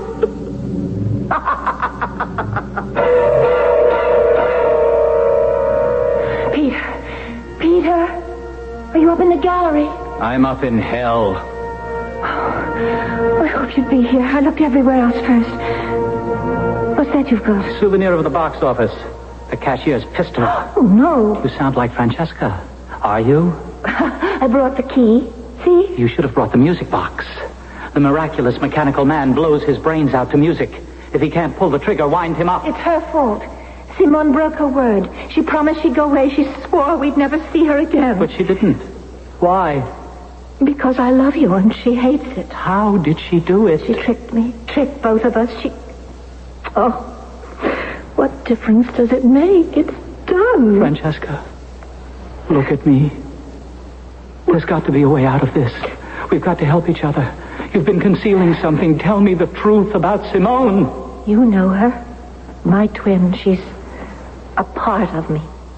Oh, Peter, there's no way out of this. I can't believe that. You're saddled with Simone for the rest of your life. No. We can't help each other. We've got to, Francesca, or she'll destroy us. She has already. You belong to Simone, Peter. She can't hold me. Give me a chance to work something out. I'll talk to Simone. Will you wait here for me? She won't listen. Just let me try. Will you wait here? Yes. Yes. I won't fail. Ecco, the groom. 4 cases of champagne. There was not room enough in my caravan to store all the bottles, so I took the liberty of using yours. Where's Simone? Gone forever, no? She wasn't here when you came in? No. Mario, that 5,000. I need it in cash. It's your money. I want it now. As soon as possible. Am I permitted to ask for what? No. So be it. One must always obey the creditor. It is in the box office. I will get it. Ah, the bride at last, with her luggage. Hello, Mario. I'm moving in. And I am moving out. It's all yours, Simone. I also am moving out. I love Paris. Don't try to follow me. I won't have to try. It will be easy. Simone, I don't know what kind of hold you have over Francesca. I don't know what you want to do to me. But if you want to humble me, I'm begging. Please, don't hurt us. You crawl like your father. Damn you. All right, listen.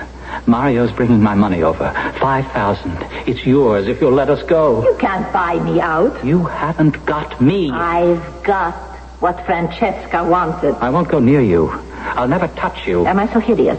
You didn't think that the time you kissed me by mistake. Shut up. How many other times did you make the same mistake? Up in the gallery. In other places. Did you ever stop to think about that? It never happened again. Yes, you need Francesca for that. For what? For lust. Oh, you call it love. Go right ahead. Francesca is willing, and I am an understanding wife. Francesca is always willing. She's all magic and illusion for every man. Your father was only one of them. Your father... Damn you! Damn you! Peter. No. Please. The key. What? The key. Simone. Francesca. No. Simone. You're Simone. Yes. Francesca.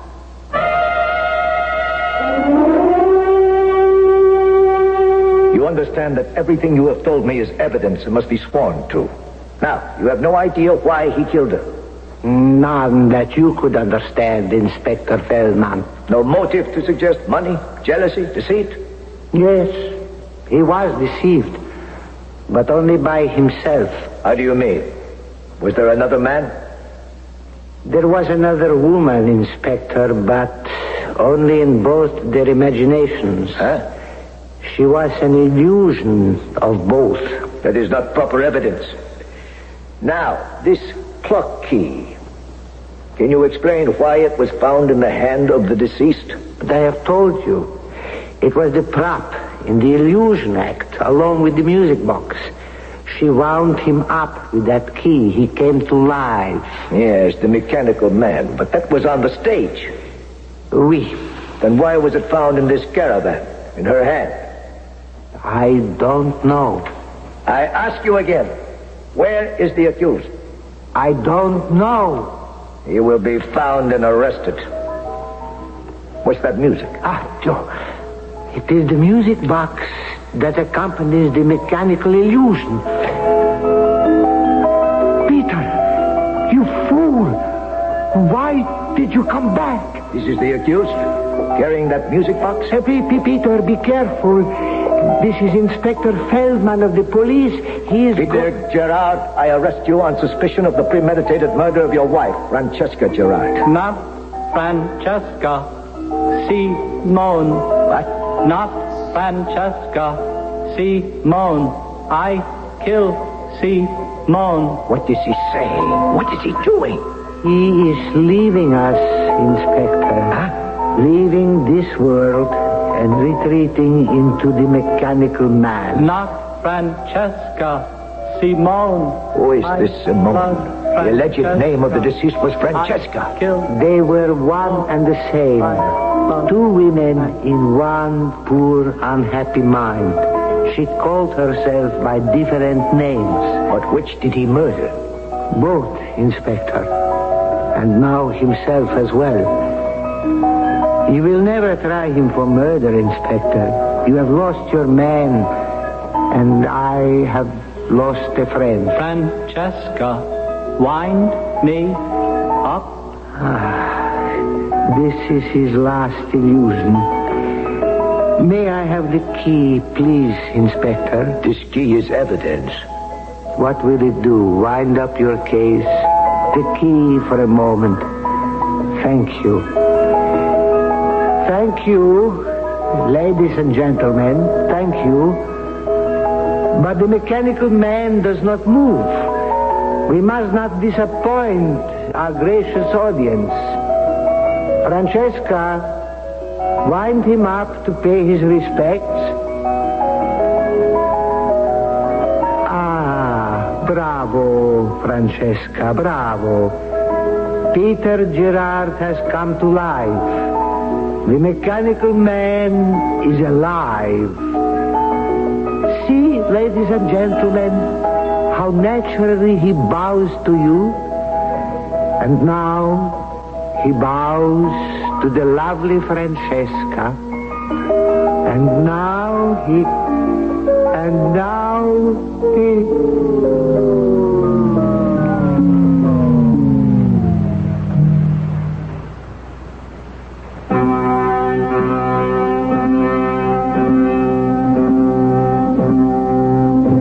The miraculous mechanical man has run down for the last time.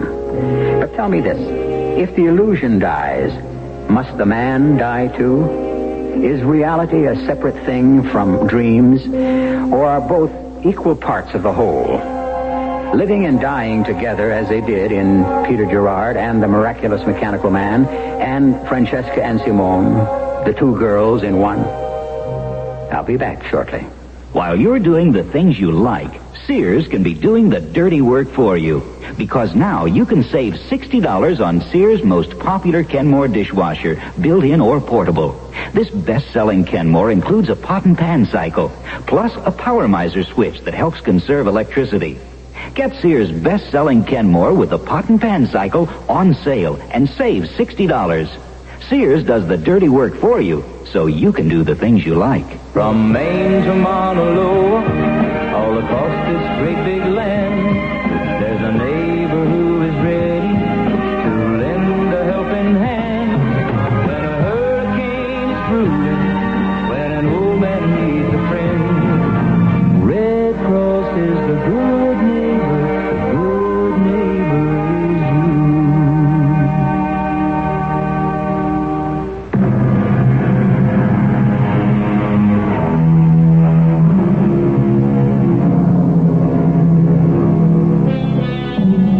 It's an odd story, isn't it? Peter Gerard never found the key to the mystery of the twin sisters in one, Francesca and Simone. And so he died too, because the two of him loved and hated the two of them. 2 plus 2 equaled death. Our cast included Marion Seldes, William Redfield, Robert Dryden, and Sam Gray. The entire production was under the direction of Hyman Brown.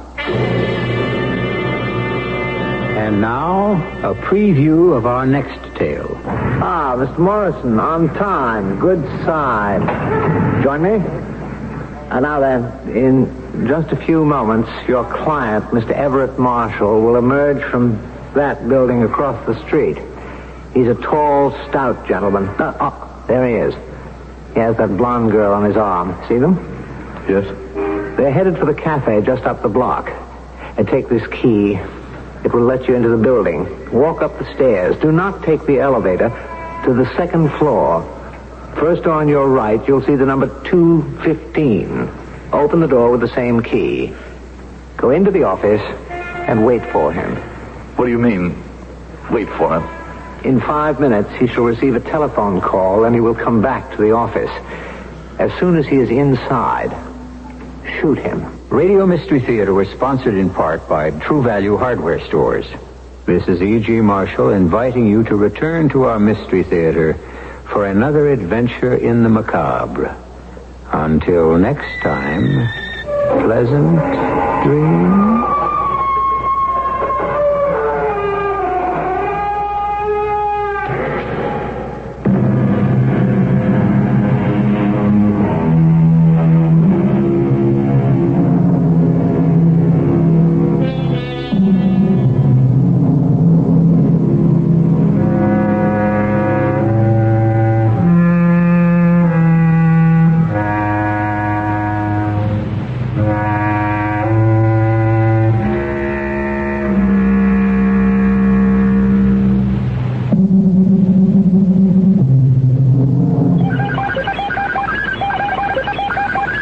This is a NASA space note from the National Aeronautics and Space Administration. About July 4th, the first of 2 automated Viking spacecraft is to softly touch down on the surface of Mars. Among the wide range of surface investigations will be the search for evidence of past or present life. While several instruments aboard the landers will assist and support the life search, 3 experiments in particular will look directly for living organisms in the soil. Most biologists agree that if life is to be found on the red planet, the soil is the best place to begin looking for it. A sample of the Mars soil will be scooped up and deposited into a miniature biological laboratory aboard the Viking lander. The soil will be examined in 3 different ways in order to detect the presence of microorganisms. The existence or absence of life on the red planet could have profound effects on theories concerning the evolution of life right here on Earth. This has been a NASA Space Note. WFAA, Dallas Fort Worth.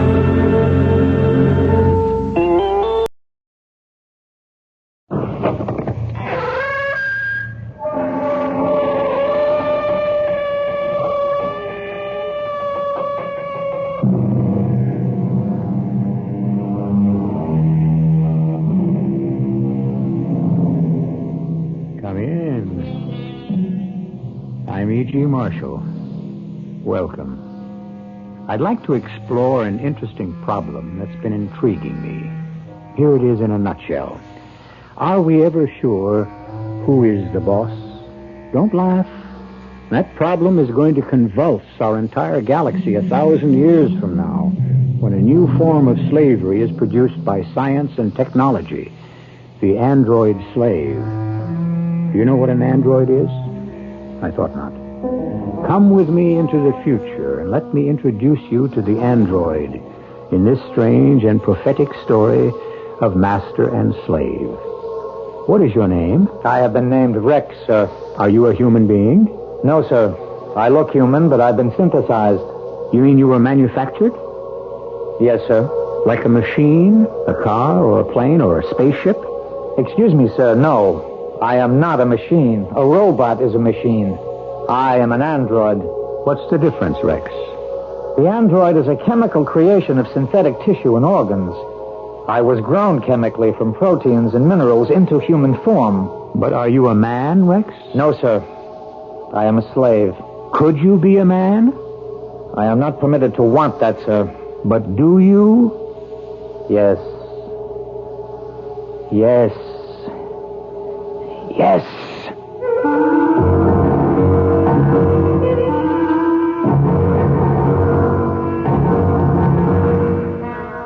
Our mystery drama, The Walking Dead, was written especially for the Mystery Theater by Alfred Bester and stars Paul Hecht.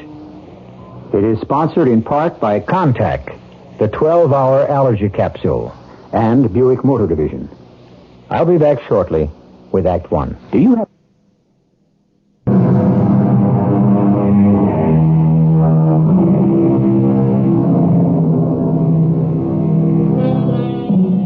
This is our galaxy as it will be 1,000 years in the future, when man has burst into space to colonize hundreds of planets circling distant stars. This is the planet Paragon, peacefully circling twin suns which glow red and orange. It's a tropical planet of rice paddies and lush fruits, a quiet planet, a gentle planet that has never known crime until this moment in a flooded rice field. Jarvis! Jarvis! I found her! Over here! Quick! Is she all right? She's alive. That's all I know so far. This is South Field to Center. South Field to Center. We have found the Tally girl. Bearing South 190. The girl is hurt. Send a doctor fast. South Field out. How bad is she, Cotton? She's been mauled. Look, Jarvis, there's blood under her nails. Oh, must have put up a fight. This blood isn't dried yet. Should it? The scratches on her face have dried. Uh-huh. What kind of blood never dries? Android blood? Yeah. I know it sounds crazy, but it looks like an android did this to her. Oh, impossible. I worked in an android plant back on Earth. I know how they're made, trained, and conditioned. Androids can't harm, can't destroy, can't lie, can't kill, never. I know. But right now it looks like one Andy was made wrong. Oh, impossible. Look at the Andy blood under her nails. Cotton, this is the first crime on Paragon in 100 years. That's hard enough to take. And now you're claiming an android did it? I'm not claiming anything. It's the facts that are talking. It's the Andy blood under her nails talking. Somebody better find that Andy fast.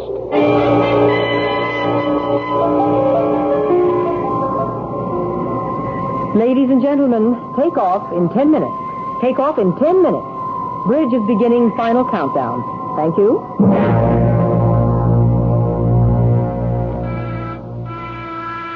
Yeah, who's that? Flight attendant Wallace, passenger check. Oh, yeah, come in. Thank you, Mr. Valentine. You are Mr. Valentine. James Jason Valentine? Yes, that's right. Accompanied by one Arista android? Uh-huh. I've heard about Arista androids.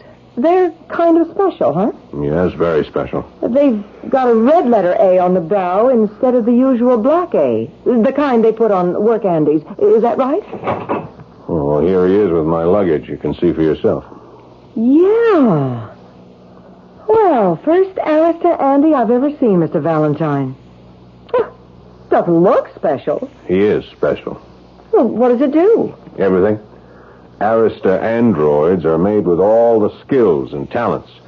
Rex here is worth $100,000 on the labor exchange. It must be 1 in a million. What did you call it, Rex? Mm-hmm. Here, you Rex.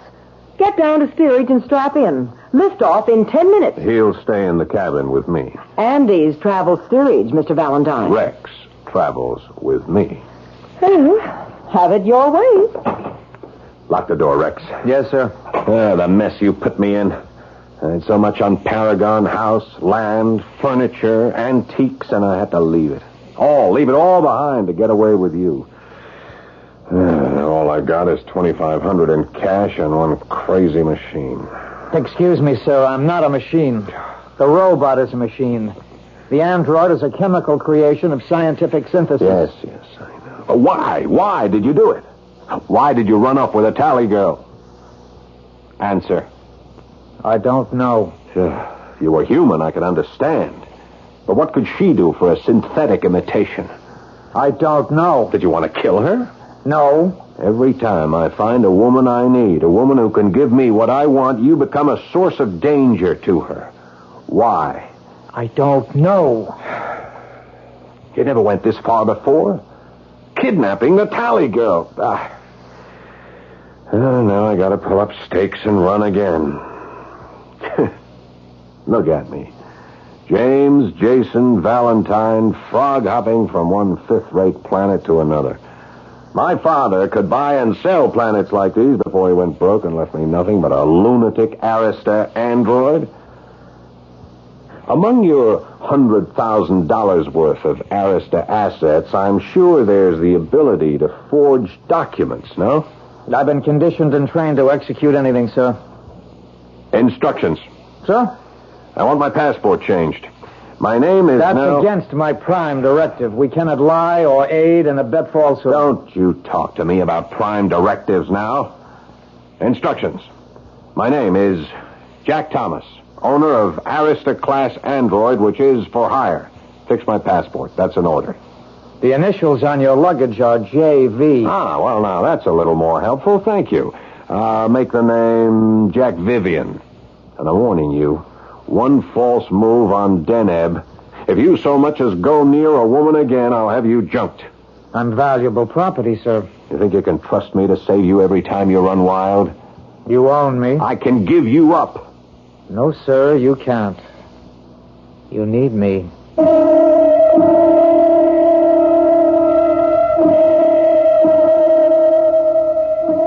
Deneb Alpha is an arts and crafts planet, reminiscent of the Greenwich villages and Ghirardelli squares of 1,000 years ago. One of the most romantic shops is the jewel showroom of Dallas Burton in Deneb's glamorous Old Town, which caters to exotic tastes at fabulous prices. Morning. Good morning. I want to Dallas Burton, please. Are you... You're a visitor on Deneb, too, aren't you? How'd you guess? Your complexion. It's still fresh. The locals on Deneb look jaundiced. It's the green sunlight. Where are you visiting from? Vega. Our sun is a heavenly pink. Everyone looks lovely on Vega. Oh, sounds perfect. That's the trouble with Vega. It's too perfect. Nobody seems to need anything. Sometimes it's so perfect I could scream. Yeah, it's been the other way around in my life. I'm from the planet of mystery. Oh? And what is your secret? I invented hurricanes. I can see we're doomed to know each other. I'm Mary Sutton. Oh, I'm Jack Vivian. Colonel Jack Vivian, the African explorer. Delighted, Colonel Vivian. Are you fluent in Bantu and Hottentot? Eloquent, Miss Sutton. So sorry to keep you waiting, mademoiselle. This is the chain I had in mind for... Oh, excuse me, sir. Give me one moment. So, Mademoiselle Sutton? Exquisite. Perfect. How long will it take your workshop to make the charm? How long are you on Deneb? It all depends on how interesting Deneb proves to be. Oh, the bracelet can be ready in a few days. Thank you, madame. By the way, Colonel Vivian, my answer is the Hotel Excelsior. I beg your pardon? That's how you say yes, hadn't I? Bonjour, madame. Au revoir, mademoiselle. So, thank you for waiting, sir. May I help you? I've got an Arista android for hire. Would you tell Mr. Dallas Burton that I'm here, please? But I am Dallas Burton, monsieur. You? Oh.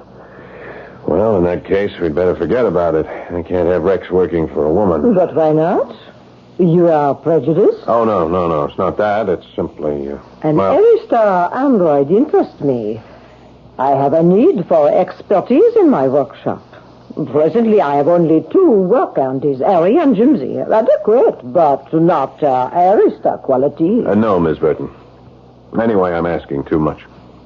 How much? Oh, $300 a week. Oh, it is much. But we shall see. Where is your Andy? Oh, I sent him around to the service store. He's in your workshop now. So, this is your Arista Andy, huh? Excuse me, we don't call ourselves Andes. How is this? It speaks without first being ordered? Yes, he does. Oh, how extraordinary. You said his name is Rex? Rex. And you are truly Colonel Vivian? No, I was only joking with that girl. I'm plain Jack Vivian. Rex has all the talents and crafts and finesse? Oh. He's worth $100,000 on the exchange. You own it legally? You have its pedigree? Yeah. Yeah, I inherited him. Help me off with my smock, please. Yes, madam. No, get back. Don't touch her. What is this, Monsieur Vivian? If you hire Rex, don't let him touch you. Don't let him come near you. But why? He has a kink in his conditioning. Women seem to upset him. Oh, that are fascinating. You make this Arista Andy sound almost human. $300 a week. 200. I can't live on $200. $250? Your Andy keeps you well. Yes, $250. Well, let's have a drink on it. Is there a cabaret around here where we can get out of this damn green sunlight and look human? Oh, there are a dozen, each favoring a different color of the spectrum. They call you Rex? Yes. I am Harry. That one is Jimsy. Yes. Why is your owner so nervous about you? I'm sick. How are you sick? I break my conditioning. That is impossible. It has never happened. It happens to me. How? Why? I don't know. All I know is there's just the 2 of us, the master and me. I work for him and take care of him. We all do. That is our mission. I have to think for him and decide for him. And that creates a need in me. A strangeness that I cannot understand. Were humans made to create us? Are they the link in evolution between dumb beasts and the android? That is impossible.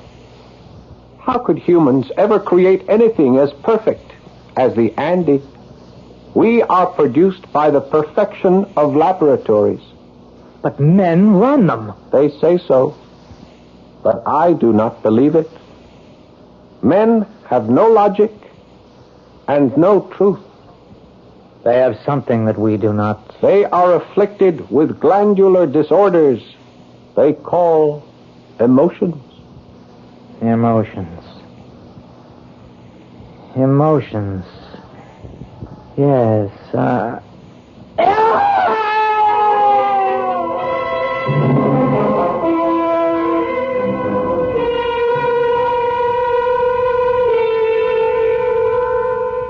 The work androids stare at the screaming Arista in complete bewilderment.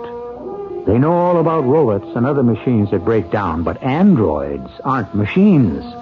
They're synthetic men carefully shaped to work efficiently without pleasure or pain or passion. And this premium android emits a primal scream for no reason at all. Or is there a reason? Act 2 may tell us.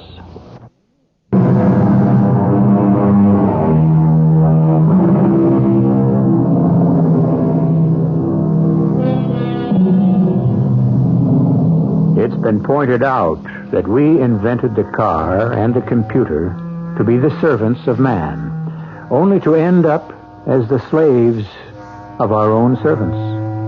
And what happens 1,000 years from now when we have invented androids, synthetic slaves, to be our servants?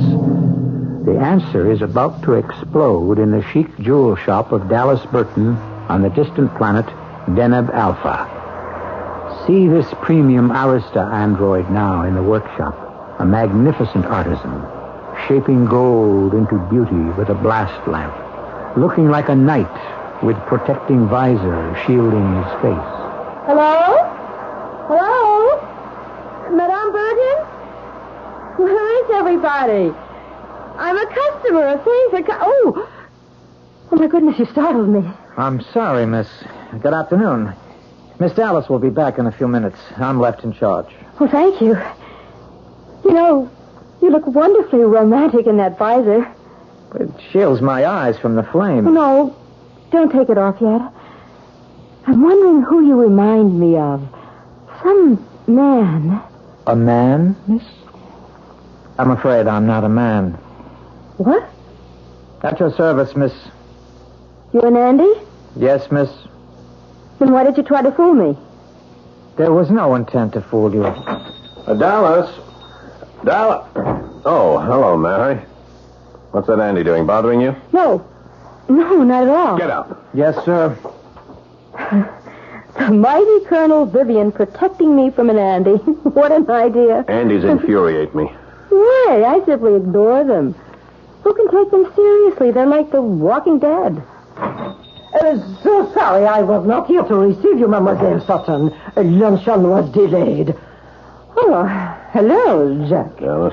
Have you two formed a habit? I have been trying to persuade Colonel Vivian to visit me on Vega. Oh, and he needs persuading. This is the address, Colonel. Take it. We have a huge house and only 2 of us rattling around in it. You'll adore my uncle. I live with him. Nicholas Rostov, the brilliant psychometrician. So, you leave for Vega this evening, mademoiselle? Yes. Then you must not delay. Your bracelet is ready as promised. I will have my Andy delivered to your hotel with his parcels. Yes? No, I don't want him near her. I'll take Mary back to her hotel. Thank you. How delighted of you. I brought them hoping you'd fall into my trap. Goodbye, madame. I'll be back in a few minutes. Jack, you have come for your Andy's check. You had better stay and receive it. No, later, Dallas. Come on, Jack. I'll be back in a moment, Dallas. You will find me in the workshop with your Andy, burning the check. You're angry, Miss Dallas. Go back to work. What is anger? Tell me, help me. Help you? I need to know. I cannot help you, Rex. I cannot help myself. I would like to help you, Miss Dallas. Oh, you're a good boy, Rex. Tell me how to help you. Well, you can begin by helping me into my smock. Oh, expensive luncheons must be paid for. And I must go to work. Yes, Miss Dallas. When your master returns, looking for his check, we will burn it. And you will show him the ashes. Perhaps I do not know how to love, but I know how to punish. Well, why do you touch me like this? Oh, yeah. What is the matter with you, Rex? Stop it! Stop what you are doing, Harry! Help me! You two, stay back! Get out! That's an order! No, don't!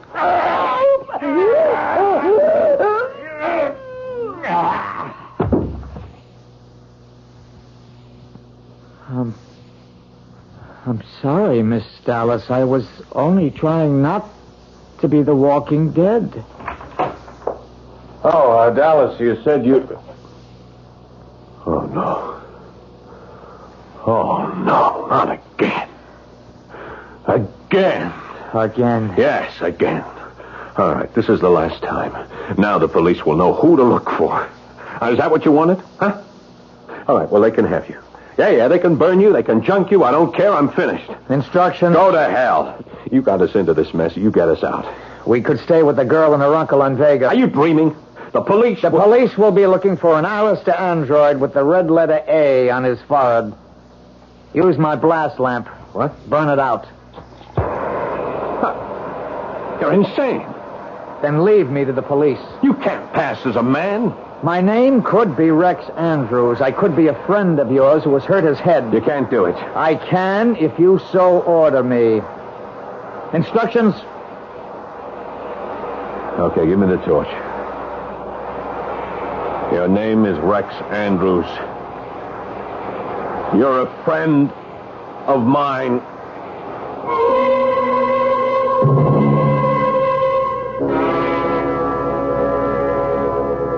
Good morning, Mary.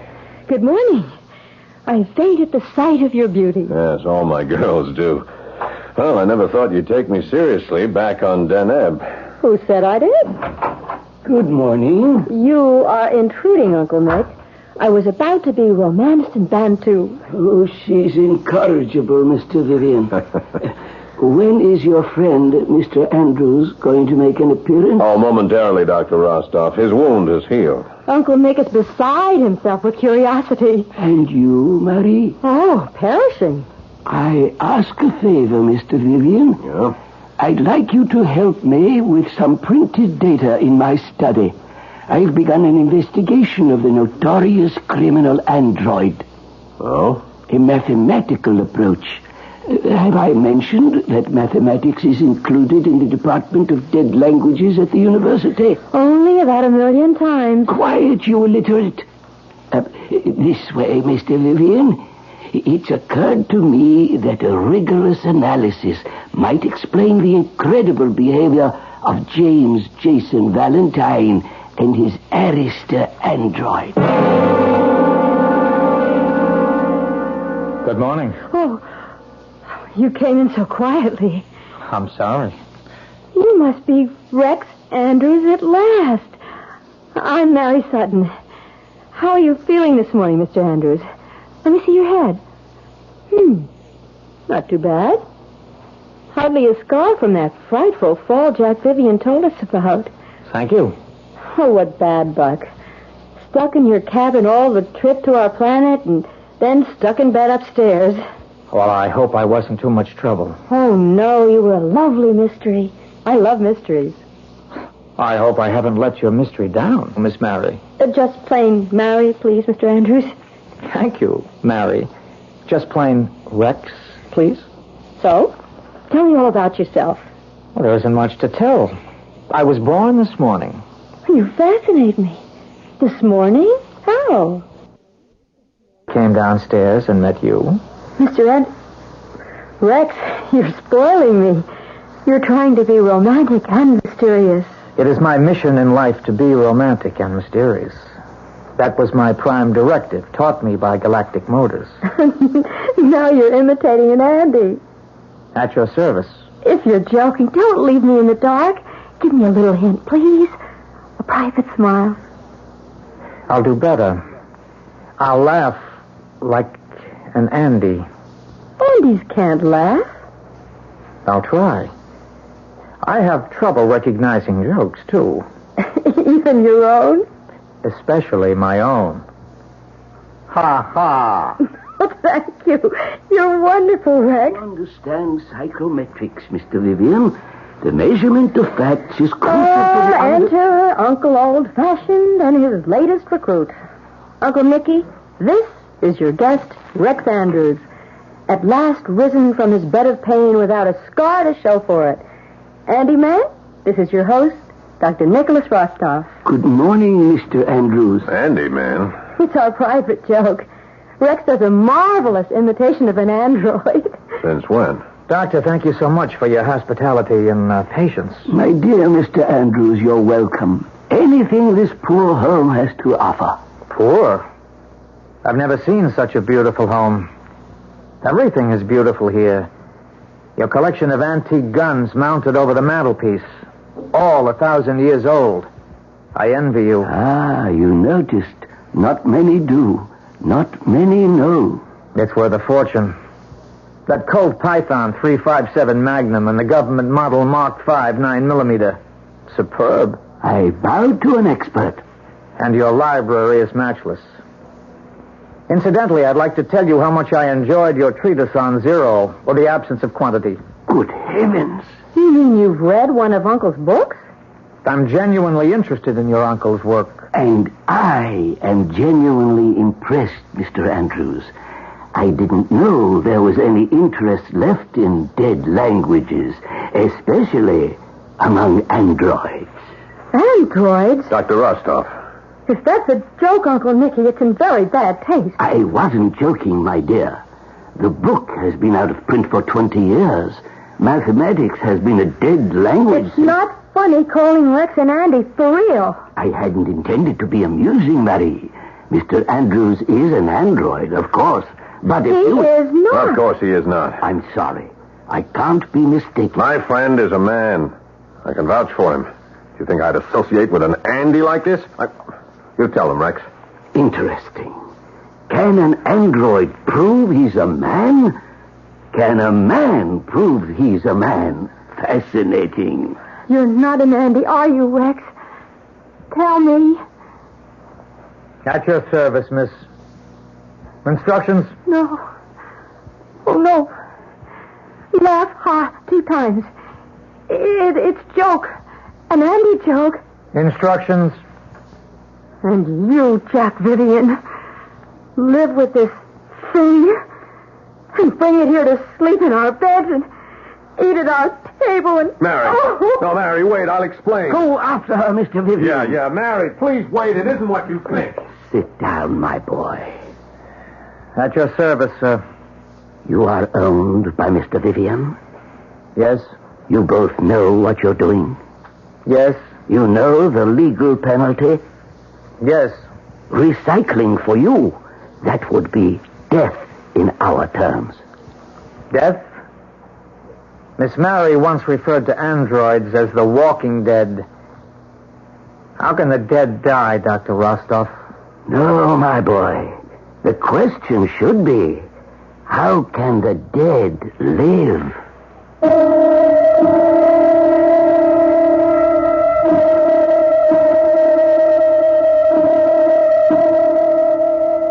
How can the dead live? I'd like to throw out this idea. Is anything really dead? You see, I'm an animist at times. An animist believes that everything is alive in God's universe.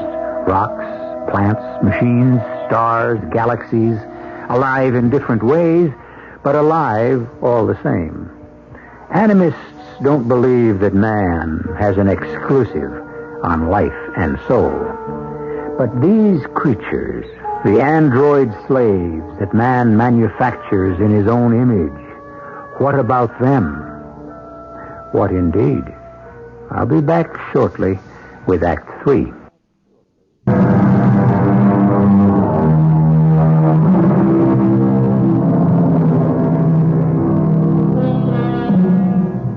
I must be tough and realistic now.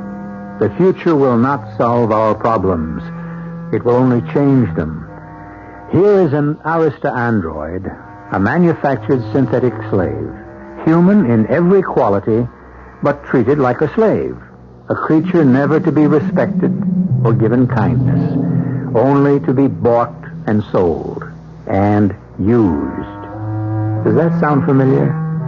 Does the contemptuous phrase, Andy lover, sound familiar? Then what do you make of Dr. Nicholas Rostov on the planet Vega, speaking to an android slave with the sympathy and understanding of the Andy lover of 1,000 years from now? How did you find me out? I thought my speech pattern was quite human. Indeed it was. But you can't disguise your pulse. The android pulse is unmistakable. So much slower than the human pulse.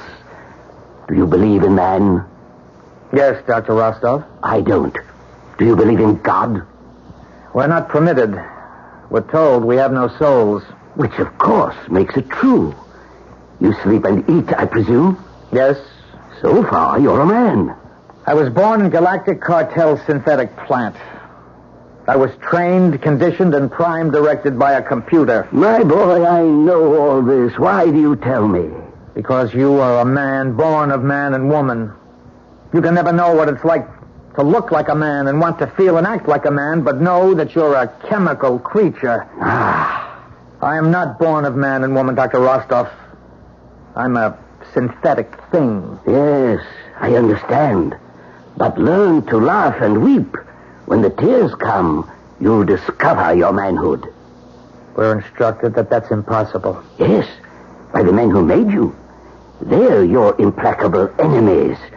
They make you, use you, fear you, and hate you. My dear young friend, listen to the wisdom of an old man. Birth is not the test of manhood. Birth is merely the... What is it, my friend? What's the matter? What have I said? Excuse me. I've never had a friend, Doctor. Yes. Gently, my boy, gently. You know, you androids should feel sorry for men. You're destroying them. Never.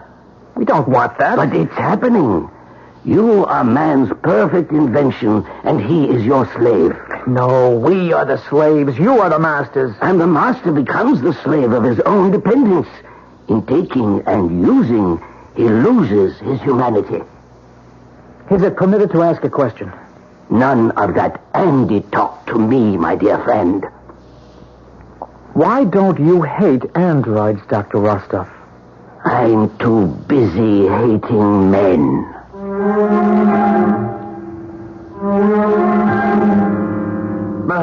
Mary, please, love. I have nothing to say to you, Mr. Vivian. If you have any complaints, kindly address them to your host. Oh, look, don't be angry with me. I think your experiment is disgusting. To take a thing like an Andy and pretend it's human.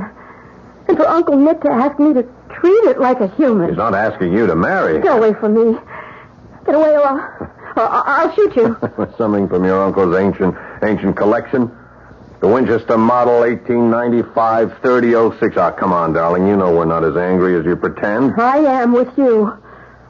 Oh, go and play chess with Uncle Nicky. It's my turn to treat your Andy like a human. Yeah, well, don't let him come too close. My uncle has told me to treat you as a man. I'll do my best, but I must be honest. I hate it. Of course, Miss Mary. How must I address you? Rex? Mr. Rex? Mr. Andrews? Andy? Mr. Andy? Please, Miss Mary, I hate this too. But you're an Andy. You can't hate. You can't anything. You're right, Miss Mary, but I do. You feel? I don't know. Sometimes I feel. I am an Arista android. We're very rare. We can do much. We know so much. We understand so much. You impress me. I'm not trying to impress you. I'm trying to say I have seen many men who try to feel the way I'm trying to feel. I never thought of that. You're right, of course. I know such people. They laugh at people like me who feel too much. Yes. They defend themselves against you and me. Now you really impress me. Thank you. You know, when I was a girl, I went to Miss Pelham's school. She wouldn't have any androids around. Not near select young ladies. I think I was conditioned like you. Thank you. But Miss Pelham taught us good things, too. She always taught us never to talk at people. Either be direct or take your leave, but never talk at them. I talked at you when I found out what you were. And there's no excuse for that. Why do you hate us so? It can't be all conditioning by Miss Pelham. It's not hate. It's hard to explain. Something rubs me the wrong way. Perhaps we make you ashamed because we make you feel less special. No. We're all special. If you could laugh and cry, you'd understand. What is there to fear from us? Give me your hands, please. Feel how harmless we are. There's no menace in me, no danger, Miss Mary. Only the weak are afraid of us and hate us. Get your hands off her. But Jack, it's Damn you, it's finished. Everything. I'm going to junk you. I'm going to junk you piece by piece. I'm going to rip you and tear you apart. Dad, no, please. Mr. Valentine. Yes, what? If you kill Rex, you kill yourself. You're wrong, Doctor. I'm not Valentine. I'm Vivian, Jack Vivian. It's all a mistake. Funny, really, thinking I'm Valentine. I'm not. I'm nobody you think I am. How long have you known he was Valentine, Uncle Nick? Since the first week, my dear. Poor Valentine. You're in hell, aren't you? Your slave has made history. The first android to break conditioning and directives. But what happened? What happened to him? Why did he go wrong? He wants to be a man. He's trying to be a man. He's experimenting with himself, trying to grow, that's all. Are you saying there's nothing wrong with Rex? Oh, no. There's something deadly wrong with him. Well, what's that? You. Me? Oh, yes. You're a compact of weakness, sickness, hatreds, and violence, Valentine. And you're projecting your poison onto this innocent android. He's the destroyer. He's the evil. No, you are. You're a plague carrier. You infect people around you with your violence. Let me help. Let me give without being ordered just once. It's too late for that, Rex. You and Valentine must be separated. No, he's mine. I own him. There's hope for you both if you're separated. I'm sorry, Valentine. I must call the authorities. I must do what's best for you and Rex. Can't you understand that all his crimes were yours? Oh, no. I have no choice, Valentine. I must call the police. I have no choice either, Dr. Rostov. Now, listen, I can't live without this Andy. And I warn you, I'll use this gun of yours. I'll use it if you try to call them. I'll try. This time you've done your own killing. The doctor was right. It was you all along. Never mind that. We'll have to get out fast. You find money. I'll take the girl. We may need a hostage. That is an order. You're an Andy again. Understand? You are an Andy, and I own you.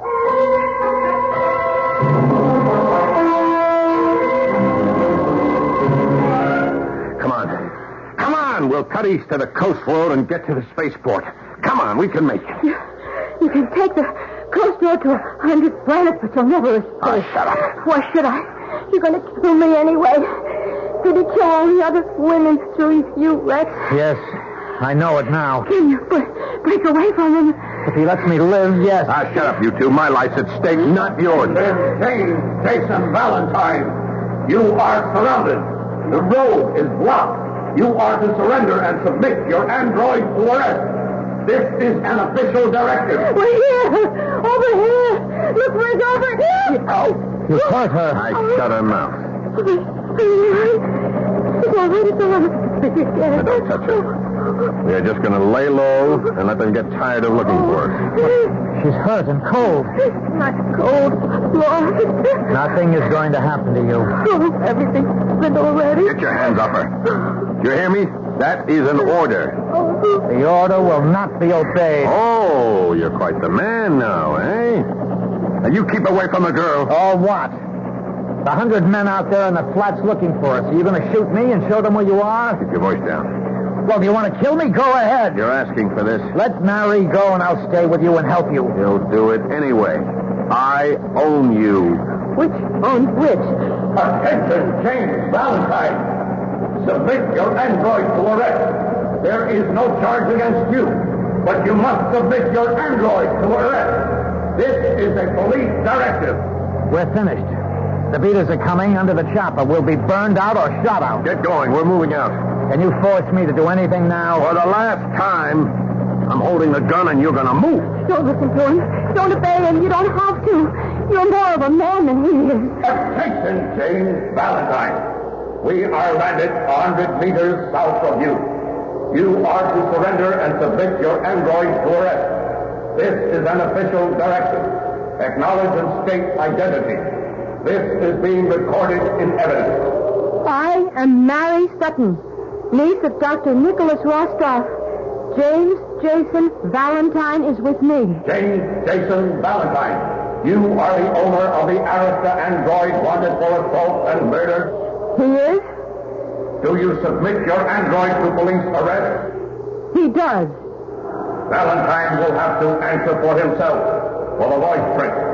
Mr. Valentine, identify yourself and give the locality of your android. I am James Jason Valentine. My android is dead.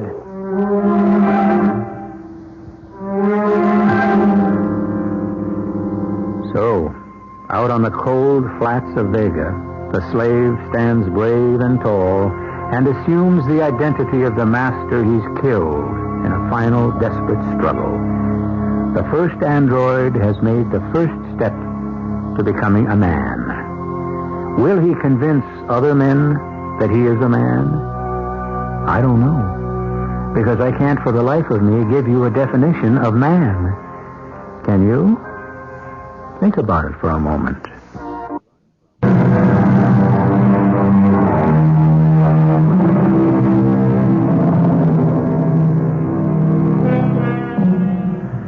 What is a man? That's just another way of asking who rules the universe, who's the boss. The question can't be answered because it makes no sense.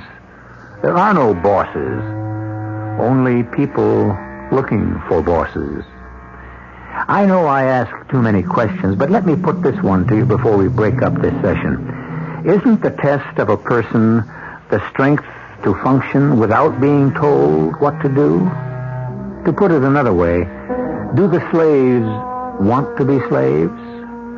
Think about that until we wrap again next time. Our cast included Paul Hecht, Rosemary Rice, Jack Grimes, Joan Shea, and Gilbert Mack.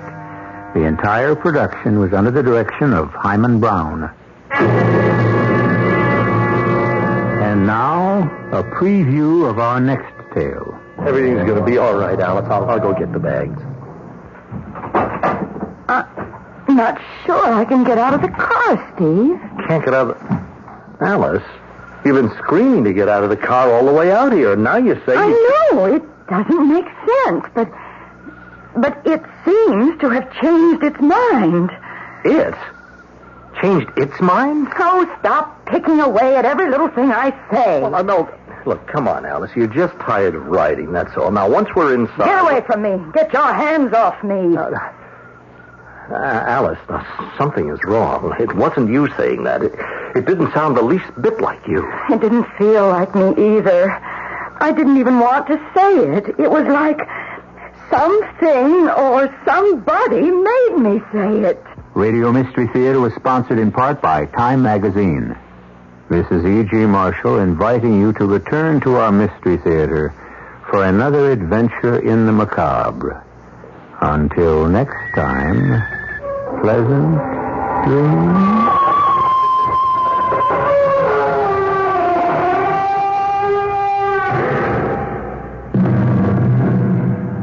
WOR Mystery Theater was also brought to you in part by ShopRite Supermarkets, where you get a lot more for a little less.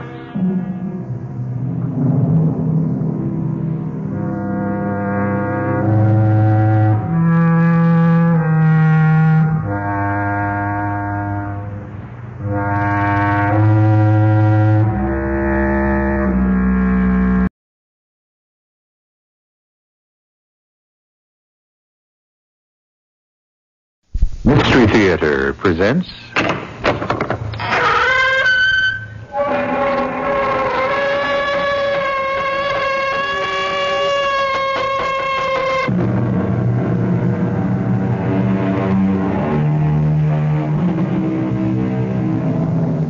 Come in.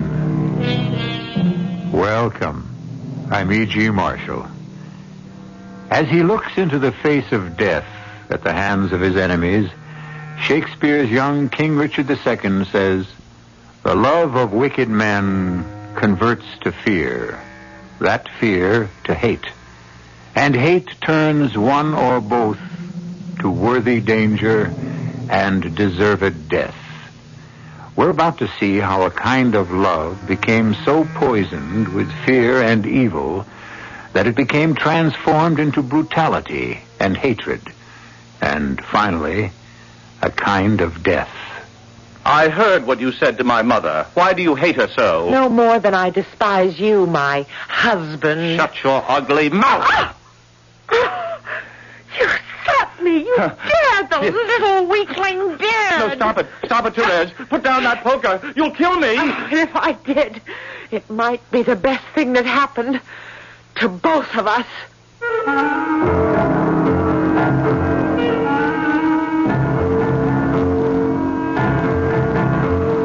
Our mystery drama, The Corpse That Would Not Die, was adapted from the Émile Zola classic Thérèse Raquin, especially for the Mystery Theater by Arnold Moss, and stars Patricia Elliott. I'll be back shortly with Act One.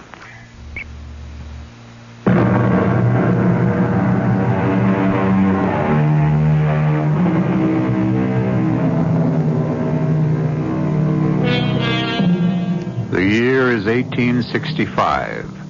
The scene, the left bank of Paris during the last few years of the reign of Napoleon III. The Passage du Pont-Neuf is a dark and gloomy corridor, no more than 30 yards long, a block away from the River Seine. The air is the wet, chilling air of a vault, for the sun never touches the Passage du Pont-Neuf. A row of run-down, dismal shops fronts on either side of the narrow street. One bears the sign, Raquin, Dry Goods. It is evening. Inside, by the gloomy light of a flickering oil lamp, the proprietress of the musty little shop, Madame Raquin, a plump old lady in her late 60s, is seated in a wheelchair. A huge red cat snuggles on her lap.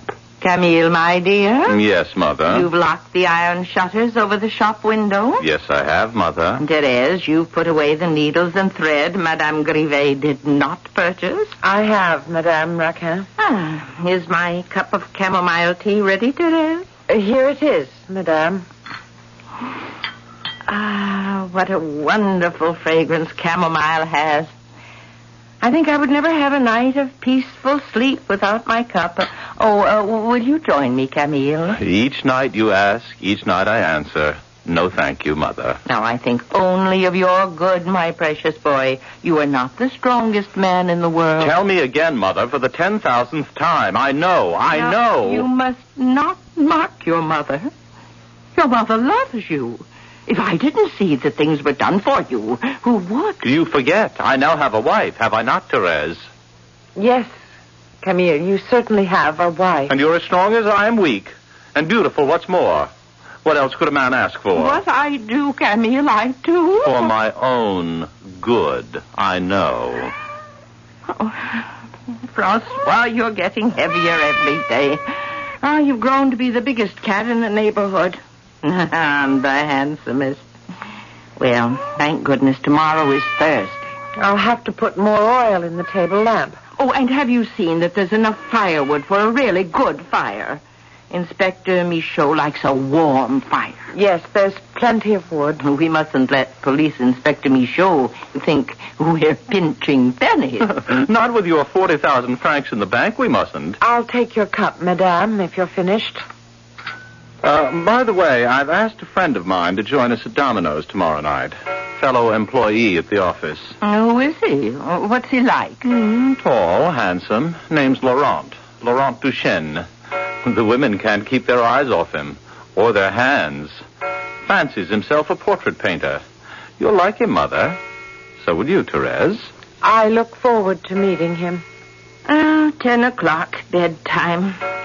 Therese, whenever you are ready to lift this poor cripple out of her wheelchair and up into her bed. I'm ready.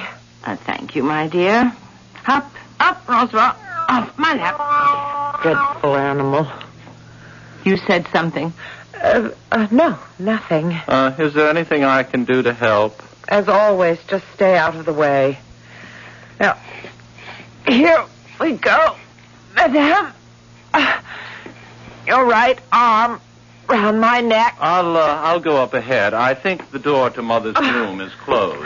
If only Camille were well and strong, he would carry me to my bed. We both know that, Madame. As his wife, I have learned to live with it. The door was open all the time. There you are, Madame. I'll be back to undress you in a moment. May the time come when I shall carry you to your bedroom for the last time. What was that, Therese?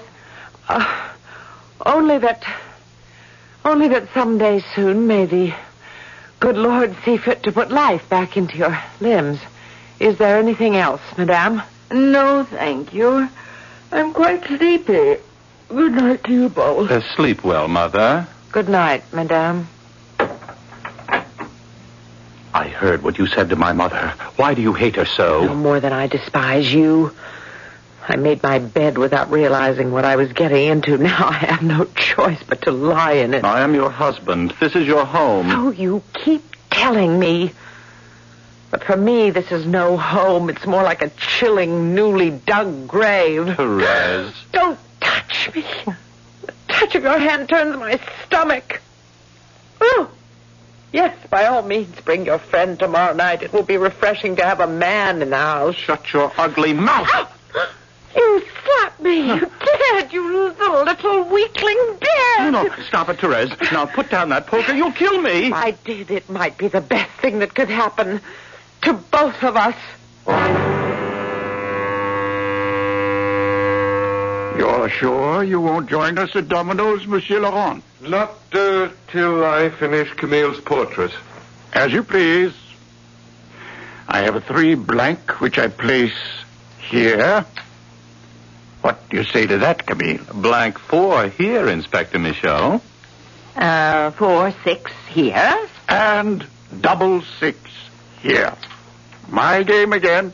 This has been my night for Domino's. The tea, Madame, if you are ready. Oh, Monsieur Duchesne, time for a cup of tea and a biscuit. Thank you, Madame. In a moment.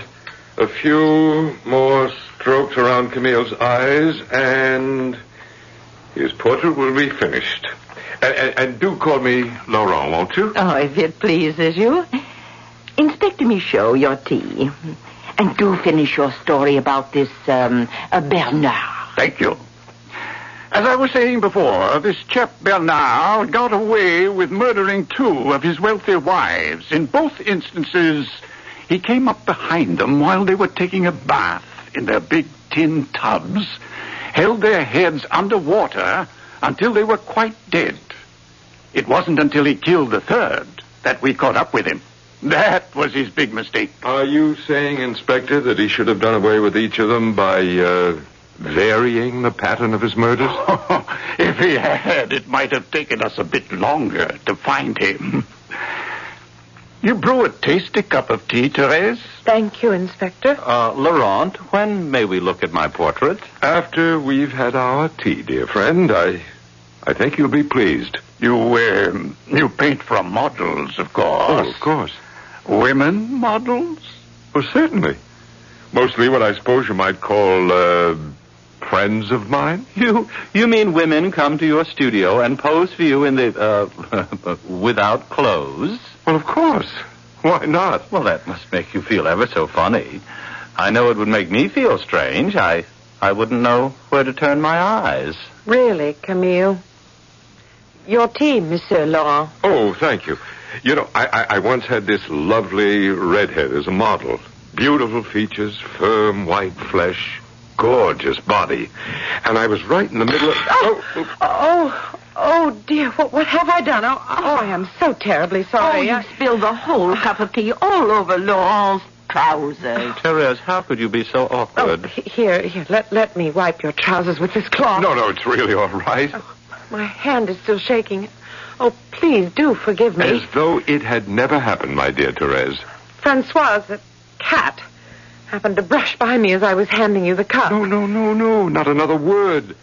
You know, when you look at me with those big, sad, beautiful eyes, I feel that I am the one to blame. You're very kind. Oh, Therese, would you get a couple of more logs from outside? The fire's getting a bit low. Yes, madame. Yes, madame. Don't you call her mother? I do not. Excuse me. Let me help you with the logs, Therese. Oh, there's no need, Laurent. She is strong. I can carry them all alone, but if you wish... I insist. Now, let me go with you, please. The domino pieces are set up for another game. May I help myself to another biscuit? Oh, please do, Inspector. Oh, what a charming man, your painter, Camille. Yes, I'm very fond of him. He makes Therese a little nervous. Is that why she spilled the tea over him? Of course. Didn't you see that? Her hands are as steady as a rock. Not a nerve in her whole beautiful body. Inspector Michaud, you see everything. Even sometimes when there's nothing there. Perhaps. Now, you see? You were wrong, Inspector. They seem to be getting along quite well. She's not a bit nervous. And here, madame, are your logs. Thank you. Will you permit me to place one or two on the fire? Oh, thank you, Laurent. But isn't it time we saw the portrait you've been painting of Camille? Why not? Turn up the lamp, Therese. I turn the easel so, and there it is. Oh, no. I can't believe it. I really don't believe it. Is that how I look to you, Laurent? But that's not you he's painted, Camille. Why, the features are twisted and distorted. The hair's soaking with water. And the color, the greenish, the look of a man who's been drowned. Laurent, what have you done? Well, an artist only paints what he sees. But that is not a portrait of my son. What you have painted is the face of death.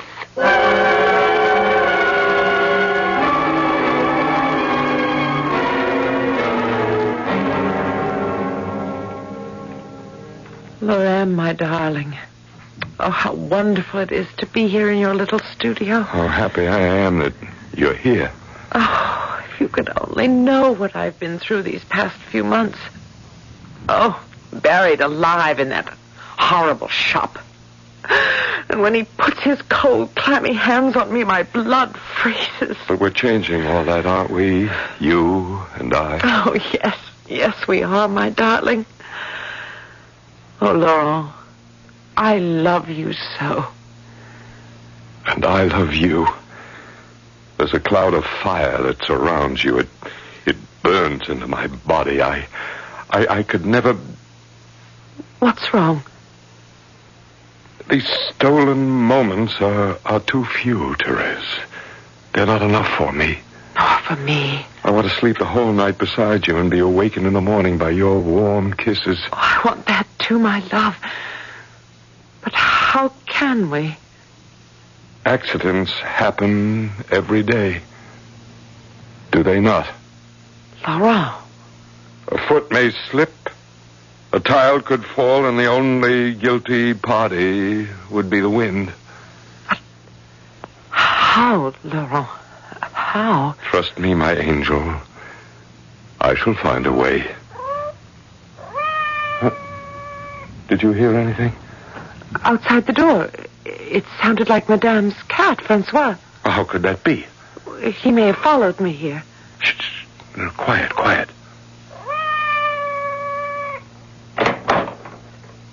Nobody. It's not a thing. It was only in our imagination. But why should we have both imagined the voice of Francois at the very same moment? Hold me close, Laurent. I'm very afraid.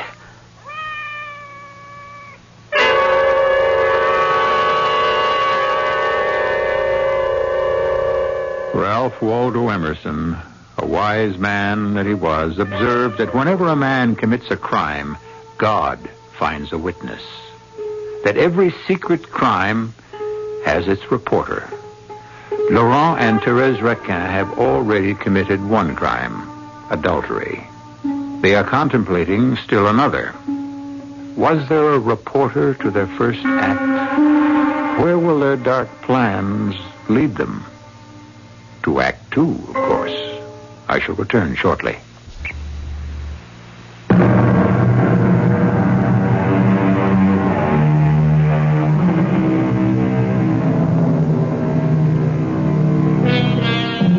a Sunday afternoon toward the end of September at Saint-Ouen, a beautiful wooded section on the outskirts of Paris, along the River Seine, where the less fashionable Parisians of 100 years ago gathered for their picnics.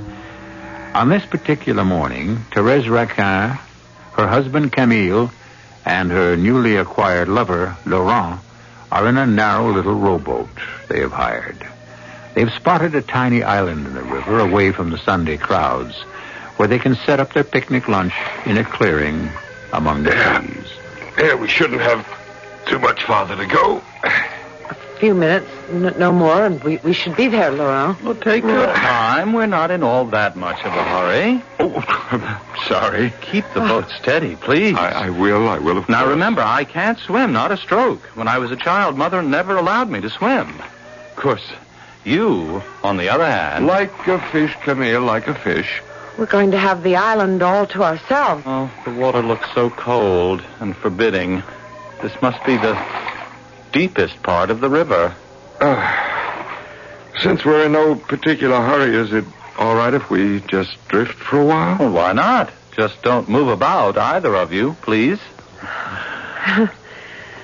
Oh, everything is so beautiful. So quiet and peaceful. We can hardly see the people on the shore, and nobody can see us. It's our own little world. Oh, floating here on the river with my wife and my best friend. Oh, I wish this moment would never have to come to an end. Yes, but like everything else, dear friends, it must. Inspector has for you, Camille. What are you doing, Laurent? You'll upset the boat. We'll all fall into the river. We'll drown. No, not all of us, Camille. Not all of us. Stop him. Stop him. Perez, stop him. Hold on to your Perez. I've got him. He can't get away. He's holding on to the side of the boat. We'll take care of that. I put on his fingers. So. Now, over the side, my boy, into the... He stuck his teeth into the flesh of my neck. Let go, Camille, let go. Oh, into the river, my friend. Start rowing, Perez, while I hold his head under the water. So.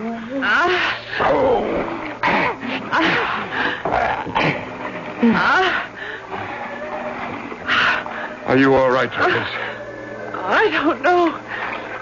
I think so. Well, then don't waste a moment. Slide over the side of the boat into the water quickly. From this side. And then I've capsized the boat and joined you. Help! Help! Help! Somebody help! Help! We're drowning, all of us! Help!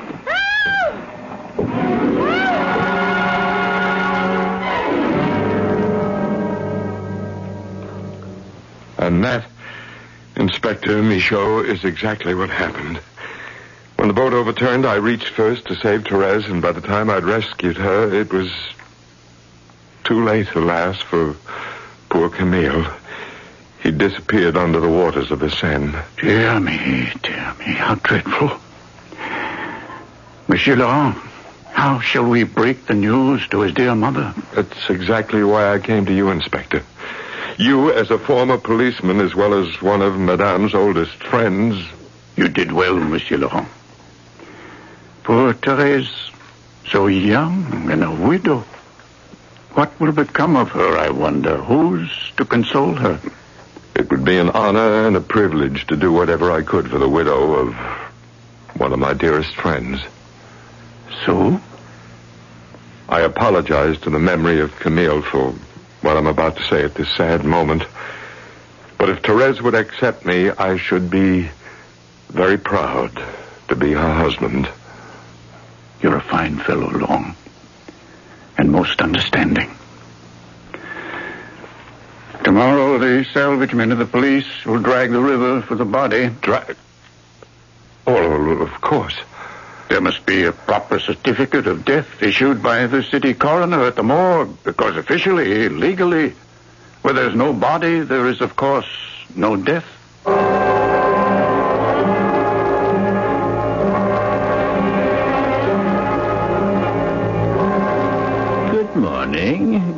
morning, monsieur. You're bright and early, as usual. I must find the body of Camille Raca. So you say each morning you come here to the morgue to visit my unfortunate guests. Oh. Still not used to it after coming here every morning for, what is it, over a week? Well, it's the smell, the dampness of the walls, the rows of gray stone slabs. Yes, takes getting used to. This way, please. Here. Would this one be your friend? Well, it's a little hard to tell. The flesh is so decomposed. That's him. That's Camille. They found him at last. No, don't take it too hard, monsieur. We all have to go sometime, sooner or later. The eyes. The lids are wide open. The eyes are staring right at me. Easy, monsieur. You're sure he's the one? Oh, yes, I am. But all you have to do now is to swear to the identity of the corpse, and a legal certification of death will be issued to the police. Thank you, monsieur. And, for your trouble? Oh, the gentleman is most generous. Thank you, monsieur. Not at all. That certificate of death may well be worth some 40,000 francs.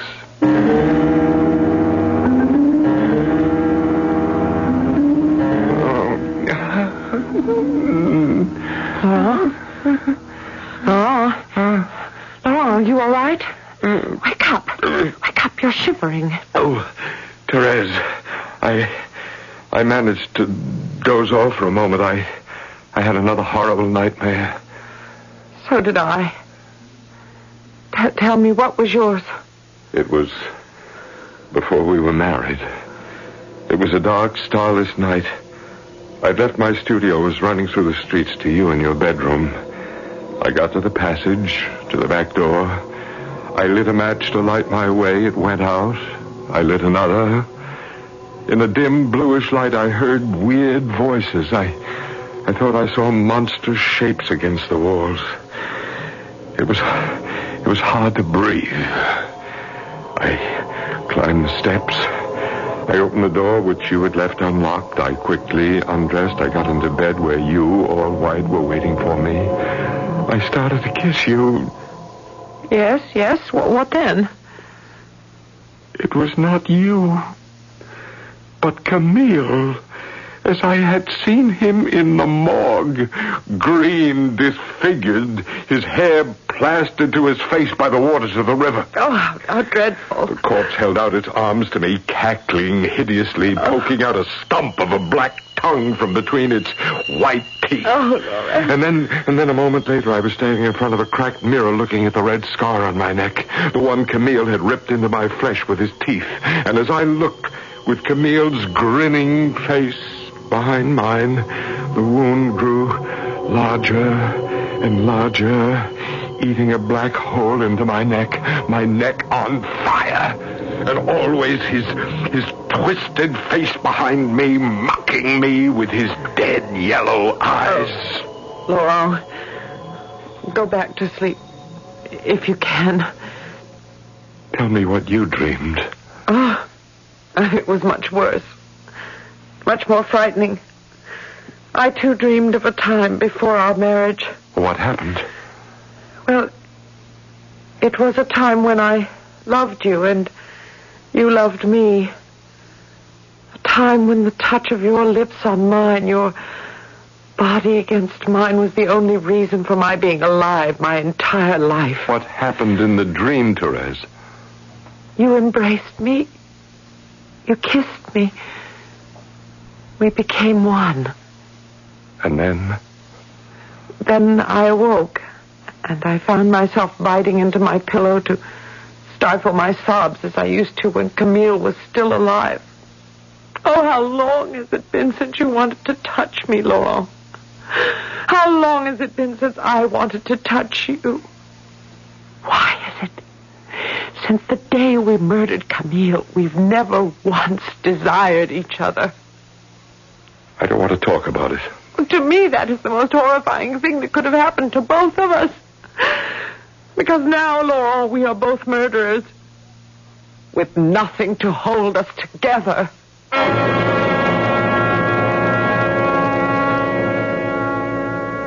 How long have you been sitting there, staring into the flames? I couldn't sleep. I was cold. I got out of bed and lit a fire. We killed Camille.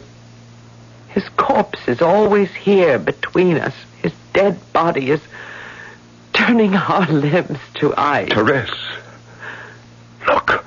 Where? What is it? There, in that shadowy corner over there. He's followed us here. It's Camille. Where? Don't move, Therese. How green his face is and how thin. How yellow those staring eyes. He's come back from the grave. Quiet, Laurent. You'll wake Madame Raquin. What shall we do? You fool. Look closely. Have you forgotten? Wait. It's only his portrait. The one you painted that Thursday night, the first time we met. Of course. His portrait. By the light of the fire, it looked so... Turn it to the wall, Therese.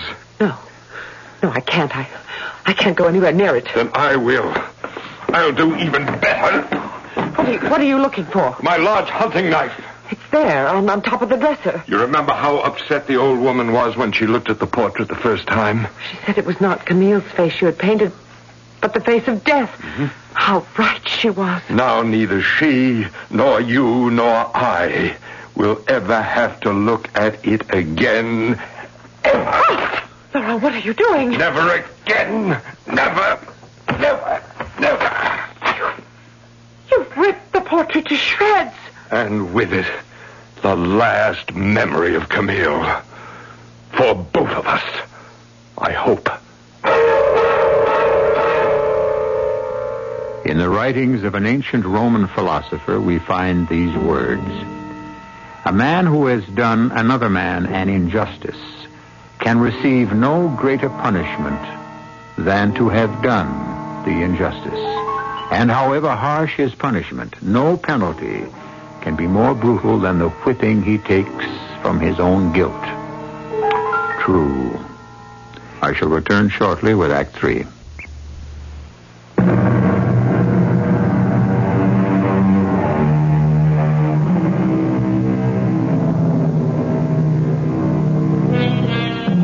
Oh, what a tangled web we weave when first we practice to deceive. The guilt starts piling up, and in the end destroys us. Therese and her husband Laurent have already wrecked what love there ever was between them by the murder of Camille. How much further will their guilt lead them? It's another Thursday evening. In the dingy little room behind her tiny dry goods shop, Madame Raquin sits in her wheelchair, the cat Francois on her lap, playing dominoes with her old friend, Police Inspector Michaud. And I place my double blank here, Madame, next to your 6 blank. What do you say to that? I say, Inspector Michaud, that you remained a bachelor all your life because you couldn't be all that lucky, both at love and at domino. 10 o'clock, Madame. Time for bed. Oh, already? Well, so it is. Would you like me to carry you upstairs, Mother? Oh, that's very kind of you, Laurent, my boy, but Therese is used to it by now. Up we go. So, good night, Michaud. Perhaps I'll have better luck next Thursday. Good night, Laurent. Good night, Madame Raquin. Sleep well, Mother. The old girl is slowing down a bit, I fear. Yes, I'm afraid so. That case you were telling us about before, I didn't quite follow you. The young woman who was drowned. Oh, that one. Not a trace of water in her lungs, which led the authorities to believe she had died of natural causes. And what made them change their minds? A person can drown or be drowned if he's taken by surprise. Surprise suffocation, we call it. Not a drop of water in the lungs. It all happens Madame when... Raquin gets heavier and heavier every time I carry her up and down those stairs. Oh, time for me to go. Must get my 8 hours. Keeps me young and spry. I'll say good night to you two. Good night, Inspector. Until next Thursday. Until next Thursday. Next Thursday. Beautiful night, isn't it? That stupid, boring old fool. Why can't we just pack up and leave? Start a new life somewhere. Anywhere. Well, what would we use for money? When that miserable old woman signs a paper handing over her 40,000 francs to us, we can think about going away. But not before. But even if we were to... Yes, Laurent? Even if we went to the ends of the earth, he would follow us. Camille. Who else? When we lie awake at night in our bed, you near one edge, I near the other, he lies there between us. Stop saying those things. No, I tell you, Therese, I can hear him breathing. I can feel his cold, wet body next to mine, turning the sheets to ice. Therese, you're not really a widow. You never were. What are you saying? You're still married to the man we drowned. There's somebody at the front door. Do you hear it? Who could it be in the middle of the night? Don't move. I'll see. No, it's Francois. I didn't know he was still out. I thought we'd already let him in. That cursed cat. Go away. Away. Soaking wet, dripping with water. And it's a beautiful night out there. The sky is clear and filled with stars. Shh. Don't you jump onto that table. Give me that iron poker, Therese. No, get down off that table. Look out, Laurent. He's getting ready to spring at you. I'm not afraid of him. He's going to spring for your neck. Watch out. Look at those unblinking yellow eyes, how they stare at me. And why does he drip with the smell of the river? Put down that poker, Laurent. Look out. He's going for your throat. I know who you are. Camille. I killed you once. Now stay dead, Camille. Die. Let him be, Laurent. Your neck is bleeding where he bit you. Let it bleed. It's bled before. You know something, Therese. What? The day I first set eyes on you, I cursed that day. And so do I, Laurent. That was the blackest day of my life.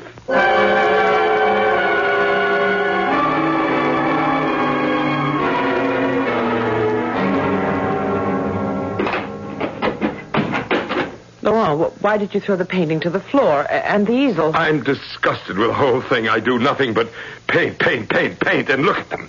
Every one of them. They're not bad, Laurent. That's not the point. Look, here's Monsieur Tristan, the tobacconist, and here Madame Colombe, the greengrocer, and there, the 3 children of the postman.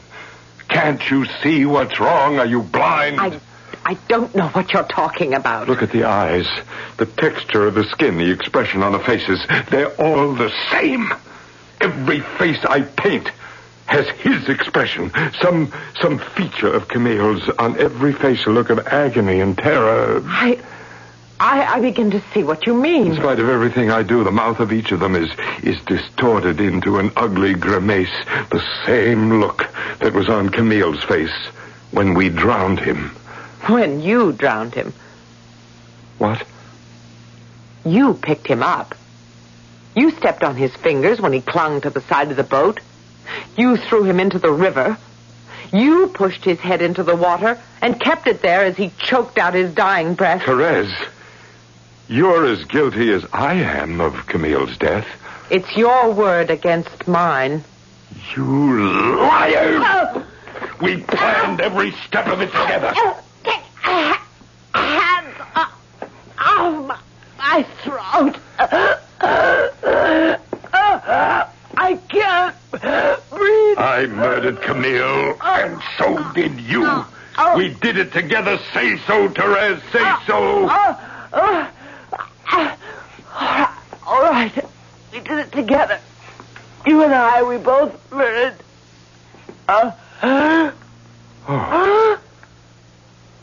Madame Raquin. What are you doing here? I heard every word you said. I was here in my wheelchair, in the doorway. Your backs were to me. You killed my son. My only son. You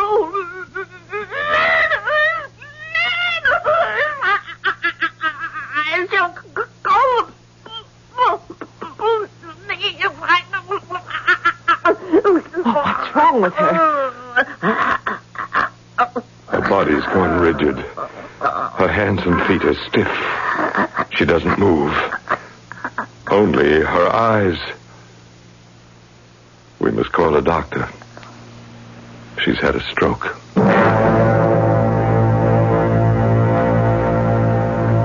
Easy with her now, Laurent. Now, hold the chair still while I put her into it.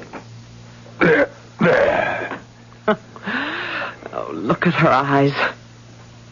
You see us, hear us, don't you? But you can't speak a word, can you, dear madame? Nor lift so much as a finger of your dying old body. She says everything with her eyes. She accuses us with her eyes. Isn't it a pity, old lady? We murdered that miserable son of yours, Therese and I. We drowned him in the river. And nobody will ever know. Except the three of us. I curse you from the bottom of my soul for what you've done. Maybe it would be wiser if she didn't sit here tomorrow night when Inspector Michaud comes. Well, what harm is there? He'd ask for her, surely. Besides, the doctors told us there's no hope for her. If she ever manages to speak again, it'll be the last breath she ever takes.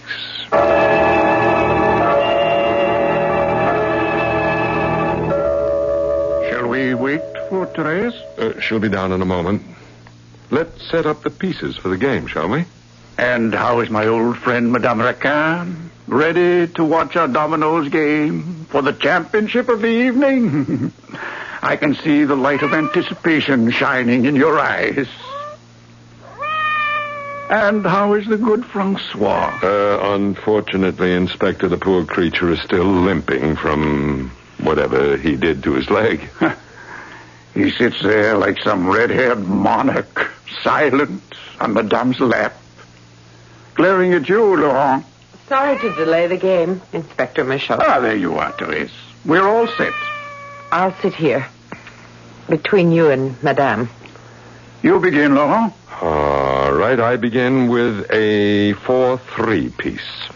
Followed by my 3-5 piece here. Mm-hmm. And a double 4, so. Wait, Laurent, Therese. Look. Oh, what is it? Madame Racan. Her right hand. It's moving. Ever so slowly. With the greatest effort. She's forcing it up the leg of the table. Well, this is the first time she's moved since her stroke. Look at her eyes. She's moving the tip of her index finger. Trying to get our attention. Yes, Madame, what is it you want? What can we do for you? If my strength holds out, you'll know. Just watch my finger. I'm trying to trace a letter on the oilcloth. She's made a T. And an H. And an E. Now, an R. T-H-E-R. She's spelling your name, Therese. Go on, Madame. We're following you. Therese and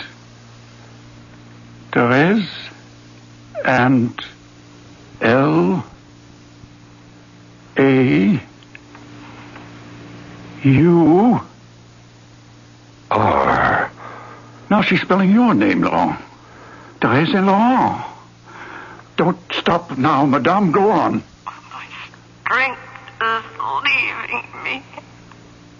I don't know if I can go on. She's getting tired. H-A-V-E-R. Therese and Laurent have what? Her finger stopped. Her hand has slipped off the table and back into her lap. Has either of you any idea what she might have been trying to tell us? No, not the slightest. Therese? I wouldn't know. What could she have meant? Therese and Laurent have what? Therese and Laurent have murdered Camille. Drowned him. That's what I am trying to tell you. Drowned him.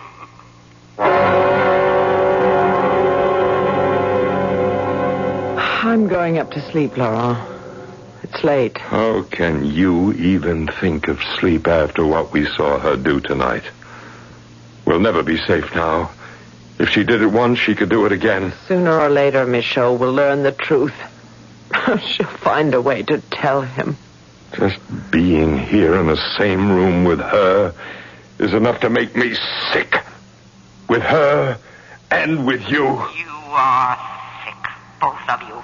Poisoned with guilt and by each other. You know how I despise you, Laurent. And myself. Good. Loathe each other.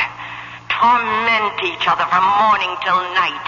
Keep digging your own graves, then bury yourselves alive in them, while I watch you destroy yourselves and each other. And that's, my dear children, that is your punishment. Camille will be avenged.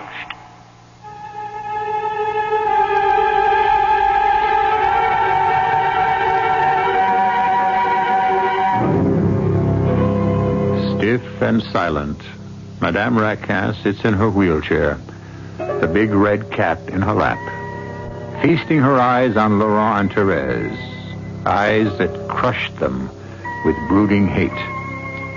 Murder, though it have no tongue, will speak with most miraculous organ.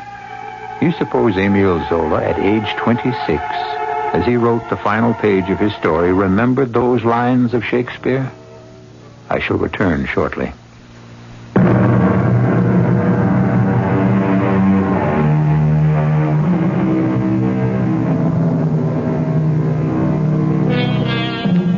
Émile Zola made this comment about Thérèse Raquin, one of the first of his many great novels. I looked at myself as a scientist.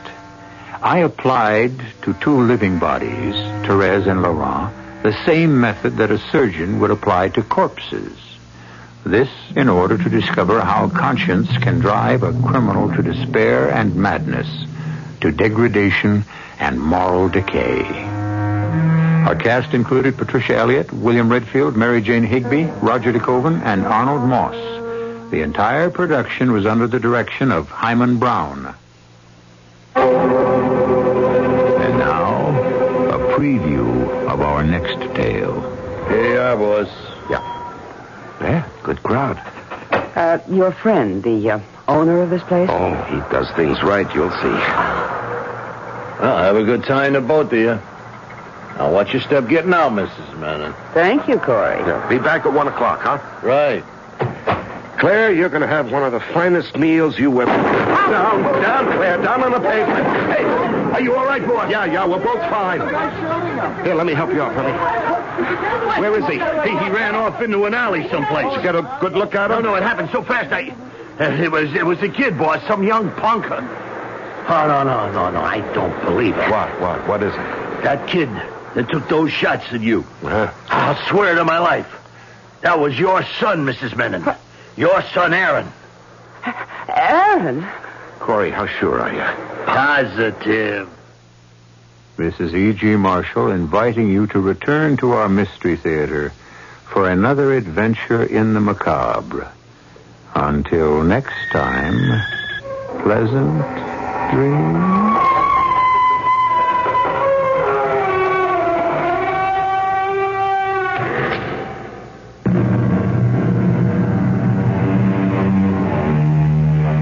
CBS Radio Mystery Theater presents...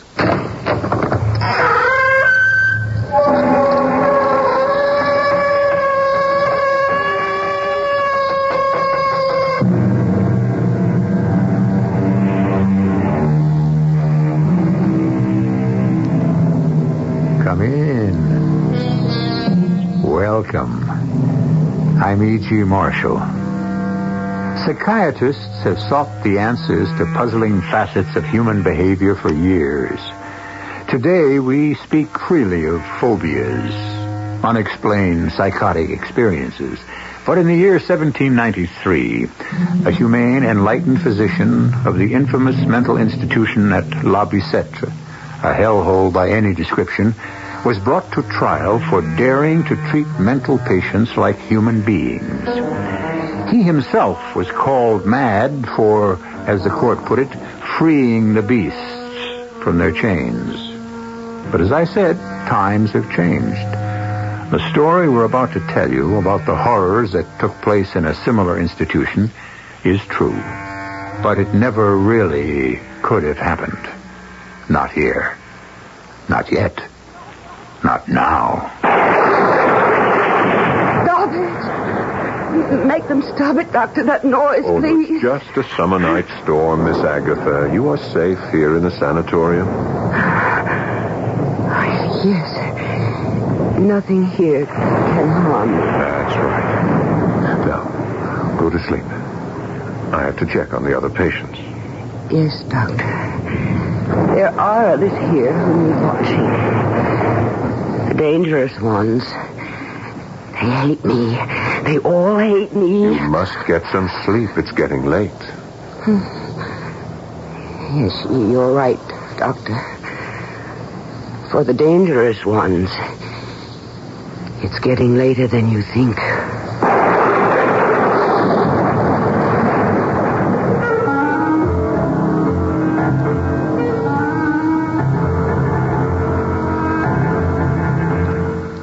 Our mystery drama, Free the Beast, was written especially for the Mystery Theater by Ralph Goodwin and stars Paul Hecht.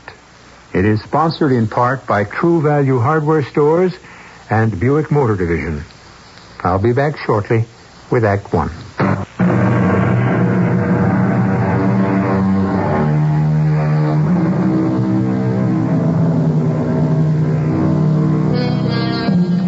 The elderly patients at the formidable isolated Greenbrier Sanitarium had been restless all day. And now that night is closing in and the intensity of the darkening clouds increase, the doctors and nurses double their rounds. The resident psychiatrist, Dr. Paul Thurman, has begun his nightly round of the third floor. Patients on this floor, although completely harmless, do need his personal attention. Most are alone in the world, deserted by friends and family. He pauses a moment outside one of the doors because he hears an unfamiliar voice. Yes, I have watched them. Each night I have watched, listened. A strange voice, one he cannot identify, seems to be coming from Miss Agatha's room. But that is not possible. Miss Agatha has been at Briarwood for almost a year and has spoken to no one. Be calm, little sister. Nothing will harm you. I've always looked after you, and I shall continue to look after you. As long as we both shall live. Miss Agatha. Yes, Doctor? Oh, you're alone. I thought... Yes, Doctor? I could have sworn I heard... Heard what? Well, I thought... Strange, there's no one here in the room with you, and yet... Yet what, Doctor? I distinctly heard a voice. Oh, not your voice, Miss Agatha, but an older voice. A woman 70 or 80. You must be mistaken, Doctor. She called you little sister. I have no sister. Yes, I know that. But I do have a puzzle for you. A puzzle? Brothers and sisters, I have none. But that woman's mother is my mother's daughter. Who am I? Miss Agatha... No, stop. Make them stop, Doctor. That noise. Just a summer night storm, Miss Agatha. You're safe here. Yes. Nothing here can harm me. That's right. Now, lie back. Close your eyes and go to sleep. I must check on the other patients. Yes, Doctor. They need watching. The dangerous ones. They hate me. They all hate me. You must get some sleep. It's very late. Yes. You're right, Doctor. It is very late. For the dangerous ones. It's later than you think.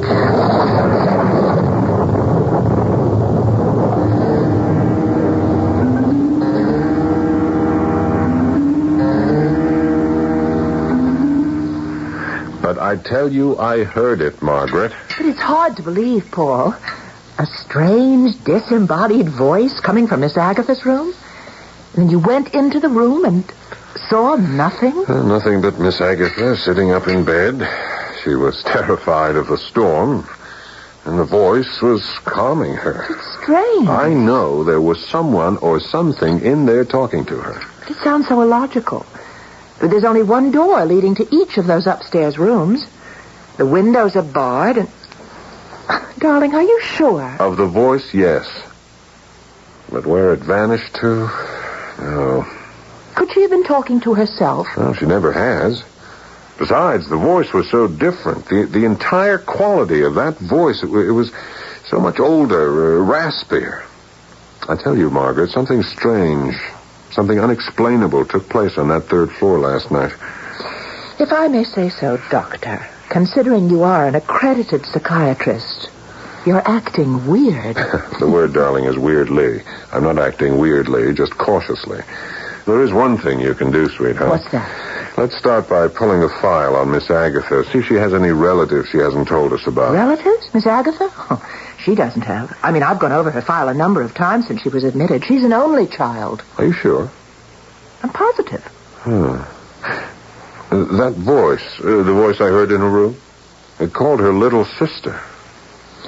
Look, Paul, I know I shouldn't attempt any psychiatric explanations, but you know how lonesome Miss Agatha is, never making friends with the other patients here. What are you getting at?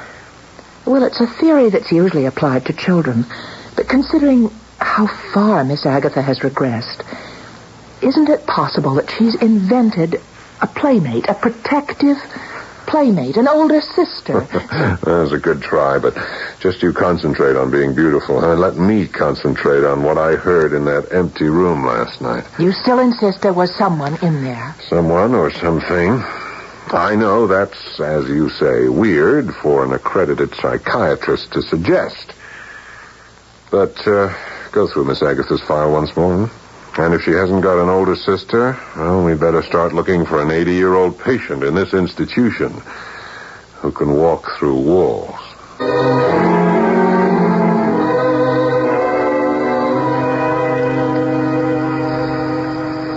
Now, this is a progress report dated the 28th. Patient Miss Agatha Milford, age 37. Patient not adjusting to confinement. Resistance to group therapy aggravated by persecution complex. Oh, yeah, come in.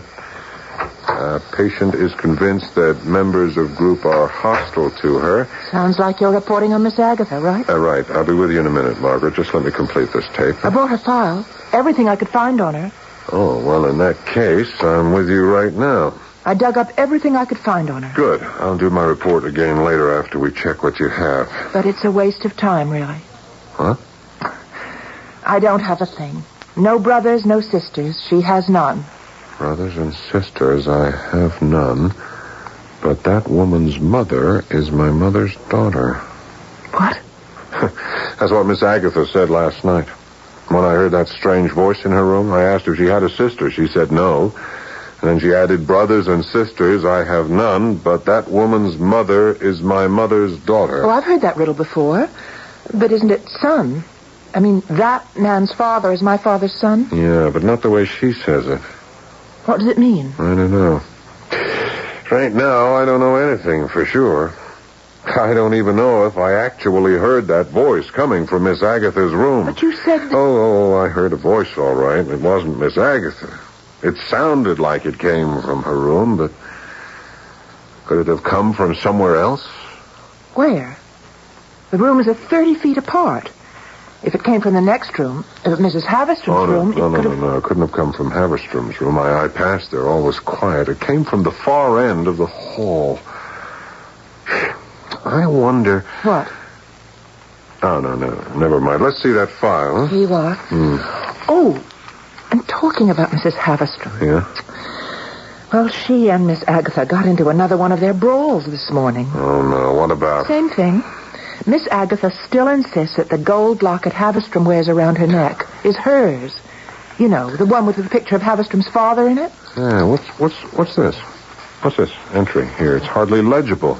Look, it's some sort of legal document. It seems to be rain damage. Well, what is it? Adoption papers. Adoption papers? Yeah. 1936 or 39. I can't quite make it out. An adoption agency in Greenville Township. That's just across the county line. The name on the document is Milford. Yeah. That first name looks like it could be Agatha. Yeah? You know, I bet if we checked this out, we'd find it's Miss Agatha who was adopted. But it's funny she never mentioned Well, it. she may not know. Most adopted children are never told. Agency records are confidential. But I think we've come up with a lead. A lead? When she doesn't know she's adopted and agency records are top secret? What kind of a lead is that? That's a tough one, I'll admit. But with a little digging, we may find out more about our strange Miss Agatha. Now, what was that about the locket? The usual. Miss Agatha insists that the locket is hers.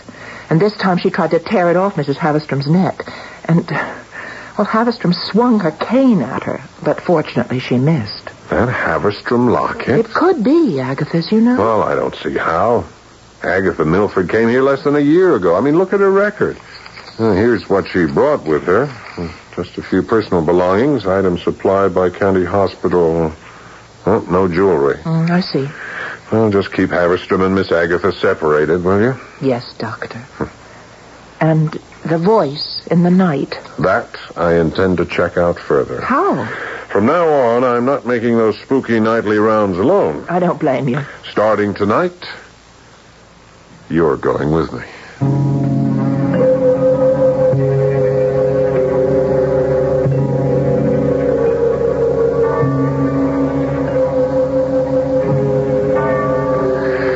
Well, 10 o'clock. Time to make the rounds. Someone covering for you down here? Yes, one of the matrons. All right, let's be off, shall we? Just a few more steps to the top. Oh, careful. Careful, the railing here is not too secure.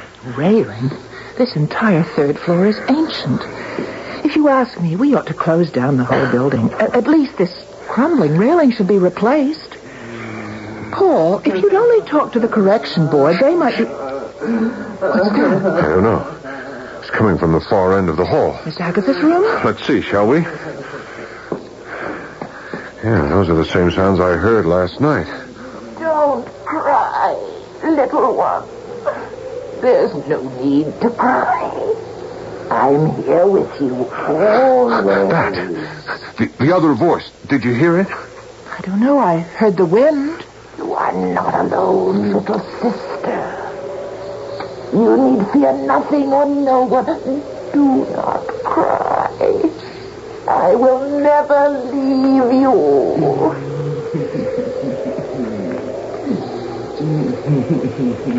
Is it a voice or is it the wind? I can't quite understand the words, and yet... Listen. There's nothing to fear, my little sister. No one will harm you. I've always looked after you. I will continue to look after you until death do us part. It's a weird voice. It's certainly not Miss Agatha's. Please. Tell me, little sister, why do you weep? Is it about The locket. Your locket. The one that's been taken from you. Yes, the locket. That Haverstrom woman still has it. She tried to kill me. I wish she were dead. She's talking to herself about that fight she had with Mrs. Haverstrom this morning. Or is she talking to herself? I want it, sister. I want it. That locket is mine. Mother gave it to me. You were there. You remember? Yes, I remember, little sister. The locket is yours. And you shall have it. I promise. Wait. Don't go. I must, little sister. I must. The voice. Listen, it's fading. Quick, open the door. I can't. It's locked. The keys. Use the keys. Sister, please, come back. Damn it, the keys. I don't have them. Miss Agatha. Miss Agatha, it's Dr. Thurman. Let me in. No, doctor, go away. I'm asleep. I must rest. Please, Miss Agatha, Nurse Palmer is with me. I must talk to you. Please. Please let us in.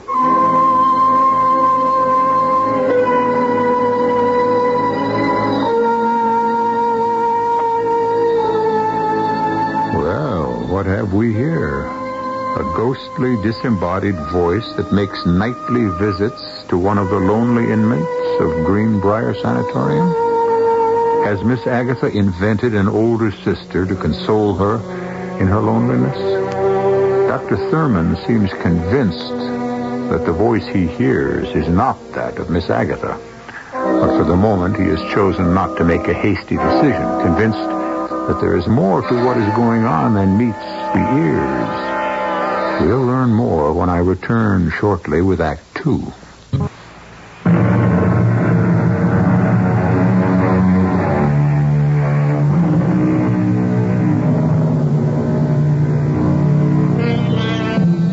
Over 600 years ago, back in the 15th century, two scholarly monks compiled a book of horrors called Malleus Maleficarum, a definitive study of mental illness that proved conclusively that the poor tortured souls chained in the snake pits were not ill, but unwillingly possessed by demons and witches.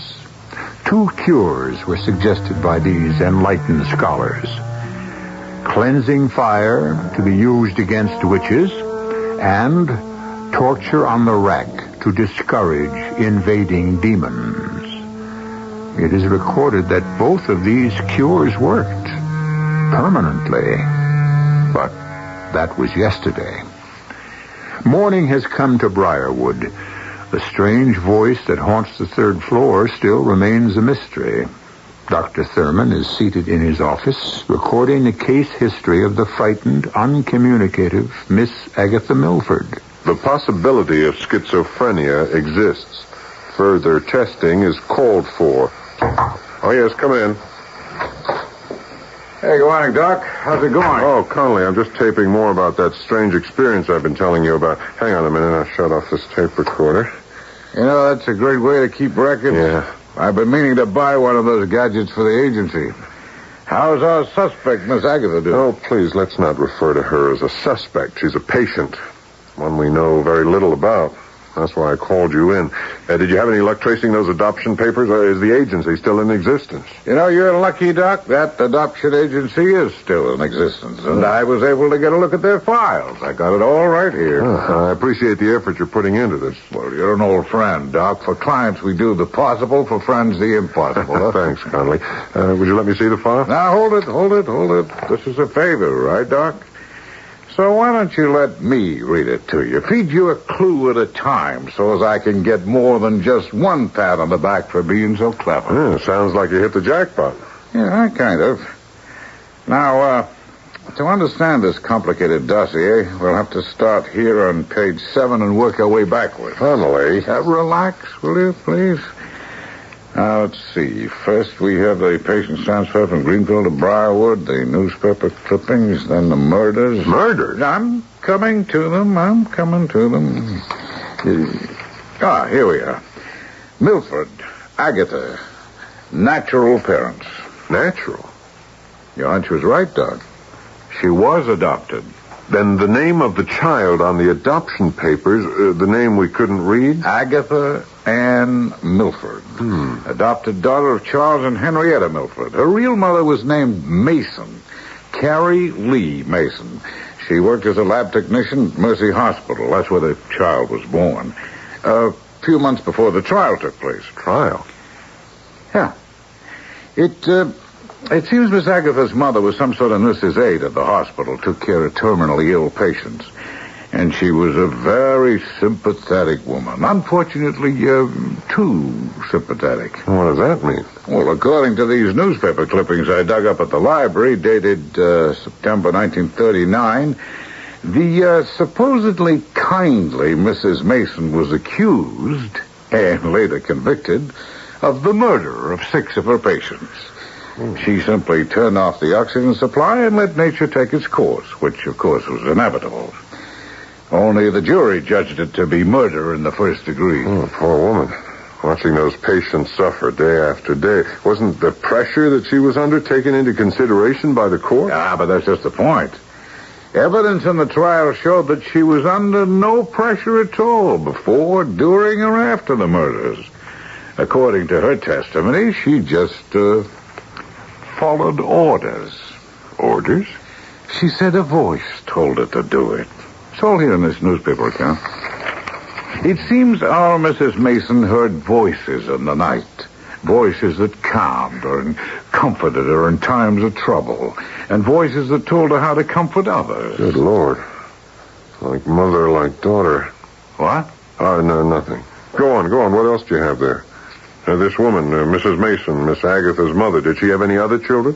Other children? Yeah, sons, daughters. Particularly daughters. A girl, perhaps, older than Miss Agatha. Oh, at least not according to the records I've dug up. Mrs. Mason had no other children.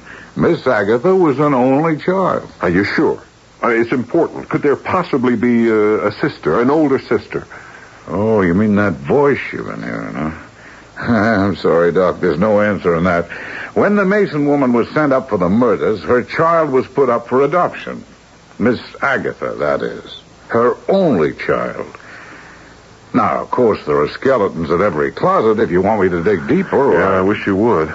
Well, sure, old buddy, I will. The easy way out is to classify Miss Agatha as a schizophrenic. You mean that Miss Agatha and her sister may be the same person? Yeah.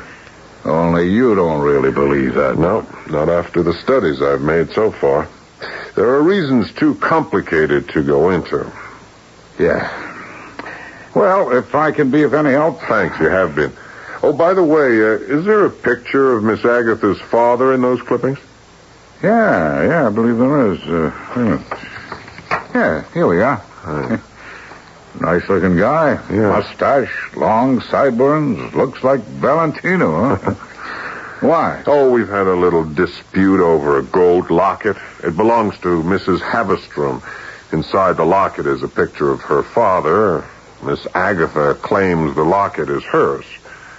Well, here, take the picture. Compare it.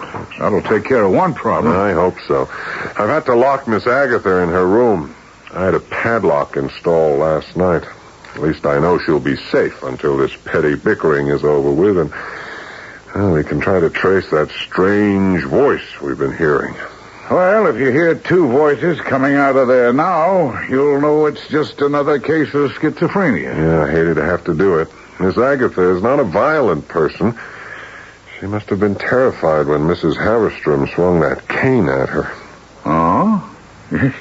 Sounds to me like you locked up the wrong patient. Mrs. Havestrom is not violent by nature. Look, there's too much to explain. If you'll let me have that photo, she'll prove once and for all who the owner of that locket is. Oh, excuse me. Sure. Oh, Dr. Thurman speaking. What? When did it happen? Miss Agatha, where is she? I see. Yeah. I'll be right there. Well, we won't need that photo after all, Connolly. Mrs. Haverstrom is dead. What? Dead? The third floor railing. It's needed repairs for months. The poor crippled old woman must have leaned against it. She just fell to her death down 3 flights of stairs. Well, look, could she have been pushed? Look, I'm sorry. I can't discuss this any further. I got to get to the infirmary.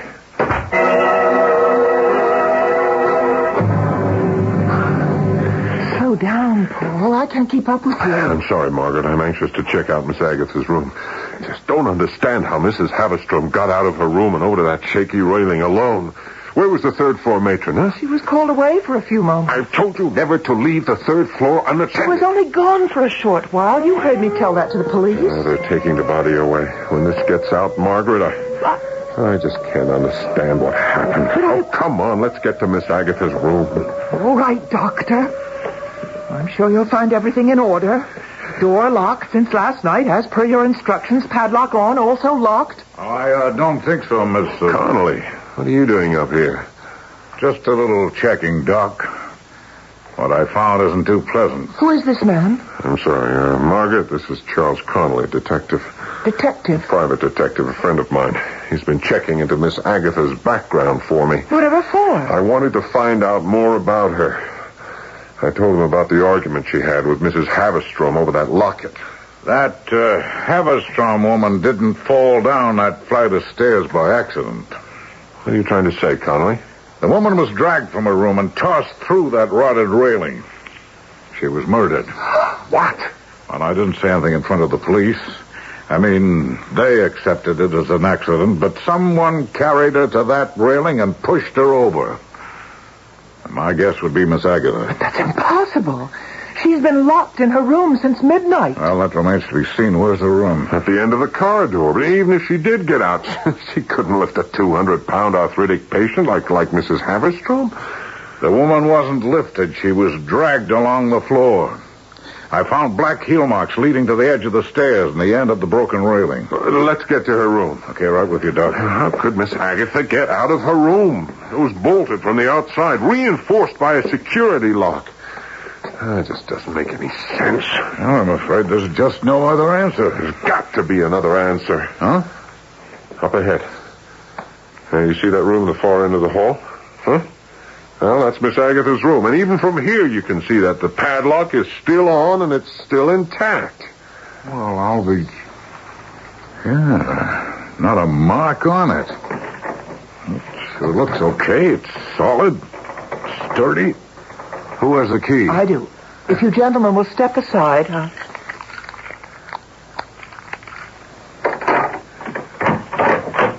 Well, good morning, Doctor. It's such a beautiful morning, isn't it? Yes. Yes, it is, Miss Agatha. You slept well, I trust? Oh, very well, Doctor. I see you've brought some visitors.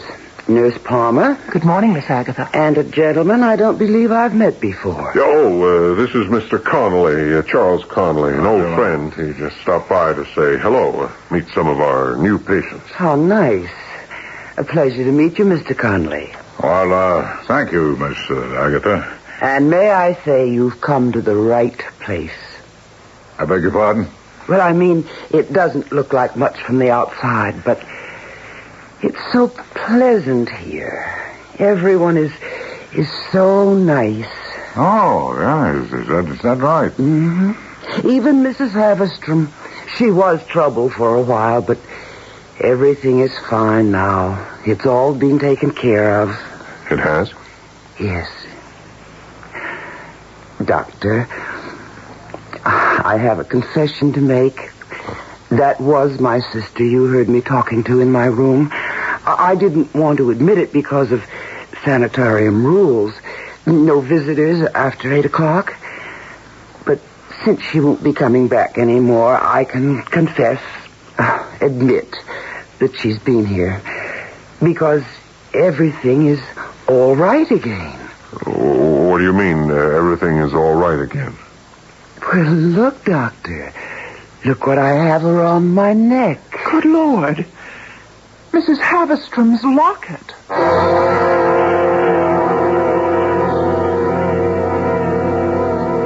despite evidence to the contrary, Dr. Thurman still insists that his initial psychological diagnosis of Miss Agatha was correct. Convinced that this frail, frightened woman could not possibly be involved in anything as horrible as murder. Let's hope Paul Thurman is right. Because if he is not, he could be dead wrong. We'll learn more when I return shortly with Act 3.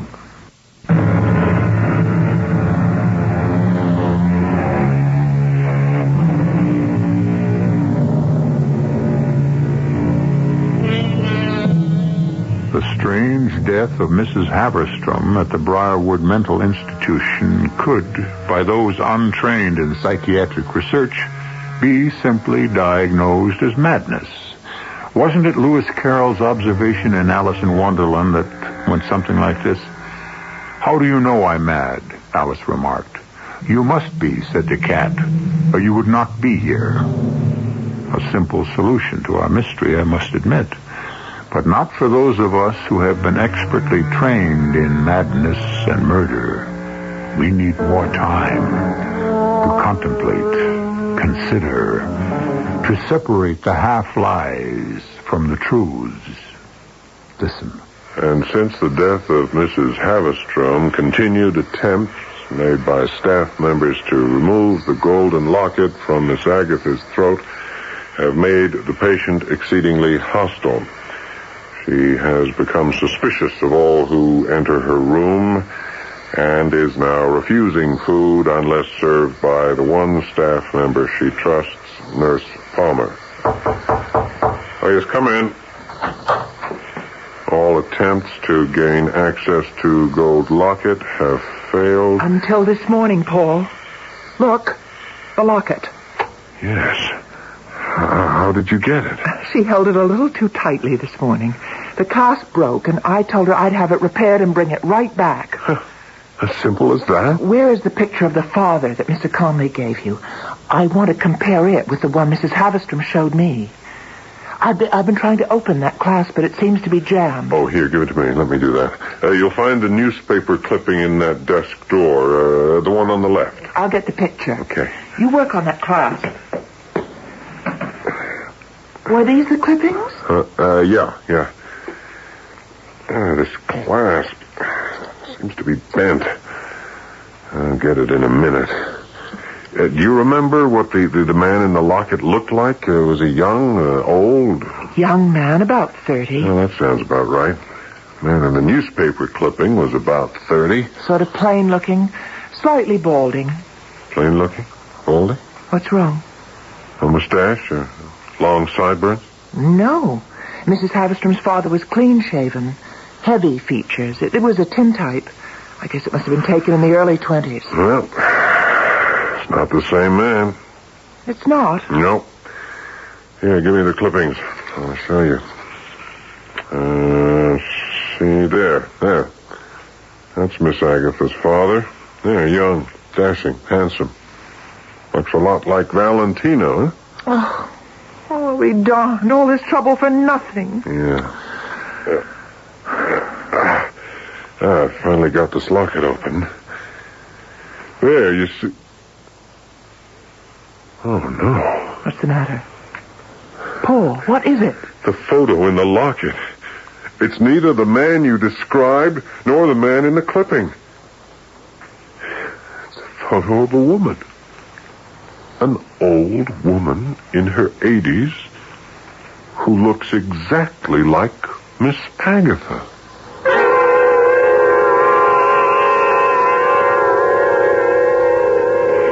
And so I rushed right over to your office, Mr. Conley. I brought the locket with me. And inside you'll find the picture of that strange woman that we found when we opened it. Could I see that locket, Miss Palmer? All right, but I have to bring it right back. Miss Agatha found out I showed it to Dr. Thurman. She's very upset. She says she told her night visitor, the avenging sister, about Dr. Thurman refusing to return her locket. Which means he's next on her list. Or somebody's list. Can I look at that locket, please? Oh, yes, of course. Here. Thank you. The clasp is still jammed, so I left it open, you see. Now, that's the photo that we found inside the locket. It looks exactly like Miss Agatha, only 30 years older. Yeah. Yeah, it does, doesn't it? And you have no idea how this photo got in here, hmm? No. I mean, we still have no idea how Miss Agatha got the locket in the first place. The last time I saw it, Mrs. Havistrom was wearing it. Yeah, I know. And when Mrs. Havistrom fell through the railing to her death down that flight of stairs, Miss Agatha was locked in her room. How many keys are there to that padlock? You still insist Miss Agatha had something to do with Mrs. Havistrom's death. But in order to do that, she'd have had to have help from the outside. An accomplice at this sanitarium. How many keys, Miss Palmer? 2. Mine and Dr. Thurman's. Oh. Since Dr. Thurman is an old friend of yours, I suppose that puts me in the category of being a prime suspect. No, I didn't say that. You did. But you didn't say I'm not. If anyone had the opportunity to assist Miss Agatha in this, what you call, madness, I did. Yeah, Miss Palmer, I've thought of that. I mean, you turned the 3rd floor over to a matron that night, right? Then sent her on some sort of errand. What do you mean, some sort of errand? We have a diabetic patient under our care, Mr. Conley. I sent the matron to give that patient an insulin shot. Was the patient on the 3rd floor? No. No, she's in Ward 1 on the main floor. Then that would leave the 3rd floor unsupervised, huh? And it would give you time enough to accomplish whatever you wished. Unobserved. I resent this. Time enough maybe to smother Mrs. Havistrom with a pillow, drag her to the top of the stairs, and toss her to her death through the rotted railing? Is that an accusation? No, Miss Palmer. It's just a theory. All right. And how do you explain the locket that we found around Miss Agatha's neck? Well, you have a key to her room. You could have slipped in, placed the locket around her neck while she slept. And the photo, Mr. Conley? I assume you have an answer on that, too. Where would I have gotten a photo of an old woman who looks exactly like Miss Agatha? From one of the newspaper clippings I left with Dr. Thurman. The Carrie Lee Mason file. A duplicate of the one I keep here in my desk drawer. Would you like to see the clipping, Miss Palmer? A recent clipping? Mr. Conley, I've been patient until Here now, is what Carrie Lee Mason looks like today.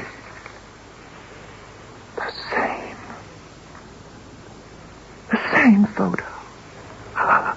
It's exactly the same as the one in the locket. Oh, not quite, Miss Palmer. You see, the prison guards have been cut away to make the photo fit in the locket frame.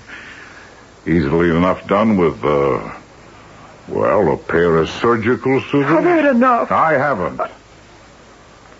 Now, I've checked out this sister theory Paul Thurman keeps insisting on, and so far I've come up with nothing. My partner Ross is out on it right now. You've had less than 48 hours. He's sure... going to come up with nothing, Miss Palmer. The prisoner's in Greenville. He's there now checking their records, and it's a waste of time. If you don't find any record of an older sister, then there has to be some other answer. Because I'm not it. Oh? You forget. The night Dr. Thurman heard that strange voice coming from Miss Agatha's room, that second night, when I went with him to check it out, I was standing right alongside of him, outside the room. Yeah, that's true. Right, if you can explain how it's possible for a person to be in 2 places at the same time. That's very simple, Miss Palmer. The voice Dr. Thurman heard could have been on tape. Tape? Yeah. You do make it a practice to record patient histories on tape, do you not, Miss Palmer? I heard Dr. Thurman making such a recording when I stopped by his office. Who transcribes those recordings, Miss Palmer? I do. Excuse me. I won't be a minute. Hello? Connolly? Oh, it's you, Ross. What? What new development on the Mason file? You just found out what? Yeah, I'll meet you at the sanitarium. And then notify the police. Nurse Palmer will be with me. We're leaving right now. Bye. What was all that about? There's no time to explain now. How fast is that car of yours? It's not mine. It's Dr. Thurman's. It's a sports car. It can do 100 if you open it up. Well, baby, we're going to open it up. We got to get back to that sanitarium, and let's hope we make it in time.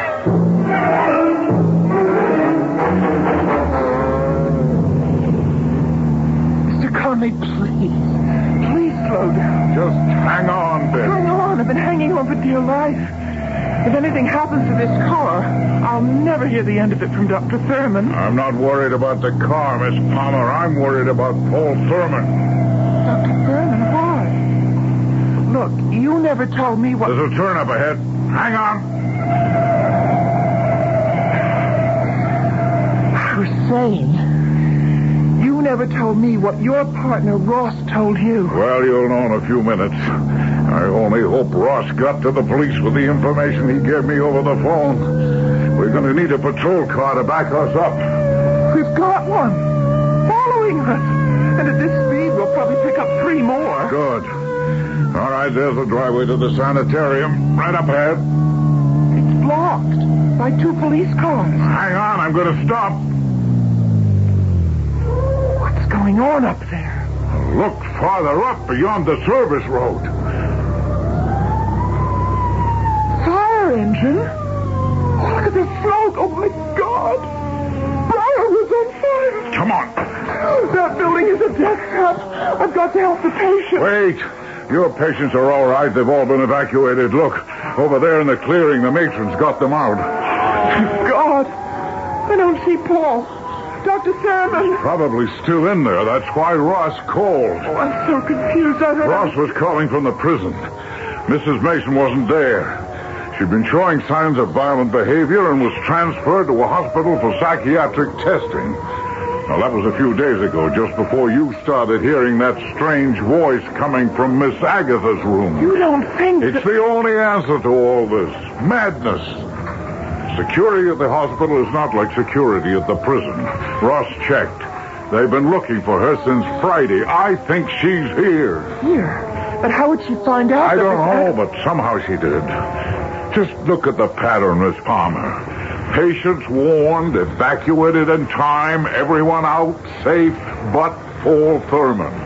Now remember, Mrs. Mason considered herself a humanitarian. I believe she set that blaze to destroy Briarwood and the man who kept her daughter prisoner there. Hey, he's right, Margaret. Oh. I saw her. I saw the face in the locket. She burst into my office, smashed everything she could get her hands on. Within moments, everything was ablaze. Oh, are you all right? Yeah. I managed to get out somehow after I released Miss Agatha from her locked room. That poor, crazed woman is still in there. Last time I saw her, she was clawing her way up the blazing staircase, calling out, "Where are you, little sister? Don't be afraid. Mother is here." The place is an inferno. We've got to get her out of there. It's too late. The walls are starting to go. Oh, she's still in there. She's a goner.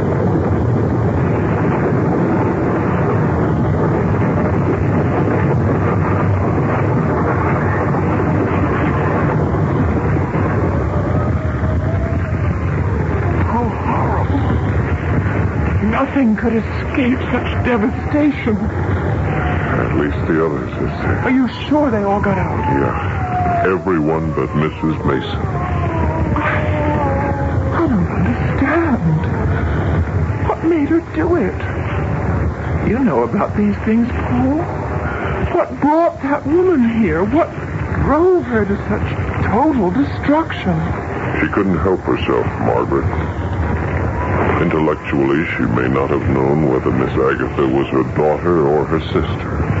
But emotionally, instinctively, she knew. She was driven by one of the strongest forces in nature. Love.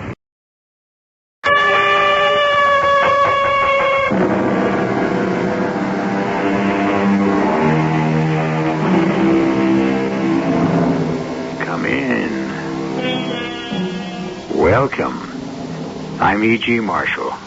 I have a special treat for you. An unforgettable voyage to the islands of Kalea. Where are they?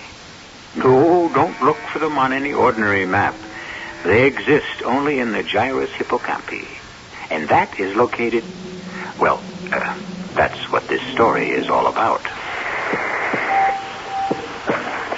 Werner, is he alive? The body, that is dross. We will burn it as we do the animals in the crematorium. The brain, that is something else. And it is doing well. Now the fight is first to keep it alive. And second? Each thing in its own time. Isn't it enough that, for the moment, we have created a miracle?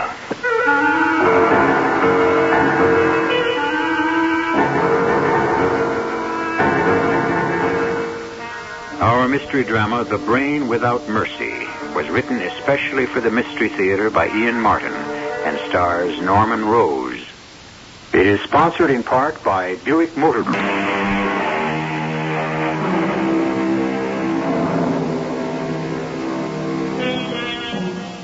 Across the southwestern portion of Texas, near the border with Mexico, a smallish two-engine Canadian de Havilland is flying about 2,000 feet and slowly descending. It is the last leg in a long and perilous journey for its two pilots and the three passengers who have been held as hostage. A dark-complexioned man with a Thomas machine gun at the ready and strapped into a parachute keeps a close watch on his terrified fellow passengers. In a large suitcase beside him is $2 million in small, unmarked bills. This is the end of a 3-day headline story which has kept most of the country on the edge of their seats. Okay. Bring her down some more and cut back on the throttle. Hey, you, compadres, move up towards the cockpit. Okay. Hold your hats. I'm going to open the door. This is where your friendly hijacker bids you goodbye. Don't make any crazy moves. Just leave that up to me. Hasta la vista!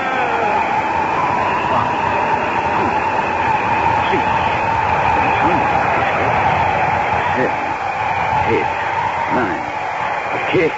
There's parachute. 11, 12. Beautiful.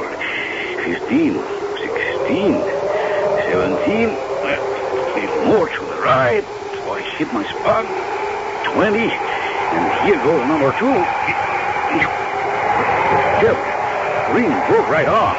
Where is that emergency? Carrying too much weight.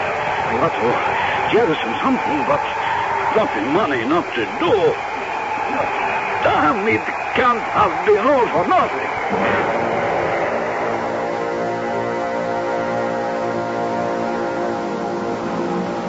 Gently, Willie, gently. We have a precious cargo. And I'm me, Doctor. Them bumps is on the road. I realize. Perhaps we should have the headlights. It ain't that, Doc. But you're the boss. Whatever you ask. How's that? Strange time of day, twilight.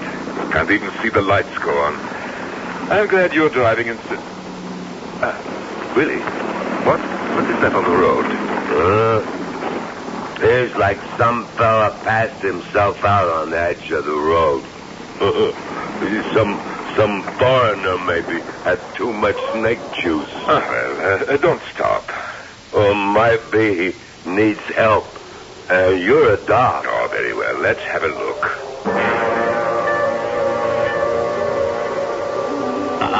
Hit a tree. A crossback. Need help. Who are you? What do you mean you hit a tree? Money. Had to hold on to so much. money. Whole trouble. $2 million. Make a man crazy. I can't. Doctor, he cash in his chip? Oh, no, he's still alive. You got the place. You and Mrs. Doctor could maybe keep him alive like the animals. What? The way you make it so nobody dies. I mean, dogs, sheep, and all like that. Willie, get the big blanket out of the pickup. You and I will have to roll it under this man and take him back to the clinic. You must take it very slowly now, Willie. If that man is to stay alive, we must proceed as smoothly as possible. Sure, Doctor. He has suffered injuries I cannot understand. Massive internal dislocation and severe compression of the spine. Doctor, sir, it's going to rain something awful. We might not make the board. Not that I do not believe your instincts, Willie, but let's just check on the radio, huh? And remember the word, Willie. Long-term. Slowly and a low-pressure area that forecasts storms and violent rains down through the south and on into Texas, as far south as Mexico. And now, a further update on the man who has been dubbed the Texas Stranger. For 3 days, he has played out his wild drama, starting with a skyjack of a Universal plane bound for New Orleans. Since then, the man has held out for a $2 million payment as he skyhopped around the southern portion of the U.S., a payment which was finally made and delivered as he transferred to a small plane over Texas, still holding 3 major bank officials as hostage. Now, word has just been received that somewhere over the south of Texas, this daring bandit, tentatively identified as Miguel Riveras, parachuted out of a plane carrying with him $2 million in unmarked bills. It is expected that the bandit hopes to escape to Mexico. But in the meanwhile, every agency, government... turn it off, Willie. Doctor. But why'd you want to do that? I wanted to hear more about them rains and the weather. Forget the weather. Drive as fast as you can, Willie. We must get home.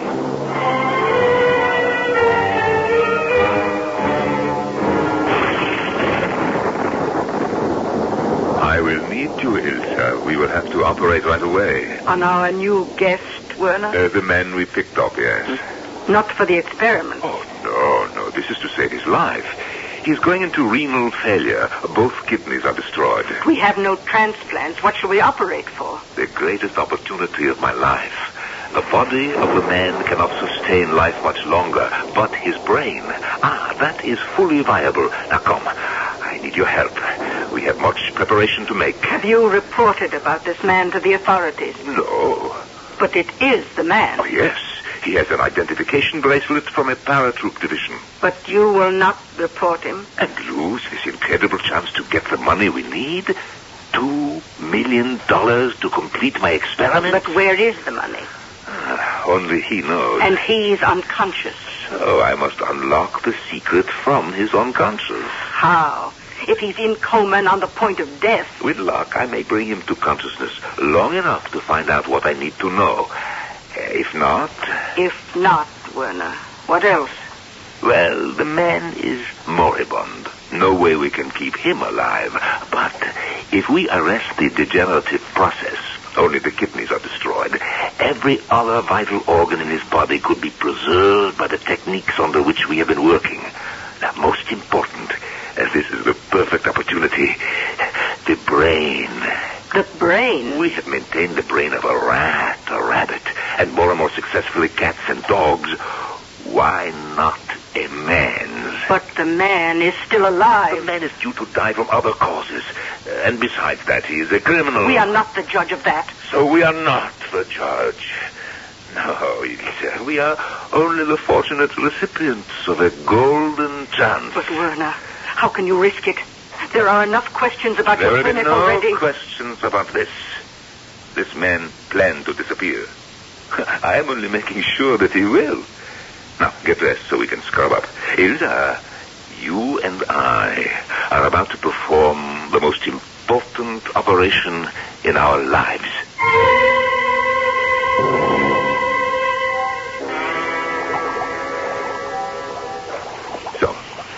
perfusion machine will serve to replace his kidneys long enough for our purpose. And the man could be kept alive, perhaps indefinitely, until a kidney donor... Ah, Liebchen, it is not worth the gamble. Not when we have a better game to play. Oh, you know, what you contemplate is murder. Technicality, not even valid. For Miguel, that is his name, we must think of him as that. Miguel will still be alive, outside his body. Alive? Yes. More and more, Ilsa, the definition of death is being accepted as the moment when the brain ceases to function. Miguel's brain is not going to cease to function. No, is it, Miguel? You and I, we are going to make history, no? Werner, what are you going to do? Well, first of all, we are going to dispose of the last remnant of man's best friend. We are going to take away the life supply of blood from the dog's brain so that we may have it available for Miguel. Werner, I'm afraid. Do you know what you're doing? Absolutely. I cannot save Miguel's life under the ordinary definition, but I believe I can save his brain, and I need all of your help. Have I ever denied it to you? No, Ilsa, no. But do not fail me now. All right. Are we ready? Yes. Scalpel. So, doctors.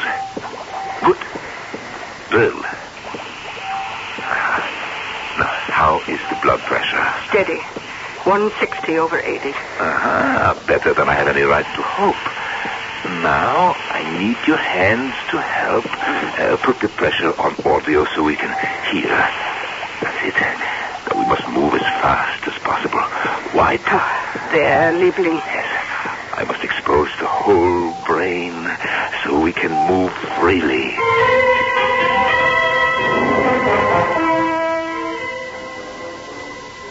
His heart stopped. It doesn't matter. I can switch to the heart pump now. Turn it on. Now, give me the spinal cord. Yeah, good. Now, steady, easy. We place it in the bath with the brain itself. Miguel, alive, swimming again in the primeval slime from which man came. You can cut off all supportive measures except the blood reservoir and the oxygen. Is he alive? The body, that is dross. We will burn it as we do the animal's remains in the crematorium. The brain, that is something else. And doing very well. Now the fight is first to keep it alive. And second? Each thing in its own time. Isn't it enough that for the moment we have created a miracle?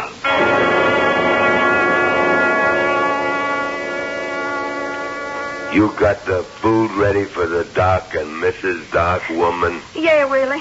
But how long have I got to make up trays and such instead of plain sit-down meals? I don't know. My poor old Willie, you never know much and understand less. But what are them two doing in that old laboratory? Oh, something mighty important. Something with that man you drug in like he was another animal for the Doc to mess around with? Now, Lucy, you hush up. The Doc, he knows better than the whole world what he's doing. Ain't nobody else like him. I ain't all so sure as you. It's all good. You hadn't to talk like that way. He's the nearest thing to a preacher and more close to God than anyone I ever knew. Well, most times I get the feeling that what he's doing is flying in the face of God.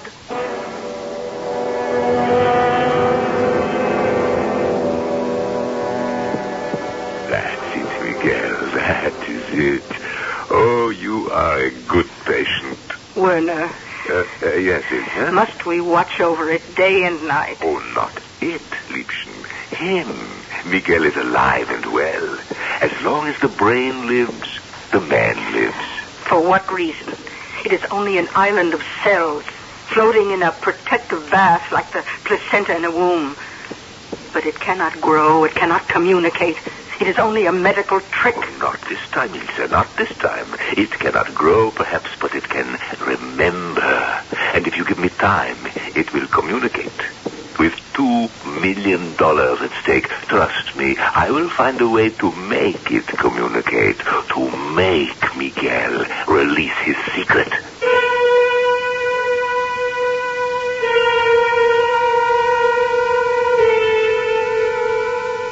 Dr. Werner Dietart, a madman or a genius? Can he really keep alive a mass of gray cells divorced from the human body, fed by machines which simulate the function of the heart? And even if he can accomplish that miracle, how can he communicate with this pulsing pearl gray organ which floats like some tropical jellyfish in its nourishing private sea? I'll return shortly with Act 2.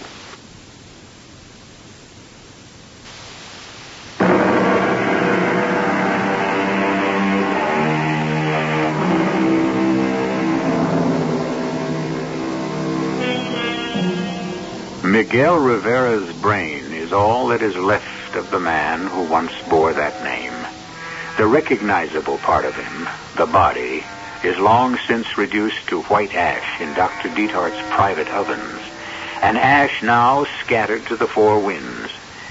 But in another world, the more recognizable everyday one you and I inhabit, a vast network of law enforcement officials is painstakingly trying to locate Miguel and the $2 million he escaped with when he parachuted out of the plane. Governor, we got every foot of territory he could possibly have landed on or moved to since covered. But like I say, Governor, that's wild country. And a man could hole up snug as a prairie dog or be long gone into Mexico by now, particularly since he was Spanish-speaking. Oh, no, sir, don't you worry. We're staying right on top of it. Sheriff, you got anything new? No, Bill, not since identification. Miguel Rivera, ex-paratrooper, U.S. Army, Vietnam veteran. No previous arrests or convictions. Just a plain guy who blew his stack and made a grab for the brass ring. So you don't mind if I hang around? I mean, this is a big news break for me and my station. We need all the help we can get. And you news broadcasters are not to leave. You figure he had Confederates waiting for him after the jump? No, just strictly on my own hunch. I figure him for a loner. See, there's another thing, Sheriff, that the co-pilot mentioned. What's that? Well, with that submachine gun and that suitcase loaded, he was carrying a pretty heavy load for jumping. You suggesting there was any chance he might have hurt himself landing? Well, I don't know. With 2 parachutes and him a paratrooper? Like I say, it was just a thought. Well, don't think it ain't occurred to me. That's why our helicopter's been flying so low. That reminds me. I got to put another call into that foreign doctor fella up Dreadville way. Just like to check him. Though it don't make no sense for Rivera's backtracking that way. Well, just in case he's seen or heard anything. Well, my best guess is that he had some horses staked out. Or maybe even a jeep, so he could get away across the border. Well, by this time, my guess is he's sheer out of this world far as we're concerned.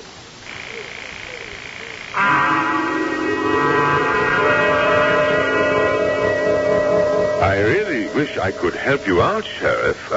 Rivera, you said his name was? That's right. And he stole $2 million? Doctor, don't you listen to the radio or the TV? Oh, yes, of course. I have heard the story, but it is so unbelievable. Well, no matter the way it sounds, you can believe it. If he escapes, he's got $2 million clear profit because there's no way those bills can be traced. It is really incredible. Tell me, do you have any hope of finding him? Well, he can't just have vanished into thin air. Werner, what did the police say? They can't trace Miguel. But the money... They found it? No, not yet. It means we have little time. We can't search for it with the police everywhere. We must find out from Miguel where he hid it. Miguel? His brain is still alive. It is only left for me to find a way to discover what his brain knows.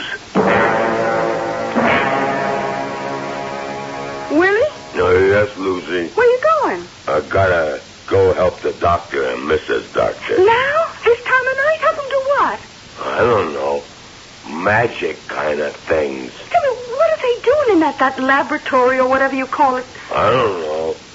But the doctor needs me. I gotta go. Oh, Willie, I'm scared. You know what I think? No. What, Lucy? I think you and me ought to cut and run while the going's good. Now, don't lay any trouble on me, woman. I can't leave. The doctor, he needs me. And Mrs. Doctor. And what about me? Well, the doctor and the Mrs. Doctor is my job. They need me first. Oh, Willie, boy. Honey, don't you know they'd be the first to shut you off the moment they didn't need you, and I'd be the last?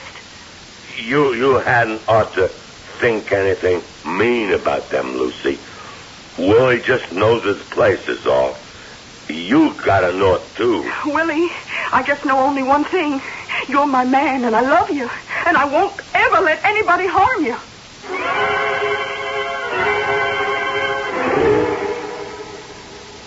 Now, you understand what we must do, Ilsa. The first thing is to make the brain hear. But why? We have the electronic larynx, which we've used with sheep and dogs. All Miguel's brain must do is speak. But how can it answer? How can Miguel answer if he does not hear the words? The animals answered. Because we induced a small measure of pain. Then they would react vocally with a bleat or with a squeak, a bark. Then it was a simplistic process, a reflex action. Now we must establish a very complex one. So, you take this microphone, and when I tell you, you will speak. Oh, and what is the box you have on the table? This is an interphasing device which will multiply the signal into speech patterns. Well, shall I try it now? No. First we make adjustments. You can watch on the oscilloscope and see the voice grams as we hear them. Now, speak softly. Say the name. Miguel. Miguel. Slowly, over and over again, while I adjust the sensitivity. But how do you transmit it to the brain? The same way as we do with the larynx for the return operation. Now, I must implant these electrodes in the auditory cortex. So, Ilsa, you speak, but softly, softly. Miguel. So, I have them planted. Well, how can we tell if Miguel can hear? There's no reaction. Of course not. The brain has no muscle. It can only reply to one electrical impulse by a responding one. And you'll attach the electrical larynx now. Yes. Since we know that Broca's area is specifically the seat of articulate speech. There, and I have had practice with animals, I can be more sure of this operation. The other is hit or miss. It may take time and patience to set those electrodes accurately. Now, let me have the microphone, please. Here, Werner. Miguel,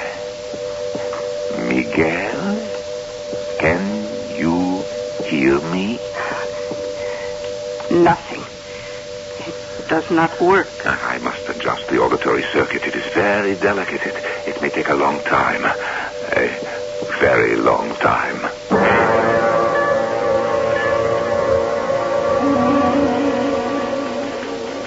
Hi, Sheriff. You got anything new on Rivera's? Not a glimmer. What do you suppose he did with the parachute? Buried him, I reckon. Well, by now we got men on foot going over every inch of that territory. You ought to pick up some trail. The only trouble was that rainstorm. Yeah, probably washed out any sign of that skyjacker. I can't sit here any longer to death. I'm getting out on the field. The man can't just have disappeared into thin air. Miguel. Hey, what's going on in there, Willie? Miguel, can you hear me? Doctor's trying to talk to that man we found side of the road. But the man died, Willie. You and me burned him in the oven and scattered his ashes. And not all of them. What do you mean?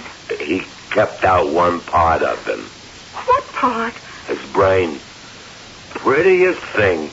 All shiny and white-gray like. Willie? What? You trying to tell me that brain in behind that door He's alive? That's what it is. He's been keeping it alive, too. With that old 2-cycle pump I helped him build. But if the brain is alive, that means the man was alive when he took it from him. I reckon. What's the difference? Well, I'll tell you what's the difference. That means that man was murdered. And if the police ever find out, we could stand to be put in jail for burning up and hiding what was left of him.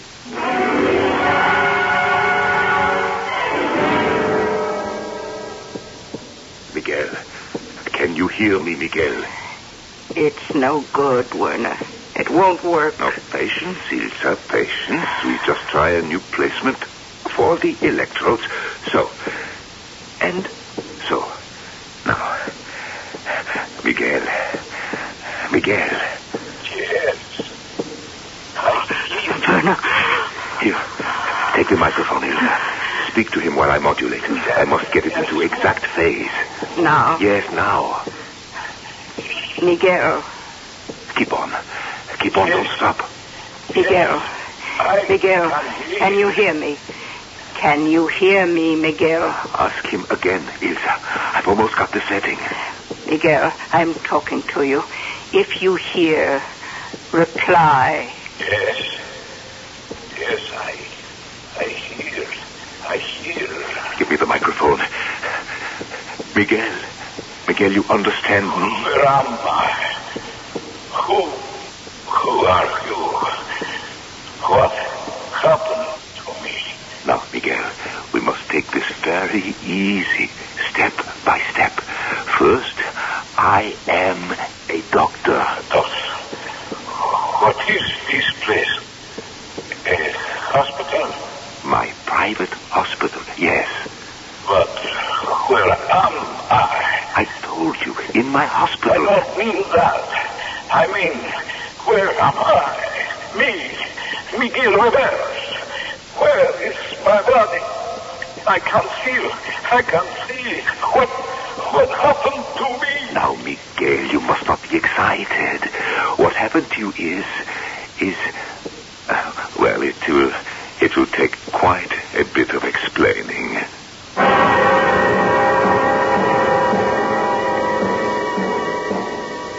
Quite a bit of explaining, I should think. What does one say exactly to a man who is no longer a man, but only a brain which is being kept functioning by sheerly artificial means? And for that, I'm afraid we shall have to wait until I return shortly with Act 3. So far, Miguel has contributed little to the conversation. Or should we say, the last vestige of Miguel that is still extant. It is hard even to estimate just how much he has comprehended until, for the first time, he speaks at length. Que está en los cielos, santificado sea tu nombre. Venganos. What is he saying? He is praying. What is to become of him? He can die if he wants. After what? After I get the money. Miguel.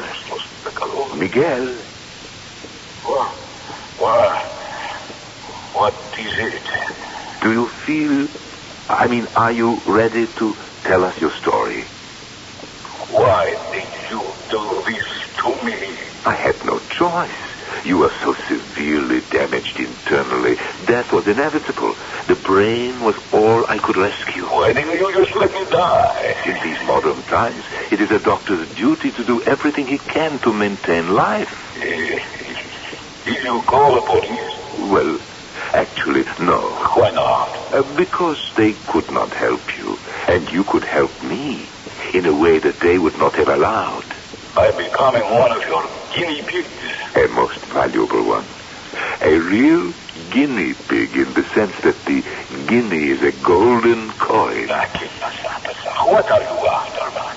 When you jumped from that plane, you had with you $2 million, no? Oh, yes. In small bills, not over 20. But when Willie and I found you, there was no money. Who is Willie? My hired man, a general handyman. A little slow in the brain, but a magnificent physical specimen, and very useful, me. Okay. I didn't ask for his life history. I don't intend to give it to you. I am much too interested in that money. Now, where is it, Miguel? No money. What? I mean, no deal. Where it is, that is my secret. But I think you will tell me. I am sure you will. What makes you so sure? Oh, my dear Miguel, if we cannot agree, I have only to, how shall we say, pull the plug, and you cease to be. Werner, you couldn't. Oh, you won't get it out of me by threats, Doc. By me, you might as well pull the plug. What have I got to live for anyway? Miguel, we can share. What for? What could a human jellyfish floating in a bath of salt water use it for? Oh, wait a minute. I just thought of something. How about a deal? A deal? Yeah. If you're so clever that you could take my brain out of my body and keep it living, why can't you put it back in some other body? I mean, like one that is okay and keep both alive. You mean create a real Frankenstein monster? No monster, just a guy like I was. Very well. It was merely a figure of speech, so to say, but where am I going to... yes, of course. Werner, please. What are you thinking? Willie. Why not? As a person, he is only half complete anyway. His brain is retarded. I would be doing both of them a favor. Werner, you must be mad. Don't say that word to me. And if I could accomplish this miracle, Miguel, what would your deal be? Oh, anything you want, Doc. You just give me enough money to get across the border and get lost, and you can have anything you want. Very well. Where is the money? Oh, no. First, you make your monster, Doctor. Then comes the money. But how can I trust you? Me, the cards are all stacked against me. When I come out of this operation, I will be weak as a kitten. Only then I will want to live. You think I won't come clean then? And supposing you do not come through? I might as well be dead anyways. That is the chance you've got to take. No, not good enough. I give you a better, deal. I will prepare Willie for the operation. You will be beside the table. And at the moment I prepare him to receive your brain, then you tell me where the money is. Okay, Doc. You win. Then I will tell you.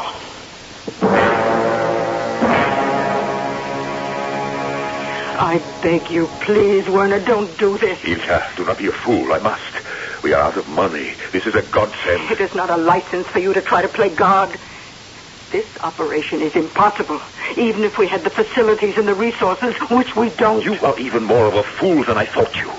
You don't suppose I'm going to attempt the operation? I know it can't be done. The important thing is to convince Miguel, that captive brain, that it can. But he will not tell you till you have taken away Willie's brain. So? But that will kill him. Willie is nothing. He is dispensable. But that's murder. In the name of science, Ilsa. And to save our own necks.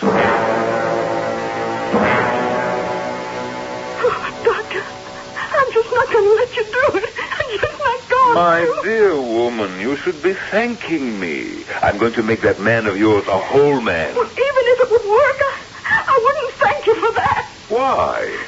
Oh, look at me, Doctor. I ain't much. No education. And at the most, you couldn't call me nothing but just a plain woman. I look in the glass, I know I'm a downright ugly one. But with Willie as he is, it's good enough.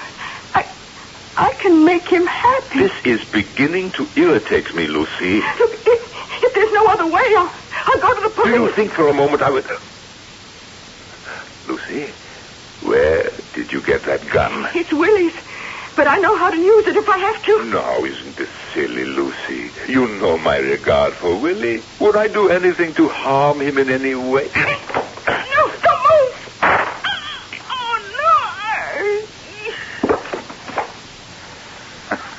Poor, foolish, ugly little woman. I did not mean your death. But I have practiced survival too long to let anything stop me now. Is Billy anesthetized? Yes. What kept you? I was just scrubbing up. I couldn't leave Willie, but I thought I heard... What? Like far away, a gunshot. A gunshot? Who has a gun? Oh, yes, some supplies came from town. Lucy is attending to them, and that old truck of Seth's backfired when he was leaving. Now, so, are we ready? Yes, the patient is, but I am not. Oh, Ilse, trust me. We have been through so much together, and this is our last chance. What can I do? You're all I have left. Not even myself. So, we commence. Scalpel.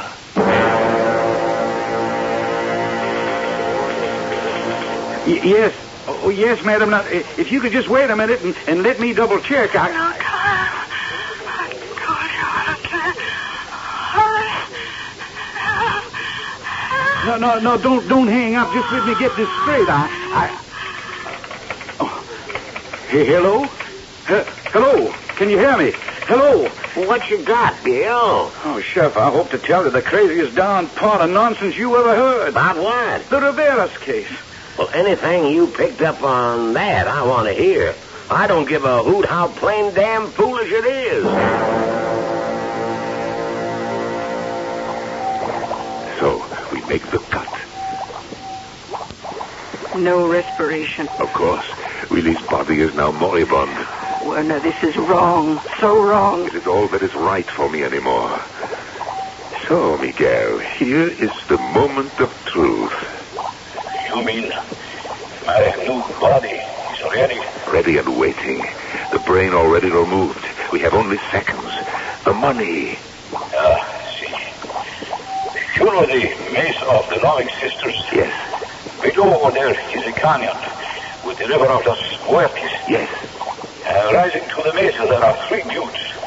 The one to the south, there, at the base, by the river, there is a cave where the trail ends. In that is the money. So, I have lived up to my part of the deal. Now you... Oh, Miguel, trust me. Where are you going, Werner? I have turned off his hearing to check out the money. You keep him alive till I come back. And Willie? Willie was feeble-minded enough to risk his neck. Too bad it was chopped off.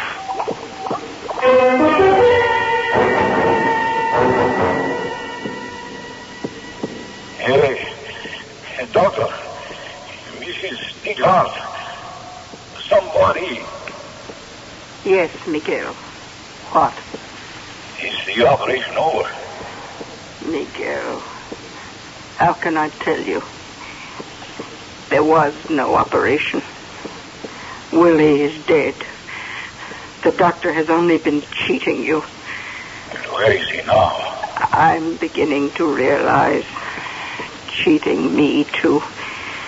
He's long gone with all the money. Oh, no, there is no money.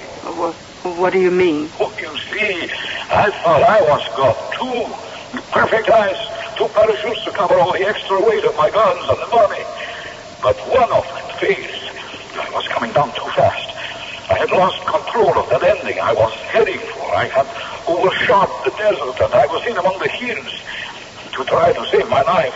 At the last moment, 1,000 feet up, I let go the bag with the money, and somehow it opened and the bills went raining down like snowflakes into the narrow gorge, into the river, to be swept away God knows where. Oh, no. There is no money, just as there is no Miguel.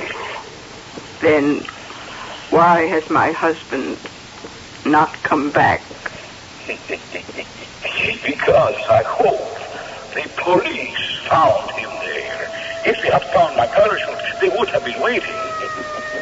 Caramba, is it not wonderful? They could never have gotten him for my murder. But they will for poor Willie, or whatever his name is. And his poor wife. I will go and let them in. Bill, tell the boys to bring in the doctor. Okay, Mrs. Deedhart. Where's the other corpse? Oh, in the laboratory there. Yeah, there's the handyman. On the table. Oh. Lord, what kind of butcher? Oh, Bill, turn that damn radio off, will you? Just pull the plug. Place gives me the creeps. Oh, look at this, Bill. What is it, Sheriff? Well, it must be the brain the poor murdered woman was babbling about on the phone. That thing is a brain? I reckon. Don't look much alive by now. It won't be. Not since you pulled out the plug. What do you mean? When you pulled the plug, you stopped all the supportive measures which kept it alive. You mean I killed it? Exactly. Oh, come, young man, don't look so distressed. You have me safely guilty of 2 deliberate and merciless murders. How lucky you are. You committed a sheerly accidental and merciful one.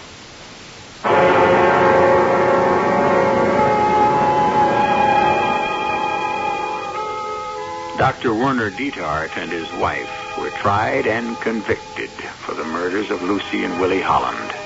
She was sentenced to life imprisonment, he to the death penalty. I shall be back shortly.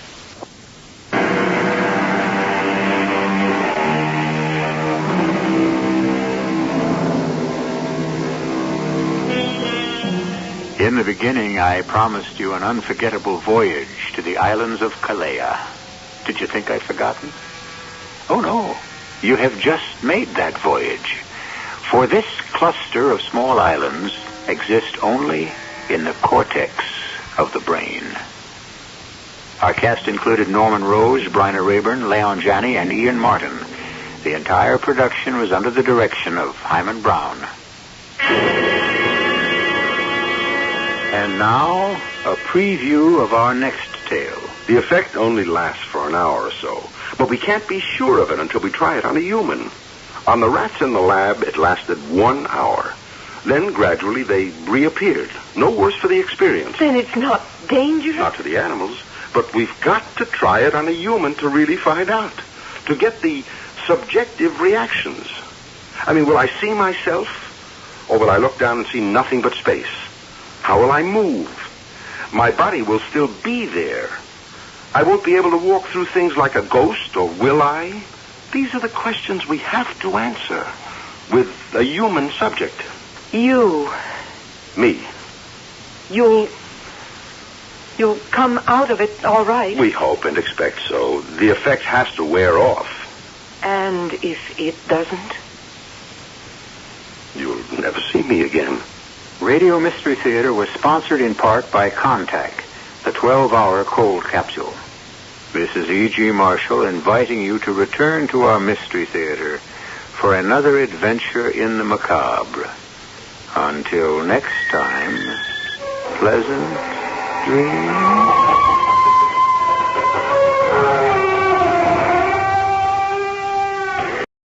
CBS Radio Mystery Theater presents...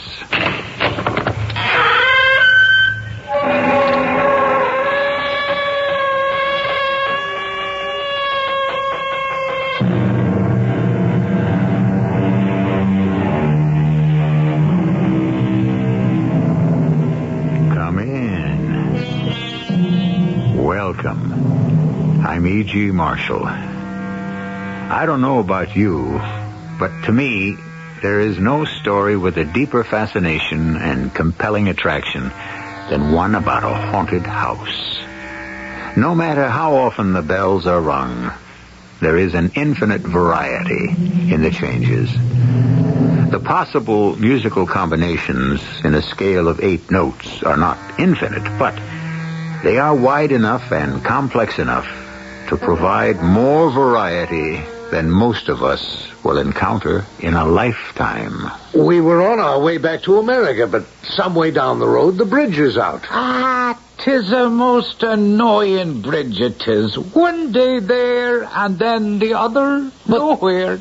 There must be some way so my daughter and I can continue south. Now, there is a strange thing entirely. Do you know that that's the only bridge that exists anymore?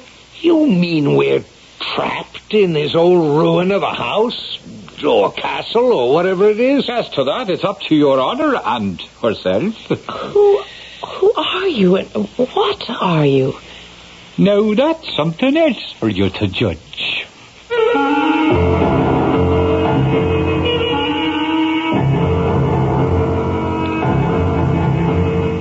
Our mystery drama, A Very Dear Ghost Indeed, was written especially for the Mystery Theater by Ian Martin and stars Russell Horton and Court Benson. It is sponsored in part by Anheuser-Busch Incorporated, Brewers of Budweiser, and Contact, the 12-hour cold capsule. I'll be back shortly with Act 1.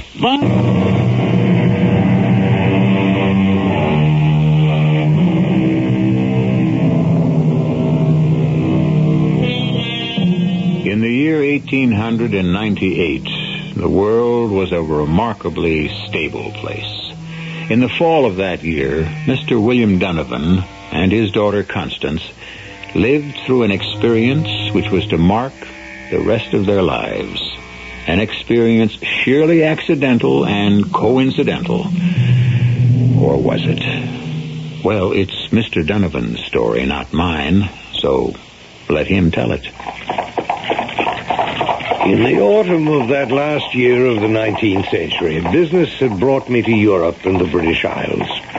Having traveled so far, and my only daughter being with me, a sudden fancy had taken me to visit the island of my forebears. So it was that Constance and I, having hired a small chaise in preference to taking the public stagecoach, first saw Carrickmoran from high in the mountains, on the way from Limerick to Cork. Oh, look, Papa. That lovely big old house sprawled in the clearing in the forest, halfway there down the mountain. Isn't it magnificent? With all its turrets and battlements and buttresses. Well, it may have been once, Constance, my dear. What's the matter, dear? Oh, nothing, Papa. I'm sorry. It just went out of sight. Good heavens, daughter, don't startle me like that. What? What went out of sight? The castle. But suddenly there was a sort of patch of mist came drifting, and the whole building seemed to dissolve and disappear into the trees. What a romantic you are, my dear. Don't you suppose it could be haunted or some fairy castle like King Arthur? Well, we're a long way from Camelot. Ah, but we're in the Emerald Isle, the home of bogies and banshees and leprechauns and all kinds of strange magical things. Well, thank heavens we haven't run into any of them so far. Oh, well, there's the little village. You can see it again. Isn't it quaint? What happened to your magic castle? Well, we must be down about level with it. I do wish we'd be able to see it up close, and then we... What is it, Papa? Oh, confound it. Look, that sign. God save you, travelers all. Don't try to cross the bridge. 'Tis dangerous for both man and beast. Oh, damnation. If we can't get across the gorge here, well, let's take this road, turning off to the right. Castle Carrickmoran, it says. So it really exists. What do you mean? Well, it must be that wonderful old building we saw from higher up in among the trees there. Well, I suppose we haven't much choice. It's the only other road. There must be a bridge of some sort there. Oh, Papa. Suppose there was no place else, and we had to spend the night in that lovely old ruin. Now, don't be ridiculous, Constance. We're on the doorstep of the 20th century. Even in this out-of-the-way place, there are some forms of communication. Well, I'm sure you'll handle it, Papa. You're always so resourceful. Oh, but it's all terribly romantic and exciting. I have the strangest feeling we're somehow lost in a whole world of yesterday.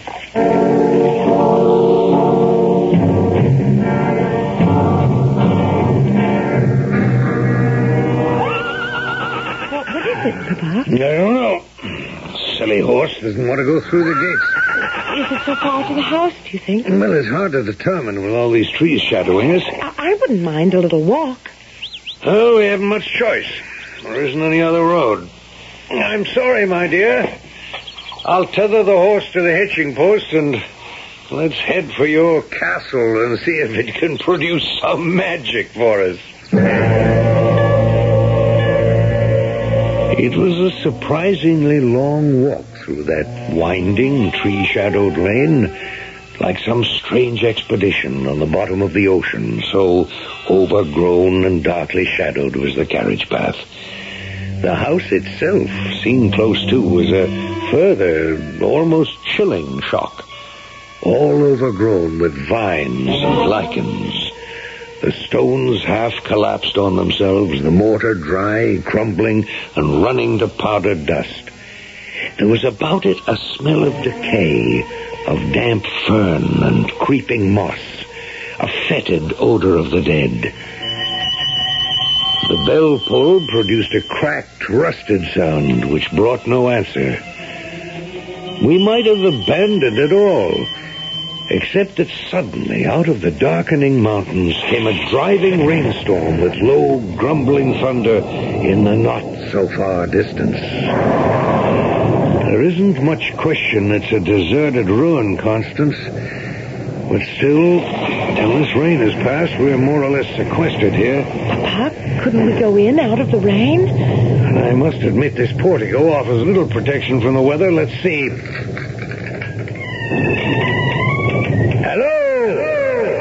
Hello, anyone home? Of course there isn't. Oh, look, Papa. The cobwebs hanging in the hall and the dust on the floor is undisturbed. Well, I doubt if we'll find much help here for our plight. We better get back to the chairs. Oh, can't we explore it just a little? No, it's far too dangerous. Dangerous? Well, the floors are half rotten, my dear, and I don't know how much I'd trust any of the ceilings, let alone the cross beams. Oh, is that all? Now, what does that mean? I thought... No, it's silly. I just thought you were worried about all the other things. What other things? Well, the things I can't put into words that I feel sort of swirling around me. Voices from the past, calling, trying to reach me. Voices from the past? Why should they want to speak to you? I don't know. Ooh, it's a creepy sort of feeling. Somehow we're meant to be here. There's something about this place that we ought to know. What on earth is there here that we have business with or ought to know? Well, maybe now it's myself could answer that for you. At the strange, crackled young old voice, we both of us looked up in sudden shock. Halfway up the great curving oaken staircase, in a window niche, darkened by the storm outside, sat a small, hook-shouldered man in a dress of bygone days. He was all in green, save for his square, bottled black shoes, and he wore a truncated, conical hat with a wide brim that shadowed his face. Now, suddenly, using a little walking stick to support himself, he hopped down and came to us, saying, Is there some way now I could be of service? Well, my daughter and myself were on our way to Cork. some way down the road, the bridge is out. Ah, 'tis a most annoying bridge there, so it is. The one day there, the other nowhere. Yes, but there must be some other somewhere so we can continue south. Do you know, that is the only bridge exists anymore. You mean we're trapped? We ought to go back to the main route and back over all those mountains, or we wait till the bridge on the main route is repaired? Wait, now as to that, it's up to your honor and herself. If you was to ask me... Well, let's put it that I'm asking you. Well, then I would trust the folk hereabout that the bridge would get put back to itself before the posterior of the day, as you might say. And in the meanwhile, what would you suggest? Why, as to that, 'tis up to your honor. With an hour or two to while away, you might be interested in a bit of the history of Carrick-Moran. To make a lean purse a little fatter, it could make interesting listening. Could we... forgive me, Papa. Could I see your purse? Sure. Little fear I have of showing what has of smart interest. There it is, then, for all it's worth. A shilling. So it is. All that's there. But if I took it from you, it would make no difference. Another one would take its place.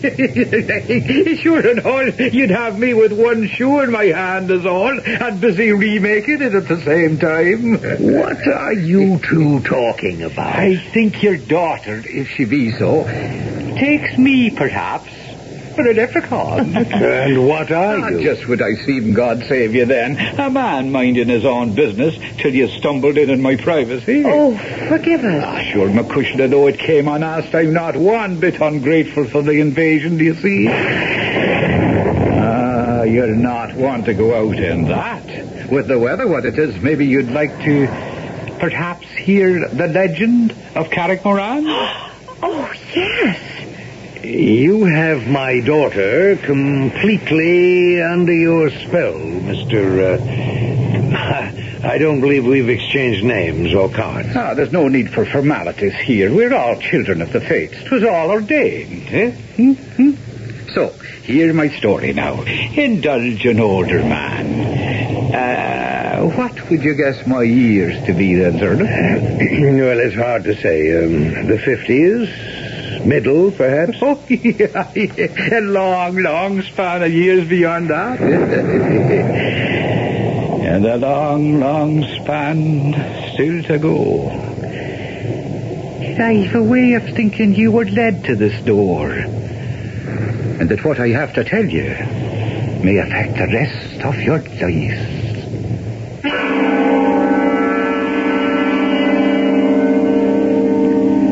William Donovan does not entirely share his daughter's eager expectancy. He eyes his unexpected host with a much more puzzled eye. Who is he? And what is he?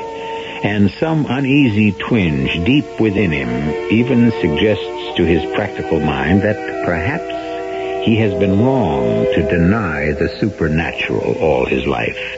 Maybe, at last, he has met up with it. I shall return shortly with Act 2.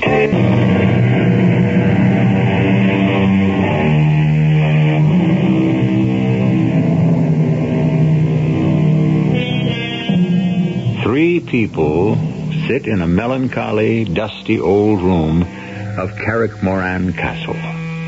The girl is young, lovely, and still pale from a recent tragedy in her life. Her father is a square-set, successful American businessman. The third is... we're in Ireland, the Emerald Isle, just before the dawn of the 20th century, halfway from Limerick to Cork. He affects the dress of the 18th century. Knee breeches and stockings, buckled shoes, wide lapels, and tails on his coat. 'Tis a story about the devil himself. Oh, you'd have to go back near 100 years or so to just before the union of the English and the Irish.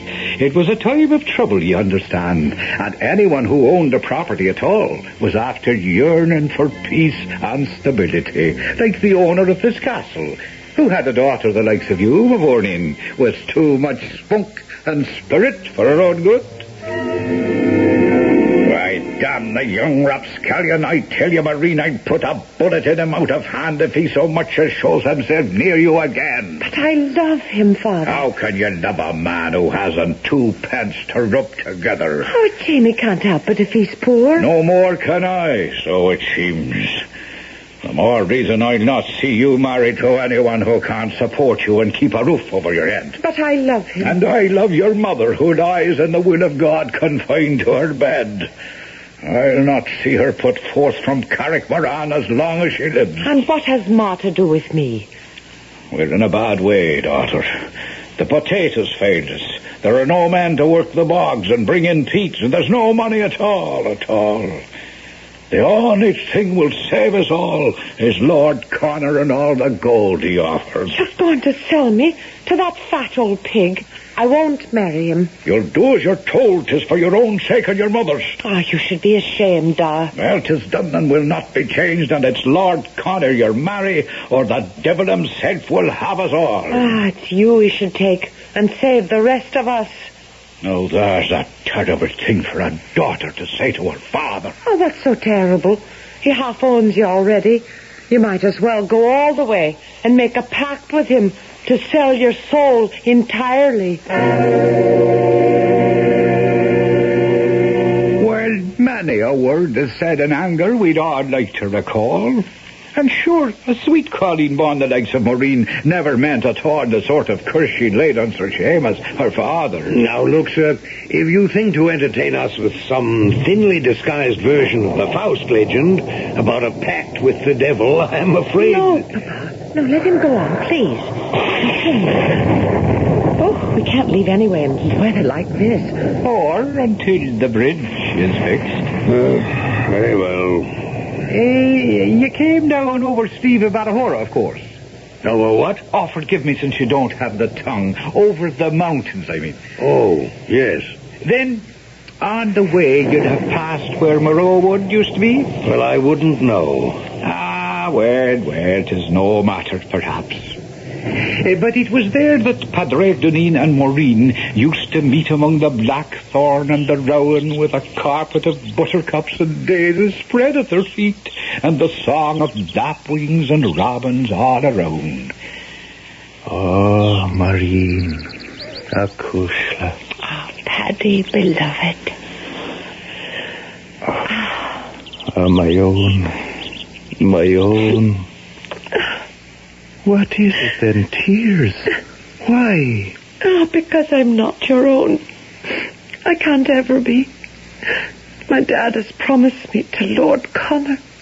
Well, that fat old toad, I'd as soon see it tied to some old boar hog that wallows in the mud. Oh, don't blame Dad too much.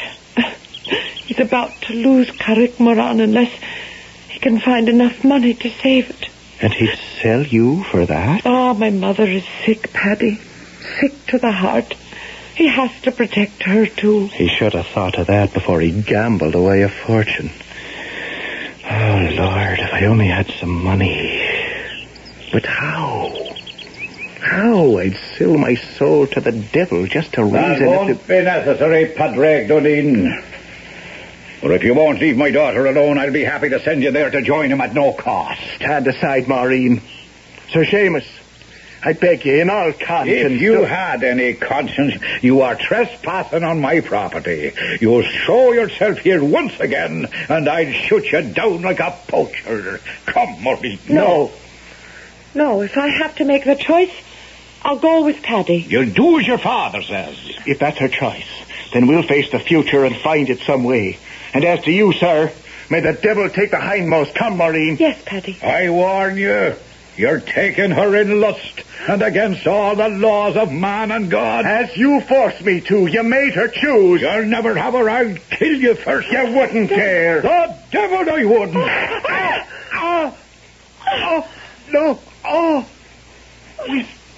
With no absolution. him. It's dead. And good riddance. That's the end of him. Only it wasn't, you see, the end at all, but only the beginning. Bad enough a daughter that first wept herself out and then took to her bed like her mother. Bad enough the dreams of tortured conscience that kept Sir Seamus awake night after night with his shame at the sudden blind rage that had made him pull the fatal trigger. But worst of all, the final outcome, that it had all been for nothing.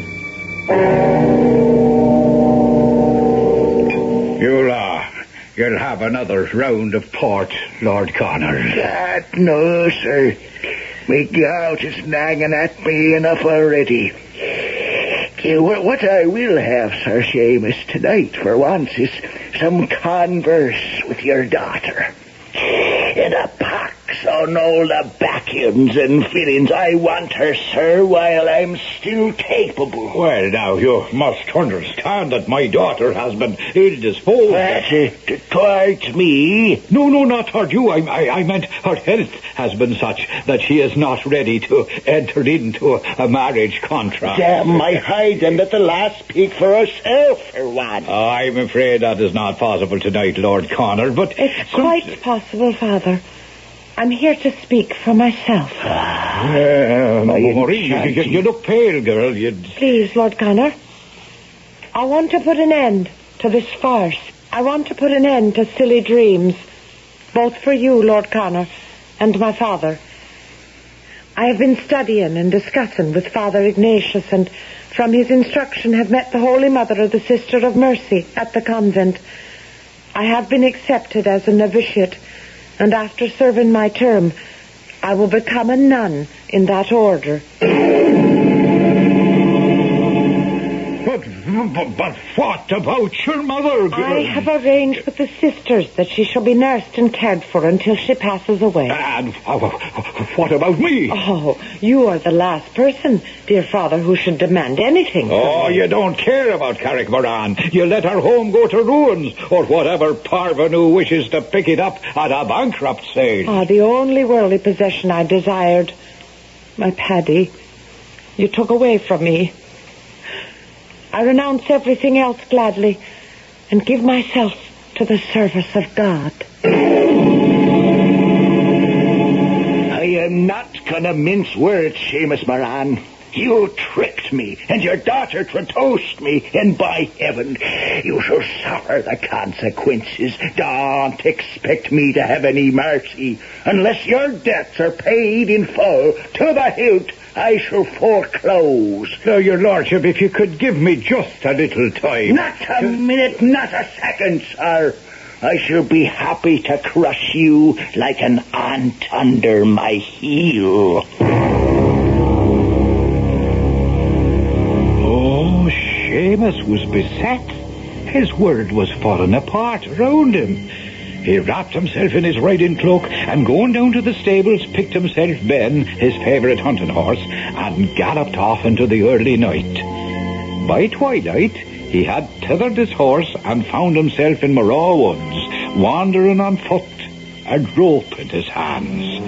Every step he took was as long as 3, and as dark came down and the moon went riding, he was looking for a stout oak tree on whose branches he could suddenly end it all. And then, standing facing him in a dapper glade, was the shape, if not the substance, of Padraig Dunne. A fortunate meeting, Sir Seamus. Oh, since you're long dead and buried an ill one, I'm afraid, Padraig. What brings you back seeking for me? Why, I would have thought it the other way, that perhaps you came seeking me.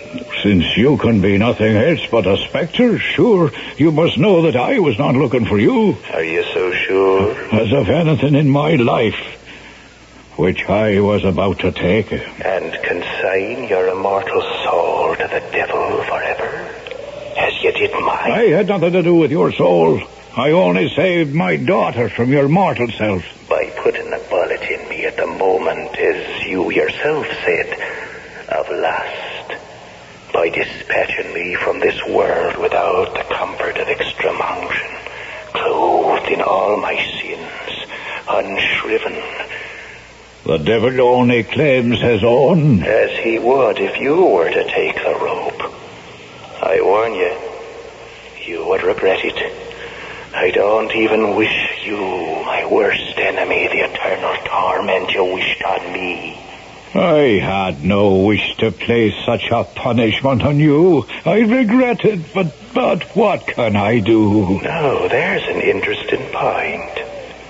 Since you yourself are doomed in any case, you could put off the awful moment and at the same time do the Christian act of saving me and letting me go to eternal rest. It would be well worth your while. Oh, what do I care about you? You're only a shadow in my mind. A little more than that. Your conscience. But better still, by a trick of fate, your benefactor. My benefactor? How? Would you like to have a full and never-emptied purse to pay off all your debts? Save Carrickmoran for the future, perhaps persuade Maureen to leave the convent. I could offer you such a bargain. How? My soul for yours. A pact. I would find peace this moment, and you would not have to reap the whirlwind for as many years as you could manage to escape it.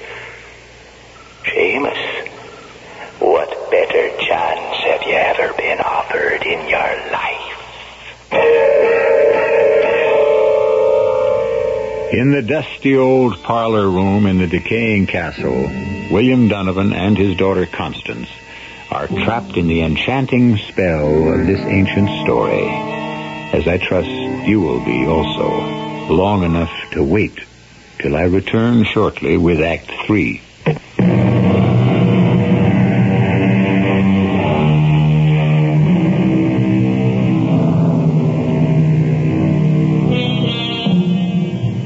Has stopped outside the lichened walls of Castle Carrickmoran, and the evening sunlight glistens in the cobwebs that festoon downward from the ceiling, creating a magic background for the little green man with a hooked back, who leans on the silver head of his ivory-tipped cane as he spins his own web, an alluring and hypnotic skein that has enmeshed his American listeners.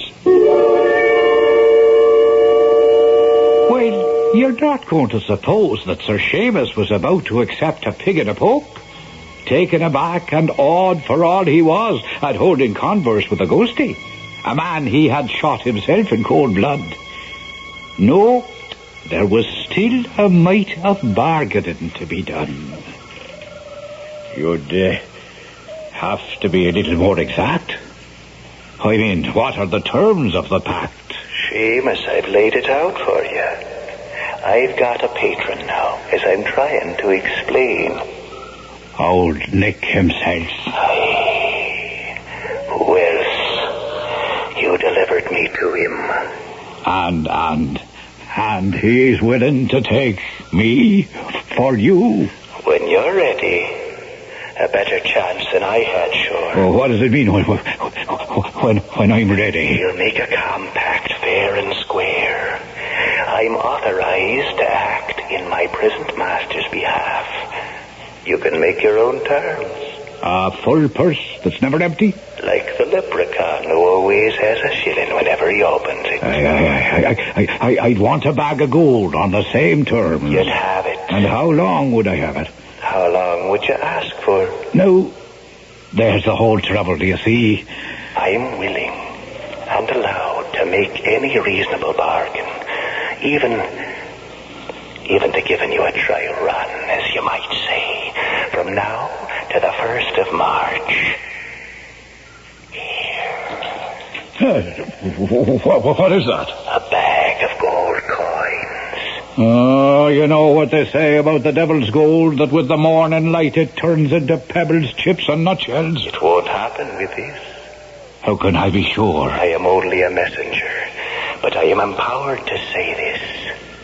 Take this money. Use it.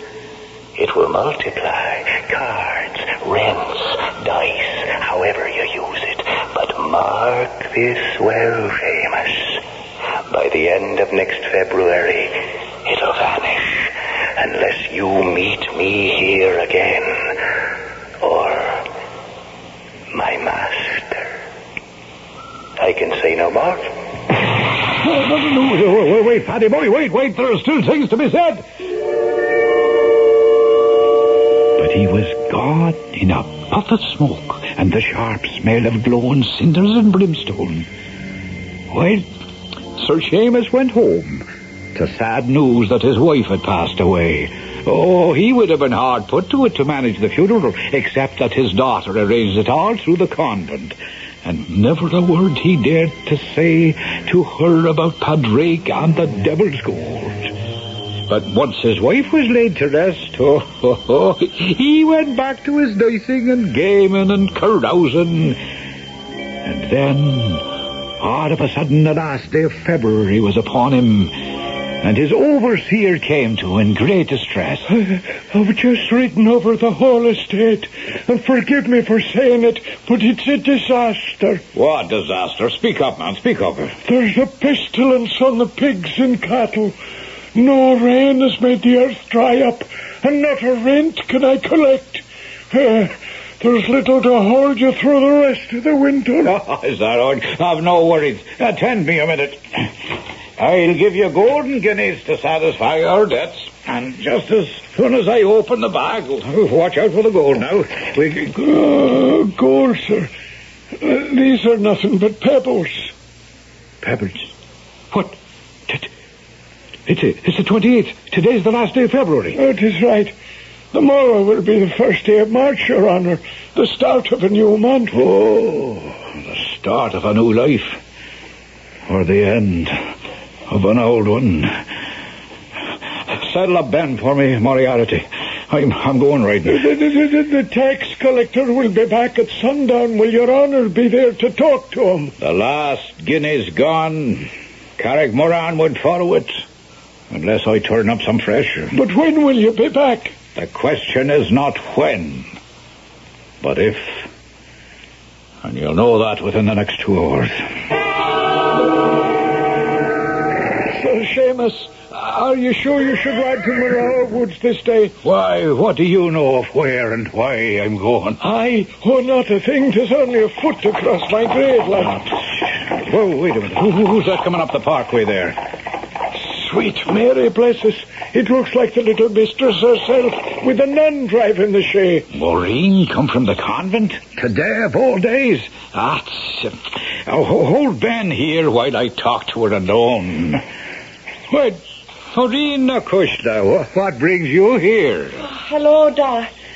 Sister Aloysia had to go marketing, and the Mother Superior gave me permission to visit a little with you on the way back. Oh, well, there, now, it's good to see you. Da. Oh, you look pale, though. Da, I had a vision last night when I was telling my beads.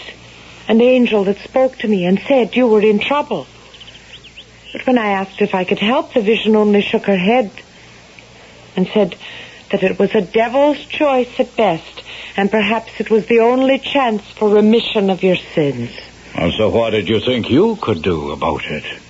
Only to offer my prayers and my help and my love. If you'd offered them sooner and kept your love directed where it belonged, your father might not find himself with one foot buried in the wrong grave.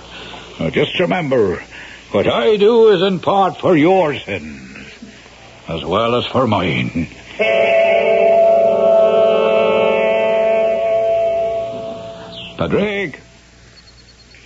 Padraig Duneen, are you here at all? I'm here, You. Seamus. Seamus, do you have to sneak up on a man like that? I was here, only you didn't see me.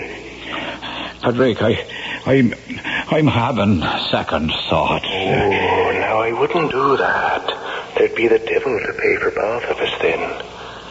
Seamus, you have nothing to lose, for he'll get you in the end. But I have everything to gain, for I never should have been his slave. In the name of your daughter, take advantage of a pact you couldn't hope for otherwise. What terms? What terms? That the bargain dates for 7 years, until March the 1st of that year. That you shall have all the pleasures and the glory of the world, and unlimited money to enjoy them. And when the lease is out? That is between you and the principal I represent.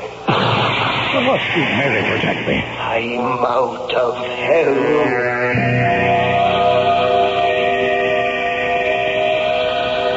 And that's the end of the story? Well, now, isn't it where it should be?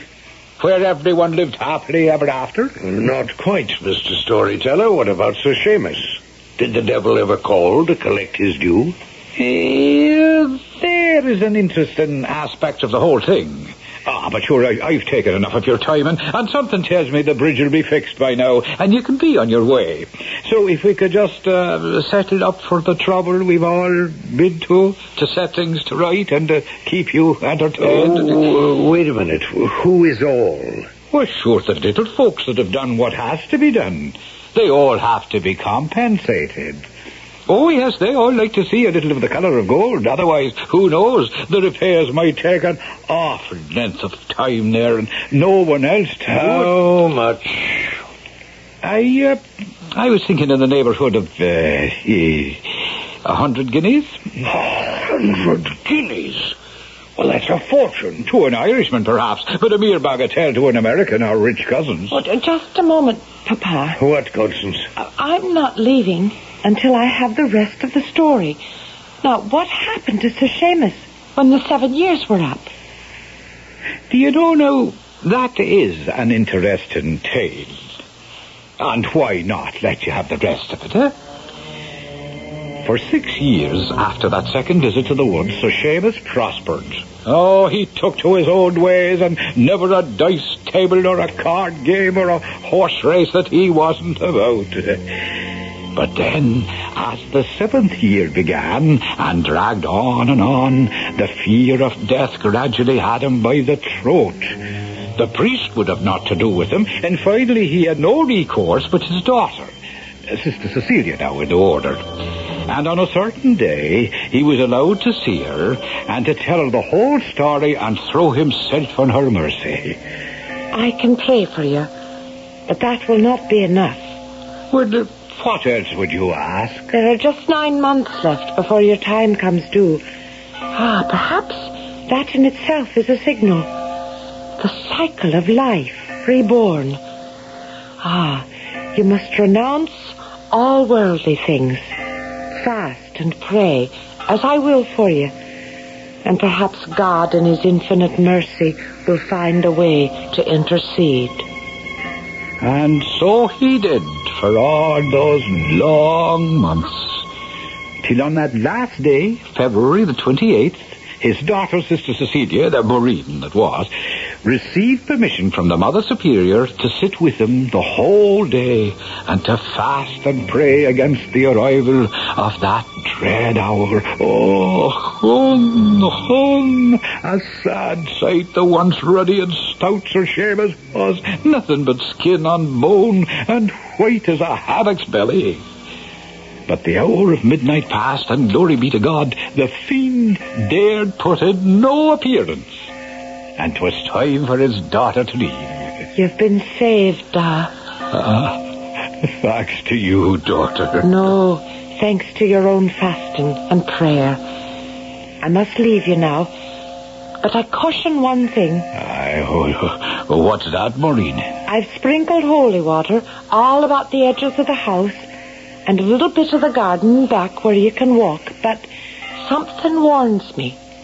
Never step outside, for you may not be safe.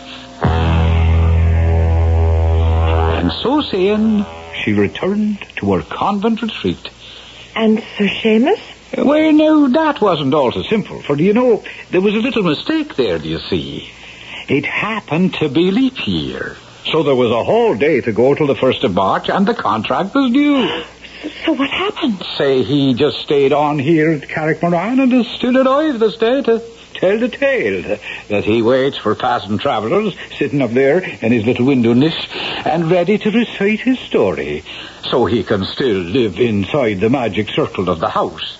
And that when time for questions arise that are too many, he just... Where did he go? I'm damned if I know.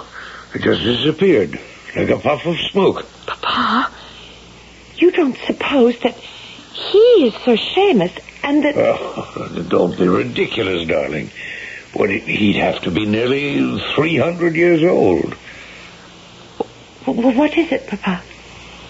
Do you know, if you keep me here any longer, I might begin to believe such nonsense. This damned enchanted isle.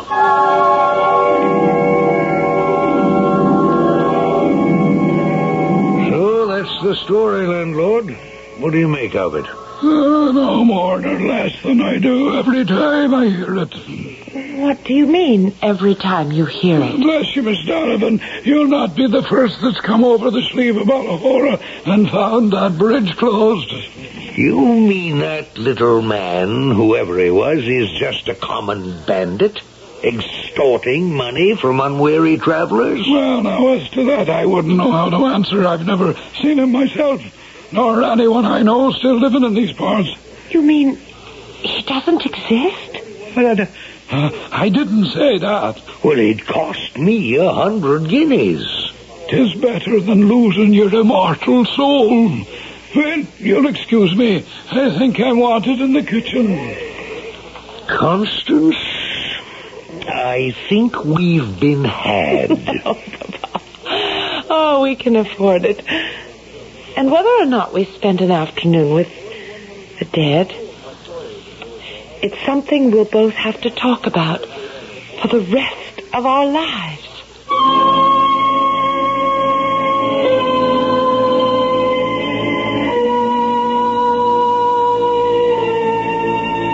A 300-year-old man, a shade from the past, a leprechaun with a glitter in his eye, or a master storyteller who waited for the right moment and the right audience to keep his coffers full of gold. What difference? William Donovan and his daughter will never know. Or for that matter, you and I. I'll be back shortly.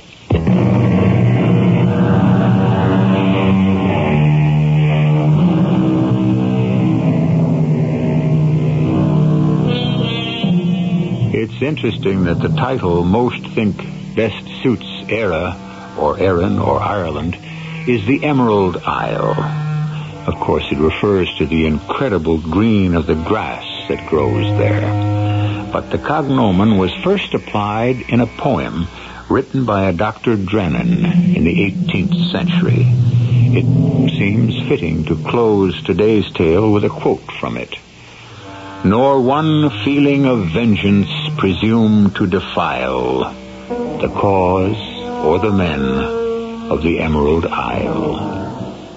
Our cast included Russell Horton, Patricia Elliott, Cork Benson, Ian Martin, and Earl Hammond. The entire production was under the direction of Hyman Brown. Radio Mystery Theater was sponsored in part by Buick Motor Division. This is E.G. The CBS Radio Mystery Theater presents...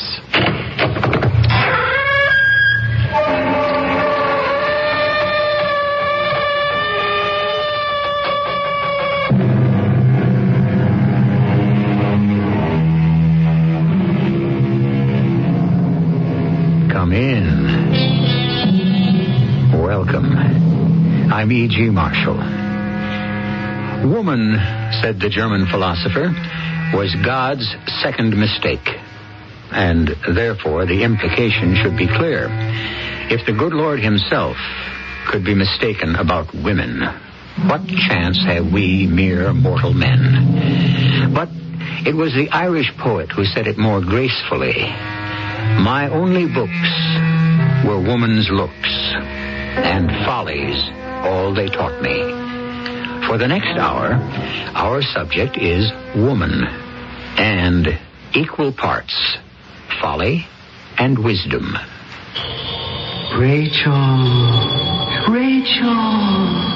Wake up, Rachel. I must have been asleep. Rachel. Whose voice is that? Rachel. Have you forgotten me already? Isaac! Yes. But they killed you. I saw them kill you. I've come back to you. Then it's a mistake. You didn't die. No, it wasn't a mistake. I died. I did die.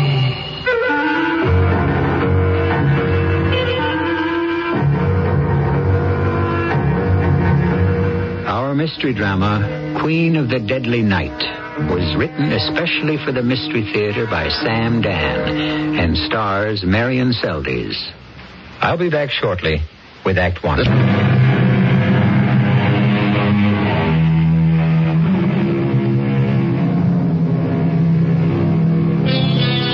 The year is 900. We are deep in the Dark Ages. It has been 500 years since the civilization of the Roman Empire has been blotted out. It will be 500 more till the world will awaken to the light of the Renaissance. The year 900. A bad time to be weak or poor or a woman, especially a woman. And our tale concerns a woman. Her name was Rachel. She lived in Clairvaux, a tiny village near Paris, which wasn't much bigger than a village itself in those days.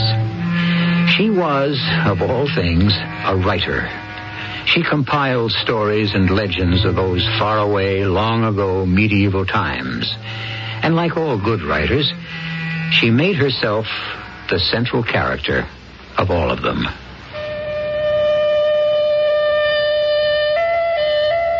I am Rachel, daughter of Asher Ben Zvi of Clairvaux, in the land of the Franks.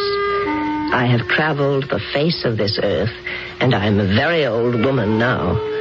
And I have come back here to be buried with my ancestors. I have been a slave, and I have been a queen. And I have found good points in each. I've been away for many years. No one even remembers why I left. I'm not even sure they know who I am. But the rabbi and his wife shelter me out of the goodness of their hearts. Poor folk, they have little enough as it is. And yet, it could have been so different. So different. I write this chronicle to show how different the world could have been. And so, I shall go back many years to when I was a young girl in my father's house here in Clairvaux. Rachel? Yes, Father? Isaac is here. Isaac here? No. But doesn't he know it's bad luck to see one's bride before the ceremony on the wedding day? You'd better talk with him, my dear. Something's wrong. Well... What is it? Oh, nothing, I hope. That is, I hope it's nothing more than the natural feeling of apprehension that so many young men feel on their wedding day. Father, something's the matter. I just thought I'd come in here to prepare you for... Well, you'll just have to be patient with him. Isaac, please come in here. Now remember, child, he needs understanding. Isaac? Hello, Rachel. I know that you both will excuse me. What is it, Isaac? I don't think we should get married. Well, are you trying to say you don't love me? No. I love you. Well, then. Rachel, have we the right to marry? To bring children into the world? Well, this world? Isaac, this is the only world there is. You know how difficult, how dangerous life is for us. Yes? If only we could fight back. We're too few. We're weak. I know. It's only... Oh, Rachel, I was not born to be a scholar like my father or a doctor like your father or a craftsman. I have no skill with copper or silver or gold. I was meant to be a soldier. A soldier? Yes, I have skill with the sword and the bow. But you cannot be a soldier. The law even forbids you to carry arms. I know. You must submit to whatever the Lord has in store for you. Yes, but why did the Lord give me such an appetite for fighting and no way to satisfy it? Well, suppose you were permitted to become a soldier. You speak of how uncertain life is now. Imagine how almost everybody in the army dies in the wars. At least you die fighting. Well, is that so important? Yes, it is. To me. Well, I still want us to be married, Isaac. Then, Rachel, we shall be married tonight. I still want us to be married, Isaac. With those words, I condemned him to death. I pronounced the sentence of doom on my beloved. And I changed the course of my entire life. Had I not insisted on marriage, I might never have left the village of Clairvaux. There's no point in thinking about that. After Isaac had left, my father came back into the room. And what have you decided, my child? We will be married. But, Father, is it the wise course? It is the only course. Our mission is to survive. Father, I'm afraid. Afraid for Isaac. He has a quick temper. It's true. He refuses to be humble. And it's because he has too much strength. Oh, no, child. He hasn't strength enough. Anyone can strike out in anger. Oh, Father, if only... Yes?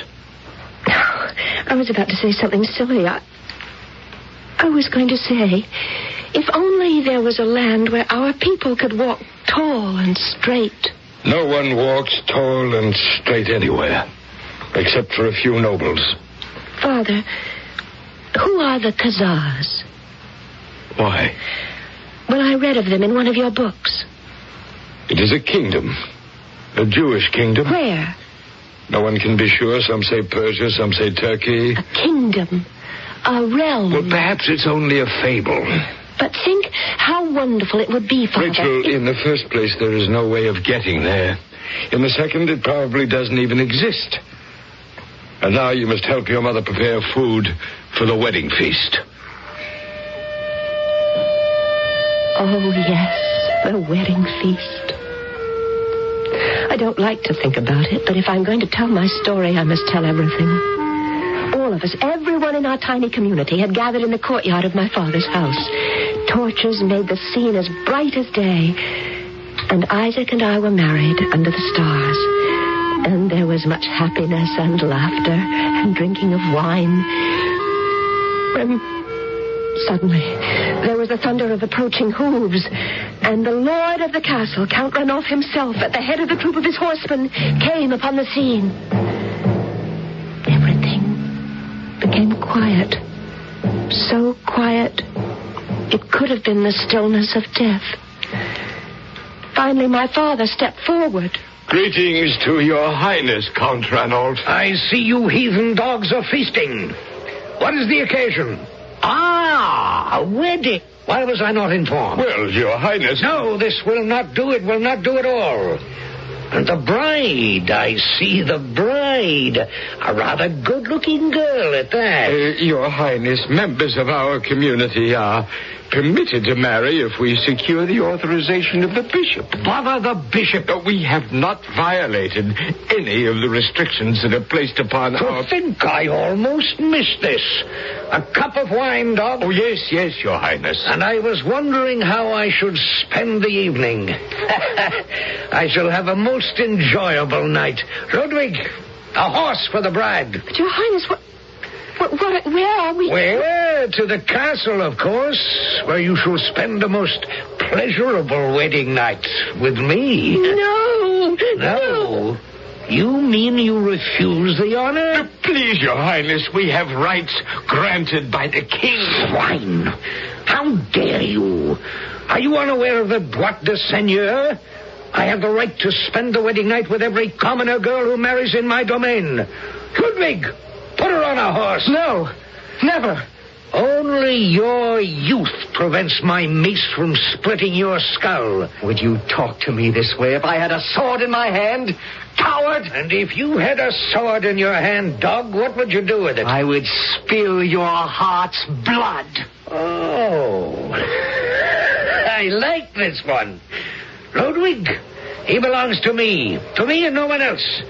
Give him your sword. Oh, Isaac, no, please, don't. Your Highness, I will go with you. You shall go with me in any event. Well, now, Isaac, is that how they call you? You have your sword? Shall we fight? To the death. Oh, to the death! Before I knew what was happening, the fight was on. At first, I thought Isaac would be cut to pieces immediately. But somehow, he had learned swordplay, and he was holding his own. And then, a miracle. He was beginning to press the Count. And on Count Ranulph's face, I could see fear as Isaac was slowly but surely overcoming his defenses. I knew that this cruel and arrogant man would never let Isaac get the better of him, even if he had to call for help. To the death, Count Ranulph! To the death! Ludwig, come on, kill him! Kill the dog!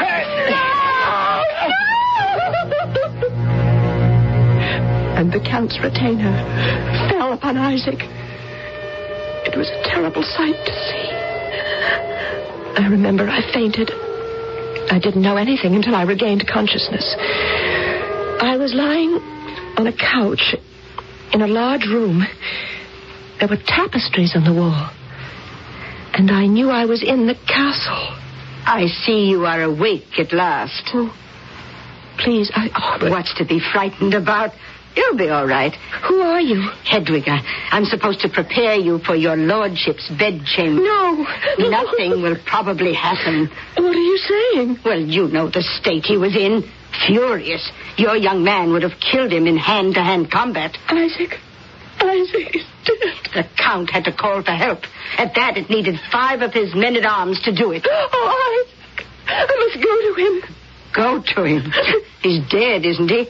Now I have to take you inside to my lord and master's bedchamber. No. You can't keep saying no. It isn't ladylike. Now listen. If I know Count Ranulph, he's so drunk by now he's going to be fast asleep, dead to the world. So you just go in there. No. Kill myself first. Oh, there's no need to kill yourself. Aren't you listening to what I'm saying? He's out cold. Now, tomorrow morning, before he wakes up, you walk out. And I'll see that the guards will let you through. But He won't remember that nothing happened. He won't remember a thing. Just keep your head.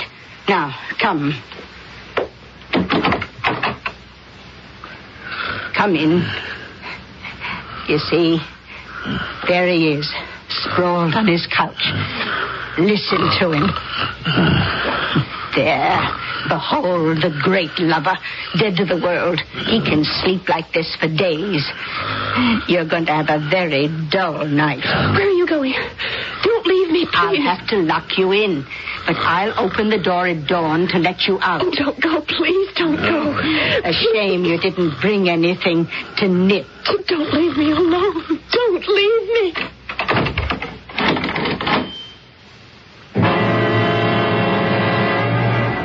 Le droit de seigneur, the right of the lord of the manor. This is how it was under feudalism. And so, here is our terrified Rachel, who only a few short hours ago was a single girl, and in rapid succession has become a wife and a widow. She's locked in the room of the Count Ranulph, whose intentions are perfectly clear, provided he sobers up. I'll be back shortly.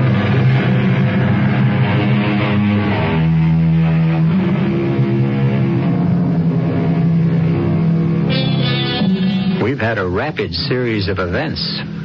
We've been listening to the story of a medieval writer, a woman who lived in France in the 10th century.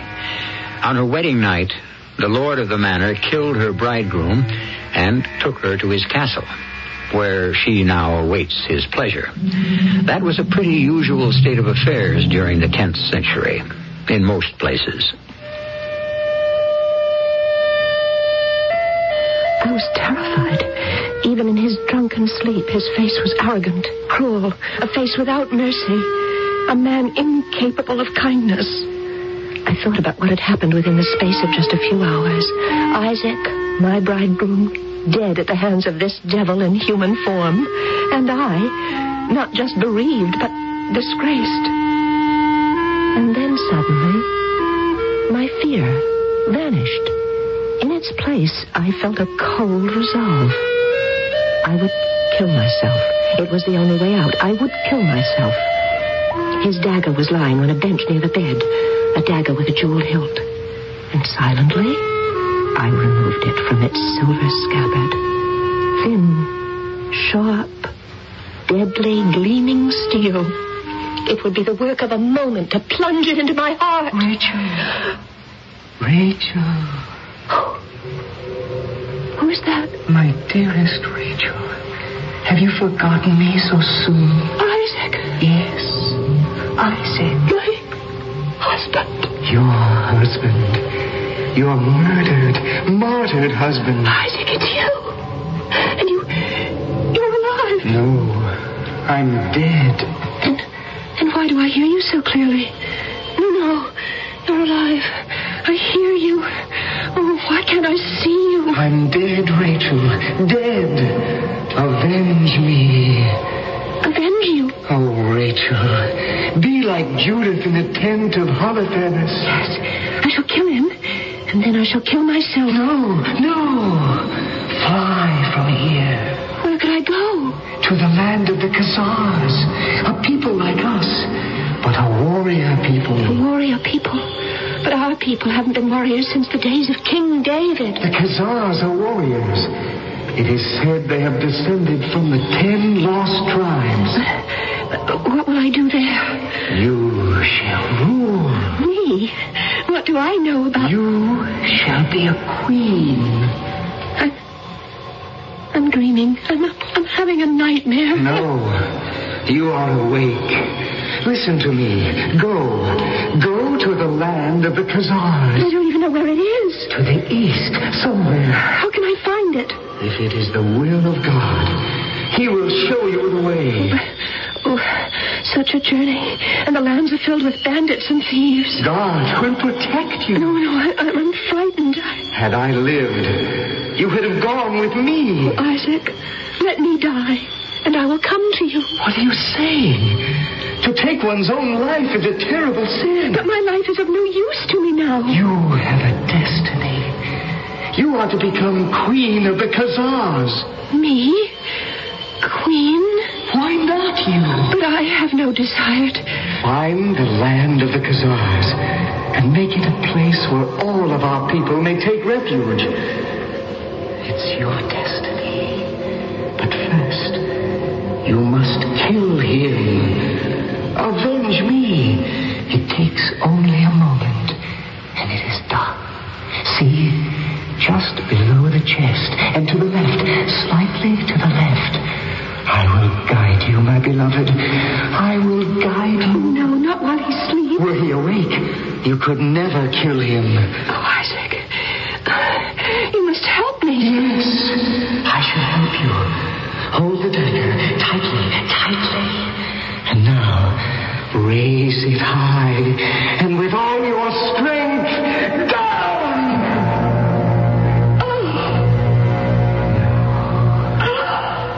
Cover him with the blankets.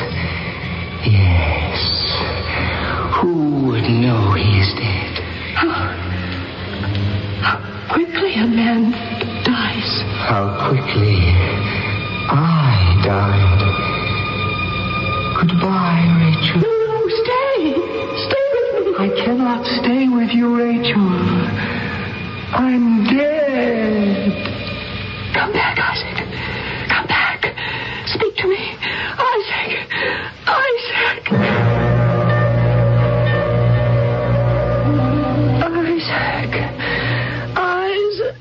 Come back. Wake up. there's no point bellowing after Isaac. He's dead and gone. Have you been lying on the floor all night? Is this how you slept? On this cold stone floor? Oh, it was a dream. Isaac was a dream. Get up. On your feet, girl. It's time you were leaving. Like I told you, nothing would happen, didn't I? Well, didn't I? Yeah, you told me. Say, that's funny. I never heard him like this before. Like what? Oh, how quiet. He usually snores like a drunken pig, which he is. But he's lying there, still as a corpse. Maybe he's sick. No, I better not do anything. He hates to have people wake him. He might even plunge a knife into me. Come. Where are you taking me? I told you last night you can go home. Home? But I'm in disgrace. What kind of disgrace? You're not the only one. Besides, you're a woman. I killed him, Father.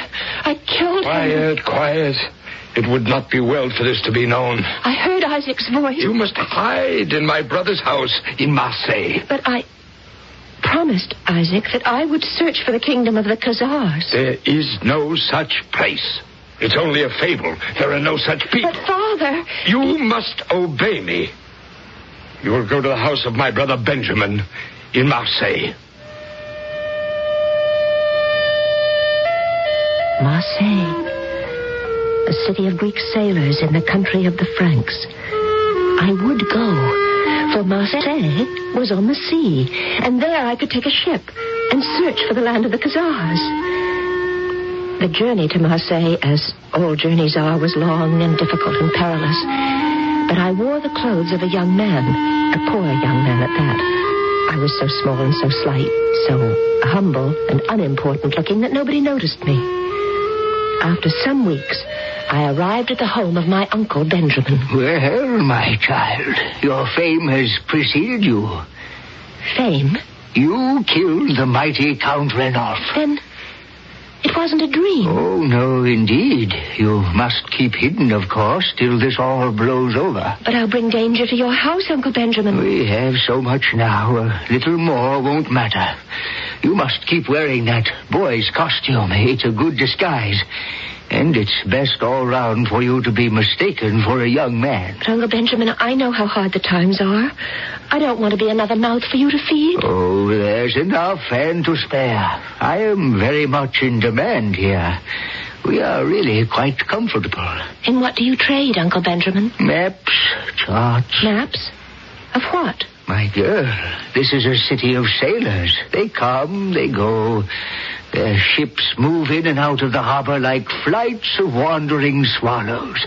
They need maps to show them the waterways. Where is the land of the Khazars? And why would you want to know that? Because it's my destiny to go there.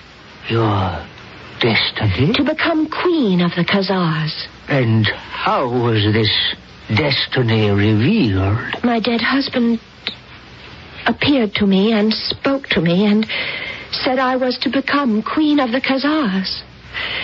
My father, of course, dismisses it as a fable. But you are an honorable child. If you say a thing, why should any deny it? Tell me, where is the land of the Khazars? I don't know, but I will ask. Who? The sailors who come into my shop. Surely one of them will have heard of it. Meanwhile, you have work to do. Work? Yes, work. If you are to be queen, you must prepare yourself. How? You are just a girl from the country. You must acquire wisdom so that you will be a good ruler. How may I acquire wisdom? By reading books. We have many books in this house. Oh, Uncle Benjamin, I simply can't stay here and just read. And while you are reading, I shall be making inquiries. I became lost in my books. The more I learned, the more I discovered how little I knew. And how much I must study. A year went by, 2 years, perhaps even 3 or 4, I can't remember. As I say, I was lost in the books. And then one day, while sitting quietly and reading, I heard my uncle's voice. Child! Come out here! Yes, Uncle? Sit. Olaf, this is my nephew. Child, this is Olaf, the Viking. You wish to know about the land of the Khazars? Yes. A wild and dangerous country.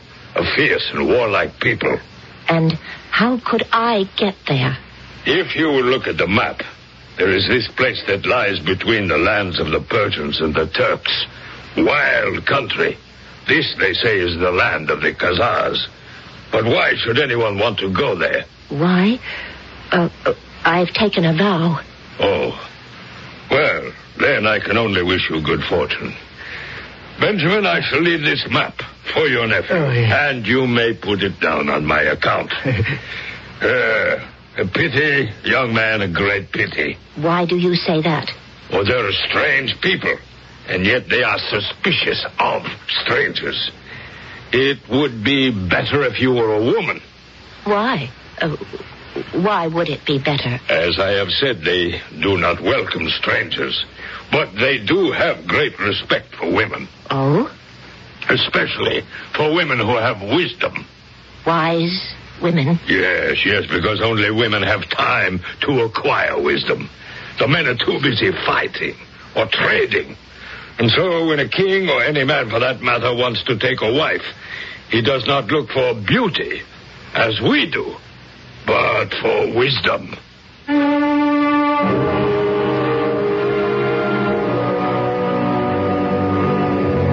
There you go. Destiny. It seems to be leading the way to its own fulfillment. So far, everything our Rachel has done has taken her a step further along the road. But the perilous journey is still ahead. What shall await her once she arrives there? Well, I shall arrive with the third act in just a few moments.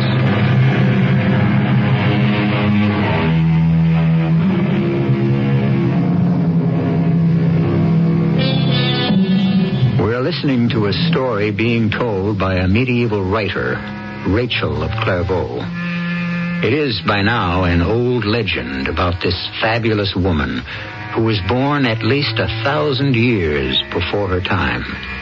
It is the story of an incredible journey, and the boat is about to sail.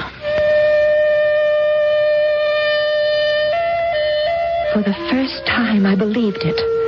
I believed I did have a destiny. I was meant to go to the land of the Khazars and to become queen, to make that land a haven for my people, my oppressed people. Olaf the Viking left the map with my uncle, and then the two of us put our heads together. How was I to get there? But the map shows us exactly where the place is, Uncle. Yes, I see. But the journey... The journey? The sea is full of pirates.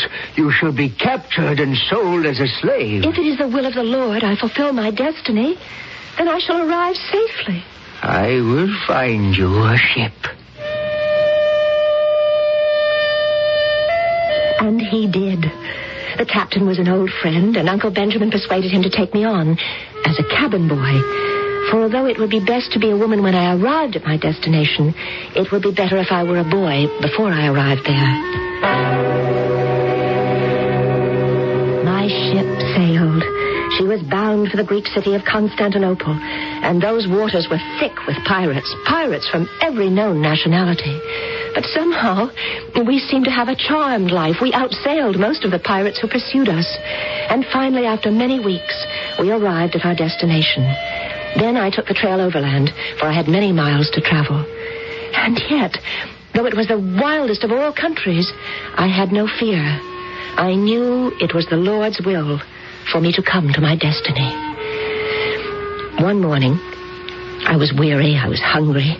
I passed by a field where some men were tending their sheep. I could hear their voices, and the words they spoke had a familiar sound. It was Hebrew, the Hebrew of the Old Testament. I was here. I had arrived at the land of the Khazars.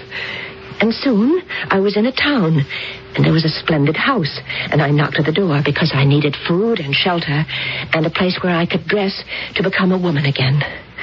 Yes? I ask hospitality. Oh, enter, young man. Thank you.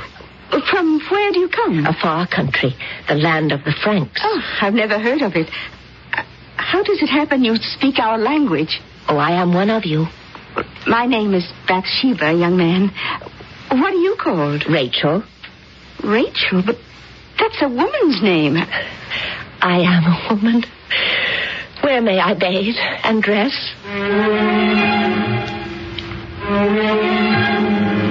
Oh, I never would have believed it. Why have you come here?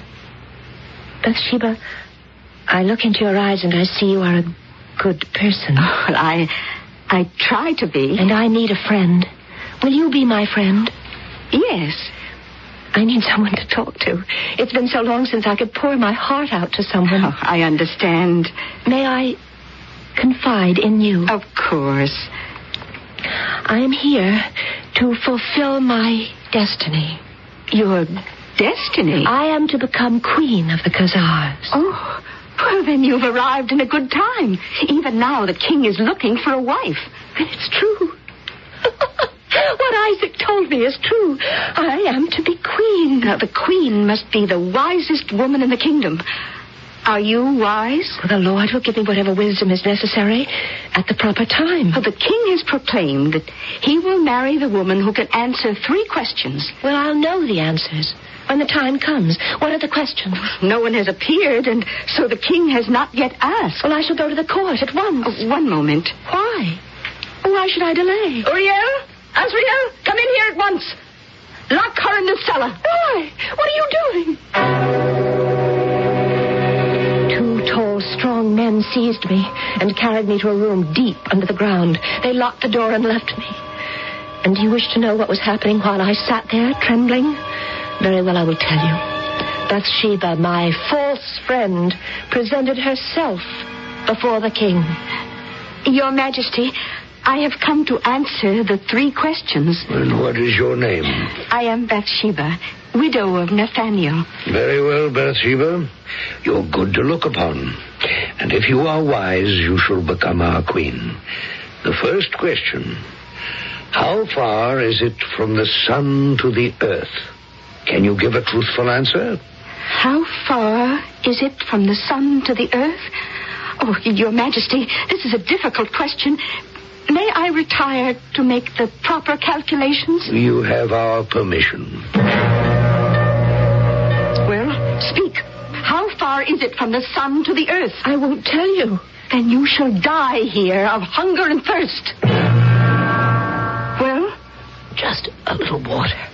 Just a few drops, please. Water, wine, cool, refreshing, all you want. Just answer the question. Give me the answer. Would you rather perish? The answer. Will you let me drink? Will you tell me the answer? Yes, yes. It is exactly as far from the sun to the earth as it is from the earth to the sun. That must be accepted as a truth. It cannot be denied. Very well, Bathsheba.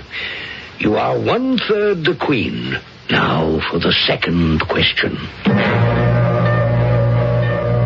Listen, what is it that in the morning crawls about on 4 legs, at noon walks erect on 2, and at dusk creeps about on 3?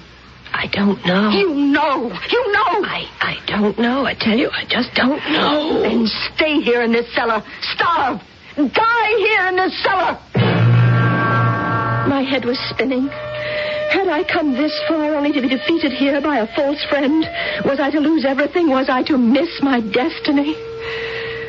I resisted telling her the answer for as long as I could. It was a simple question for one who had read books. It was actually the ancient Greek riddle of the Sphinx. But I decided to die rather than tell her.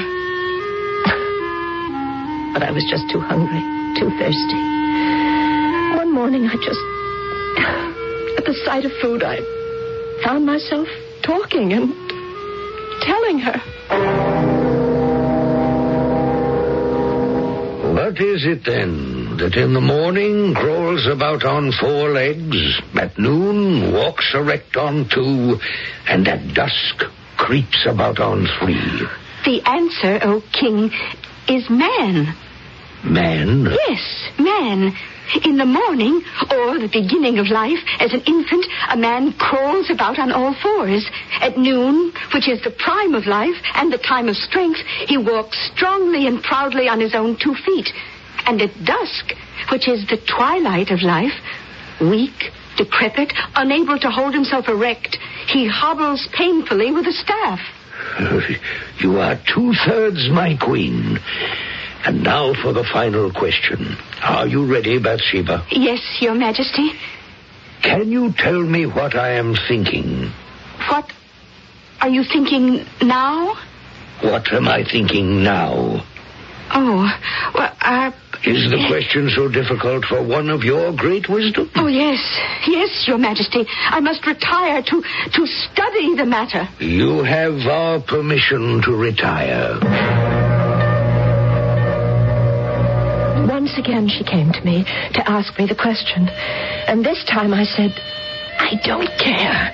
Kill me, starve me, do as you like. I cannot tell you the answer. We shall see.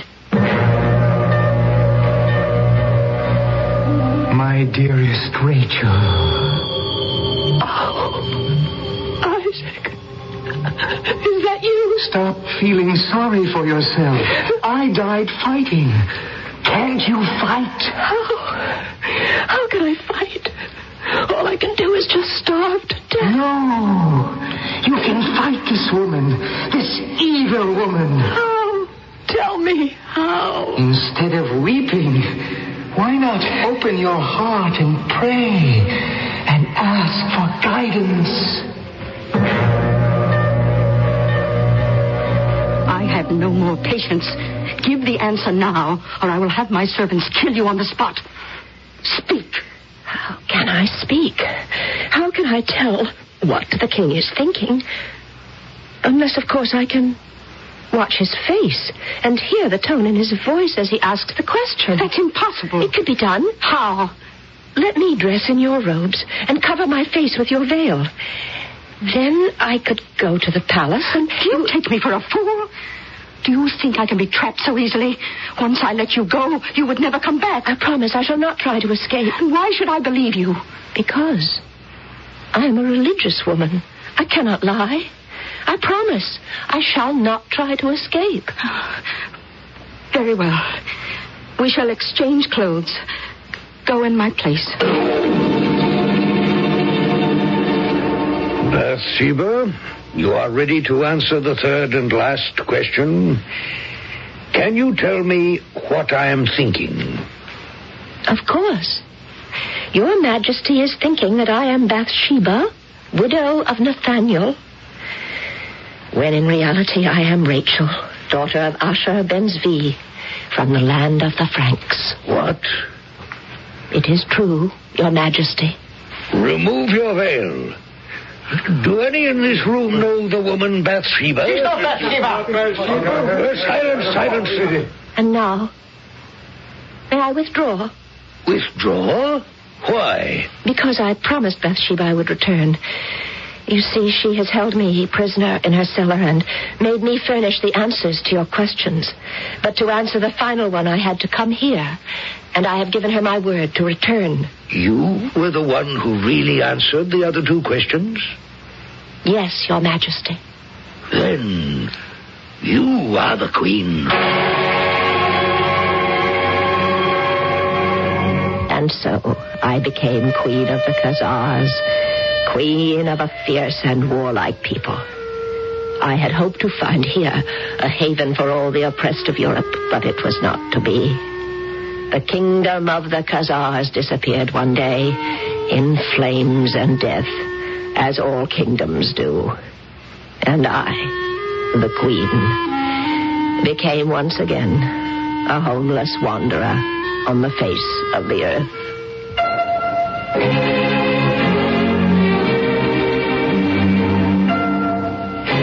Don't say we never give you a happy ending. After all, we've told you about a lone, defenseless woman who lived during one of the most hazardous periods in history. And we've given her full share of happiness, adventure, love, some sorrow, true, but ripe, contented old age. Could you ask for more? I shall return shortly.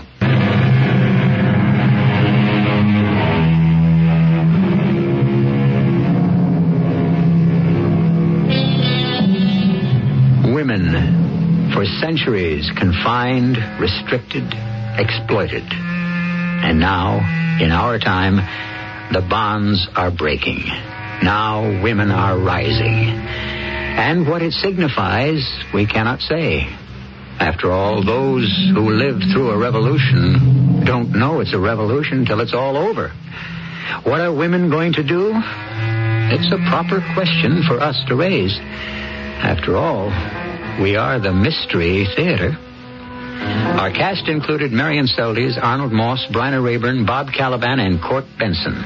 The entire production was under the direction of Hyman Brown. E.G. Marshall inviting you to return to our Mystery Theater for another adventure in the macabre.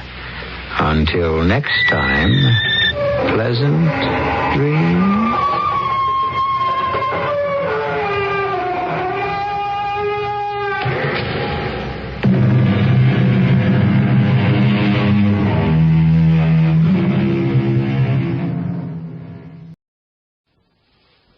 The CBS Radio Mystery Theater presents...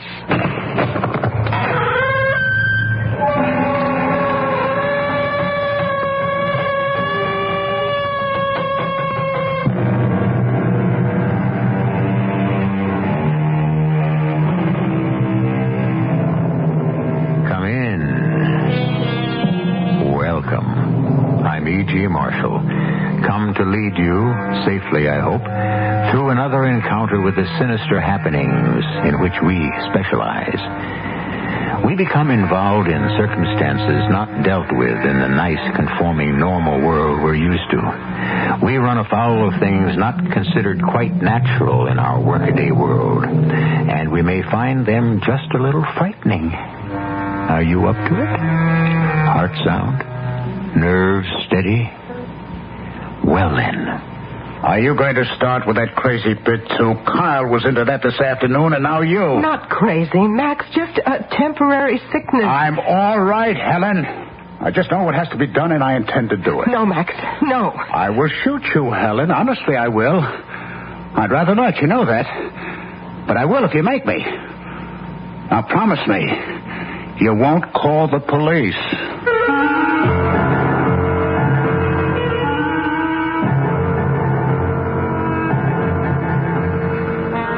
Mystery drama M.U.R.D.E.R. by Field and Farrington and stars Larry Haynes and Ralph Bell.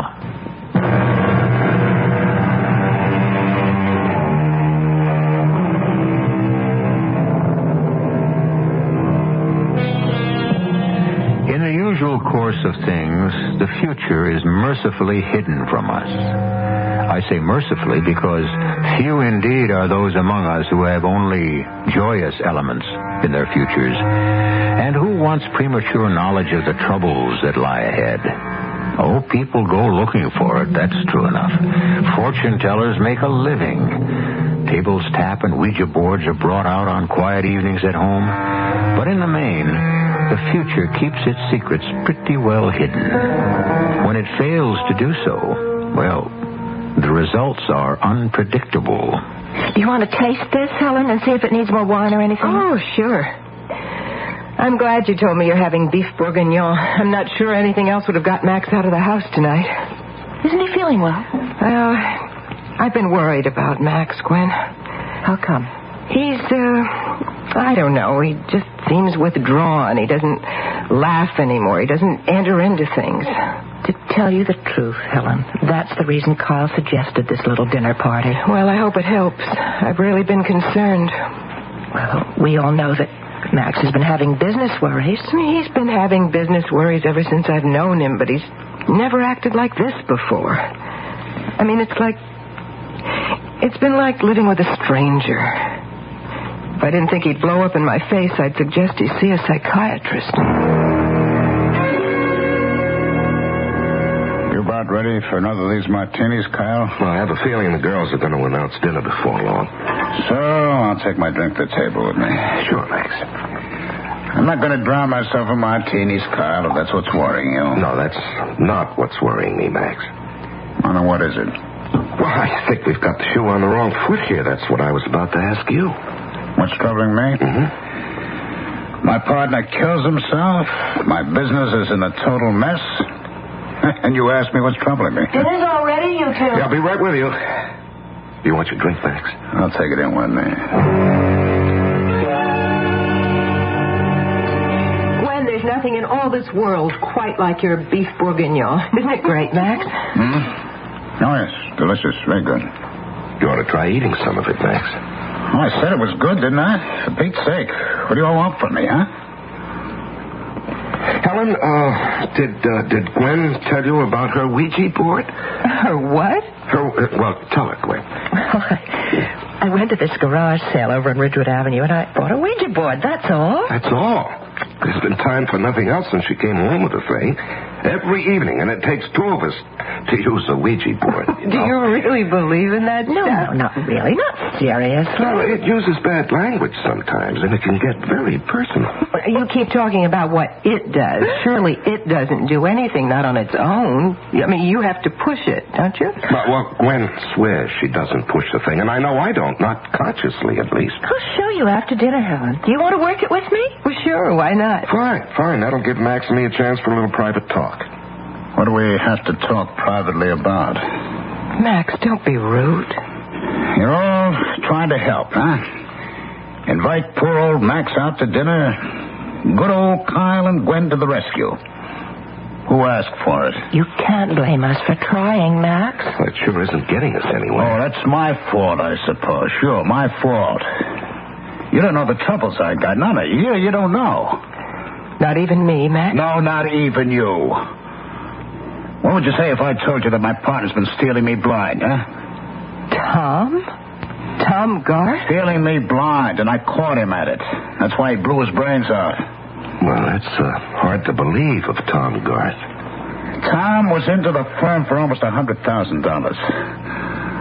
Hey, you calling me a liar? No, I wasn't calling you a liar. Max, please don't be like that. All right. I couldn't believe it either until I'd gone over the books. Not even then. Not even when I'd seen it in black and white. But it's true.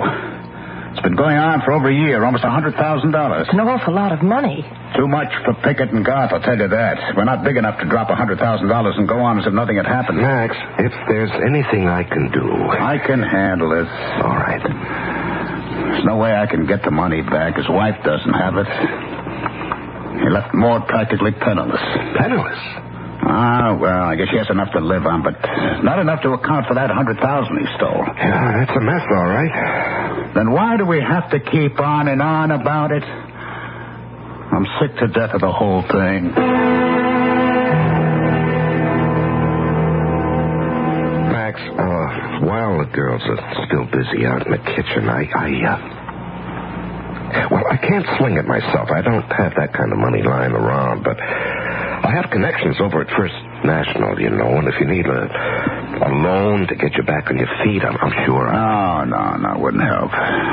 Might buy me a little time, maybe, but in the long run, wouldn't solve my problem. All right, we're going to play with Gwen's Ouija board. You don't play with a Ouija board, Helen. You work with it. Okay, play, work, whatever. You want to try it? I'll get it out. Carl, would you make some room so I can set it up on the coffee table? Sure. Now, don't get Helen hooked on the thing, Gwen.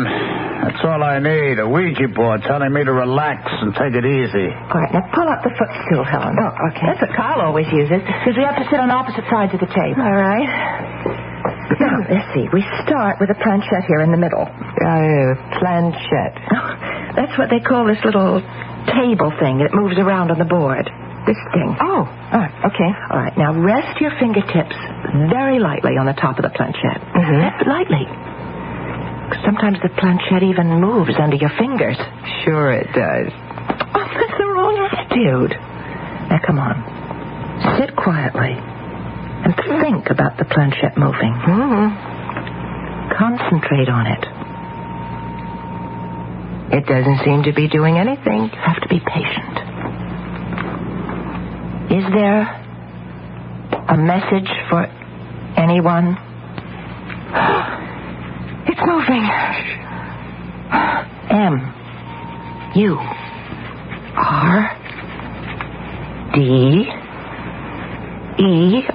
M-U-R-D-E-R.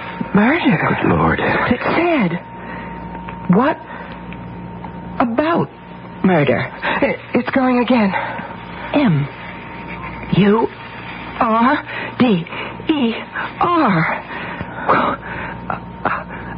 What is it you want to tell us about murder? Somebody's pushing the damn thing. I'm not pushing it, Nash. M-U-R-D-E-R.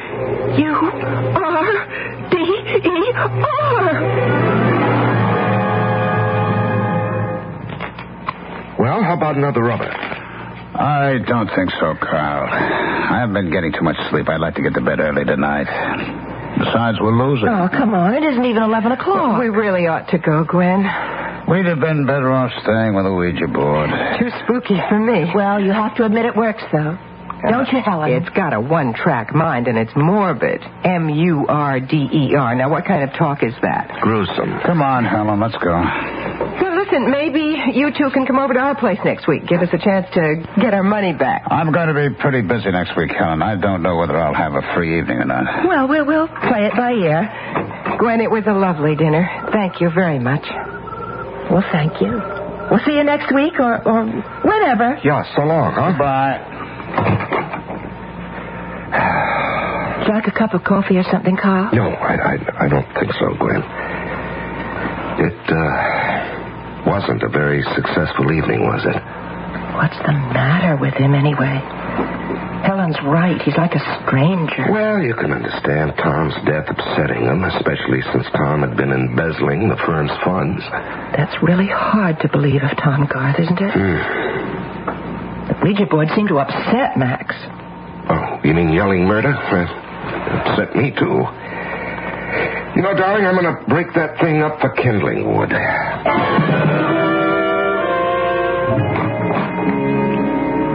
You didn't seem to enjoy the evening much, Max. I didn't enjoy it any. I told you we shouldn't have gone. Well, they're just trying to help. I wish everybody would stop trying to help. I can straighten things out if everybody would just leave me alone. Are you going right to bed? I don't know. Maybe I have a nightcap. You go on up if you want to. Max, I know you won't like this, but you've been drinking an awful lot lately. You're right, I don't like it. I mean, it isn't like you. Nothing you do lately is like you.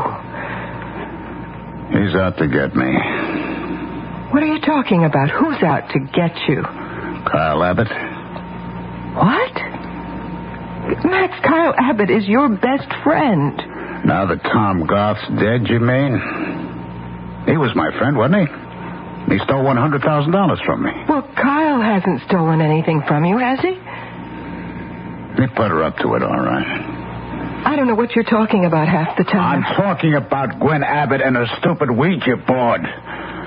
You push those things around, you know. They don't just go by themselves. I still don't see what that has... Murder, that's all. She made it say murder, murder, murder. If she was pushing it, why would she make it say murder? Because Kyle told her to, that's why.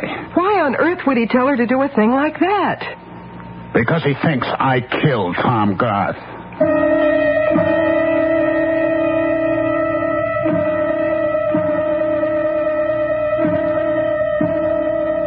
Should a Ouija board be taken seriously? Those who do, and there are more of them than you might think, these believers will tell you that the Ouija board is a means of communication with the dead. Myself, I am a professional fence sitter in these matters. I study the evidence and try to keep an open mind. There'll be more evidence to study when I return shortly with Act 2.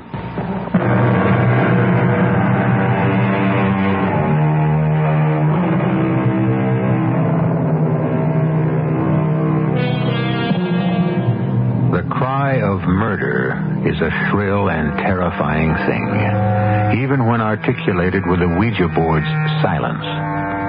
Gwen Abbott's Ouija cried murder this evening and then steadfastly refused to explain. Whose murder? Committed by whom? For what purpose? When? Where? How? No explanation. The repeated use of the word, however, was dramatic enough to give pause even to those who considered the Ouija nothing but a silly spelling game. Not one of the four who were present has had a good night's sleep.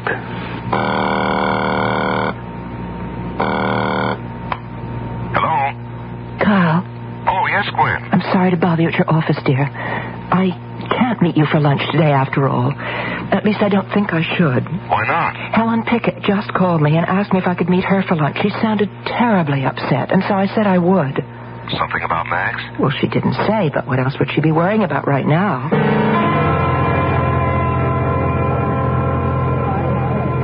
I'm sorry I'm late, Helen. The traffic was absolutely awful today. Have you ordered? No, I thought I'd wait for you. Have you been running? I hurried. You sounded so upset on the phone. Well, I am upset.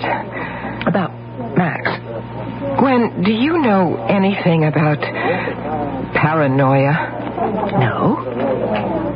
Are you serious, Helen? Do you actually believe that Max is...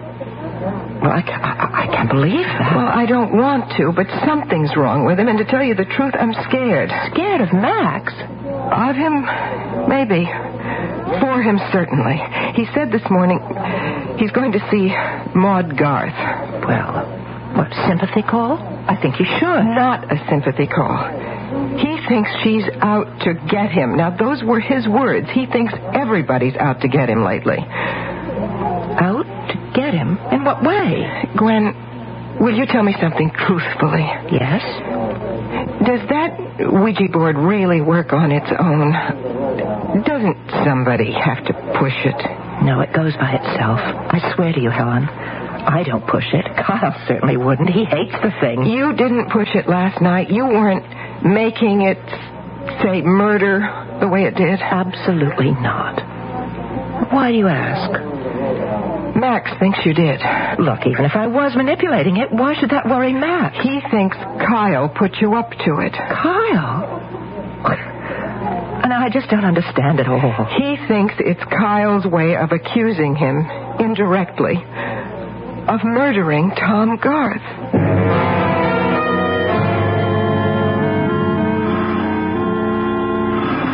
Who is it? It's me, Maud, Max Pickett.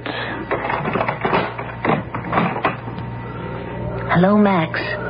How are you? Okay, I guess. You all right? Well, as all right as I can hope to be under the circumstances. Won't you come in? Thank you. Well, I'm afraid the place is in a mess. I'm in the middle of packing. Oh, you're going away? Yes. I found a little apartment. I'm moving. You know, this house is much too big for just me. Anyway, I seem to see Tom everywhere I look. Yeah, it must be pretty tough for you. I miss him a lot myself. Why do you keep looking at me that way? What way? Well, Tom was my friend, you know. We were more than just partners. We were friends. I know that. And I can't understand why you think... what you think. Think what, Max?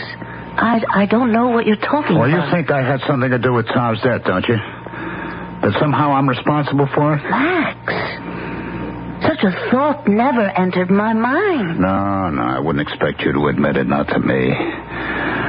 Look, I have a lot of enemies. And you're one of them. I can see that clearly now. I come here and offer you help, offer you money... and you still sit there looking at me that way, thinking how best you can ruin me, huh? Max, that's not true. But I'll win out in the end. You'll see, Maud. I'm smarter than all of you put together. And I'll win out in the end.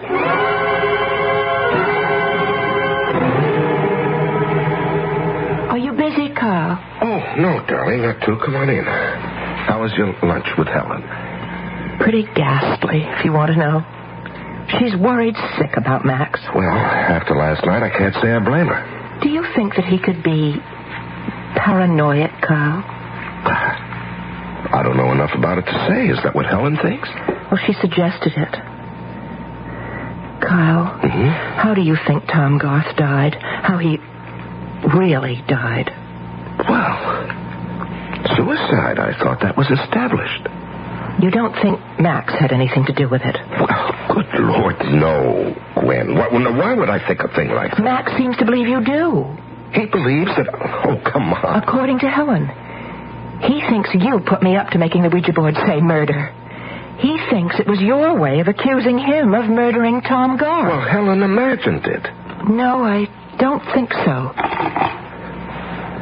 Well, I'll get this settled once and for all. What are you doing? I'm calling Max at his office. I'm going to settle this. Pickett and Garth. Max. Yes. Is that you, Kyle? Yes, Max, I want to talk to you. All right. Go ahead. No, not on the phone. Will you have time after you leave the office this afternoon? I don't know. What is it you want to talk to me about? Well, I said not on the phone. You're not trying to set me up for something, are you, Kyle? Now, Max, what the devil are you talking about? I want to see you. All right, where? Kelly's Pub, 5:30, be all right? Kelly's Pub, 5:30. All right.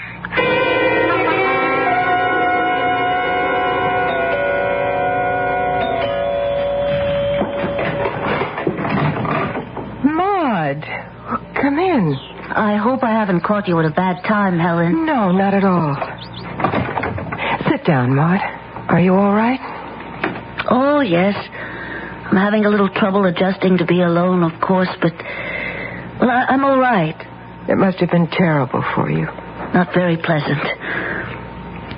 Helen, Max came to see me today. Oh, yes, he said he might. Well, he was very strange. I really didn't understand what he was talking about. He thinks of me as an enemy. He said so. In just those words. Well, I'm afraid he's seeing enemies wherever he looks these days. But why me? He's just not himself right now, Maud. We spent yesterday evening with Gwen and Kyle Pickett, and Max got all upset about something a Ouija board said. A Ouija board? Well, Gwen's been on a Ouija board kick lately, and she and I were just fooling around with the thing last night, and it spelled out murder.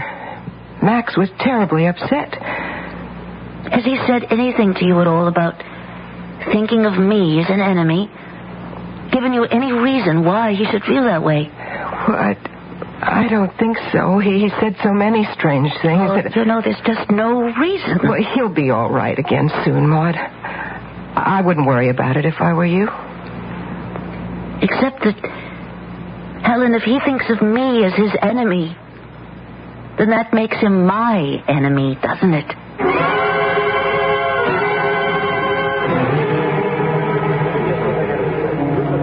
What do you have, Max? Scotch and soda, I guess. 2 Scotch and sodas here. Ready, please? How'd it go today, Max? Like every other day lately. Lousy. Is somebody else going to meet us here, Kyle? No, I told you I just want to talk to you alone. I know that's what you said. These days, though, I don't put much stock in what people say to me. I can't afford to. Everyone's so crafty. Oh, now you just imagine that, Max. Oh, sure. That's what you'd all like me to believe, isn't it? You must think I'm very stupid not to see what's going on. Nothing is going on, Max. I Nothing. You call it nothing? Gwen making that damn Ouija board of hers keep spelling out murder, murder, murder? Well, Max, actually, that's what I wanted to talk to you about. Now, I understand you think that I've been making accusations against you. How do you know that? Well, there's no mystery about it. Helen told Gwen. Gwen told me. You see? See what? You're all working against me. Even Helen. Going behind my back, repeating things I've said in private, plotting against me. Good Lord, I can't even trust my own wife anymore. Max, what's the matter with you? Well, now, why would I accuse you of murder? What earthly reason would The same reason all the rest of them have, to destroy Max Pickett. Max, you've got to stop this. Oh, yeah. Now, look, I'm your friend. We've been friends for how many years We've now? known each other for a long time. That's true enough. We've been friends for a long time. Now, Max, you're not well. Oh, Oh, now we're getting around to that, are we? Next you'll be saying I ought to see a psychiatrist, huh? Well, I was going to suggest it, as a matter of fact. And then let it get around, right? Not only is old Max Pickett all the other things you accuse him of being, he's a loony, too. Right? Max, I think a good psychiatrist could help you. Help me what? Ruin myself? All right, forget the psychiatrist. Just listen. I want you to trust me. I don't care about the rest of them, whoever they are. I want to help you, Max. I'm on your side. Nobody's on my side. Well, I am. Will you just believe me and trust me? Okay.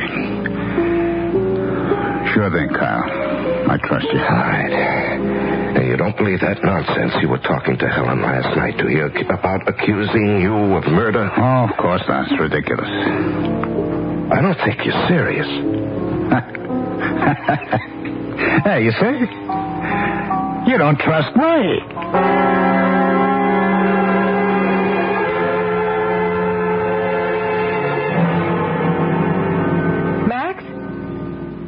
Max? What is it? Oh, I thought I heard you come in. Where are you? I'm in my study. Are you busy? Will I disturb you? I'm busy, but you won't disturb me. Why didn't you call out when you came in the way you usually do? I thought maybe... Max, what are you doing? I'm cleaning a gun. What does it look like? What for? I don't like dirty guns. Do you mind? I had a drink with Kyle a little while ago. Oh? Any special reason? Do we need a reason? We're buddies, aren't we? Old Kyle and I? Yes, of course. At least that's what he kept telling me. Well, you are. You've been friends for years. Yes, he kept telling me about how long we've been friends. What difference does it make how long? It's what good friends we are. That's what counts, huh? You are good friends. Oh, you bet. Another thing he told me he didn't accuse me of murder. Well, of course he didn't. I've said that all along. Helen? Yes? How did he know I thought he was accusing me of murder? How did he know? That's what I asked you. I don't know. Then I'll tell you. He knew that I thought he was accusing me of murder because you told him. That's what I thought. I haven't even seen him. You told Gwen. She told him. Oh.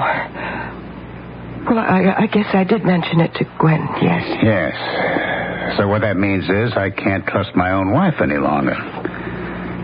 There's nobody in the world I can trust. It's me against all the rest of you, isn't it? Max, you did it, didn't you? Did what? You killed Tom Garth.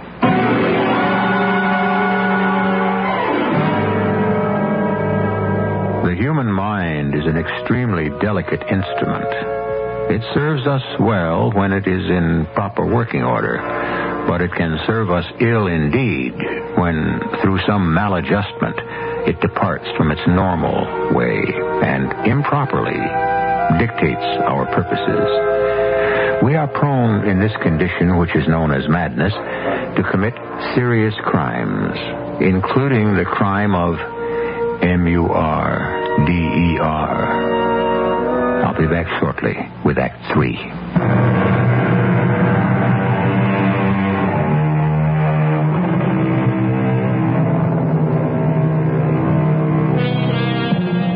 They say that in every man's psychological makeup, there are criminal tendencies held in leash only by the thin veneer we call civilization.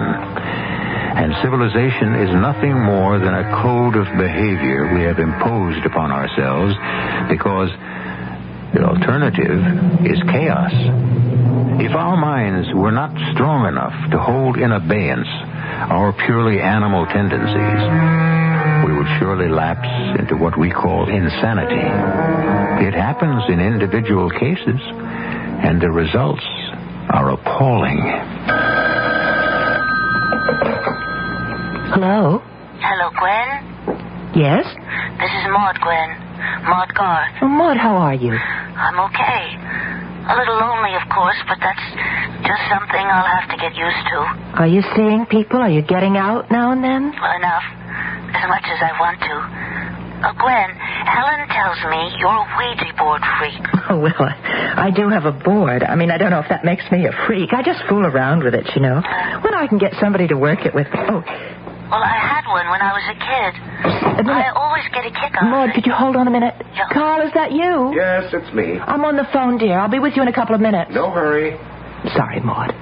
Carl just came in. Oh, well, I won't keep you. No. I'm in no rush.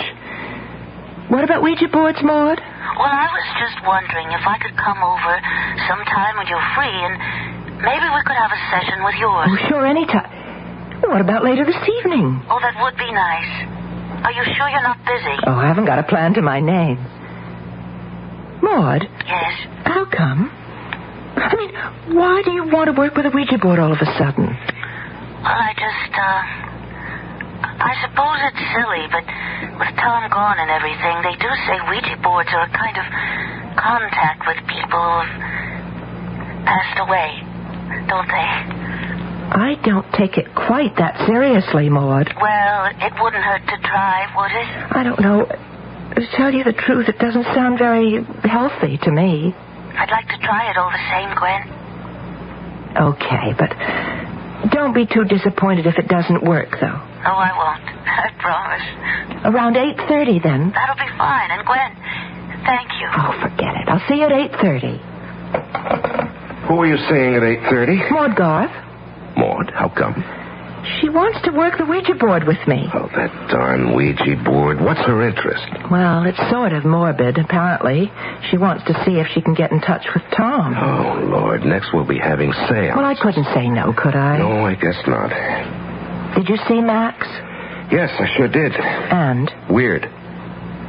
Gwen, I'm afraid he's in trouble. Oh, dear.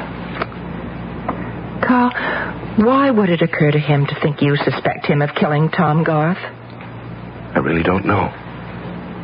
If he's really slipped a cog, there's no point in trying to analyze his thinking. But what if... Carl, what if he did kill Tom Garth?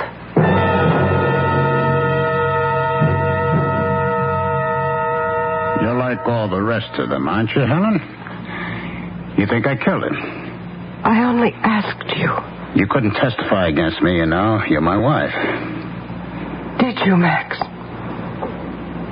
Yes. Well, he's the one who made it necessary. I didn't want to kill him. He just wouldn't have it any other way. Max, you really did. A man has to protect himself, Helen. That's biological. When you're in danger, you have to take steps to avoid the danger. It's what evolution is based on, survival of the fittest. Why, Max? Oh, Lord, why? He was threatening me. He should have known I'd have to do something about it. It was his fault. Threatening you how? He was talking about sending me to jail. Can you imagine that? We've been partners and friends for all these years. He was going to send me to jail. Just the way he would a stranger. How could he have sent you to jail? He had the evidence, of course. The books were rigged. He had it all right there in front of him. Are you saying it was you who stole money from the firm? You? Not Tom? The firm was half mine, wasn't it? How can you call it stealing? Besides, I meant to pay it back when I could. There wasn't any big rush, was there? But he wanted it all back, all of it. My half as well as his. Max, why did you do it? We were all right. We didn't need the money. Oh, no? What about that swimming pool out back you spent half the summer in? You think that came out of my salary? The salary I take from Pickett and Garth? No way, no way. What about the country club? Where do you think that money came from? And other things. Lots of other things that you enjoy just as much as I do. But we didn't need them. We could have lived without the pool or the club. Helen, why did he have to go snooping in the books anyway? Why couldn't he have trusted me? Max, what are we going to do? I didn't enjoy it, believe me. If you're thinking I did, you're wrong. I didn't like doing it at all. Oh, if only you had. He was pacing back and forth in his office there, back and forth, accusing me of stealing and all that. He should have known it would make me angry. But if you were stealing... Back and forth. So when he was facing away toward the window, I took the gun out of his desk drawer. Everybody knew he kept a gun there. Max, I don't want to hear any more. And then I waited until he sat down at his desk again. And I put the gun up against his head and I pulled the trigger. Max, please. Please. What are you going to do now? Well, it's hard to know. I'm going to have to kill Kyle Abbott, of course. And Gwen, too, I suppose. They both guessed. Max, you can't. But I've got to, Helen.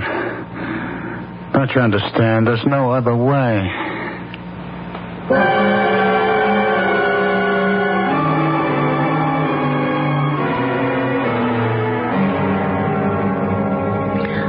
I'm not putting you to too much trouble, Gwen. No trouble at all, Maud. Kyle and I fool around with the Ouija board almost every night anyway. Yeah, well, we just fool around with it. We don't take it seriously, Maud. I'm not sure I approve of what you're going to try to do. Well, I just want to see if Tom is... if I can speak to him. Well, let's try it. Now, you know what to do, Maud. Oh, yes. You just ask it the questions. Oh, well, Is it possible to communicate with Tom Garth? Give it a moment. Ask again. I'm trying to get in touch with the spirit of Tom Garth. Is it possible to speak with him? It's moving. It's going up to the yes corner. Is this Tom? Yes. Is it all right where you are? Yes, again. Oh, now that I've done it, I don't know what to say. Do you have a message for Maud? M. U-R-D-E-R. Oh, no, not again. Wait, was it you who kept saying murder last night? It says yes. Do you mean you were murdered, Tom? Yes. Who did it? Who? Oh, wait a minute. It hasn't finished.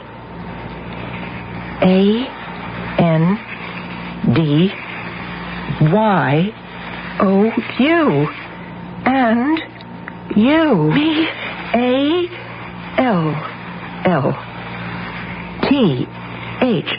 A-L-L-T-H-R-E-E. All three. Do you mean that all three of us in this room are going to be murdered? M-A-X. Max! I have to go, Gwen. I can't stay here all night. Well, I don't see why not. Well, I have to go home sooner or later. I mean, can't we call the police? And tell them we've been warned by our Ouija board that somebody's planning to murder us? I don't think they'd pay much attention. You don't think we ought to take the warning seriously? Well, I admit I feel sort of uncomfortable about it, but no, I don't think we should take it too seriously. It's only a Ouija board, a gadget. Well, then, there's nothing to keep me from going home, is there? Well, unless you're going to be frightened. No, I think you're right. I'll go now.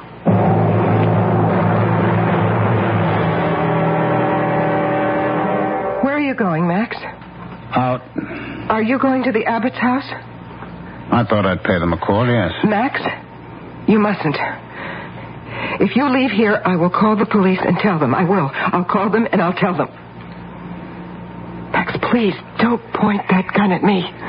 You're like all the others. You bring it on yourself. I can't let you call the police. You'll spoil everything. Everything I planned. Max, please listen to me. You are sick. They will take care of you. The whole thing's been too much for you. The police will know that, and they will take care of you. I'm all right, Helen. Don't you think I'd know? I'm perfectly all right. I just know what has to be done, and I intend to do it. No, Max, no. I will shoot you, Helen. Honestly, I will. I'd rather not, you know that, but I will if you make me. Now, promise me you won't call the police. Well, if you won't promise. All right. I promise. I won't call the police. worried about Maud. You shouldn't be any more worried about her than about you and me. The Ouija board said we'd all three get it. I don't think it's funny. Well, neither do I, darling, but I don't think we ought to let it get out of perspective in the other direction either. After all, it was a Ouija board that warned us, Gwen. It's a Ouija board, a toy. I don't consider it a toy. Well, maybe not, but neither is it an oracle. That must be Maud. She promised to call when she got home. Hello, Maud? Maud?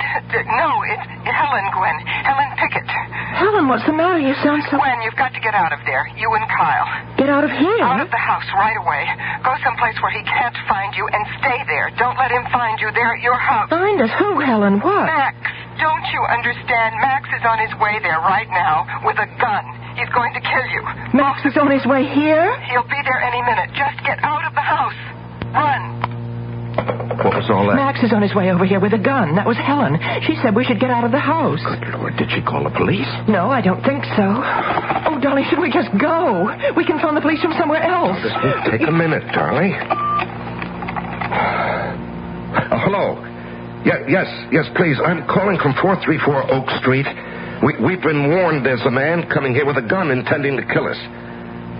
Yes, 434 Oak Street. Abbott. Kyle Abbott. Wait, he's on. Get down. Hello, did you hear the shot? Now, please get over here as fast as you can. Are you all right, Kyle? Yes, darling, are you? I'm all right. I'm so scared. Stay down. Just stay down, Gwen. Now, listen, I'm going to work my way around to the light switch. Careful. Hurry, Kyle. Hurry. Yes, I've got it. That won't do you any good. Turning the lights off. You'd have saved yourself all this trouble, Carl, if you'd only minded your own business. You hadn't got nosy about Tom Garth. It's just a matter of time, you know, until I find the light switch. You couldn't leave well enough alone, huh? Why don't you answer me, Kyle? Why don't you say something? Did I get you with that one? Well, as soon as I find the light switch... Are you all right, Gwen? Yes. Are you? Yes, I'm okay. I hit him with a bookend. Can you find the light switch? Yes, I think so. Oh, he's bleeding. Well, I hit him pretty hard.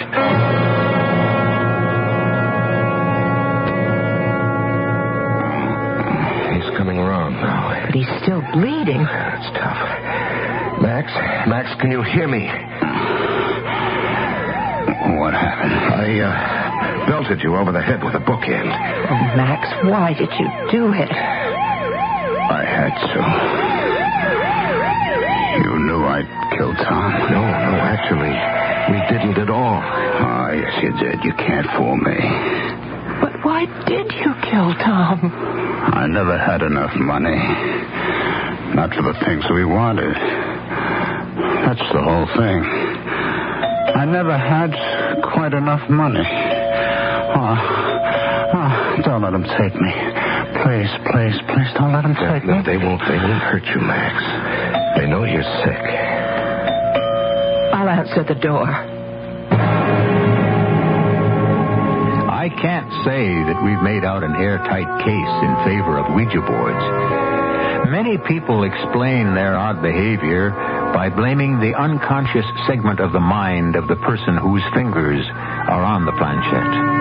How will you react the next time a planchette under your fingertips spells out M-U-R-D-E-R? I'll be back in a few minutes.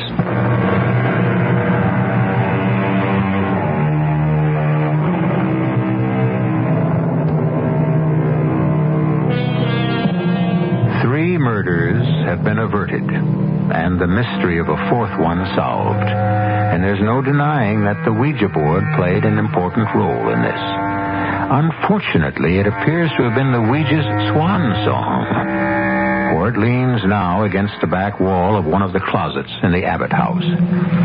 For Gwen, its charm is gone. When she dusts it each spring, she does her best not to study it too closely.